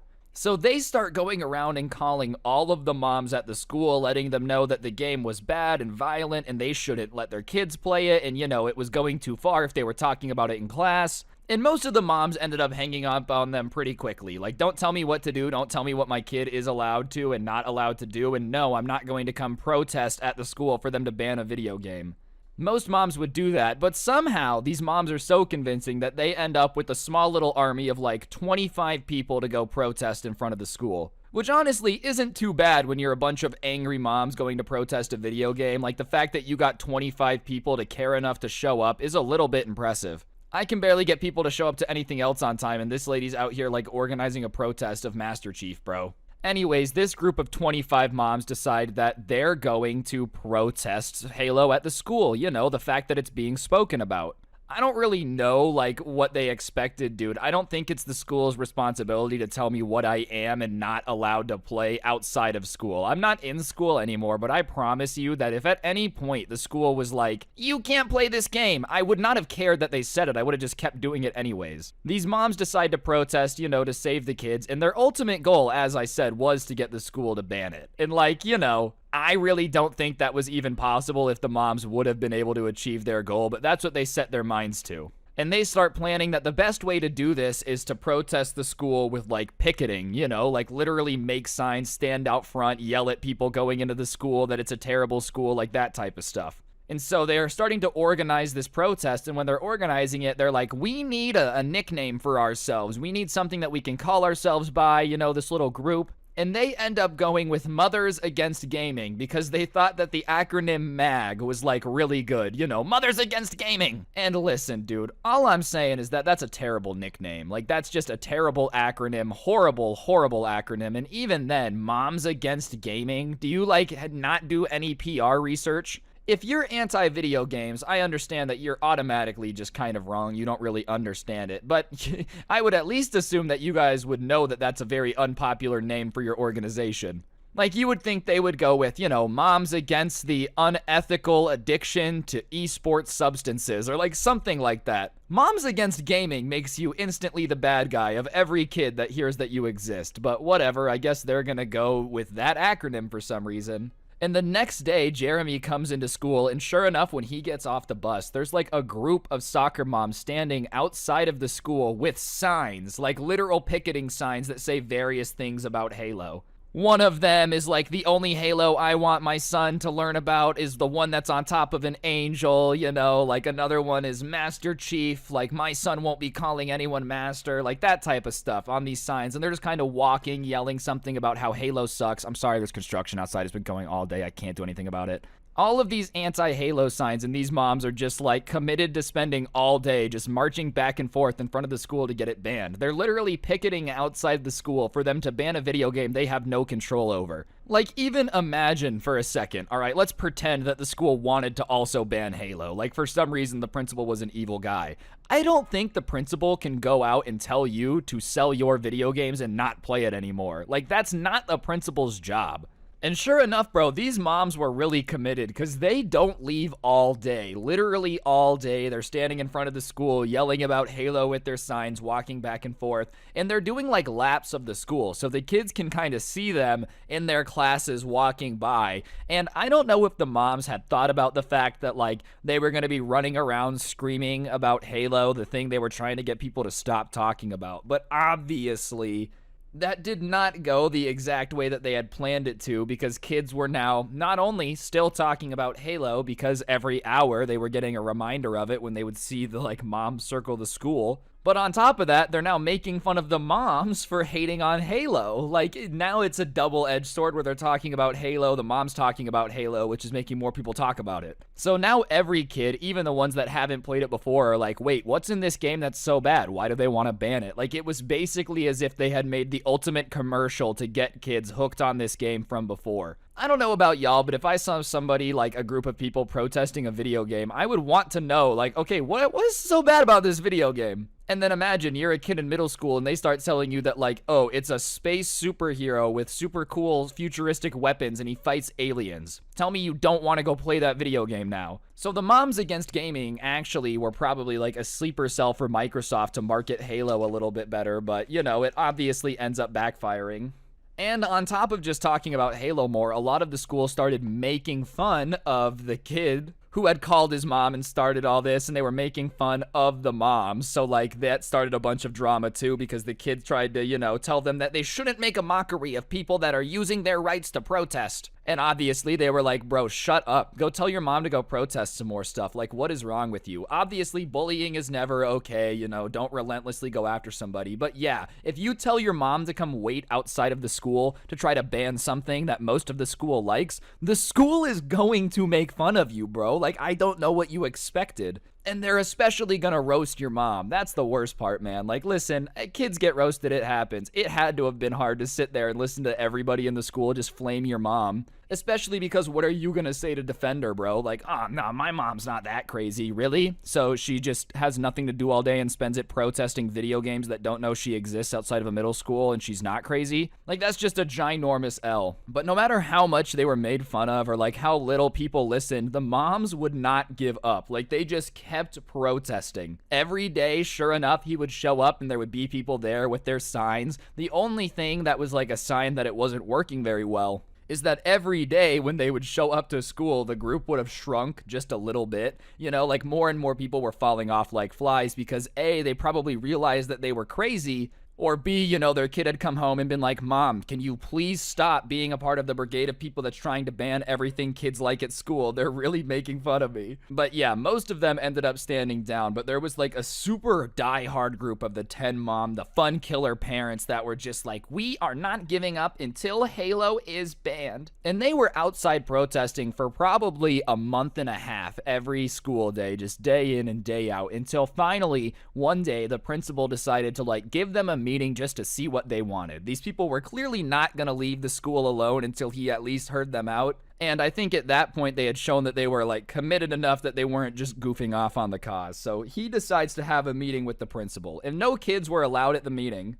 And nobody really knows what happened, but apparently enough was said in the meeting for the principal to agree that Halo could have some negative consequences on people, which, you know, if you're an adult who doesn't understand video games, they tell you it's violent, blah, blah, blah, blah, blah. Oh, I understand that might be violent, but, you know, he tells the moms he can't ban it. They don't ban Halo because that's just not something the school would be allowed to do, bro. Imagine that PSA. All right, everyone, we, the school that you guys already don't listen to when you're here sometimes, order you to go home and snap your disc, your $60 disc that you bought of Halo, because we told you to. Like, that was just never gonna work.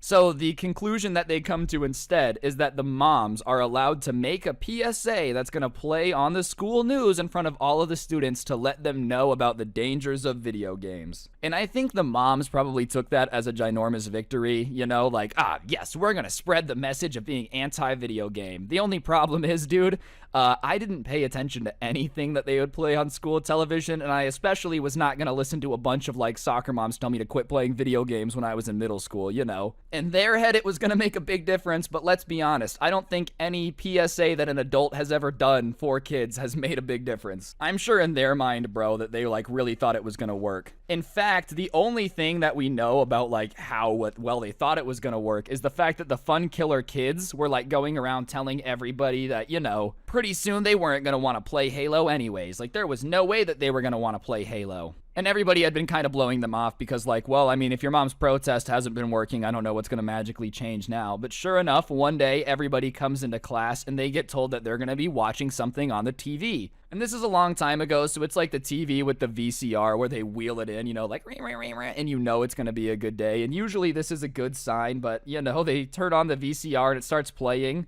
And it's like a decently well-made PSA, he'll give them that, but it's just absolute nonsense. Like, it was as if somebody had Googled, you know, why your kids shouldn't play Halo, found the worst, least reputable, most nonsense articles, and just put them all into one PSA. The moms are saying facts that, like, you know, if you play Halo, you're 87% more likely to commit a car robbery, which I don't believe is a real fact, bro. Like, I just don't think that's true. And also, it's just a very funny fact, dude. Like, okay, how are these things linked? How is me playing a video game gonna make me go out and steal a car? And listen, I obviously am making fun of what they hate Halo for, but there's really some things that I could see parents not liking about that game that are relatively logical. You know, it is a pretty violent game. I can get why some parents might not want their kids playing that. It does it does have some weird stuff with the flood and their priests and whatnot. I guess I don't really get it, but whatever. I guess that's more of an argument. But the stuff that the moms were going with were just crazy. Halo does not make me more likely to rob a car. What in the world are you talking about? You had the answer in your hands. You could have just been a lot of violence probably isn't good for young kids. There's not really an argument people can have against you, but going with the Grand Theft Auto thing ain't gonna work. And on top of that, some of the other facts that they said about, why Halo was dangerous is that, it was increasing dropout rates across the nation, which, yeah, dropout rates were going up at the same time, maybe. But how do you know that that's exactly Halo? I don't feel like there was any scientific studies out there that were the decline of education in America and how Halo 3 impacted the social hierarchies netting America's smarts. That just was never a book that was written. I don't feel like data actually exists on how Halo affects people's dropout rates. And even then, I feel like everybody's played it at least once. If you were alive at that time, you've played it before. So, is everyone gonna drop out? What about the people that have already played it? Is it just too late? If I've already been playing Halo for 8 hours a day, and now you tell me that it drives me crazy and makes me violent, can I save myself? Or, should I might as well just keep playing because it's too late now? Regardless, everyone's making fun of them, roasting the mom, making fun of the parents, literally laughing at this PSA.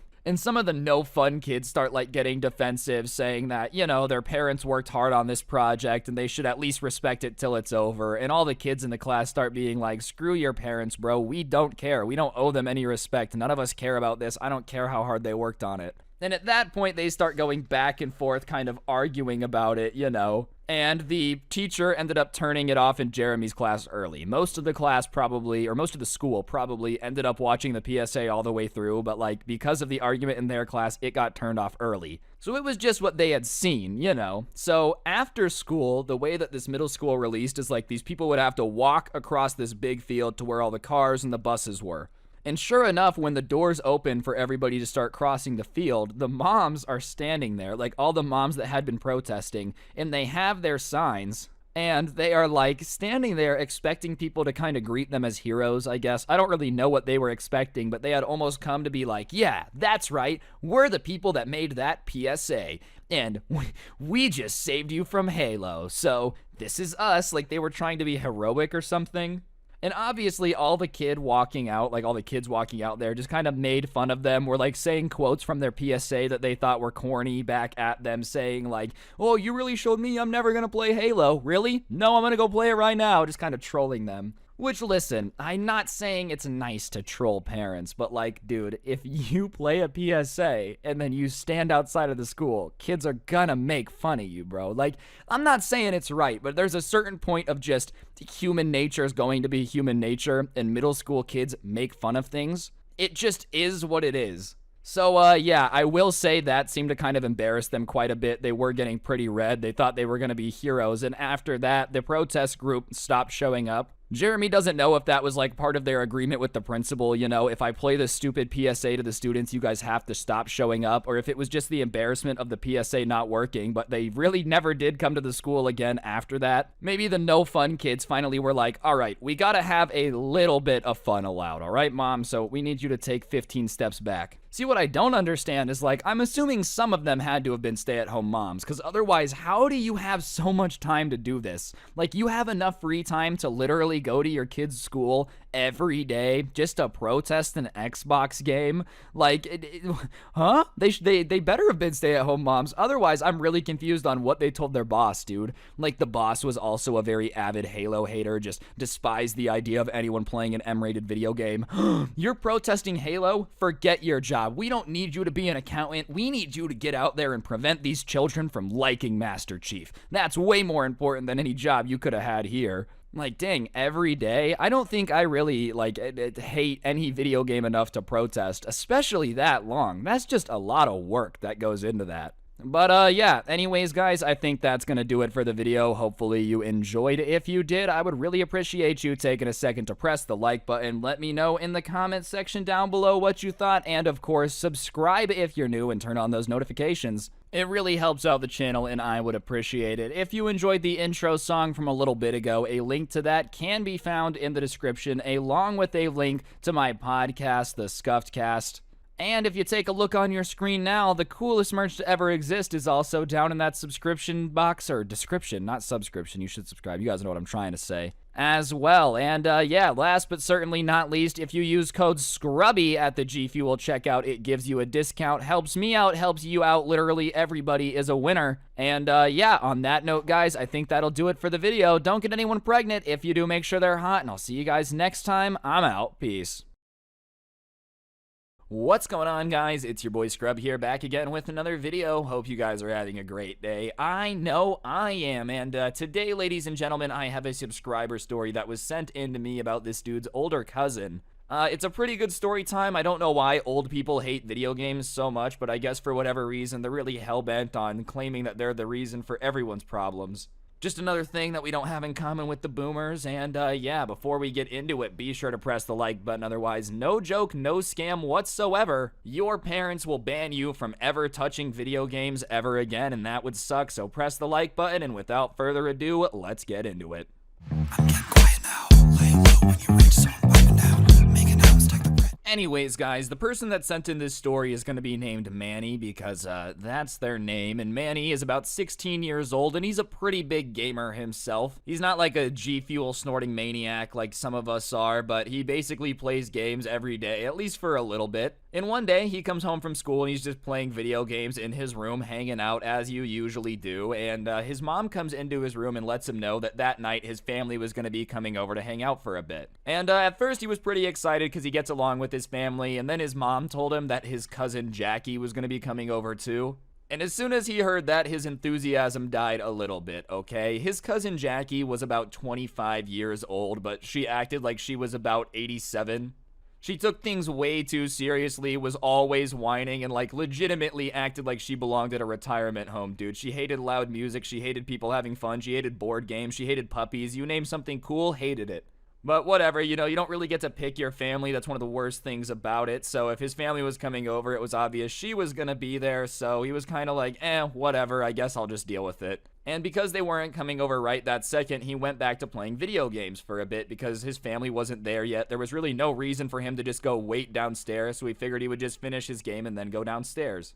And honestly, he didn't think it would be that big of a deal. And he goes back to his game and he ends up getting sucked back in a bit, which happens. Sometimes you're in a game, you know, you're doing something, you just lose track of time a little bit. You think 4 minutes have passed, it's actually 40 minutes. I think everybody's been there at least once, you know. I'm not saying it's a good thing, but it happens. Anyways, he ends up in a situation where his family is like at the house. They show up, but he's really into the game and he doesn't really notice that they're there yet. And usually when this happens, you know, your family would just stay downstairs, wait for you to come down, talk to your mom or whatever. But I guess his cousin Jackie just found the idea of someone having fun playing video games not being downstairs to greet her just deplorable, dude. Like, how dare he sit upstairs, not rushing down immediately to clean her shoes. What a punk. So she ends up coming upstairs to grab him and like pull him down. And when she comes up, she just swings open the door. She doesn't knock, she doesn't say hi, and she just walks over and like stands in front of him where he can't see the TV because she's literally in the way. And she like folds her arms, you know, as someone sassy does, and she's like, "What do you think you're doing right now?" And he moves his head a little bit so he can see the TV, and he's like, "All right, I'll be down soon. I'm in the middle of a game. Like, hi." And she rolls her eyes and like says, "Fine, whatever, waste your time in here," and like goes to leave. And she goes to the door and just slams the door extremely loud. No reason to be that angry, like slamming the door. He literally will be down in a minute, but whatever. And then he hears her start like yelling about how he's wasting his time on the Xbox because apparently video games are more important than family. And Manny's annoyed because that's just not really what happened, but all right, whatever. She left him alone. And so he finishes his game and he gets up to go downstairs. Anyways, he opens his door and he starts going downstairs, but he can hear Jackie talking about him, like really, really loudly. She was screaming for whatever reason. She just basically always was. You know how in Jurassic Park, like the dinosaurs just are always on full volume? That's basically how Jackie was all the time. So as he's walking down the stairs, it's not like it was hard for him to hear her talking about how, these video games turn you into a zombie, a brainless one like Manny, he's so dumb. He wasn't the brightest already. The last thing he needs is something to distract him from his studies. She's just like kind of going in on him, bro. And he hears his family kind of being like, all right, I just don't really feel like it's that big of a deal. And instead of calming down at that point, Jackie just starts to yell louder, thinking it makes you more right. Saying that Manny was barely smart enough to function as is, and like it was a miracle that he even had the brain function to play video games. And at that point, he's like, all right, I'm gonna go down and confront her. So he walks down into the living room, and obviously when he walks in and like says hello, everybody goes dead quiet because it's a pretty awkward situation. This lady was just flaming him for being an idiot, and he's like, hey, what's up? And at that point, Manny looks at Jackie and he's like, hey, what were you saying about me? I heard you mention my name. And instead of being embarrassed and being like, oh, nothing, kind of feeling like an idiot, she decides to double down, saying that like he's always been a little bit slow and stupid. So she's kind of concerned that his video game habits are like going to accentuate that. And, if he just keeps playing video games so much, she doesn't really know if he'll ever be able to have friends or anything, because she knows that video games make him dumber. And that when she had come to check on him, he was so into his game that he just looked like a brainless zombie just sitting there not knowing what was going on, just like insulting him, dude. And then she also says that video games were probably the reason that he had never been able to get a girlfriend. Like, she was really just hitting every sensitive subject in one go, just trying to be as insulting as possible. And obviously, Manny isn't just gonna take that laying down. Like, if your cousin starts roasting you like that in front of everybody, you're allowed to reply. That's the rules. So he starts asking her, like, why do you think I'm so stupid? Like, we don't talk a lot. Why do you think I'm so slow and stupid? I just don't understand. And she starts saying that, like, basically anybody who enjoys video games that much has to be lowbrow to begin with, because only stupid people can enjoy it. And by default, if that's your hobby, you're just not too bright.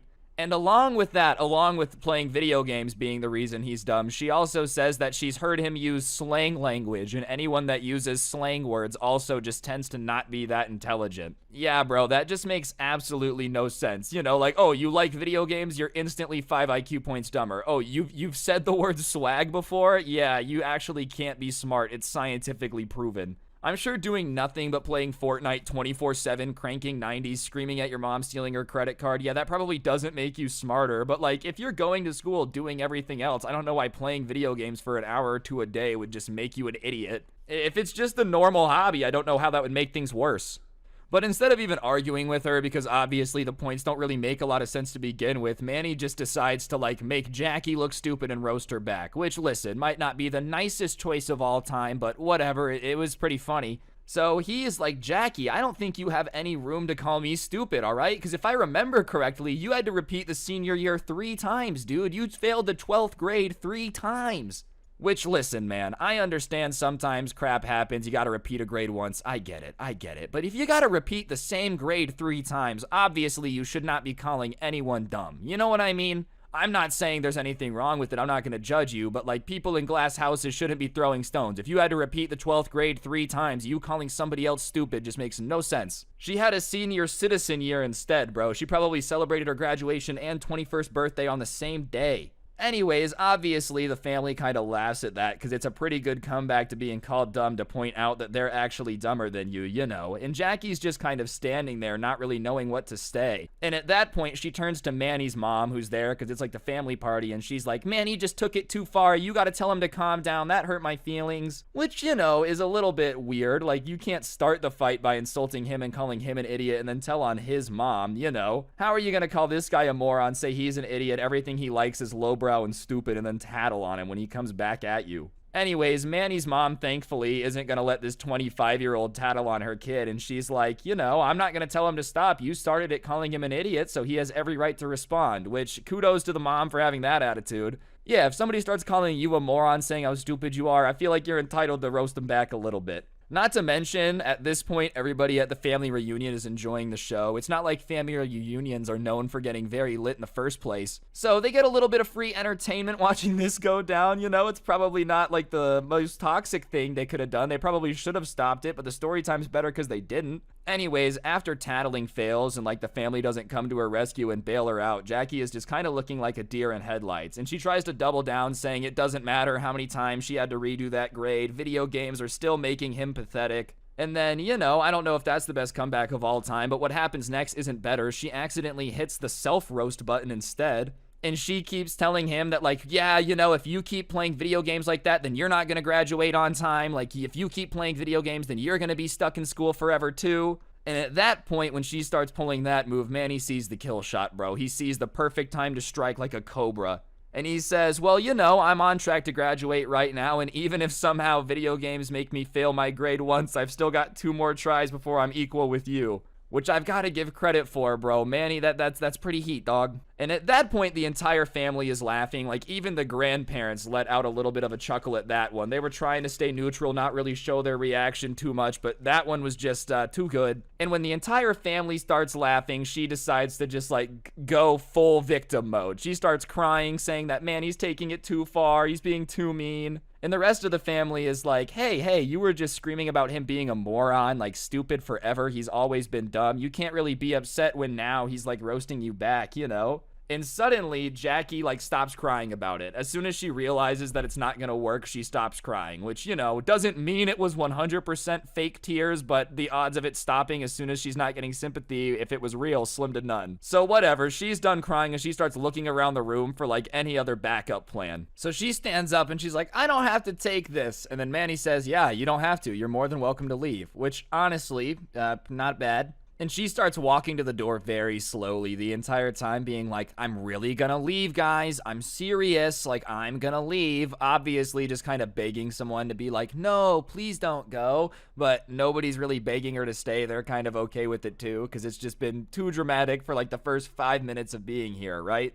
And she's really taking forever, just hamming it up. I can't believe my family would do this. And, finally the grandma of the family is like, okay, just go, bye. Like, just kind of over the dramatics. And at that point, Jackie turns around, runs back into the room, full sprint, and is like, this entire family's addicted to video games. It's true. Obviously, you guys have to be addicted to it because you're picking video games over me, your own family. And she's literally laying on the floor while she's screaming this, like writhing on the floor like a snake. You know what toddlers do in Walmart when they're just really annoyed and they're like, "Wah!" just screaming on the floor? That's what's going on. Keep in mind, this is a 25-year-old woman having a full-blown super temper tantrum because her cousin was playing too many video games and wasn't waiting downstairs to greet her when she came over for the family party, dude. Like, this is all it takes to launch into a tantrum. Who even cares? Who even cares? And then even then, you're trying to scream at your family that they picked video games over you when that's just not what happened. They just didn't agree that you should be allowed to insult your cousin as much as he wants and him not be able to reply.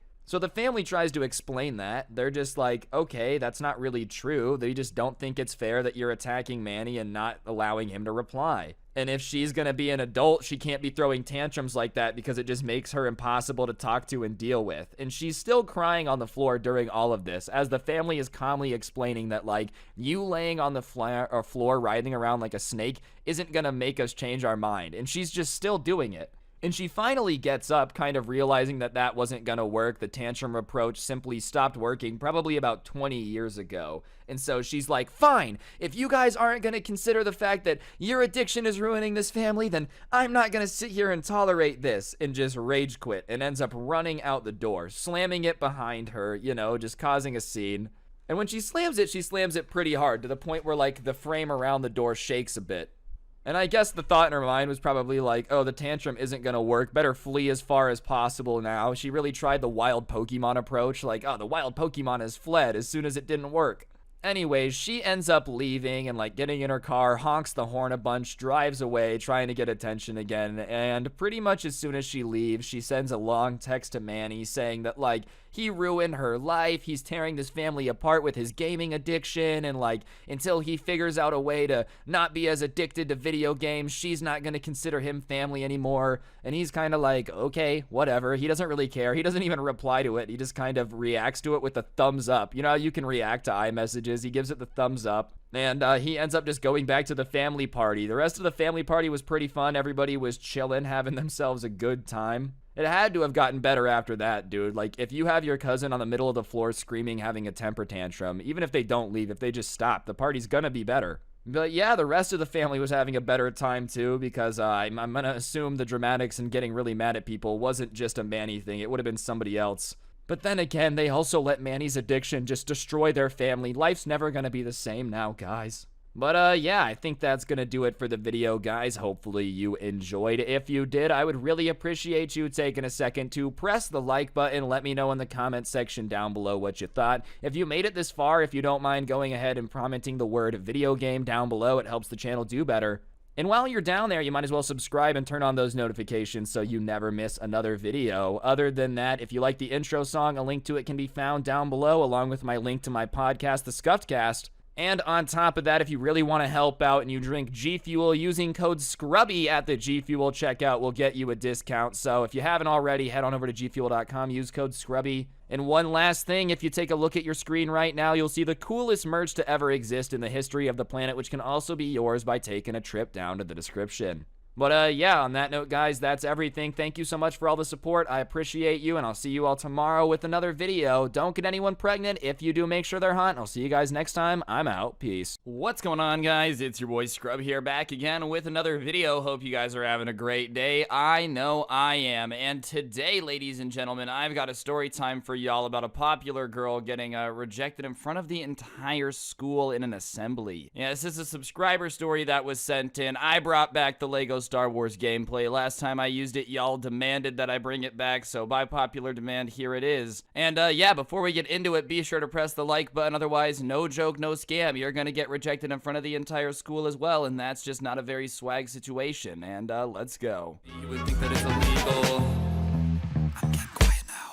Laying low when you're rich, so I'm vibing now. Making out, stack the bread, cause you love the sound, just so I'm vibing. Alright, so this subscriber was a little bit inspired by the Minecraft god that rejected that one girl that I told the story about earlier this year, and decided to send in his own story of his own experience dealing with this popular girl that, you know, thought that she was gonna, you know, pull a good old I'ma embarrass you on him, but he got the good switcheroo Uno reverse card 720 Dunkaroo postered on her. So this all started right when prom was coming up. When this person was a junior in high school, obviously prom is a pretty big deal to like juniors and seniors at high schools, or at least some of them. I personally didn't really care that much about them, but you know, I know a lot of people take those school dances very, very seriously. It's a life or death situation. You would think that they were children on Dance Moms with like how seriously they take this crap. Anyways, with all that coming up, the school kind of got to jumping about who was gonna ask who and where was gonna go where, and you know, what couples were going together and how everyone was gonna ask everybody. For some reason, I feel like when you're in high school, asking somebody to prom is like a bigger deal than asking somebody to marry you. I swear, dude. It's like you need to sign 47 hours notice. You need to have a documentary crew there so that way they never forget it. It's like, bro, we're all teenagers going to a school dance. It's not that serious. And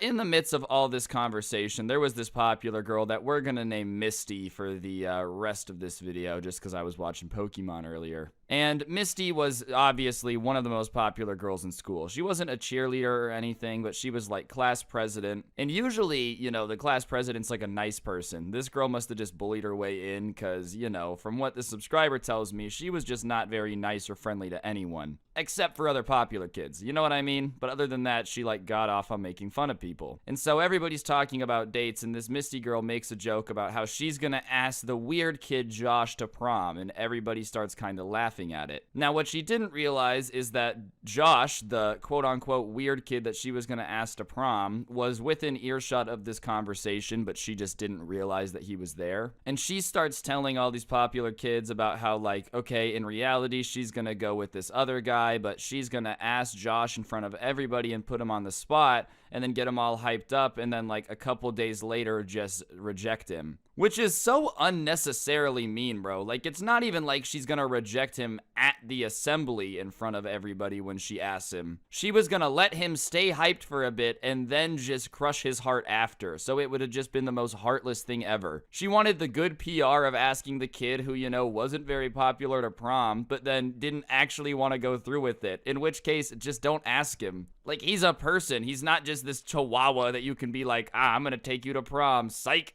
And even then, it's like the bragging about it, which is messed up. It's not like she asked him and then changed her mind. You know, that's it's messed up, but that's okay. Nah, when you're planning the entire time to not go with them at all, then you shouldn't ask. It's not a situation where she just changed her mind. But whatever, Josh is obviously just gonna act not privy to the information. He made a choice to not go confront her. You know, that was a possibility. He could have done that. But why just go tell her you don't want to get embarrassed when you can embarrass her back? You know, revenge is a dish best served lukewarm. I'm not really sure. I've never really had it. And it's not even necessarily revenge. It's not like he's been sitting there plotting on this girl for weeks. He's just like, you're about to embarrass me. Joke's on you. I'ma embarrass you back. It literally is just the Uno reverse card. Anyways, Josh just kind of is minding his own business. And Josh was the type of guy who, like, wasn't incredibly popular. He didn't really talk to a lot of people. That's because he had switched schools a couple times. So obviously he was used to people kind of like not liking him for some reason. I don't know if this is just me. I always thought new kids were really cool because they were from a place that was not there, you know, personally. But hey, apparently some people out there are just like, aha, new kid, better shove him in a trash can and give him a wedgie. I don't know, bro. I was never like a wedgie given type of person, but for some reason, apparently people just beefing with the new kids. So anyways, the school's alit about prom, and Josh is kind of chilling, doing his thing after that incident where he overheard it, just trying to forget about it. And when he's sitting just vibing, doing his thing in one of his classes, one of Misty's friends walks up to him and is just like, hey Josh, what's up? And he had never talked to this person before, so it was kind of a bizarre situation for her to just walk up out of nowhere and start being like, hey man, what's poppin'? This is not a Jack Harlow song, you know what I mean? There's no reason for this lady to be asking what's poppin' to him. So whatever, he's like, hi, what's up? Are you going with anyone to prom?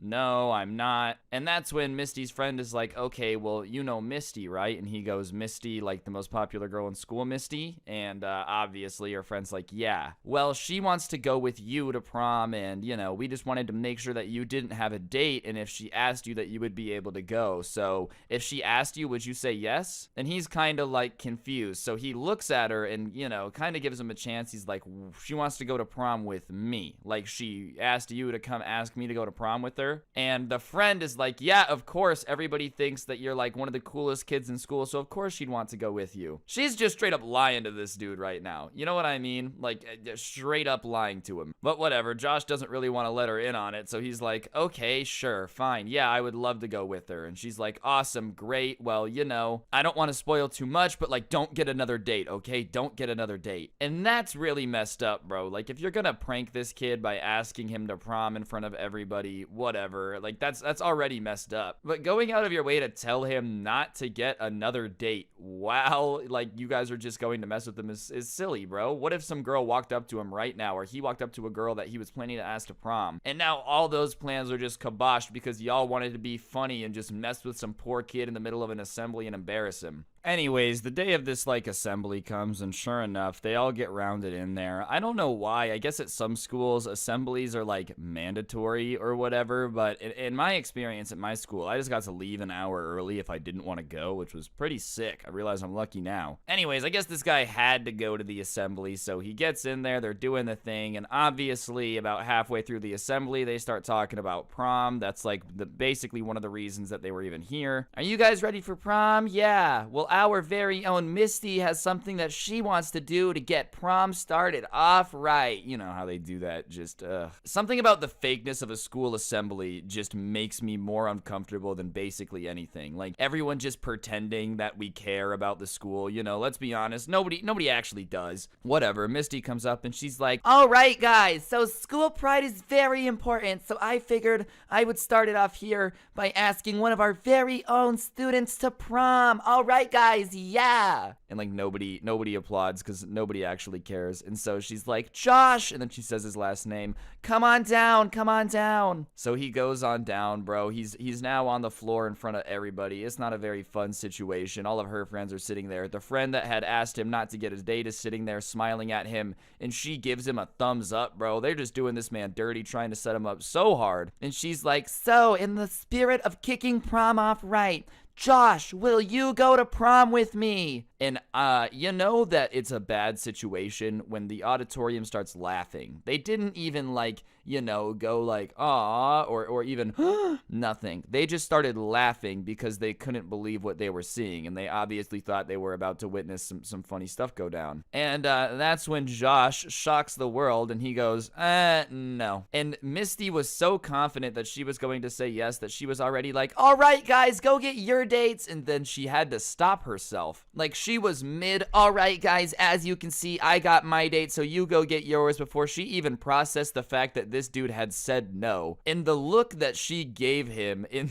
the way he sent it to me at least, was just pure. If she was like an X-Men, all right, you know, pure hatred, she would shoot lasers out of her eyes. Like, you know, the guy who has Cyclops that has to wear the sunglasses at all times? She's that upset. And while holding the microphone goes, "What?" And Josh just goes, "No, I honestly don't really want to go to prom. And if I was gonna go, I wouldn't want to go with somebody like you." And obviously when he gets the "somebody like you" line, everybody's like, "Oh," because, hey, man, it's one thing to get rejected, but it's another thing for somebody to be like, "I'd rather not go, and even if I did, I would definitely not be caught dead going with you." And at that point, Misty is kind of just sitting there stupefied, bro, as if she's a character in a Harry Potter movie who just got hit with that one spell. I think it is stupefy. Anyways, she just kind of is like, well, you know, I didn't want to go with you anyways," which is always the classic response, dude. They always start being like, "Well, I didn't want to anyways." But at that point, Josh was kind of like, "Well, then why did you just ask me?" And everybody started laughing at that too, because he kind of got her, like,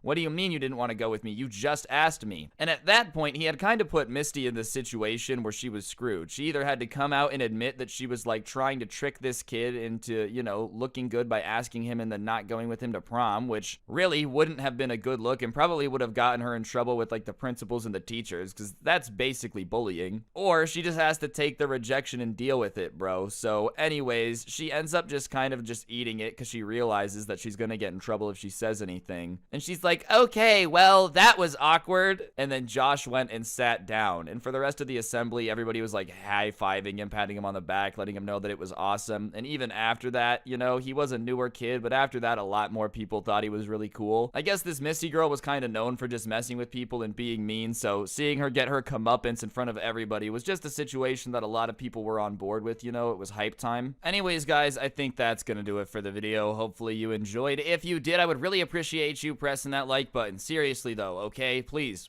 like right now, 3 seconds. 1, 2, 3. All right, thank you for liking it. And while you're down there, you might as well comment the word Star Wars down below if you guys want more Star Wars Lego gameplay. That's what we'll go with. And yeah, other than that, use code Scrubby at the G Fuel checkout for a discount. If you like the intro song, you can find a link to it in the description down below, along with a link to the merch store and my podcast, The Scuffed Cast. Yeah, that's right, I do have a podcast. It's pretty cool. Feel free to check it out. And yeah, on that note, I'm pretty sure that's everything I gotta plug. Thank you all so much for watching. Don't get anyone pregnant. If you do, make sure they're hot. And hopefully I will see you guys all next time with another video. I won't end the gameplay until I get True Jedi, just because I feel like that would be very unfair to everyone that's been watching. So yeah, on that note, don't get anyone pregnant. If you do, make sure they're hot again, and I'll see you guys next time. I'm out. Peace.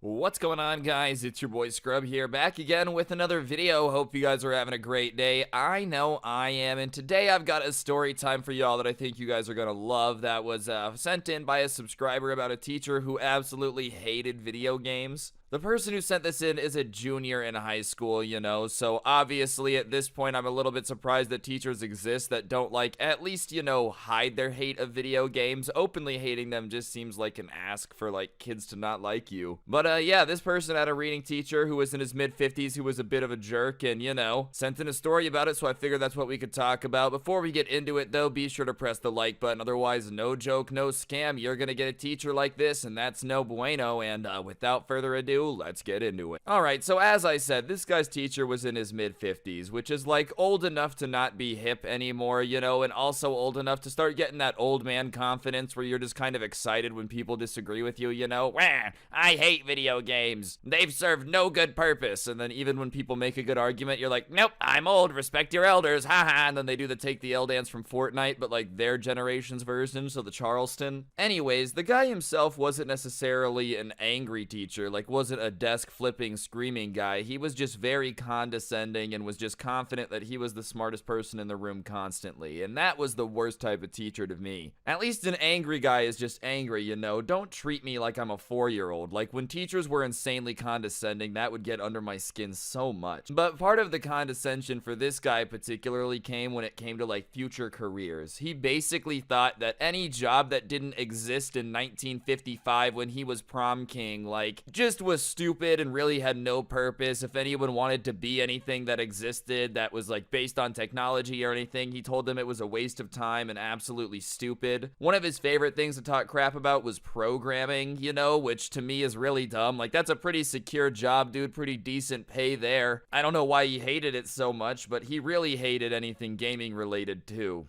Maybe his son, you know, died in a tragic Atari accident that nobody knows about, but like, for whatever reason, dude, this guy hated video games. Computers and technology were, you know, enemy number 2, but compared to Mario, dude, you would have thought that technology was a saint. This guy really treated Nintendo like they were like trying to plant secrets in the minds of American children to make them more favorable to communism. Absolutely wild theories coming out of this dude about video game. At one point during the year, though, he ends up assigning this presentation where like they have to do research about a career and then make a presentation about it and present it to the class. And honestly, that's a pretty simple project. I think a lot of people have had a project pretty similar to this. Like, it seems like at some point, sometime in your school career, you have to do a project of what I want to be when I grow up. It's just like kind of common. And the subscriber that I'm going to call Alex from now on, you know, he knew that he wanted to be a game designer. And he also knew that his teacher would be incredibly pissed off if he said that. Which, you know, is honestly pretty stupid. I understand that you might not like video games personally, you know, you don't gotta be on level 800 in Candy Crush to just accept the fact that someone could do their job as designing video games now. You don't have to like it for that to just be a fact. And the fact is, people make money designing video games now. It's just a thing. So, you know, you don't have to like it, but game companies do make billions. It's just a fact. Like it or not, there are a lot of jobs related to this industry. I mean, even like Rockstar has proven that video games ain't nothing to laugh at. GTA 5 is literally the most profitable piece of media ever created. Like, ever, compared to the investment put in. So, you know, they're doing pretty okay. Like, video games are nothing to bat an eye at. But, you know, old people are always right. We just have to accept the fact that they know better than us. We are always stupid and inferior to them because they have more life experience and they can't work an iPad.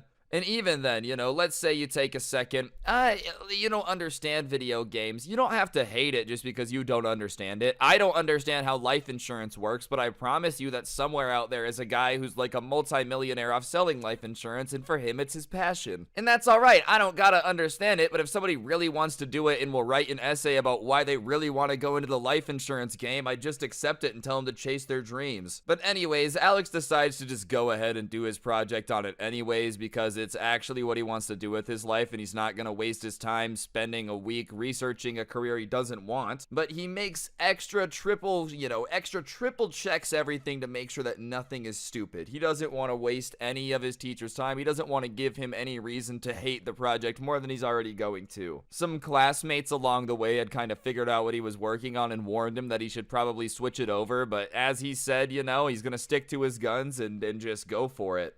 Anyways, and the first day to present comes, and Alex ends up going in the middle of class, which honestly is like one of the best times to go. I used to like to go first just to get it out of the way, but if you can't go first, you go with the middle because no one's paying any attention. Towards the end, you get another little burst of energy because everyone's excited to get out of there. But if you're dead in the middle, everyone's daydreaming, doing homework from other classes, no one's really paying attention to your presentation. But, you know, he gets up there, and on slide 1, his teacher has an issue before he can even start his presentation. Anyways, all the first slide says was just some general information about like, I want my career to be in game design. And the teacher stops him instantly and says, that's not a real job. And obviously Alex is confused, you know, he knew he didn't like it, but it's a real job, so he just didn't really know what to say.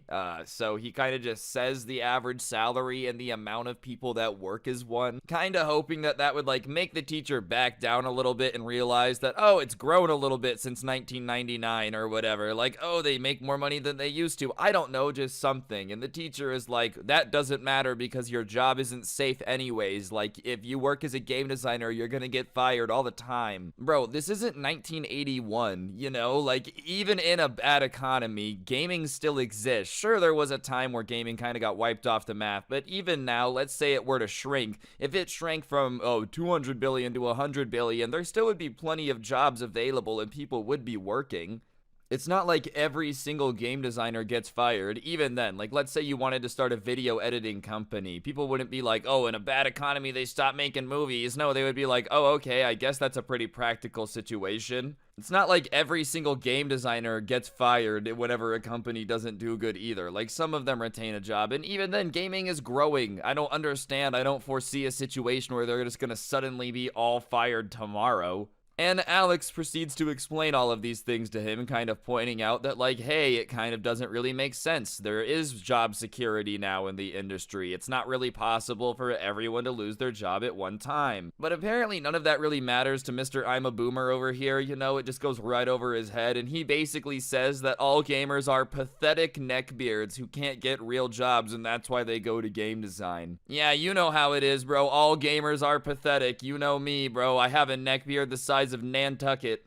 What's really weird about that is I literally feel like every guy I know now plays video games in some capacity. Like, whether it's Fortnite, you know, Warzone, like, they play something. Obviously, I'm a little bit more into it than the average bear. If you think I'm pathetic, then whatever, I guess so. But I feel like everybody is a quote-unquote gamer these days. I feel like not everyone can be pathetic, you know? Like, is everyone pathetic? 100 percentile? They're just going for the true Jedi moment? I can't even deny, you know, maybe some of us are. We all know somebody that's a little bit too into video games. They're like talking in innuendos in real life. They're talking to a girl when they like hold their hand, level up, pew pew pew. Like, okay, that's pathetic. But that's not what's going on here. This is a kid explaining a very logical career choice to go into something that he's passionate about. As a teacher, you should be like, oh, that's a pretty good pick. You shouldn't be bullying the poor kid for just wanting to do something he likes to do. It's not like default you touch a controller and just instantly have a neckbeard, alright? That's not how it is. You design one level of a video game and women instantly just become repulsed to the very sight of you, dude. You're never allowed into a party again. That's not how it is. Regardless, at this point, Alex is rightfully getting pretty pissed off because he put a lot of work into this project and the teacher's not even letting him, like, get into his presentation. If you want to press me about it, fine, but at least press me about it after the presentation when it's time to, like, take questions. You know, you're not even giving the kid a chance to actually present his material as to why it makes sense for him to be a game designer. So he decides to just kind of start roasting him back at this point. Obviously not the best idea in every situation to argue with the teacher, but he decides at this point to just send him YOLO. So he asks him if he thinks teaching is a real job, and obviously he says yes because teaching is a real job. You know, I'm not gonna sit here and say teaching isn't a real job. That's ridiculous. I'm not Jake Paul. I'm not gonna make a rap song about dissing all the teachers. But you know,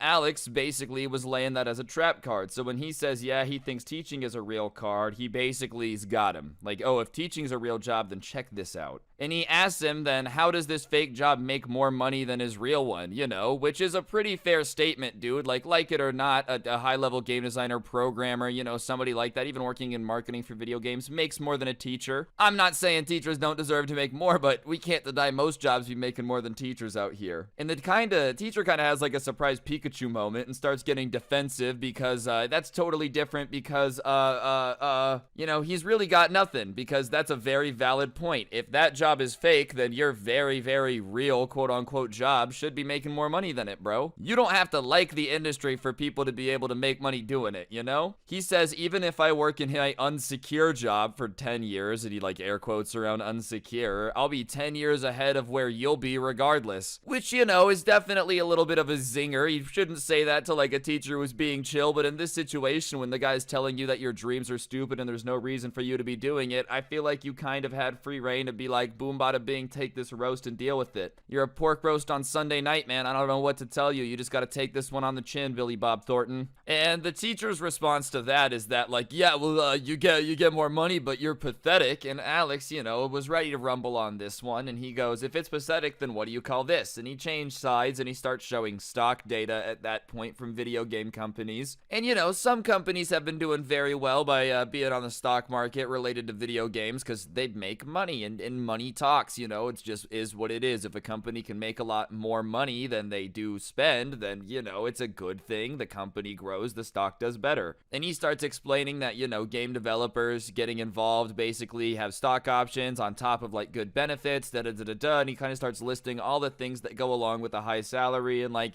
potential to grow and really make a lot of money in the gaming world, you know. And he asked the teacher if like basically if all of this means that it's still pathetic, like, oh, is it pathetic? And the teacher at that point is kind of turning red, looking a little bit embarrassed because the class ain't really on his side. You know, nothing against teaching, it's 100% a real job. I respect 99% of teachers, but the 1% that want to be like, nope, if it didn't exist in 1995, you can't, or in 1955, sorry, you can't do it. Yeah, those guys kind of deserve to get dunked on a little bit. So the class is like, I don't know, man. If it's making money, then I guess it's real, you know? Hey, if it's not real, but you got a couple million in the bank account, that's what matters. Like, everybody kind of had that vibe to him. And he kind of tries to explain that it's different one more time, that like the CEO wasn't a game designer and that like it's not a good comparison because he'd never make millions.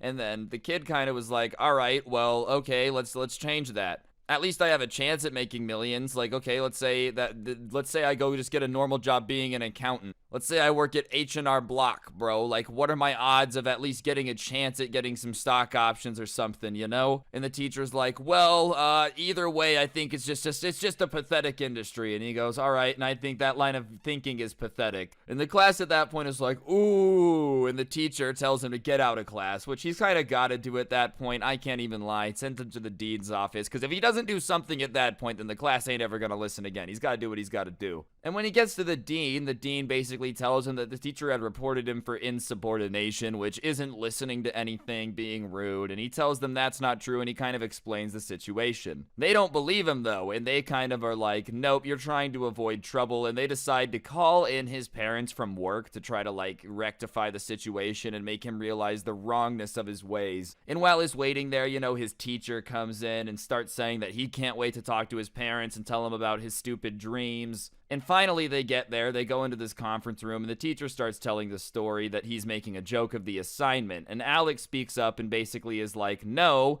you told me to research what I wanted my career to be. I want to be a game designer, so I researched that. And then you told me it's not a real career and stupid and pathetic, and anyone who plays video games is pathetic. And the teacher rolls his eyes and is like, yeah, that's because it's a really stupid job. And at that point, you know, his parents kind of are like, wait a minute. All right, his mom's not cool with him saying it's a stupid job and is like, wait, how is game design a stupid job? And the dad is like, yeah, I have friends that work in game design. It's definitely a real thing. Even, you know, mobile gaming, you know, casino games. Like, yeah, sure, it might not be working on a AAA Call of Duty title, but there's definitely people that work in game design. And the teacher is like, well, you know, I just don't think it's a real job. I just don't think so. And the dean's like, did you tell this kid that it's not a real job? And the teacher says, yeah, with a big smug smile on, looking at the dean. And the dean is like, okay, well, you can't really do that. You're punishing this kid for doing the assignment the way you asked. What's the point of that? And when the dean switches from his side, the smug smile kind of gets wiped off his face pretty quickly. Teachers, you know, having a student mad at them, parent mad when their boss is mad is kind of different.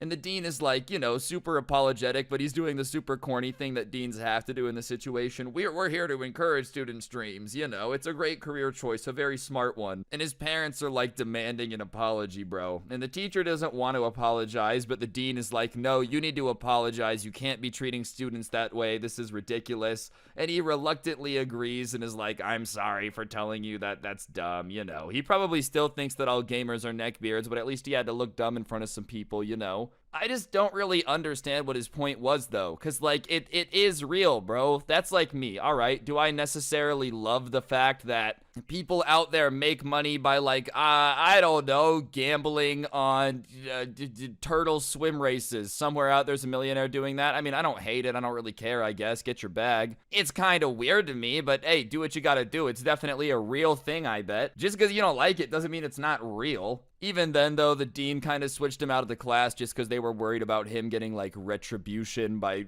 messing with his grades and whatnot. So yeah, that's just the way it is. The person is now kind of looking into gaming school seriously, applied to some, got accepted into an early program, so GG for him. But yeah, anyways guys, that's gonna do it for the video. Hopefully you enjoyed. If you did, I'd really appreciate you taking a second to press the like button and let me know in the comment section down below what you thought. Go ahead and comment the word gamer down there if you play video games or like want a career in video games one day and made it to the end. I'd appreciate it. Other than that, subscribe, turn on notifications so you never miss another video. Use code Scrubby at the G Fuel checkout for a bit of a discount. Helps me out, helps you out. Everyone's a winner. And if you want to listen to some of the stories on Spotify, I will put a link down there. Feel free to go check those out. It'll be a link, a handy dandy link. Go click it. And last but certainly not least, in the description, there's also a link to the merch, which you guys should check out. I'm not biased in any way, shape, or form. And yeah, on that note, don't get anyone pregnant. If you do, make sure they're hot. And hopefully I'll see you guys next time. I'm out. Peace. What's going on, guys? It's your boy Scrub here, back again with another video. Hope you guys are having a great day. I know I am. And today I've got a subscriber story that was sent in that is probably going to make a lot of you cringe and like wreathe with anger a little bit. It's about this dude whose little brother broke his PC and then got away with it by playing the "I'm a little kid, I don't know what I did" card, even though he definitely did. And, yeah, you know, before we get into it, be sure to press the like button. Otherwise, no joke, no scam whatsoever. Your PC is going to meet an unfortunate end, and you don't want that to happen. And if you're watching this on your phone, then your phone's going to meet an unfortunate end, and you don't want that to happen. So, yeah, without further ado, let's get into it. Alright, so it's no secret that, like, little kids, you know, they're very obsessed with anything that their cooler older brother, older cousin kinda does. You know, I remember when I was younger, my older cousin would play PlayStation 2, and I would sit and watch him for hours and beg to play. You know, there's nothing wrong with that. That's pretty standard. And the person who sent this in, they have a PC, they play a lot of Valorant, and their little brother loves to kind of sit behind them and watch them play. I guess, you know, it's something that they'll do for hours and hours. And of course, as little kids do, he begs to play, you know, let me play, and every time his brother's like, no, because his brother is only 4 years old, and he doesn't want his sticky fingers on the mouse. You know, he has his own iPad, and like, his iPad is covered in that gross sticky film that like only little kid fingers can put on an iPad, and he just didn't want that on his stuff, so he keeps saying no, and his brother's mad about it. And one day, he takes his computer out into the backyard to blow it out with a can of air. And while he's doing it, his little brother comes out and he's talking to him about all the parts on the computer, and they have this super long talk about the water radiator, you know, and how it works and how air gets through it and how it cools down the PC, and, you know, about the GPU, all of that stuff. And at the time, he's like, wow, my little brother's just curious about building computers. He's pretty young. That's pretty cool. He thinks, you know, that his brother's gonna be like a tech guy when he grows up and they'll have stuff to talk about.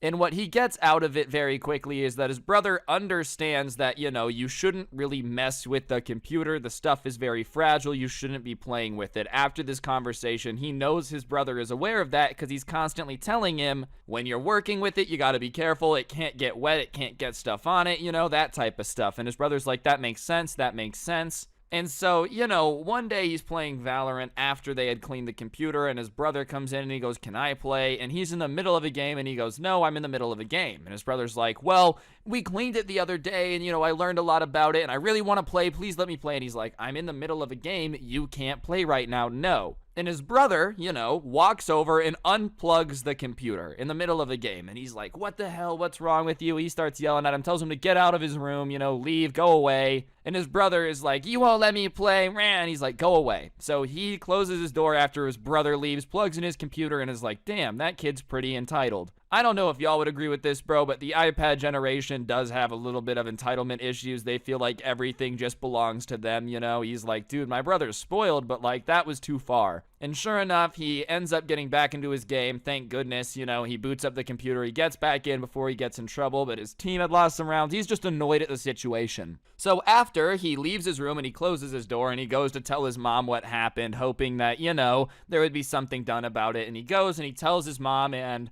they go looking for his brother. His mom wanted to talk to him, tell him that's not okay. You know, you can't interrupt your brother while he's gaming. Unplugging people's stuff is rude, like that entire stuff, because he is young. And they end up not being able to find him in his room, the backyard, anywhere. And finally, they go back up to his room and the door's open and they walk in and the kid is just sitting there next to the computer case with the case open, and he's taking stuff out of his mouth and putting it in the computer. And instantly, the subscriber is like, "What are you doing? What are you doing?" And they run over and the mom's like, "Stop, stop." And they get over there. And next to his computer, he had like gotten this jug of Laffy Taffy for his birthday because it was his favorite candy. Well, his little brother had been chewing the pieces till they were like a gross paste, and he had basically been putting them, opened the case, and put them on the radiator like the water cooler and pushed, so that taffy was just jammed into all the little crevices in it. So the water cooler's broken, you know, like there's, I guess in theory you could get the taffy out, but you'd have to sit there for hours scraping it out. And he had also taken a bunch of Laffy Taffy, chewed it, gotten it all nice and wet with his saliva, put it on the motherboard, the GPU, everything. And instantly his brother, you know, the subscriber is like, "My PC's toast. It's done. I can't turn it on. The motherboard would fry. Like, it's over. It's over." And he's pissed. He starts telling his mom, like, "He broke my PC. He did it on purpose. Like, you need to get him out of here. Like, go away. Are you kidding me?" And his mom is obviously pissed. She takes his little brother out and is like, "You need to calm down before you come downstairs," because he's pissed. And so he kind of hears his mom kind of yelling at his brother downstairs and some crying, and he thinks that his brother's in trouble. So he kind of is just like looking at the computer. He's looking at it, and there's like 8 pieces of Laffy Taffy that have been jammed into the cooler. You know, there's a couple pieces on the motherboard, 2 pieces on the GPU, and he had really like done it baby bird style, you know, where the mom basically regurgitates the food into the baby bird's mouth. Like, that's the equivalent of what he had basically done to this Laffy Taffy before he had put it on everything.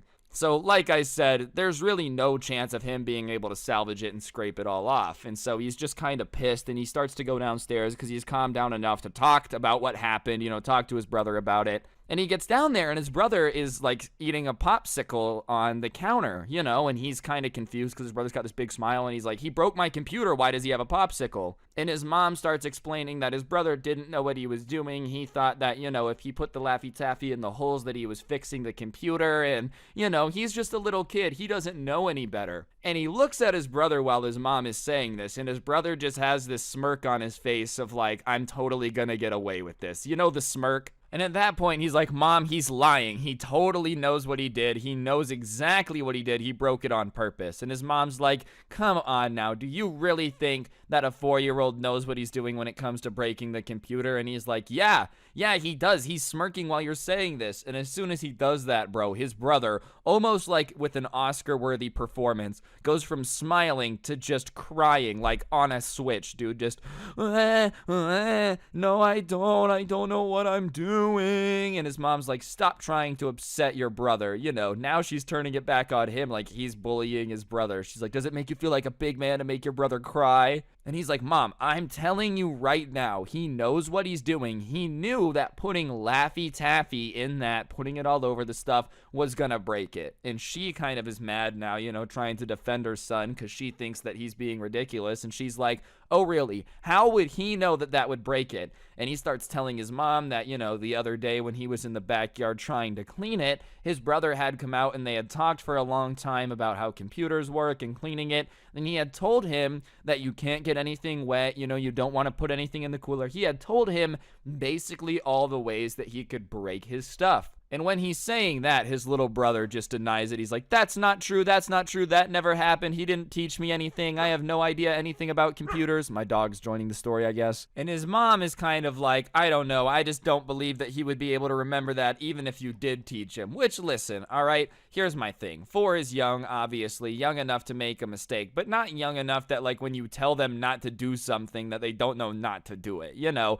if you say, "Hey, don't put anything wet on the computer," and the next day they're spraying it with the hose, they know what they're doing, bro. Like, I'm sorry, but I just refuse to believe that you have no idea what you're doing when you purposely, like, break the computer perfectly. You know, if he really didn't know what he was doing, I don't think he would have hit every single critical part of the computer perfectly with the Laffy Taffy. And I'm not trying to say he's a criminal genius. Obviously, he's a young kid. He doesn't really know what he's doing. Like, he's just trying to stay out of trouble. But that being said, you do kind of got to be concerned about the fact... All right, Caleb, listen, man. I understand you want to be a superstar, but you gotta let me finish the video.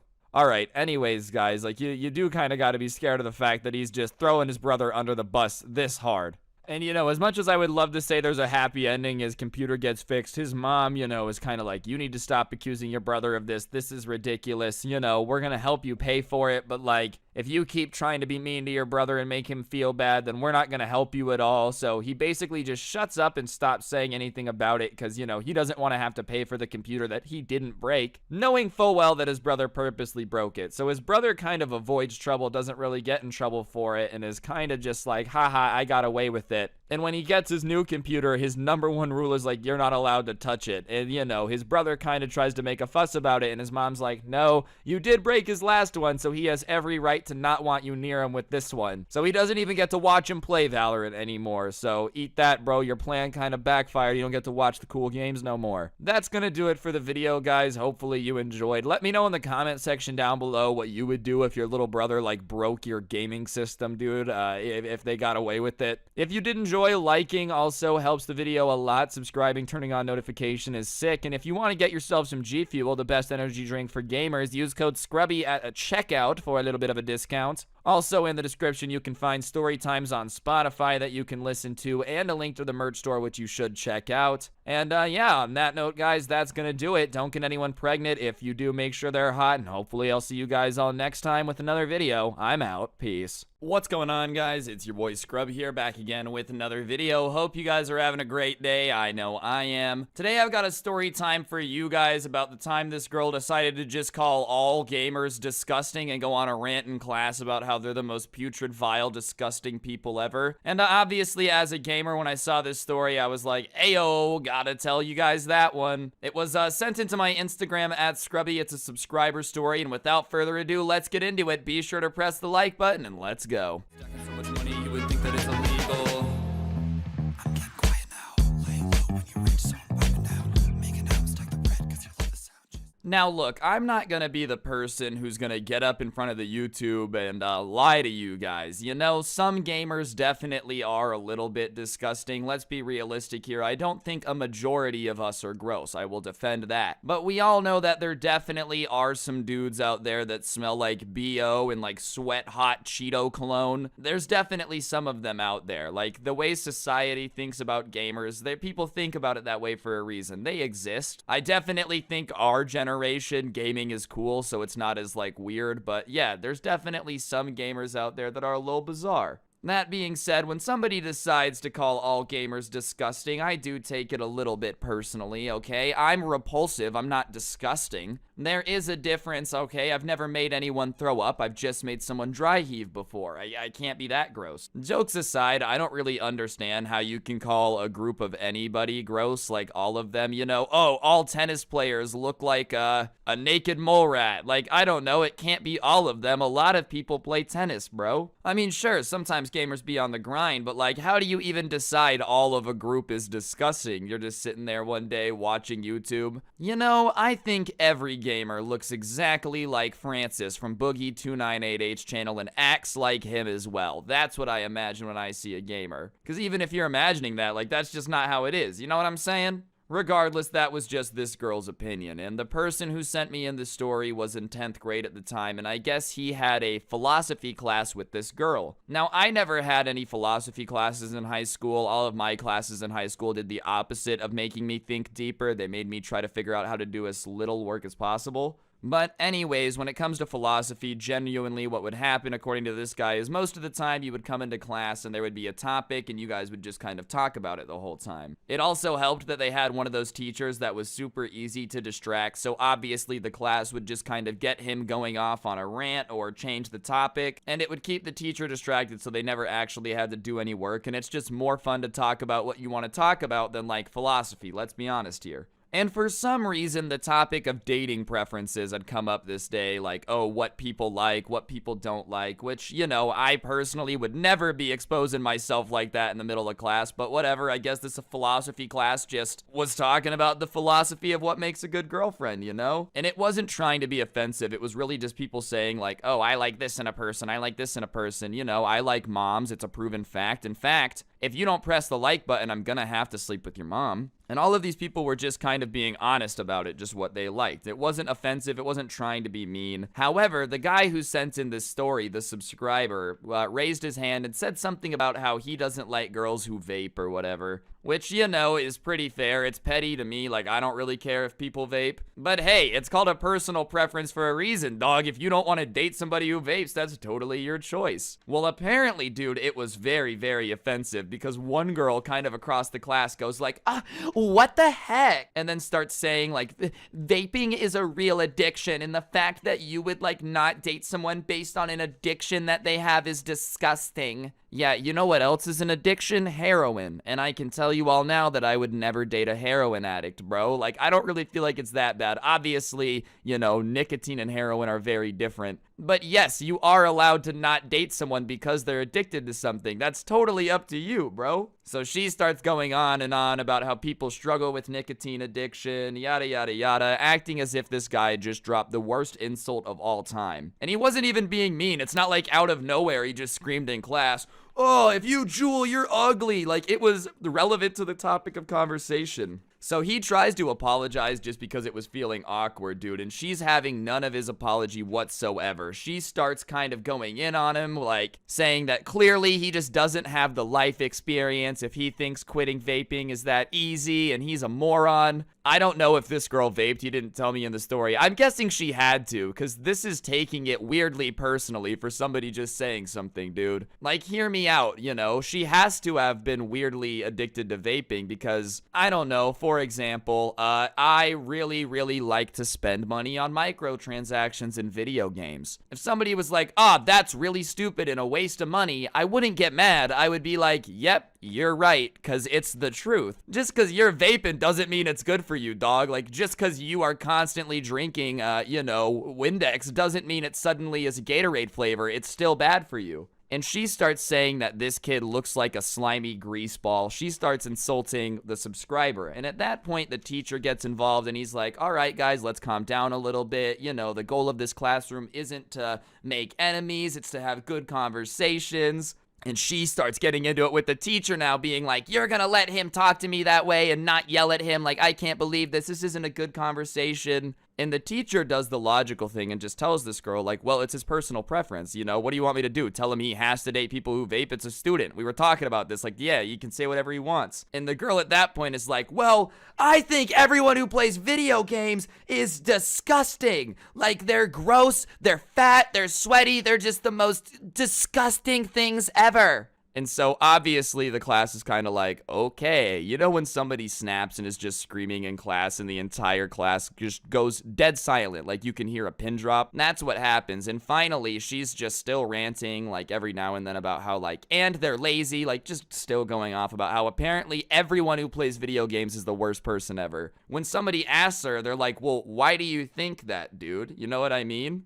And so she started explaining that like, her dad apparently, you know, like plays video games and he's really lazy and da-da-da-da-da. And so the kid who sent in the story goes, well, it sounds like you hate your dad, not gamers, and that's a you problem. And obviously that's kind of funny, so the class started laughing. And look, while the joke might have been like a little mean, you know, like, oh, haha, you hate your dad, like, let's not forget that she is the one that has decided to start just insulting this dude, saying that gamers, like, basically are shells of human beings that aren't even humans, bro. We're just slightly smarter dogs. And so he just made that joke and everyone started laughing, dude. And obviously, this brings all of her anger to DEFCON 1. People like this hate one thing above all else, and it's looking dumb. And yeah, anytime you make a take that every gamer is a lazy, useless person just because your dad is, it's kind of funny. People are probably gonna make fun of that. And she started to get pissed because she was embarrassed. So she starts going on about how, like, specifically this guy and young people are lame because, you know, not only does her dad game too much, but her boyfriend never texts her back when she's playing Call of Duty. Homegirl apparently had some very personal beef with video games. She was saying that every gamer, like,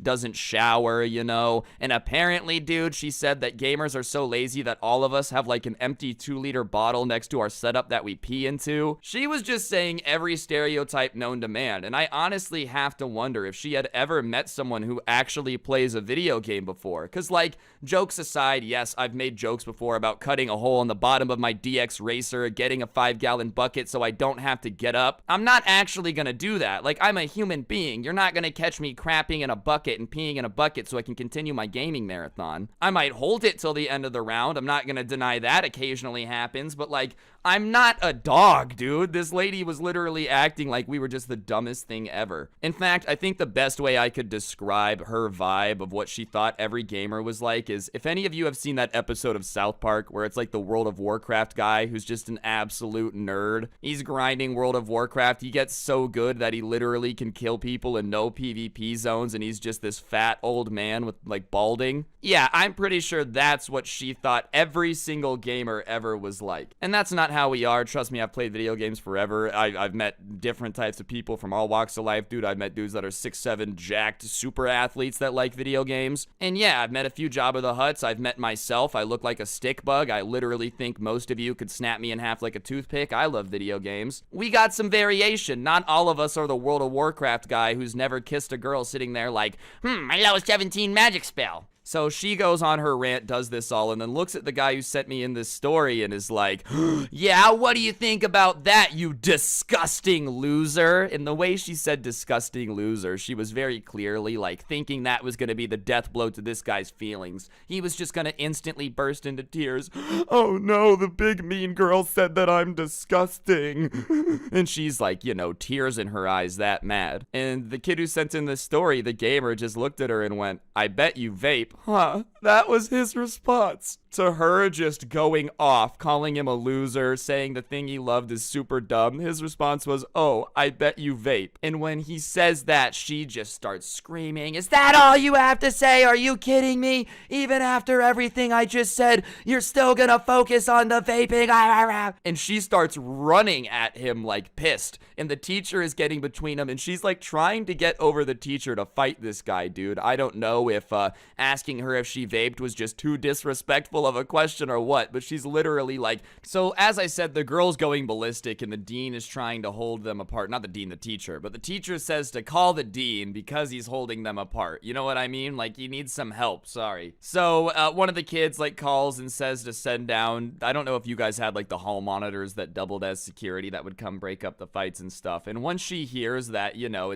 they're gonna get removed regardless, the girl is like, all right, well, now's my last chance. So she like drops down underneath the teacher's arms, runs through, runs up to the kid who had started this, the gamer kid, the one who sent this in, and just slaps him open palm. But from the guy, he's like, I didn't pass out, but I'm not gonna lie, this girl probably learned how to slap from Logan Paul. Do you guys remember last year when Logan Paul was just walking around knocking people out with open palm slaps? He got smacked pretty hard. After one smack though, the teacher come and broke him up again. The guy did manage like not to tear up or anything. He was like, I gotta stay strong, I gotta stay strong, I can't get slapped this hard in front of the class and start crying. The deans ended up getting there and separating them, bro. The kid got in no trouble because, you know, he didn't hit her back, obviously, because he didn't want to hit a girl. But still, dude, he got slapped in the face for, like, even saying that, you know, I bet you vape, which, all things considered, is a pretty weird thing to, like, go get in a fight for, dude. The girl obviously got suspended for slapping the kid, and after that came back to school and, like, never apologized. He said this girl straight up refused to look him in the eye after that. And everybody in the school was kind of like, oh, this girl's crazy. What's even funnier, though, is after that, dude, like,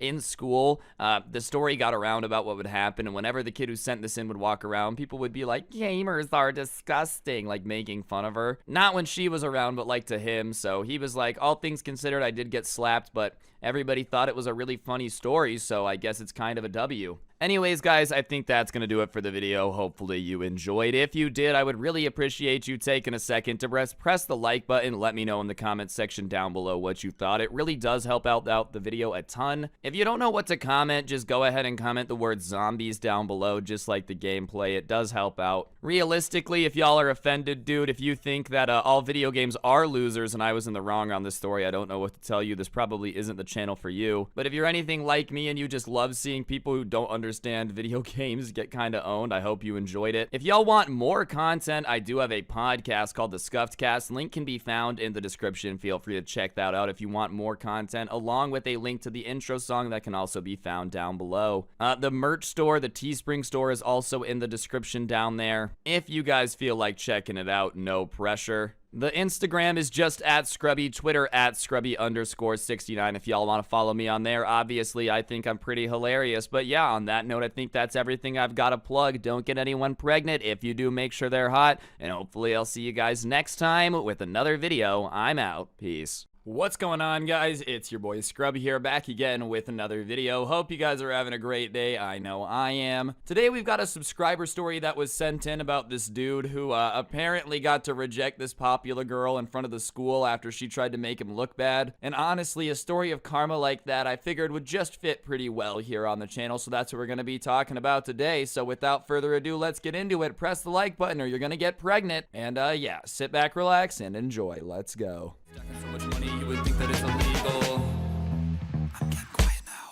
Laying low when you rich, so I'm vibing now. Making out, stack the bread, cause you love the sound. Just All right, ladies and gents, so I think we're all aware of the fact that popular people think life is really easy sometimes, dude. Like, I don't know if it's because teachers, for some reason, are nicer to them, kids are nicer to them, I don't know, bro, but they tend to think things go their way. And I guess ever since TikTok, YouTube, like all the social media really became popular, a lot of the kids have kind of gotten annoyed at the fact that just because they're popular at their school doesn't mean that they're instantly famous on the internet. And while to most people that's like duh, being the most popular person at St. Ignace's middle school for the blind and deaf definitely isn't the same thing as like having 50 million followers on TikTok. Regardless, this guy who sent in this story goes to a high school where the popular kids are always trying to get famous on TikTok, and he ended up getting famous. He was not a very popular guy by any means. He definitely was not the type of person that like people would have expected to have a big social media following, but he just started posting some of him and his friends playing Minecraft on TikTok, them doing funny videos and whatnot, and it blew up, and he has around like 50,000 followers on TikTok now for his little gaming videos. And obviously that's sick, bro. Kudos to him. I ain't ever gonna knock the hustle. To anyone out there who's afraid of making content, that's exactly why you should. Homie just started posting him and the boys, now he's got 50,000 followers. Don't ever be afraid of it. But eventually somebody from his school ended up like finding his gaming TikTok and spread it around, and word got out pretty quickly that someone at the school had followers on TikTok. And listen, I'm not saying this happens a lot, like there aren't a lot of people like this, but sadly it is true. I can tell you from experience, once you kind of start to get some internet clout, some people that you haven't talked to in like years, bro, start coming out of nowhere asking you to help them make a YouTube channel and stuff. I remember when people from like my hometown started to find out that I was a YouTuber, because I was at college when I really popped off. I had people like texting my mom asking if I could help their son become a YouTuber, bro, or like, you know, hey, remember back in second grade when we were besties and then I punched you in the face? We could just forget the face punch part. Like, you just help me with my channel? I'm telling you, dog, everybody and their mom suddenly like is besties with you. And that's not everyone, okay? That's probably a little bit hyperbolic, but it does happen. Most of my friends didn't change at all. I gotta give a shout out to the boys, Benji, Cyrus, Bumpkin, Dom, Zach. Like, none of my friends really changed, but I did have a couple people that I used to know switch up. And once this guy started to get TikTok followers, all of a sudden that like nerdy outcast position he had before starts to switch up. All the popular kids start to like follow him and ask him to hang out. He starts getting invited to their lunch tables and stuff, and he doesn't really like it, because in his head, he's like, okay, y'all literally didn't know I existed before I had TikTok clout, and now you guys like want to be my best friend, and they had nothing in common. It wasn't a situation where they were like, oh, I didn't really know that you were such a cool dude. These guys weren't like Minecraft players, they weren't gamers. The only reason they wanted to hang out with this dude is because of the TikTok followers. There was one popular girl, though, that this guy happened to know. There was this girl, we're gonna call her Amanda for the story time, and she was one of the most popular girls in the school, and I guess at some point she had like led the subscriber who sent this in on. She had, you know, called him cute, flirted with him a whole bunch, and then like just kind of ghosted him. And listen, everybody makes mistakes, you know what I'm saying, but to be fair, he does have every right to be mad at you if you ghosted him. Like, yeah, I don't really think it's the end of the world if, you know, it doesn't work out and whatever. But at the same time, if you're gonna ghost someone, you kind of have to like stay out of their life after that. You know, you can't come back in whenever you see they're getting some TikTok clout. Regardless, this Amanda girl that had led him on before, like, really led him on. He said in the story time he had a giant crush on this girl, and he was really, really sad when he found out that it was just, you know, her getting some attention. Suddenly starts, like, sliding up into his DMs, bro. She had found out about the TikTok and is like, I always knew you were so funny. I thought you gaming was always so cute. And he knows that this is verifiably 100% cap, because after they stopped talking, her friends kind of told him, like, yeah, she thinks you're kind of weird because you're always playing video games and whatnot. Like, you don't play any sports at the school. All you do is worry about gaming, and she doesn't really like that. And now she's up in his DMs like, oh, I love when you play video games. I've always wanted a quirky gamer BF. And so this guy isn't stupid. He sees through it. And so he just kind of responds to her sliding back in the DMs, politely saying no. He doesn't call her, like, dumb. He doesn't insult her or anything. He really just goes, look, you know, I'm sorry. We've tried it once before. I don't really think anything's changed. I don't know why it would work now. So we can be friends, but I really just, like, don't think of you like that anymore. And while, look, I think it's always awkward to have to reject somebody, dude, apparently that really, really hurt this girl's feelings, because instead of taking it well, she does the exact opposite. He sends her that text, and like 5 minutes later, he gets a call from his friend, and it's like his friend asking, oh my god, are you okay? Are you okay? And obviously, this kid is very confused. He's like, yeah, I'm fine. Nothing's going on. What are you talking about? So I guess almost as soon as he had rejected her, she had like gone to her group chat and started saying that, you know, he was hitting on her and she had rejected him and he started crying and whatnot. Like, she had spun this story that he had asked her out again and she had rejected him and he was really upset. And obviously that's just not what happened. He's like, bro, that's crazy, because I'm not even kidding. I just messaged her saying that I wasn't interested. So I don't know how this has now somehow become me crying in my bathroom. That's the thing, bro. Like, fine. You know what? You're a little embarrassed you got rejected. You don't have to tell anyone, dude. Like, it's not like you have to go to your friends and say that you rejected him. I don't really get the logic there. You were really just begging to hop in this homie's Minecraft server and put your beds together, and now you're like, oh my god, I rejected him and he was so pathetic. Wouldn't that make you kind of pathetic too, for like trying to get back with him? It's not like this guy was even gonna go around telling the entire school. Like, he was really polite about it, you know? It's not like he responded with, haha, you're an idiot, can't wait to show everyone that you made a mistake by not liking me, and then like sent a picture of his poop in the toilet. No, he just politely said he wasn't interested. There really was no reason to go around telling people that, like, yeah, I rejected that moron with the Minecraft TikTok, what a loser. Anyways, this guy is like, alright, well that's definitely not what happened, and then he screenshots the Instagram messages, but when he goes back, he screenshots them, and like 2 minutes later he goes to check and she deleted them. So she had deleted the messages she sent, and I think she thought that like he didn't know yet, you know, that she was gonna own him and be like, oh haha, you don't have the receipts. Guess what? He already got them. So whatever, he goes to school the next day and he plans to like confront her at lunch because he figures that would just be the best place to do it. I don't know, bro. It makes sense. Maybe he didn't have a class with her. I don't know. I just work here, bro. I'm reading what was sent in.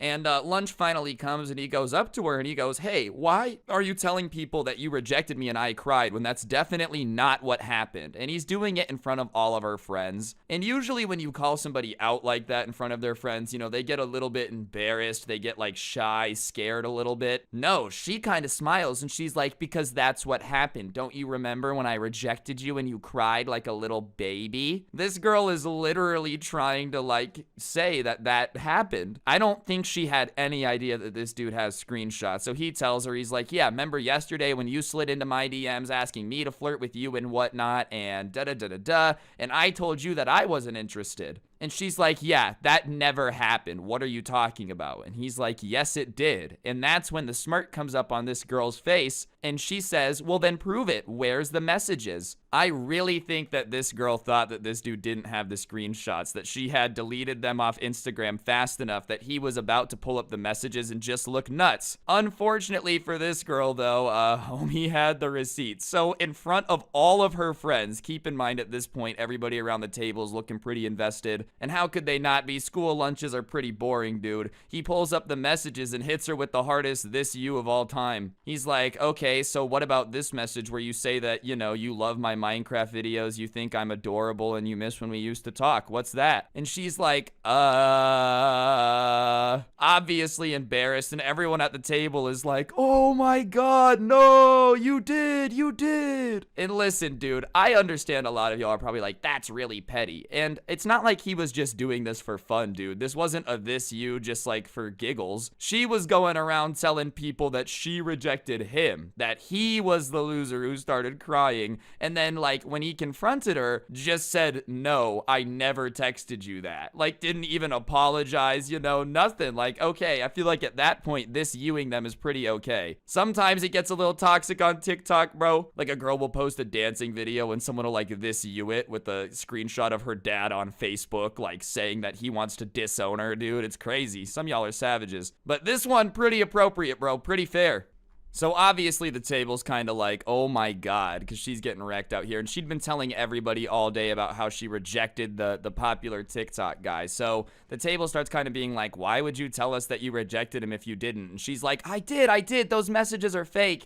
And he's like, okay, well then why did you only delete your side of them? And he pulls up her messages. Like, she just kept doubling down, bro. I don't know what's up with this lately. Like, listen, I'm not saying that people don't make mistakes, okay? But quadrupling down is just a bad move, bro, because now you just look silly. And then she tried to spin it on him and be like, you're leaking our messages. That's an invasion of privacy. She tried to go that route. Obviously, that didn't work too well either because everyone's like, bruh, come on. Like, come on. You just flirted with them. It's not the end of the world. Regardless, guys, I think it's pretty funny, though. The girl was pretty embarrassed. The guy still was like, I wasn't mad, to be honest. Like, I didn't hate her or anything. I just thought it was really funny that she kept doubling down over and over and over again. Which, yeah, I'm not gonna lie, is pretty entertaining when, like, you know that you know, but they don't know that you know, but you know that you know. I hope that made sense. I feel like it did. I feel like most of y'all probably picked up what I was talking about. Regardless, dog, it is what it is. I didn't have TikTok when I was in high school, but apparently people be switching up if you got the TikTok clout now. Let's get an F in the chat for this dude, bro. I hope everything works out. Keep it up, though, man. You got this. It seems like you got a good head on your shoulders if you're not just letting them walk all over you because you got the TikTok clout, you know? I feel like dating somebody for social media clout has got to be the most exhausting thing ever, bro. Like, having a significant other, a relationship you got to put effort into is a lot of work. I feel like there's just easier ways to get a lot of TikTok followers than, like, dating someone, you know? Maybe that's just my opinion. Yes, I'm putting an increasingly large amount of time into saving this relationship that I don't actually like so I can get followers that don't actually care about me on the app that no one actually cares about.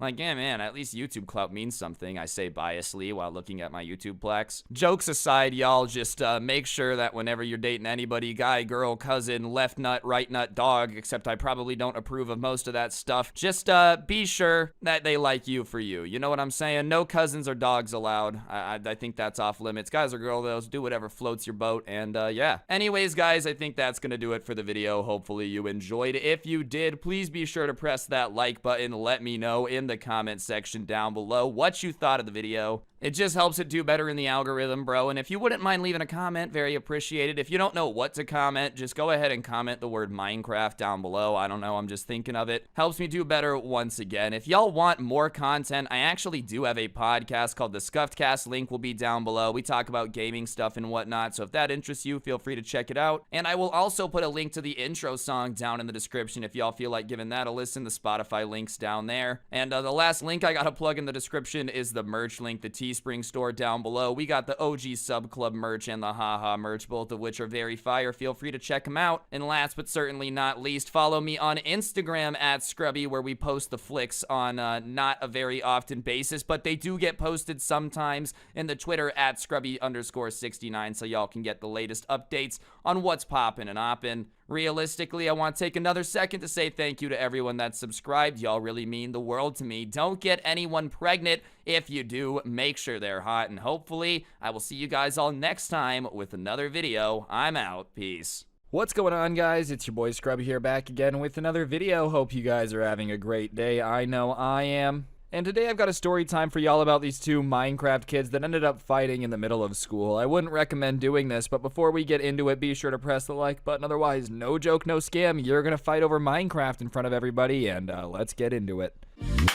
Nice rack in her ass Brazilian. Just turned 21, but my bank's a million. Alright, so what I've really got to preface is I know Minecraft has had a ridiculous comeback, but the person that sent this into me says that Minecraft was not very, very popular at their school at this time. Whereas, like, now it might be really normal for people to be playing together in servers and whatnot. It wasn't necessarily when this occurred. But there were 2 kids at this guy's school that were, like, insanely into Minecraft. You know, dressing up like creepers, talking about it nonstop, writing every essay, everything they could about this video game. And they played together quite often, like they were really good friends. But I guess at some point, you know, they were in a server together and one of them decided to grief it. And they knew about that because he was very upset. He was posting all over social media about how mad he was because they had been working on this server together and I guess they had gotten in a fight and one of them had blown up all the progress on the building they were making. And obviously that made him very upset. And listen, I'm not gonna sit here and say that like they had no right to be mad.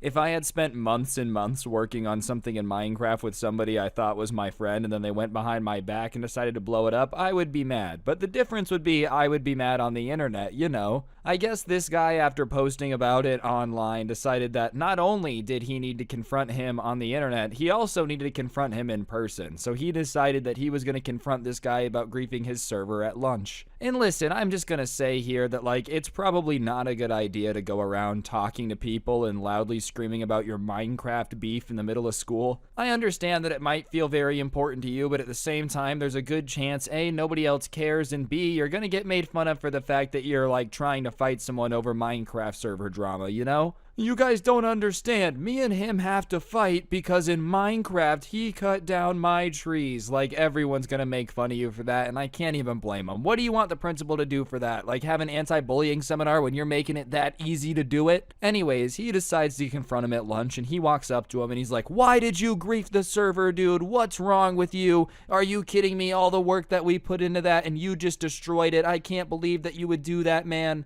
I thought I could trust you more than that, but that's really messed up." And he's screaming this in the middle of lunch. So obviously everybody's looking and listening to this beef over this Minecraft server. And he's just tearing into him, dude. Like, he's exceptionally upset. And obviously anyone would be mad about their server being griefed, but screaming at him in the middle of lunch probably isn't the best idea. And it's at this point I should point out to you that, like, not only are they now in a screaming match over a Minecraft server, but the other one that he's yelling at is also in a creeper hoodie, like one of those creeper zip-up hoodies. I don't know if that's just the uniform of people that, like, really care about Minecraft servers, if that's a requirement, but of course that's what he'd be wearing. And anyways, after a little bit of yelling back and forth about who griefed the server and who sucks, the kid in the creeper hoodie stands up and they start having an argument face to face. And he's like, "You suck. You're the reason that I griefed the server is because I don't want to build anything with you."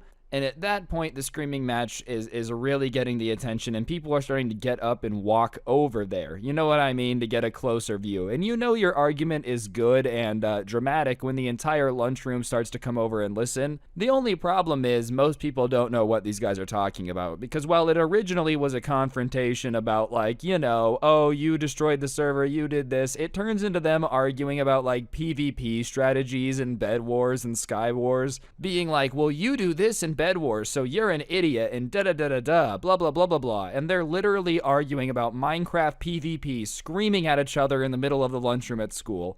And listen, man, I understand you might be upset about video games. I just think it's probably not a good idea to get this upset about any video game, period, especially in the middle of the lunchroom. But apparently one of them just took things way too far while insulting someone's Minecraft PvP abilities. Apparently on the list of things you can insult like that's up there with things you should not talk about. Because the guy who insults the other one, right? I guess the one says something to the creeper kid about his PvP skills, and it sets off the creeper hoodie kid so bad that he headbutts the other guy, right? Like, full-on headbutts him. He did have the hoodie zipped up, so he had a little bit more padding, but I don't think anyone wins in a headbutt situation, right? Like, unless you're a karate master, I'm just assuming that slamming your head into someone else's head hurts both of you, and at that point, they start fighting. They're not fighting very well, probably because, you know, they're not fighters originally, and also they're still dizzy from the fact that they just headbutted each other. Like I said, no one wins with a headbutt, dude, so chances are they're both not feeling too great. They both got a mild concussion, but at that point, everyone that's been watching them argue really swarms around them to make a super tight circle to watch this fight. That's just what happens if you get in a fight. Chances are there's going to be a circle forming around you that's going to try to get as close as they can to prevent the teachers from getting to you.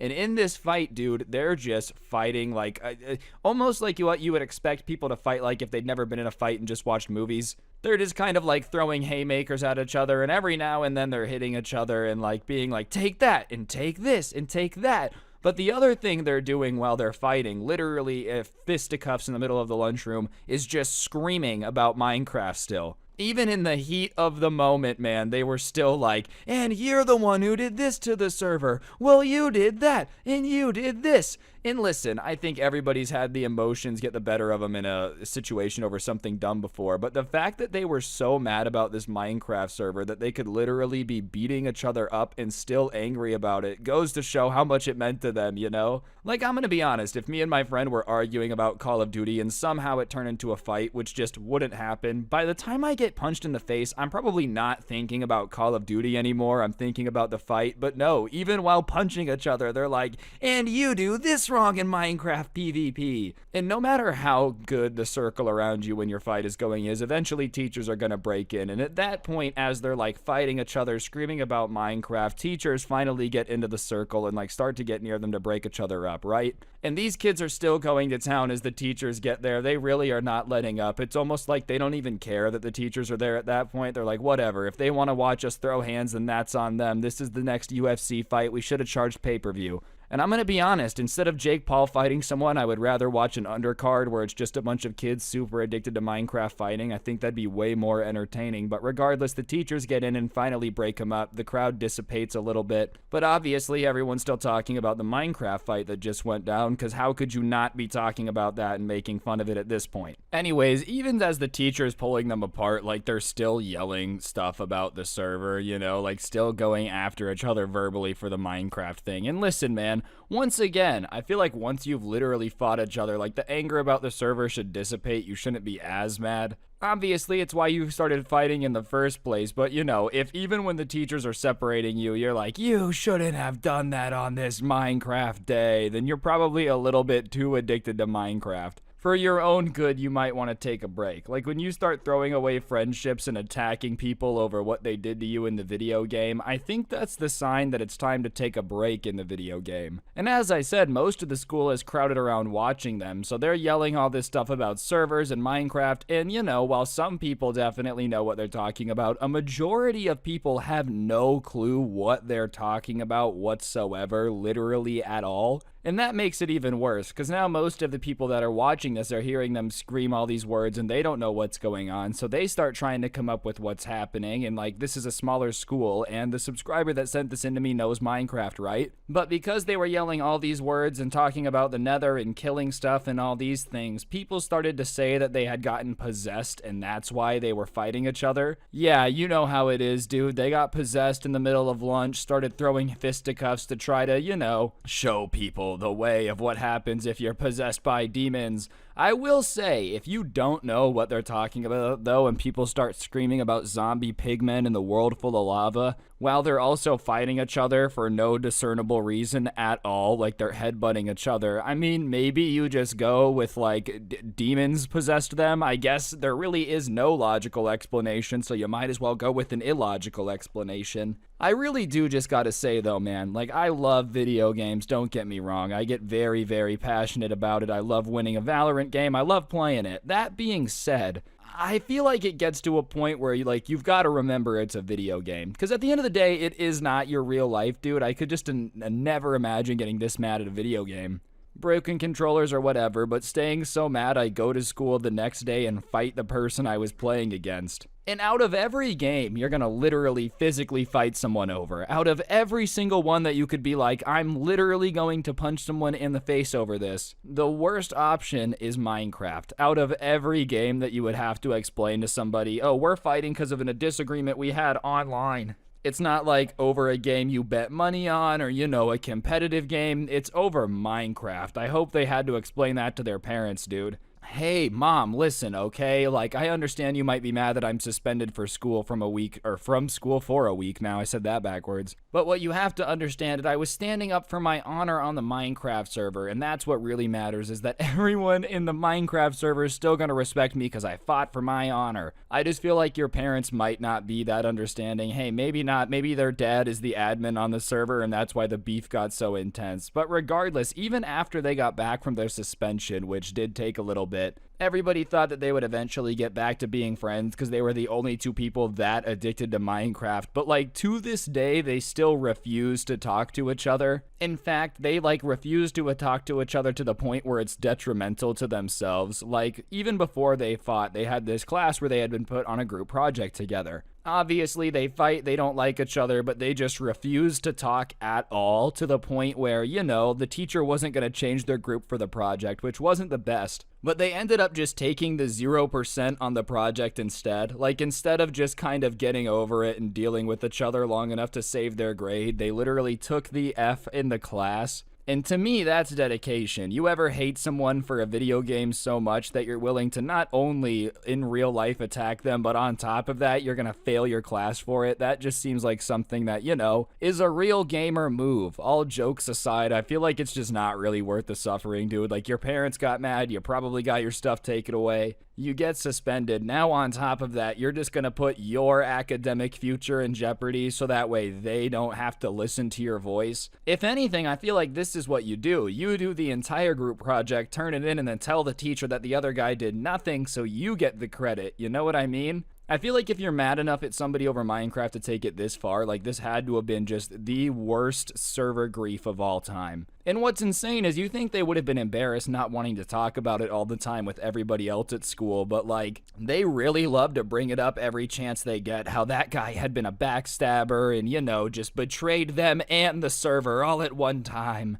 And if the server could stand up for itself, it would have, and told the other one that he was evil. But both of them are saying this about each other, right? Like saying how evil the other one is for not being nice in the Minecraft server. And listen, once again, I'm sure the drama is very real to you, but you shouldn't be going around talking to strangers about your Minecraft server drama like, you know, lives are literally on the line here. They were treating it like it was an actual war going on. Like, oh, he did this and this person died because of that, like in Minecraft. To strangers that don't care or play the game. Explaining a game to someone that doesn't play it is already bad enough, but you can just assume that if you're explaining Minecraft drama and why you guys disagree on your Minecraft server to strangers that don't play it, just assume they don't care, dude. I don't know why you would want to go around flexing the fact that you're so passionate about the block game that you had to literally attack them. But hey, to each their own. I guess it was a good story time, so I don't really care what they're doing.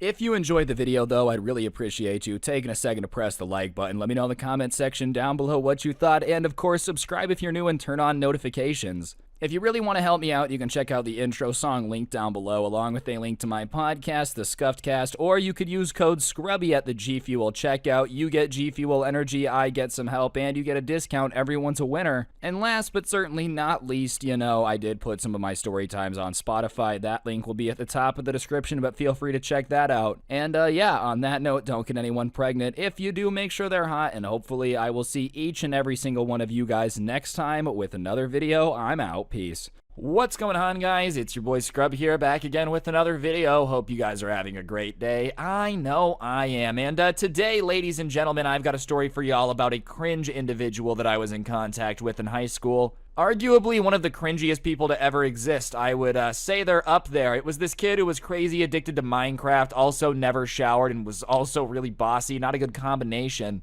Nothing wrong with being addicted to the Minecraft, right? I get it, but you can't also suck and be bossy. Like, that's just a wombo combo that's not fantastic. Regardless, I figured it would be a pretty good video that you guys are going to enjoy, so that's what we're going to be doing today. So without further ado, press the like button, or no joke, no scam, you're going to get hacked by this kid. And without further ado, let's get into it. Wow, wow. I'm getting quiet now. Laying low when you reach zone. Wiping down. Making out stack the bread. All right, ladies and gentlemen, I think school is a pretty important thing to go to because, you know, it kind of just prepares you for the fact that there's some people in the world that you just gotta gotta just learn how to deal with, you know? They're not the most exciting people to deal with. In fact, I would say they're quite the opposite, but it is good training to like deal with people that suck. And this story's about somebody that really sucked.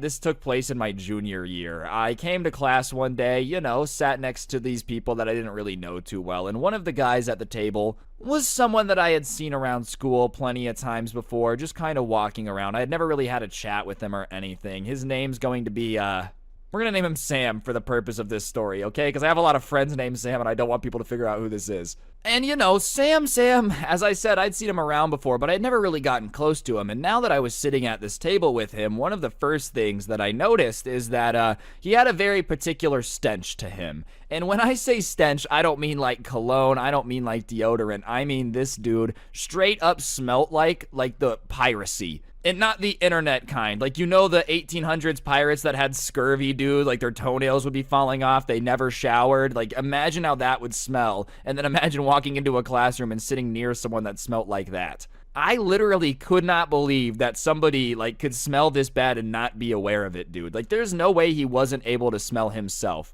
And I look at the other people at the table and I just start laughing. This is not something that I'm necessarily proud of, but it just is something that I do. When I'm uncomfortable or in a situation that I just think is like weird or out there, I just start laughing. There's nothing I can do to control it. It's literally like a little tick. I remember one time, man, I came home from school. My dad looked like really sad on the couch. I'm laughing. It's not funny thinking of this story. And he was like, Ryan, you know, your grandpa's in the hospital. And I was crying and laughing at the same time because I was just so like uncomfortable with the information. So I'm very uncomfortable to be sitting next to this guy. I don't want to be rude and tell him he stinks, but like I'm just giggling because that's just what I do when I'm in an uncomfortable spot. And so he looks at me and he's like, what are you laughing at? And I'm just kind of like, oh, nothing. And he's like, no, what's so funny? Like, if you think it's so funny, share it with the table. And I really don't know what to say because I don't want to insult him. I don't want to be rude, but I'm laughing at how he smells. So I just say, I thought of a really funny joke that my friend told me earlier, and it just keeps replaying in my head. I'm sorry.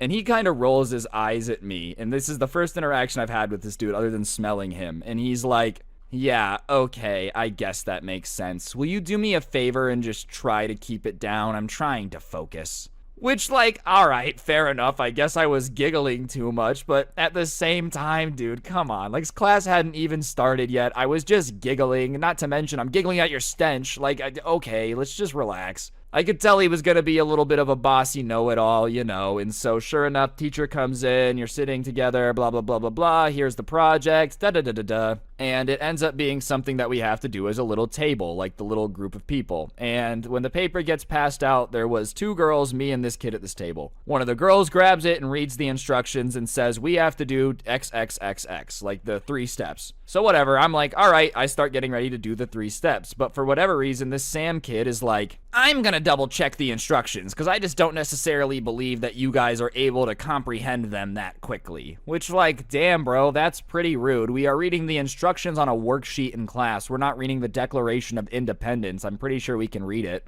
Anyways, that was the attitude this guy had. Just like, I'm better than you, I'm smarter than you, all this stuff. And so we finish our project pretty quickly. Believe it or not, we were right about the steps. And so we get done and we're just kind of sitting there talking, and because nobody at the table really knew each other, we just kind of started like talking about what we liked, what were our hobbies. And this kid starts talking about how most people play video games, but they're, you know, they're not very highbrow games. They're not games that take a lot of skill or effort or energy or strategy to them. And he just feels like people who play games like that aren't that smart, which is why he plays Minecraft. And when he says that, I honestly can't believe my ears, bro. Like, listen, I understand that Call of Duty's a pretty mindless game. Most popular games you could call quote-unquote mindless. I think it still takes a lot of skill to get good at it, but, you know, whatever. I can understand where you're coming from. But how are you going to be talking crap about how other games are stupid and, you know, there's no skill involved, and you're playing the game where you can literally just punch a tree to, like, get everything you need? This game does not take a lot of skill. I literally play it all the time as gameplay on this channel. Don't get me wrong. I love it. I like Minecraft. But it's weird to be calling everybody stupid and claiming that you're a super strategic, smart genius because you play the block game, bro.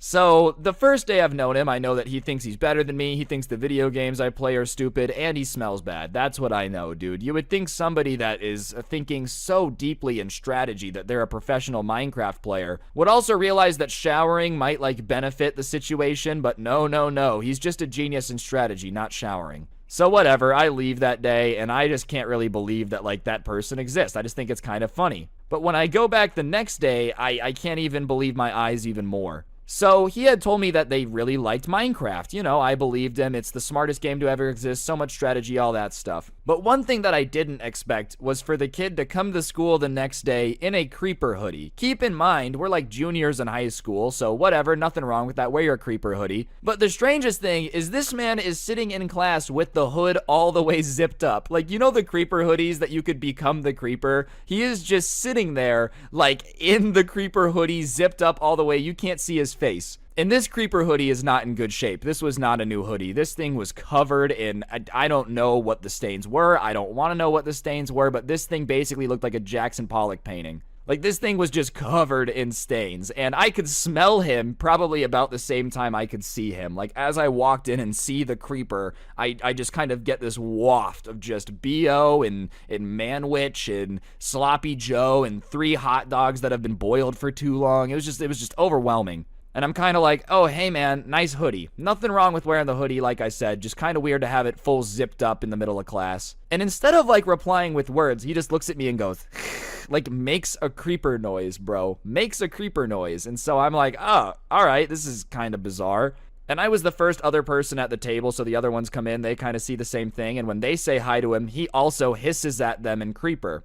And at this point, I'm really hoping that, like, it's not going to be this situation, but I'm starting to think that he might be role-playing as a creeper, and we're just going to have to deal with this all day. So sure enough, the teacher comes in, she starts taking roll, it gets to his name, he does a creeper noise in response, she thinks it's weird, but whatever, rolls on. We get another little worksheet to do as a table. This teacher, you know, wasn't exactly, like, the best teacher, so this was our normal routine worksheets together. And we're trying to ask this guy questions, trying to figure stuff out as a group, and every time we're asking him anything, he's only replying in creeper sounds. He's not saying words, he's not answering anything, he's not writing stuff down. Like, fine, you want to talk in creeper, that's cool. Then can you, like, write your answers down on the worksheet, you know, help us out a little bit? No, this man was dedicated to role-playing as a creeper. And I know what a creeper is. I play Minecraft. I played Minecraft then. Like, I know what a creeper is. But the other girls at our table just think this guy is wearing a weird hoodie and hissing at them. Like, they don't really know what's going on.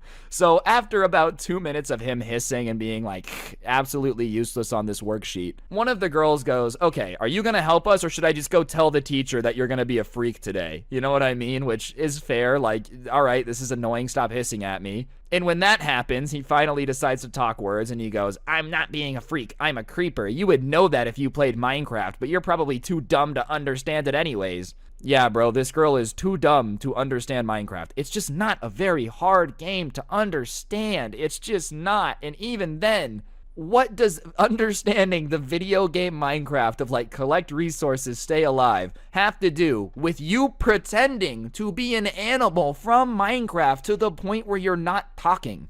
I get Minecraft, and I still don't really know what you're going for, bro. Why would you want to pretend to be a creeper? The name itself should, like, let you know that that's a no-go. You shouldn't want to be a creeper, bro.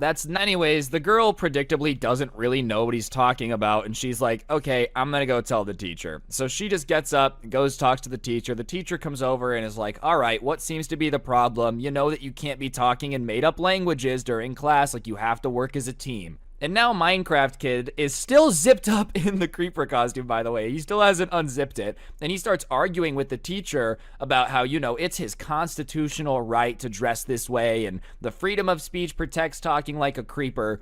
And the teacher, you know, is kind of like, all right, great, we're going to be in one of these discussions. So she just shuts it down quick, and she goes, you're right, it does protect your right to wear the creeper costume and hiss, but it doesn't protect your grade, so I'm gonna give you a 0 unless you take off the hoodie and start working with them. And at that point, the kid in the creeper costume finally succumbs. He, like, unzips his hoodie. Sam reveals himself from inside the creeper mask. And before the teacher leaves, bro, I don't know if she had just had enough with this patience for the month or the year or like what the deal was. And then she also says, also, do not wear that hoodie in my class again. It smells disgusting. Which, hey, man, I wasn't going to complain about someone finally telling this dude that he needed to wash the clothes or wash himself. One or the other. You gotta be washing something, preferably both. In an ideal world, you're washing everything. But you can't be wearing a hoodie that's stiff enough to walk on its own and then not showering. Because that wombo combo is going to overwhelm anyone, dude. Prison guards would be trying to throw up if they smelt this thing. Obviously, that kind of embarrassed him, and he ends up zipping back up his hoodie from embarrassment. But whatever, I think the point got across because he did the rest of the assignment in English, right? So, anyways, all is all, blah, blah, blah, blah, blah. We finish the school day. It's awkward. We come back the next day to him in the same creeper hoodie, right, which he wasn't supposed to wear, zipped up. I say hi. This time, he hisses at me again. And, you know, I wasn't going to go snitch. I'm just not going to go tell the teacher. I don't care. But when the girls came in, they did, because they were not dealing with it again. I don't blame them. Their grade, they cared a lot about their grades. I, like, barely graduated. Whatever. It happens. They were not going to deal with this and have their grade go down. So sure enough, the teacher comes over. She's like, I told you not to wear this hoodie. What is wrong with you? Go to the dean's office. Da-da-da-da-da. You're getting dress coded. You're so disrespectful in my class. And instead of this time, you know, using English to communicate with the teacher, Sam decided that since he was already getting in trouble, he's already going to the office, he might as well just commit to the whole creeper act. So he just kept hissing. He started hissing at the teacher. And then when he started hissing at the teacher, she started thinking that it was a threat. She started being like, are you threatening me right now? Are you threatening to attack me? Like, that's what a cat does before it attacks someone. And at that point, the dean people like came to get the kid from the class because I guess it was going to be an issue. And she starts telling them that like he was just threatening to attack her and stuff. And now he's talking in English, trying to clear up that the hissing doesn't mean that he was going to attack her. The only problem was, dude, and this is so funny. He's obsessed with Minecraft, right? His explanation instead is that creepers hiss before they blow up.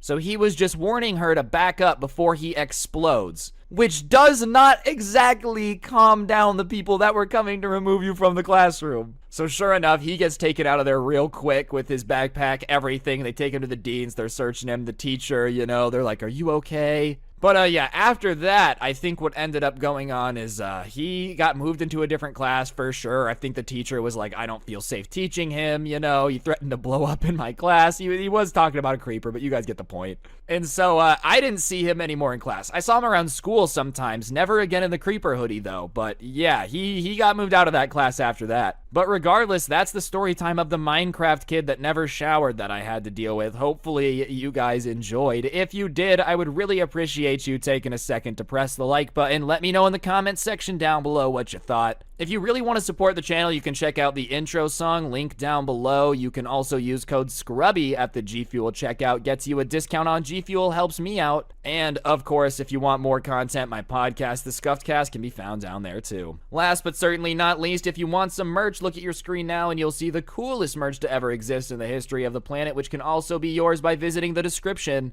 And yeah, on that note, guys, that'll do it. Don't get anyone pregnant. If you do, make sure they're hot, and I'll see you guys next time. I'm out. Peace.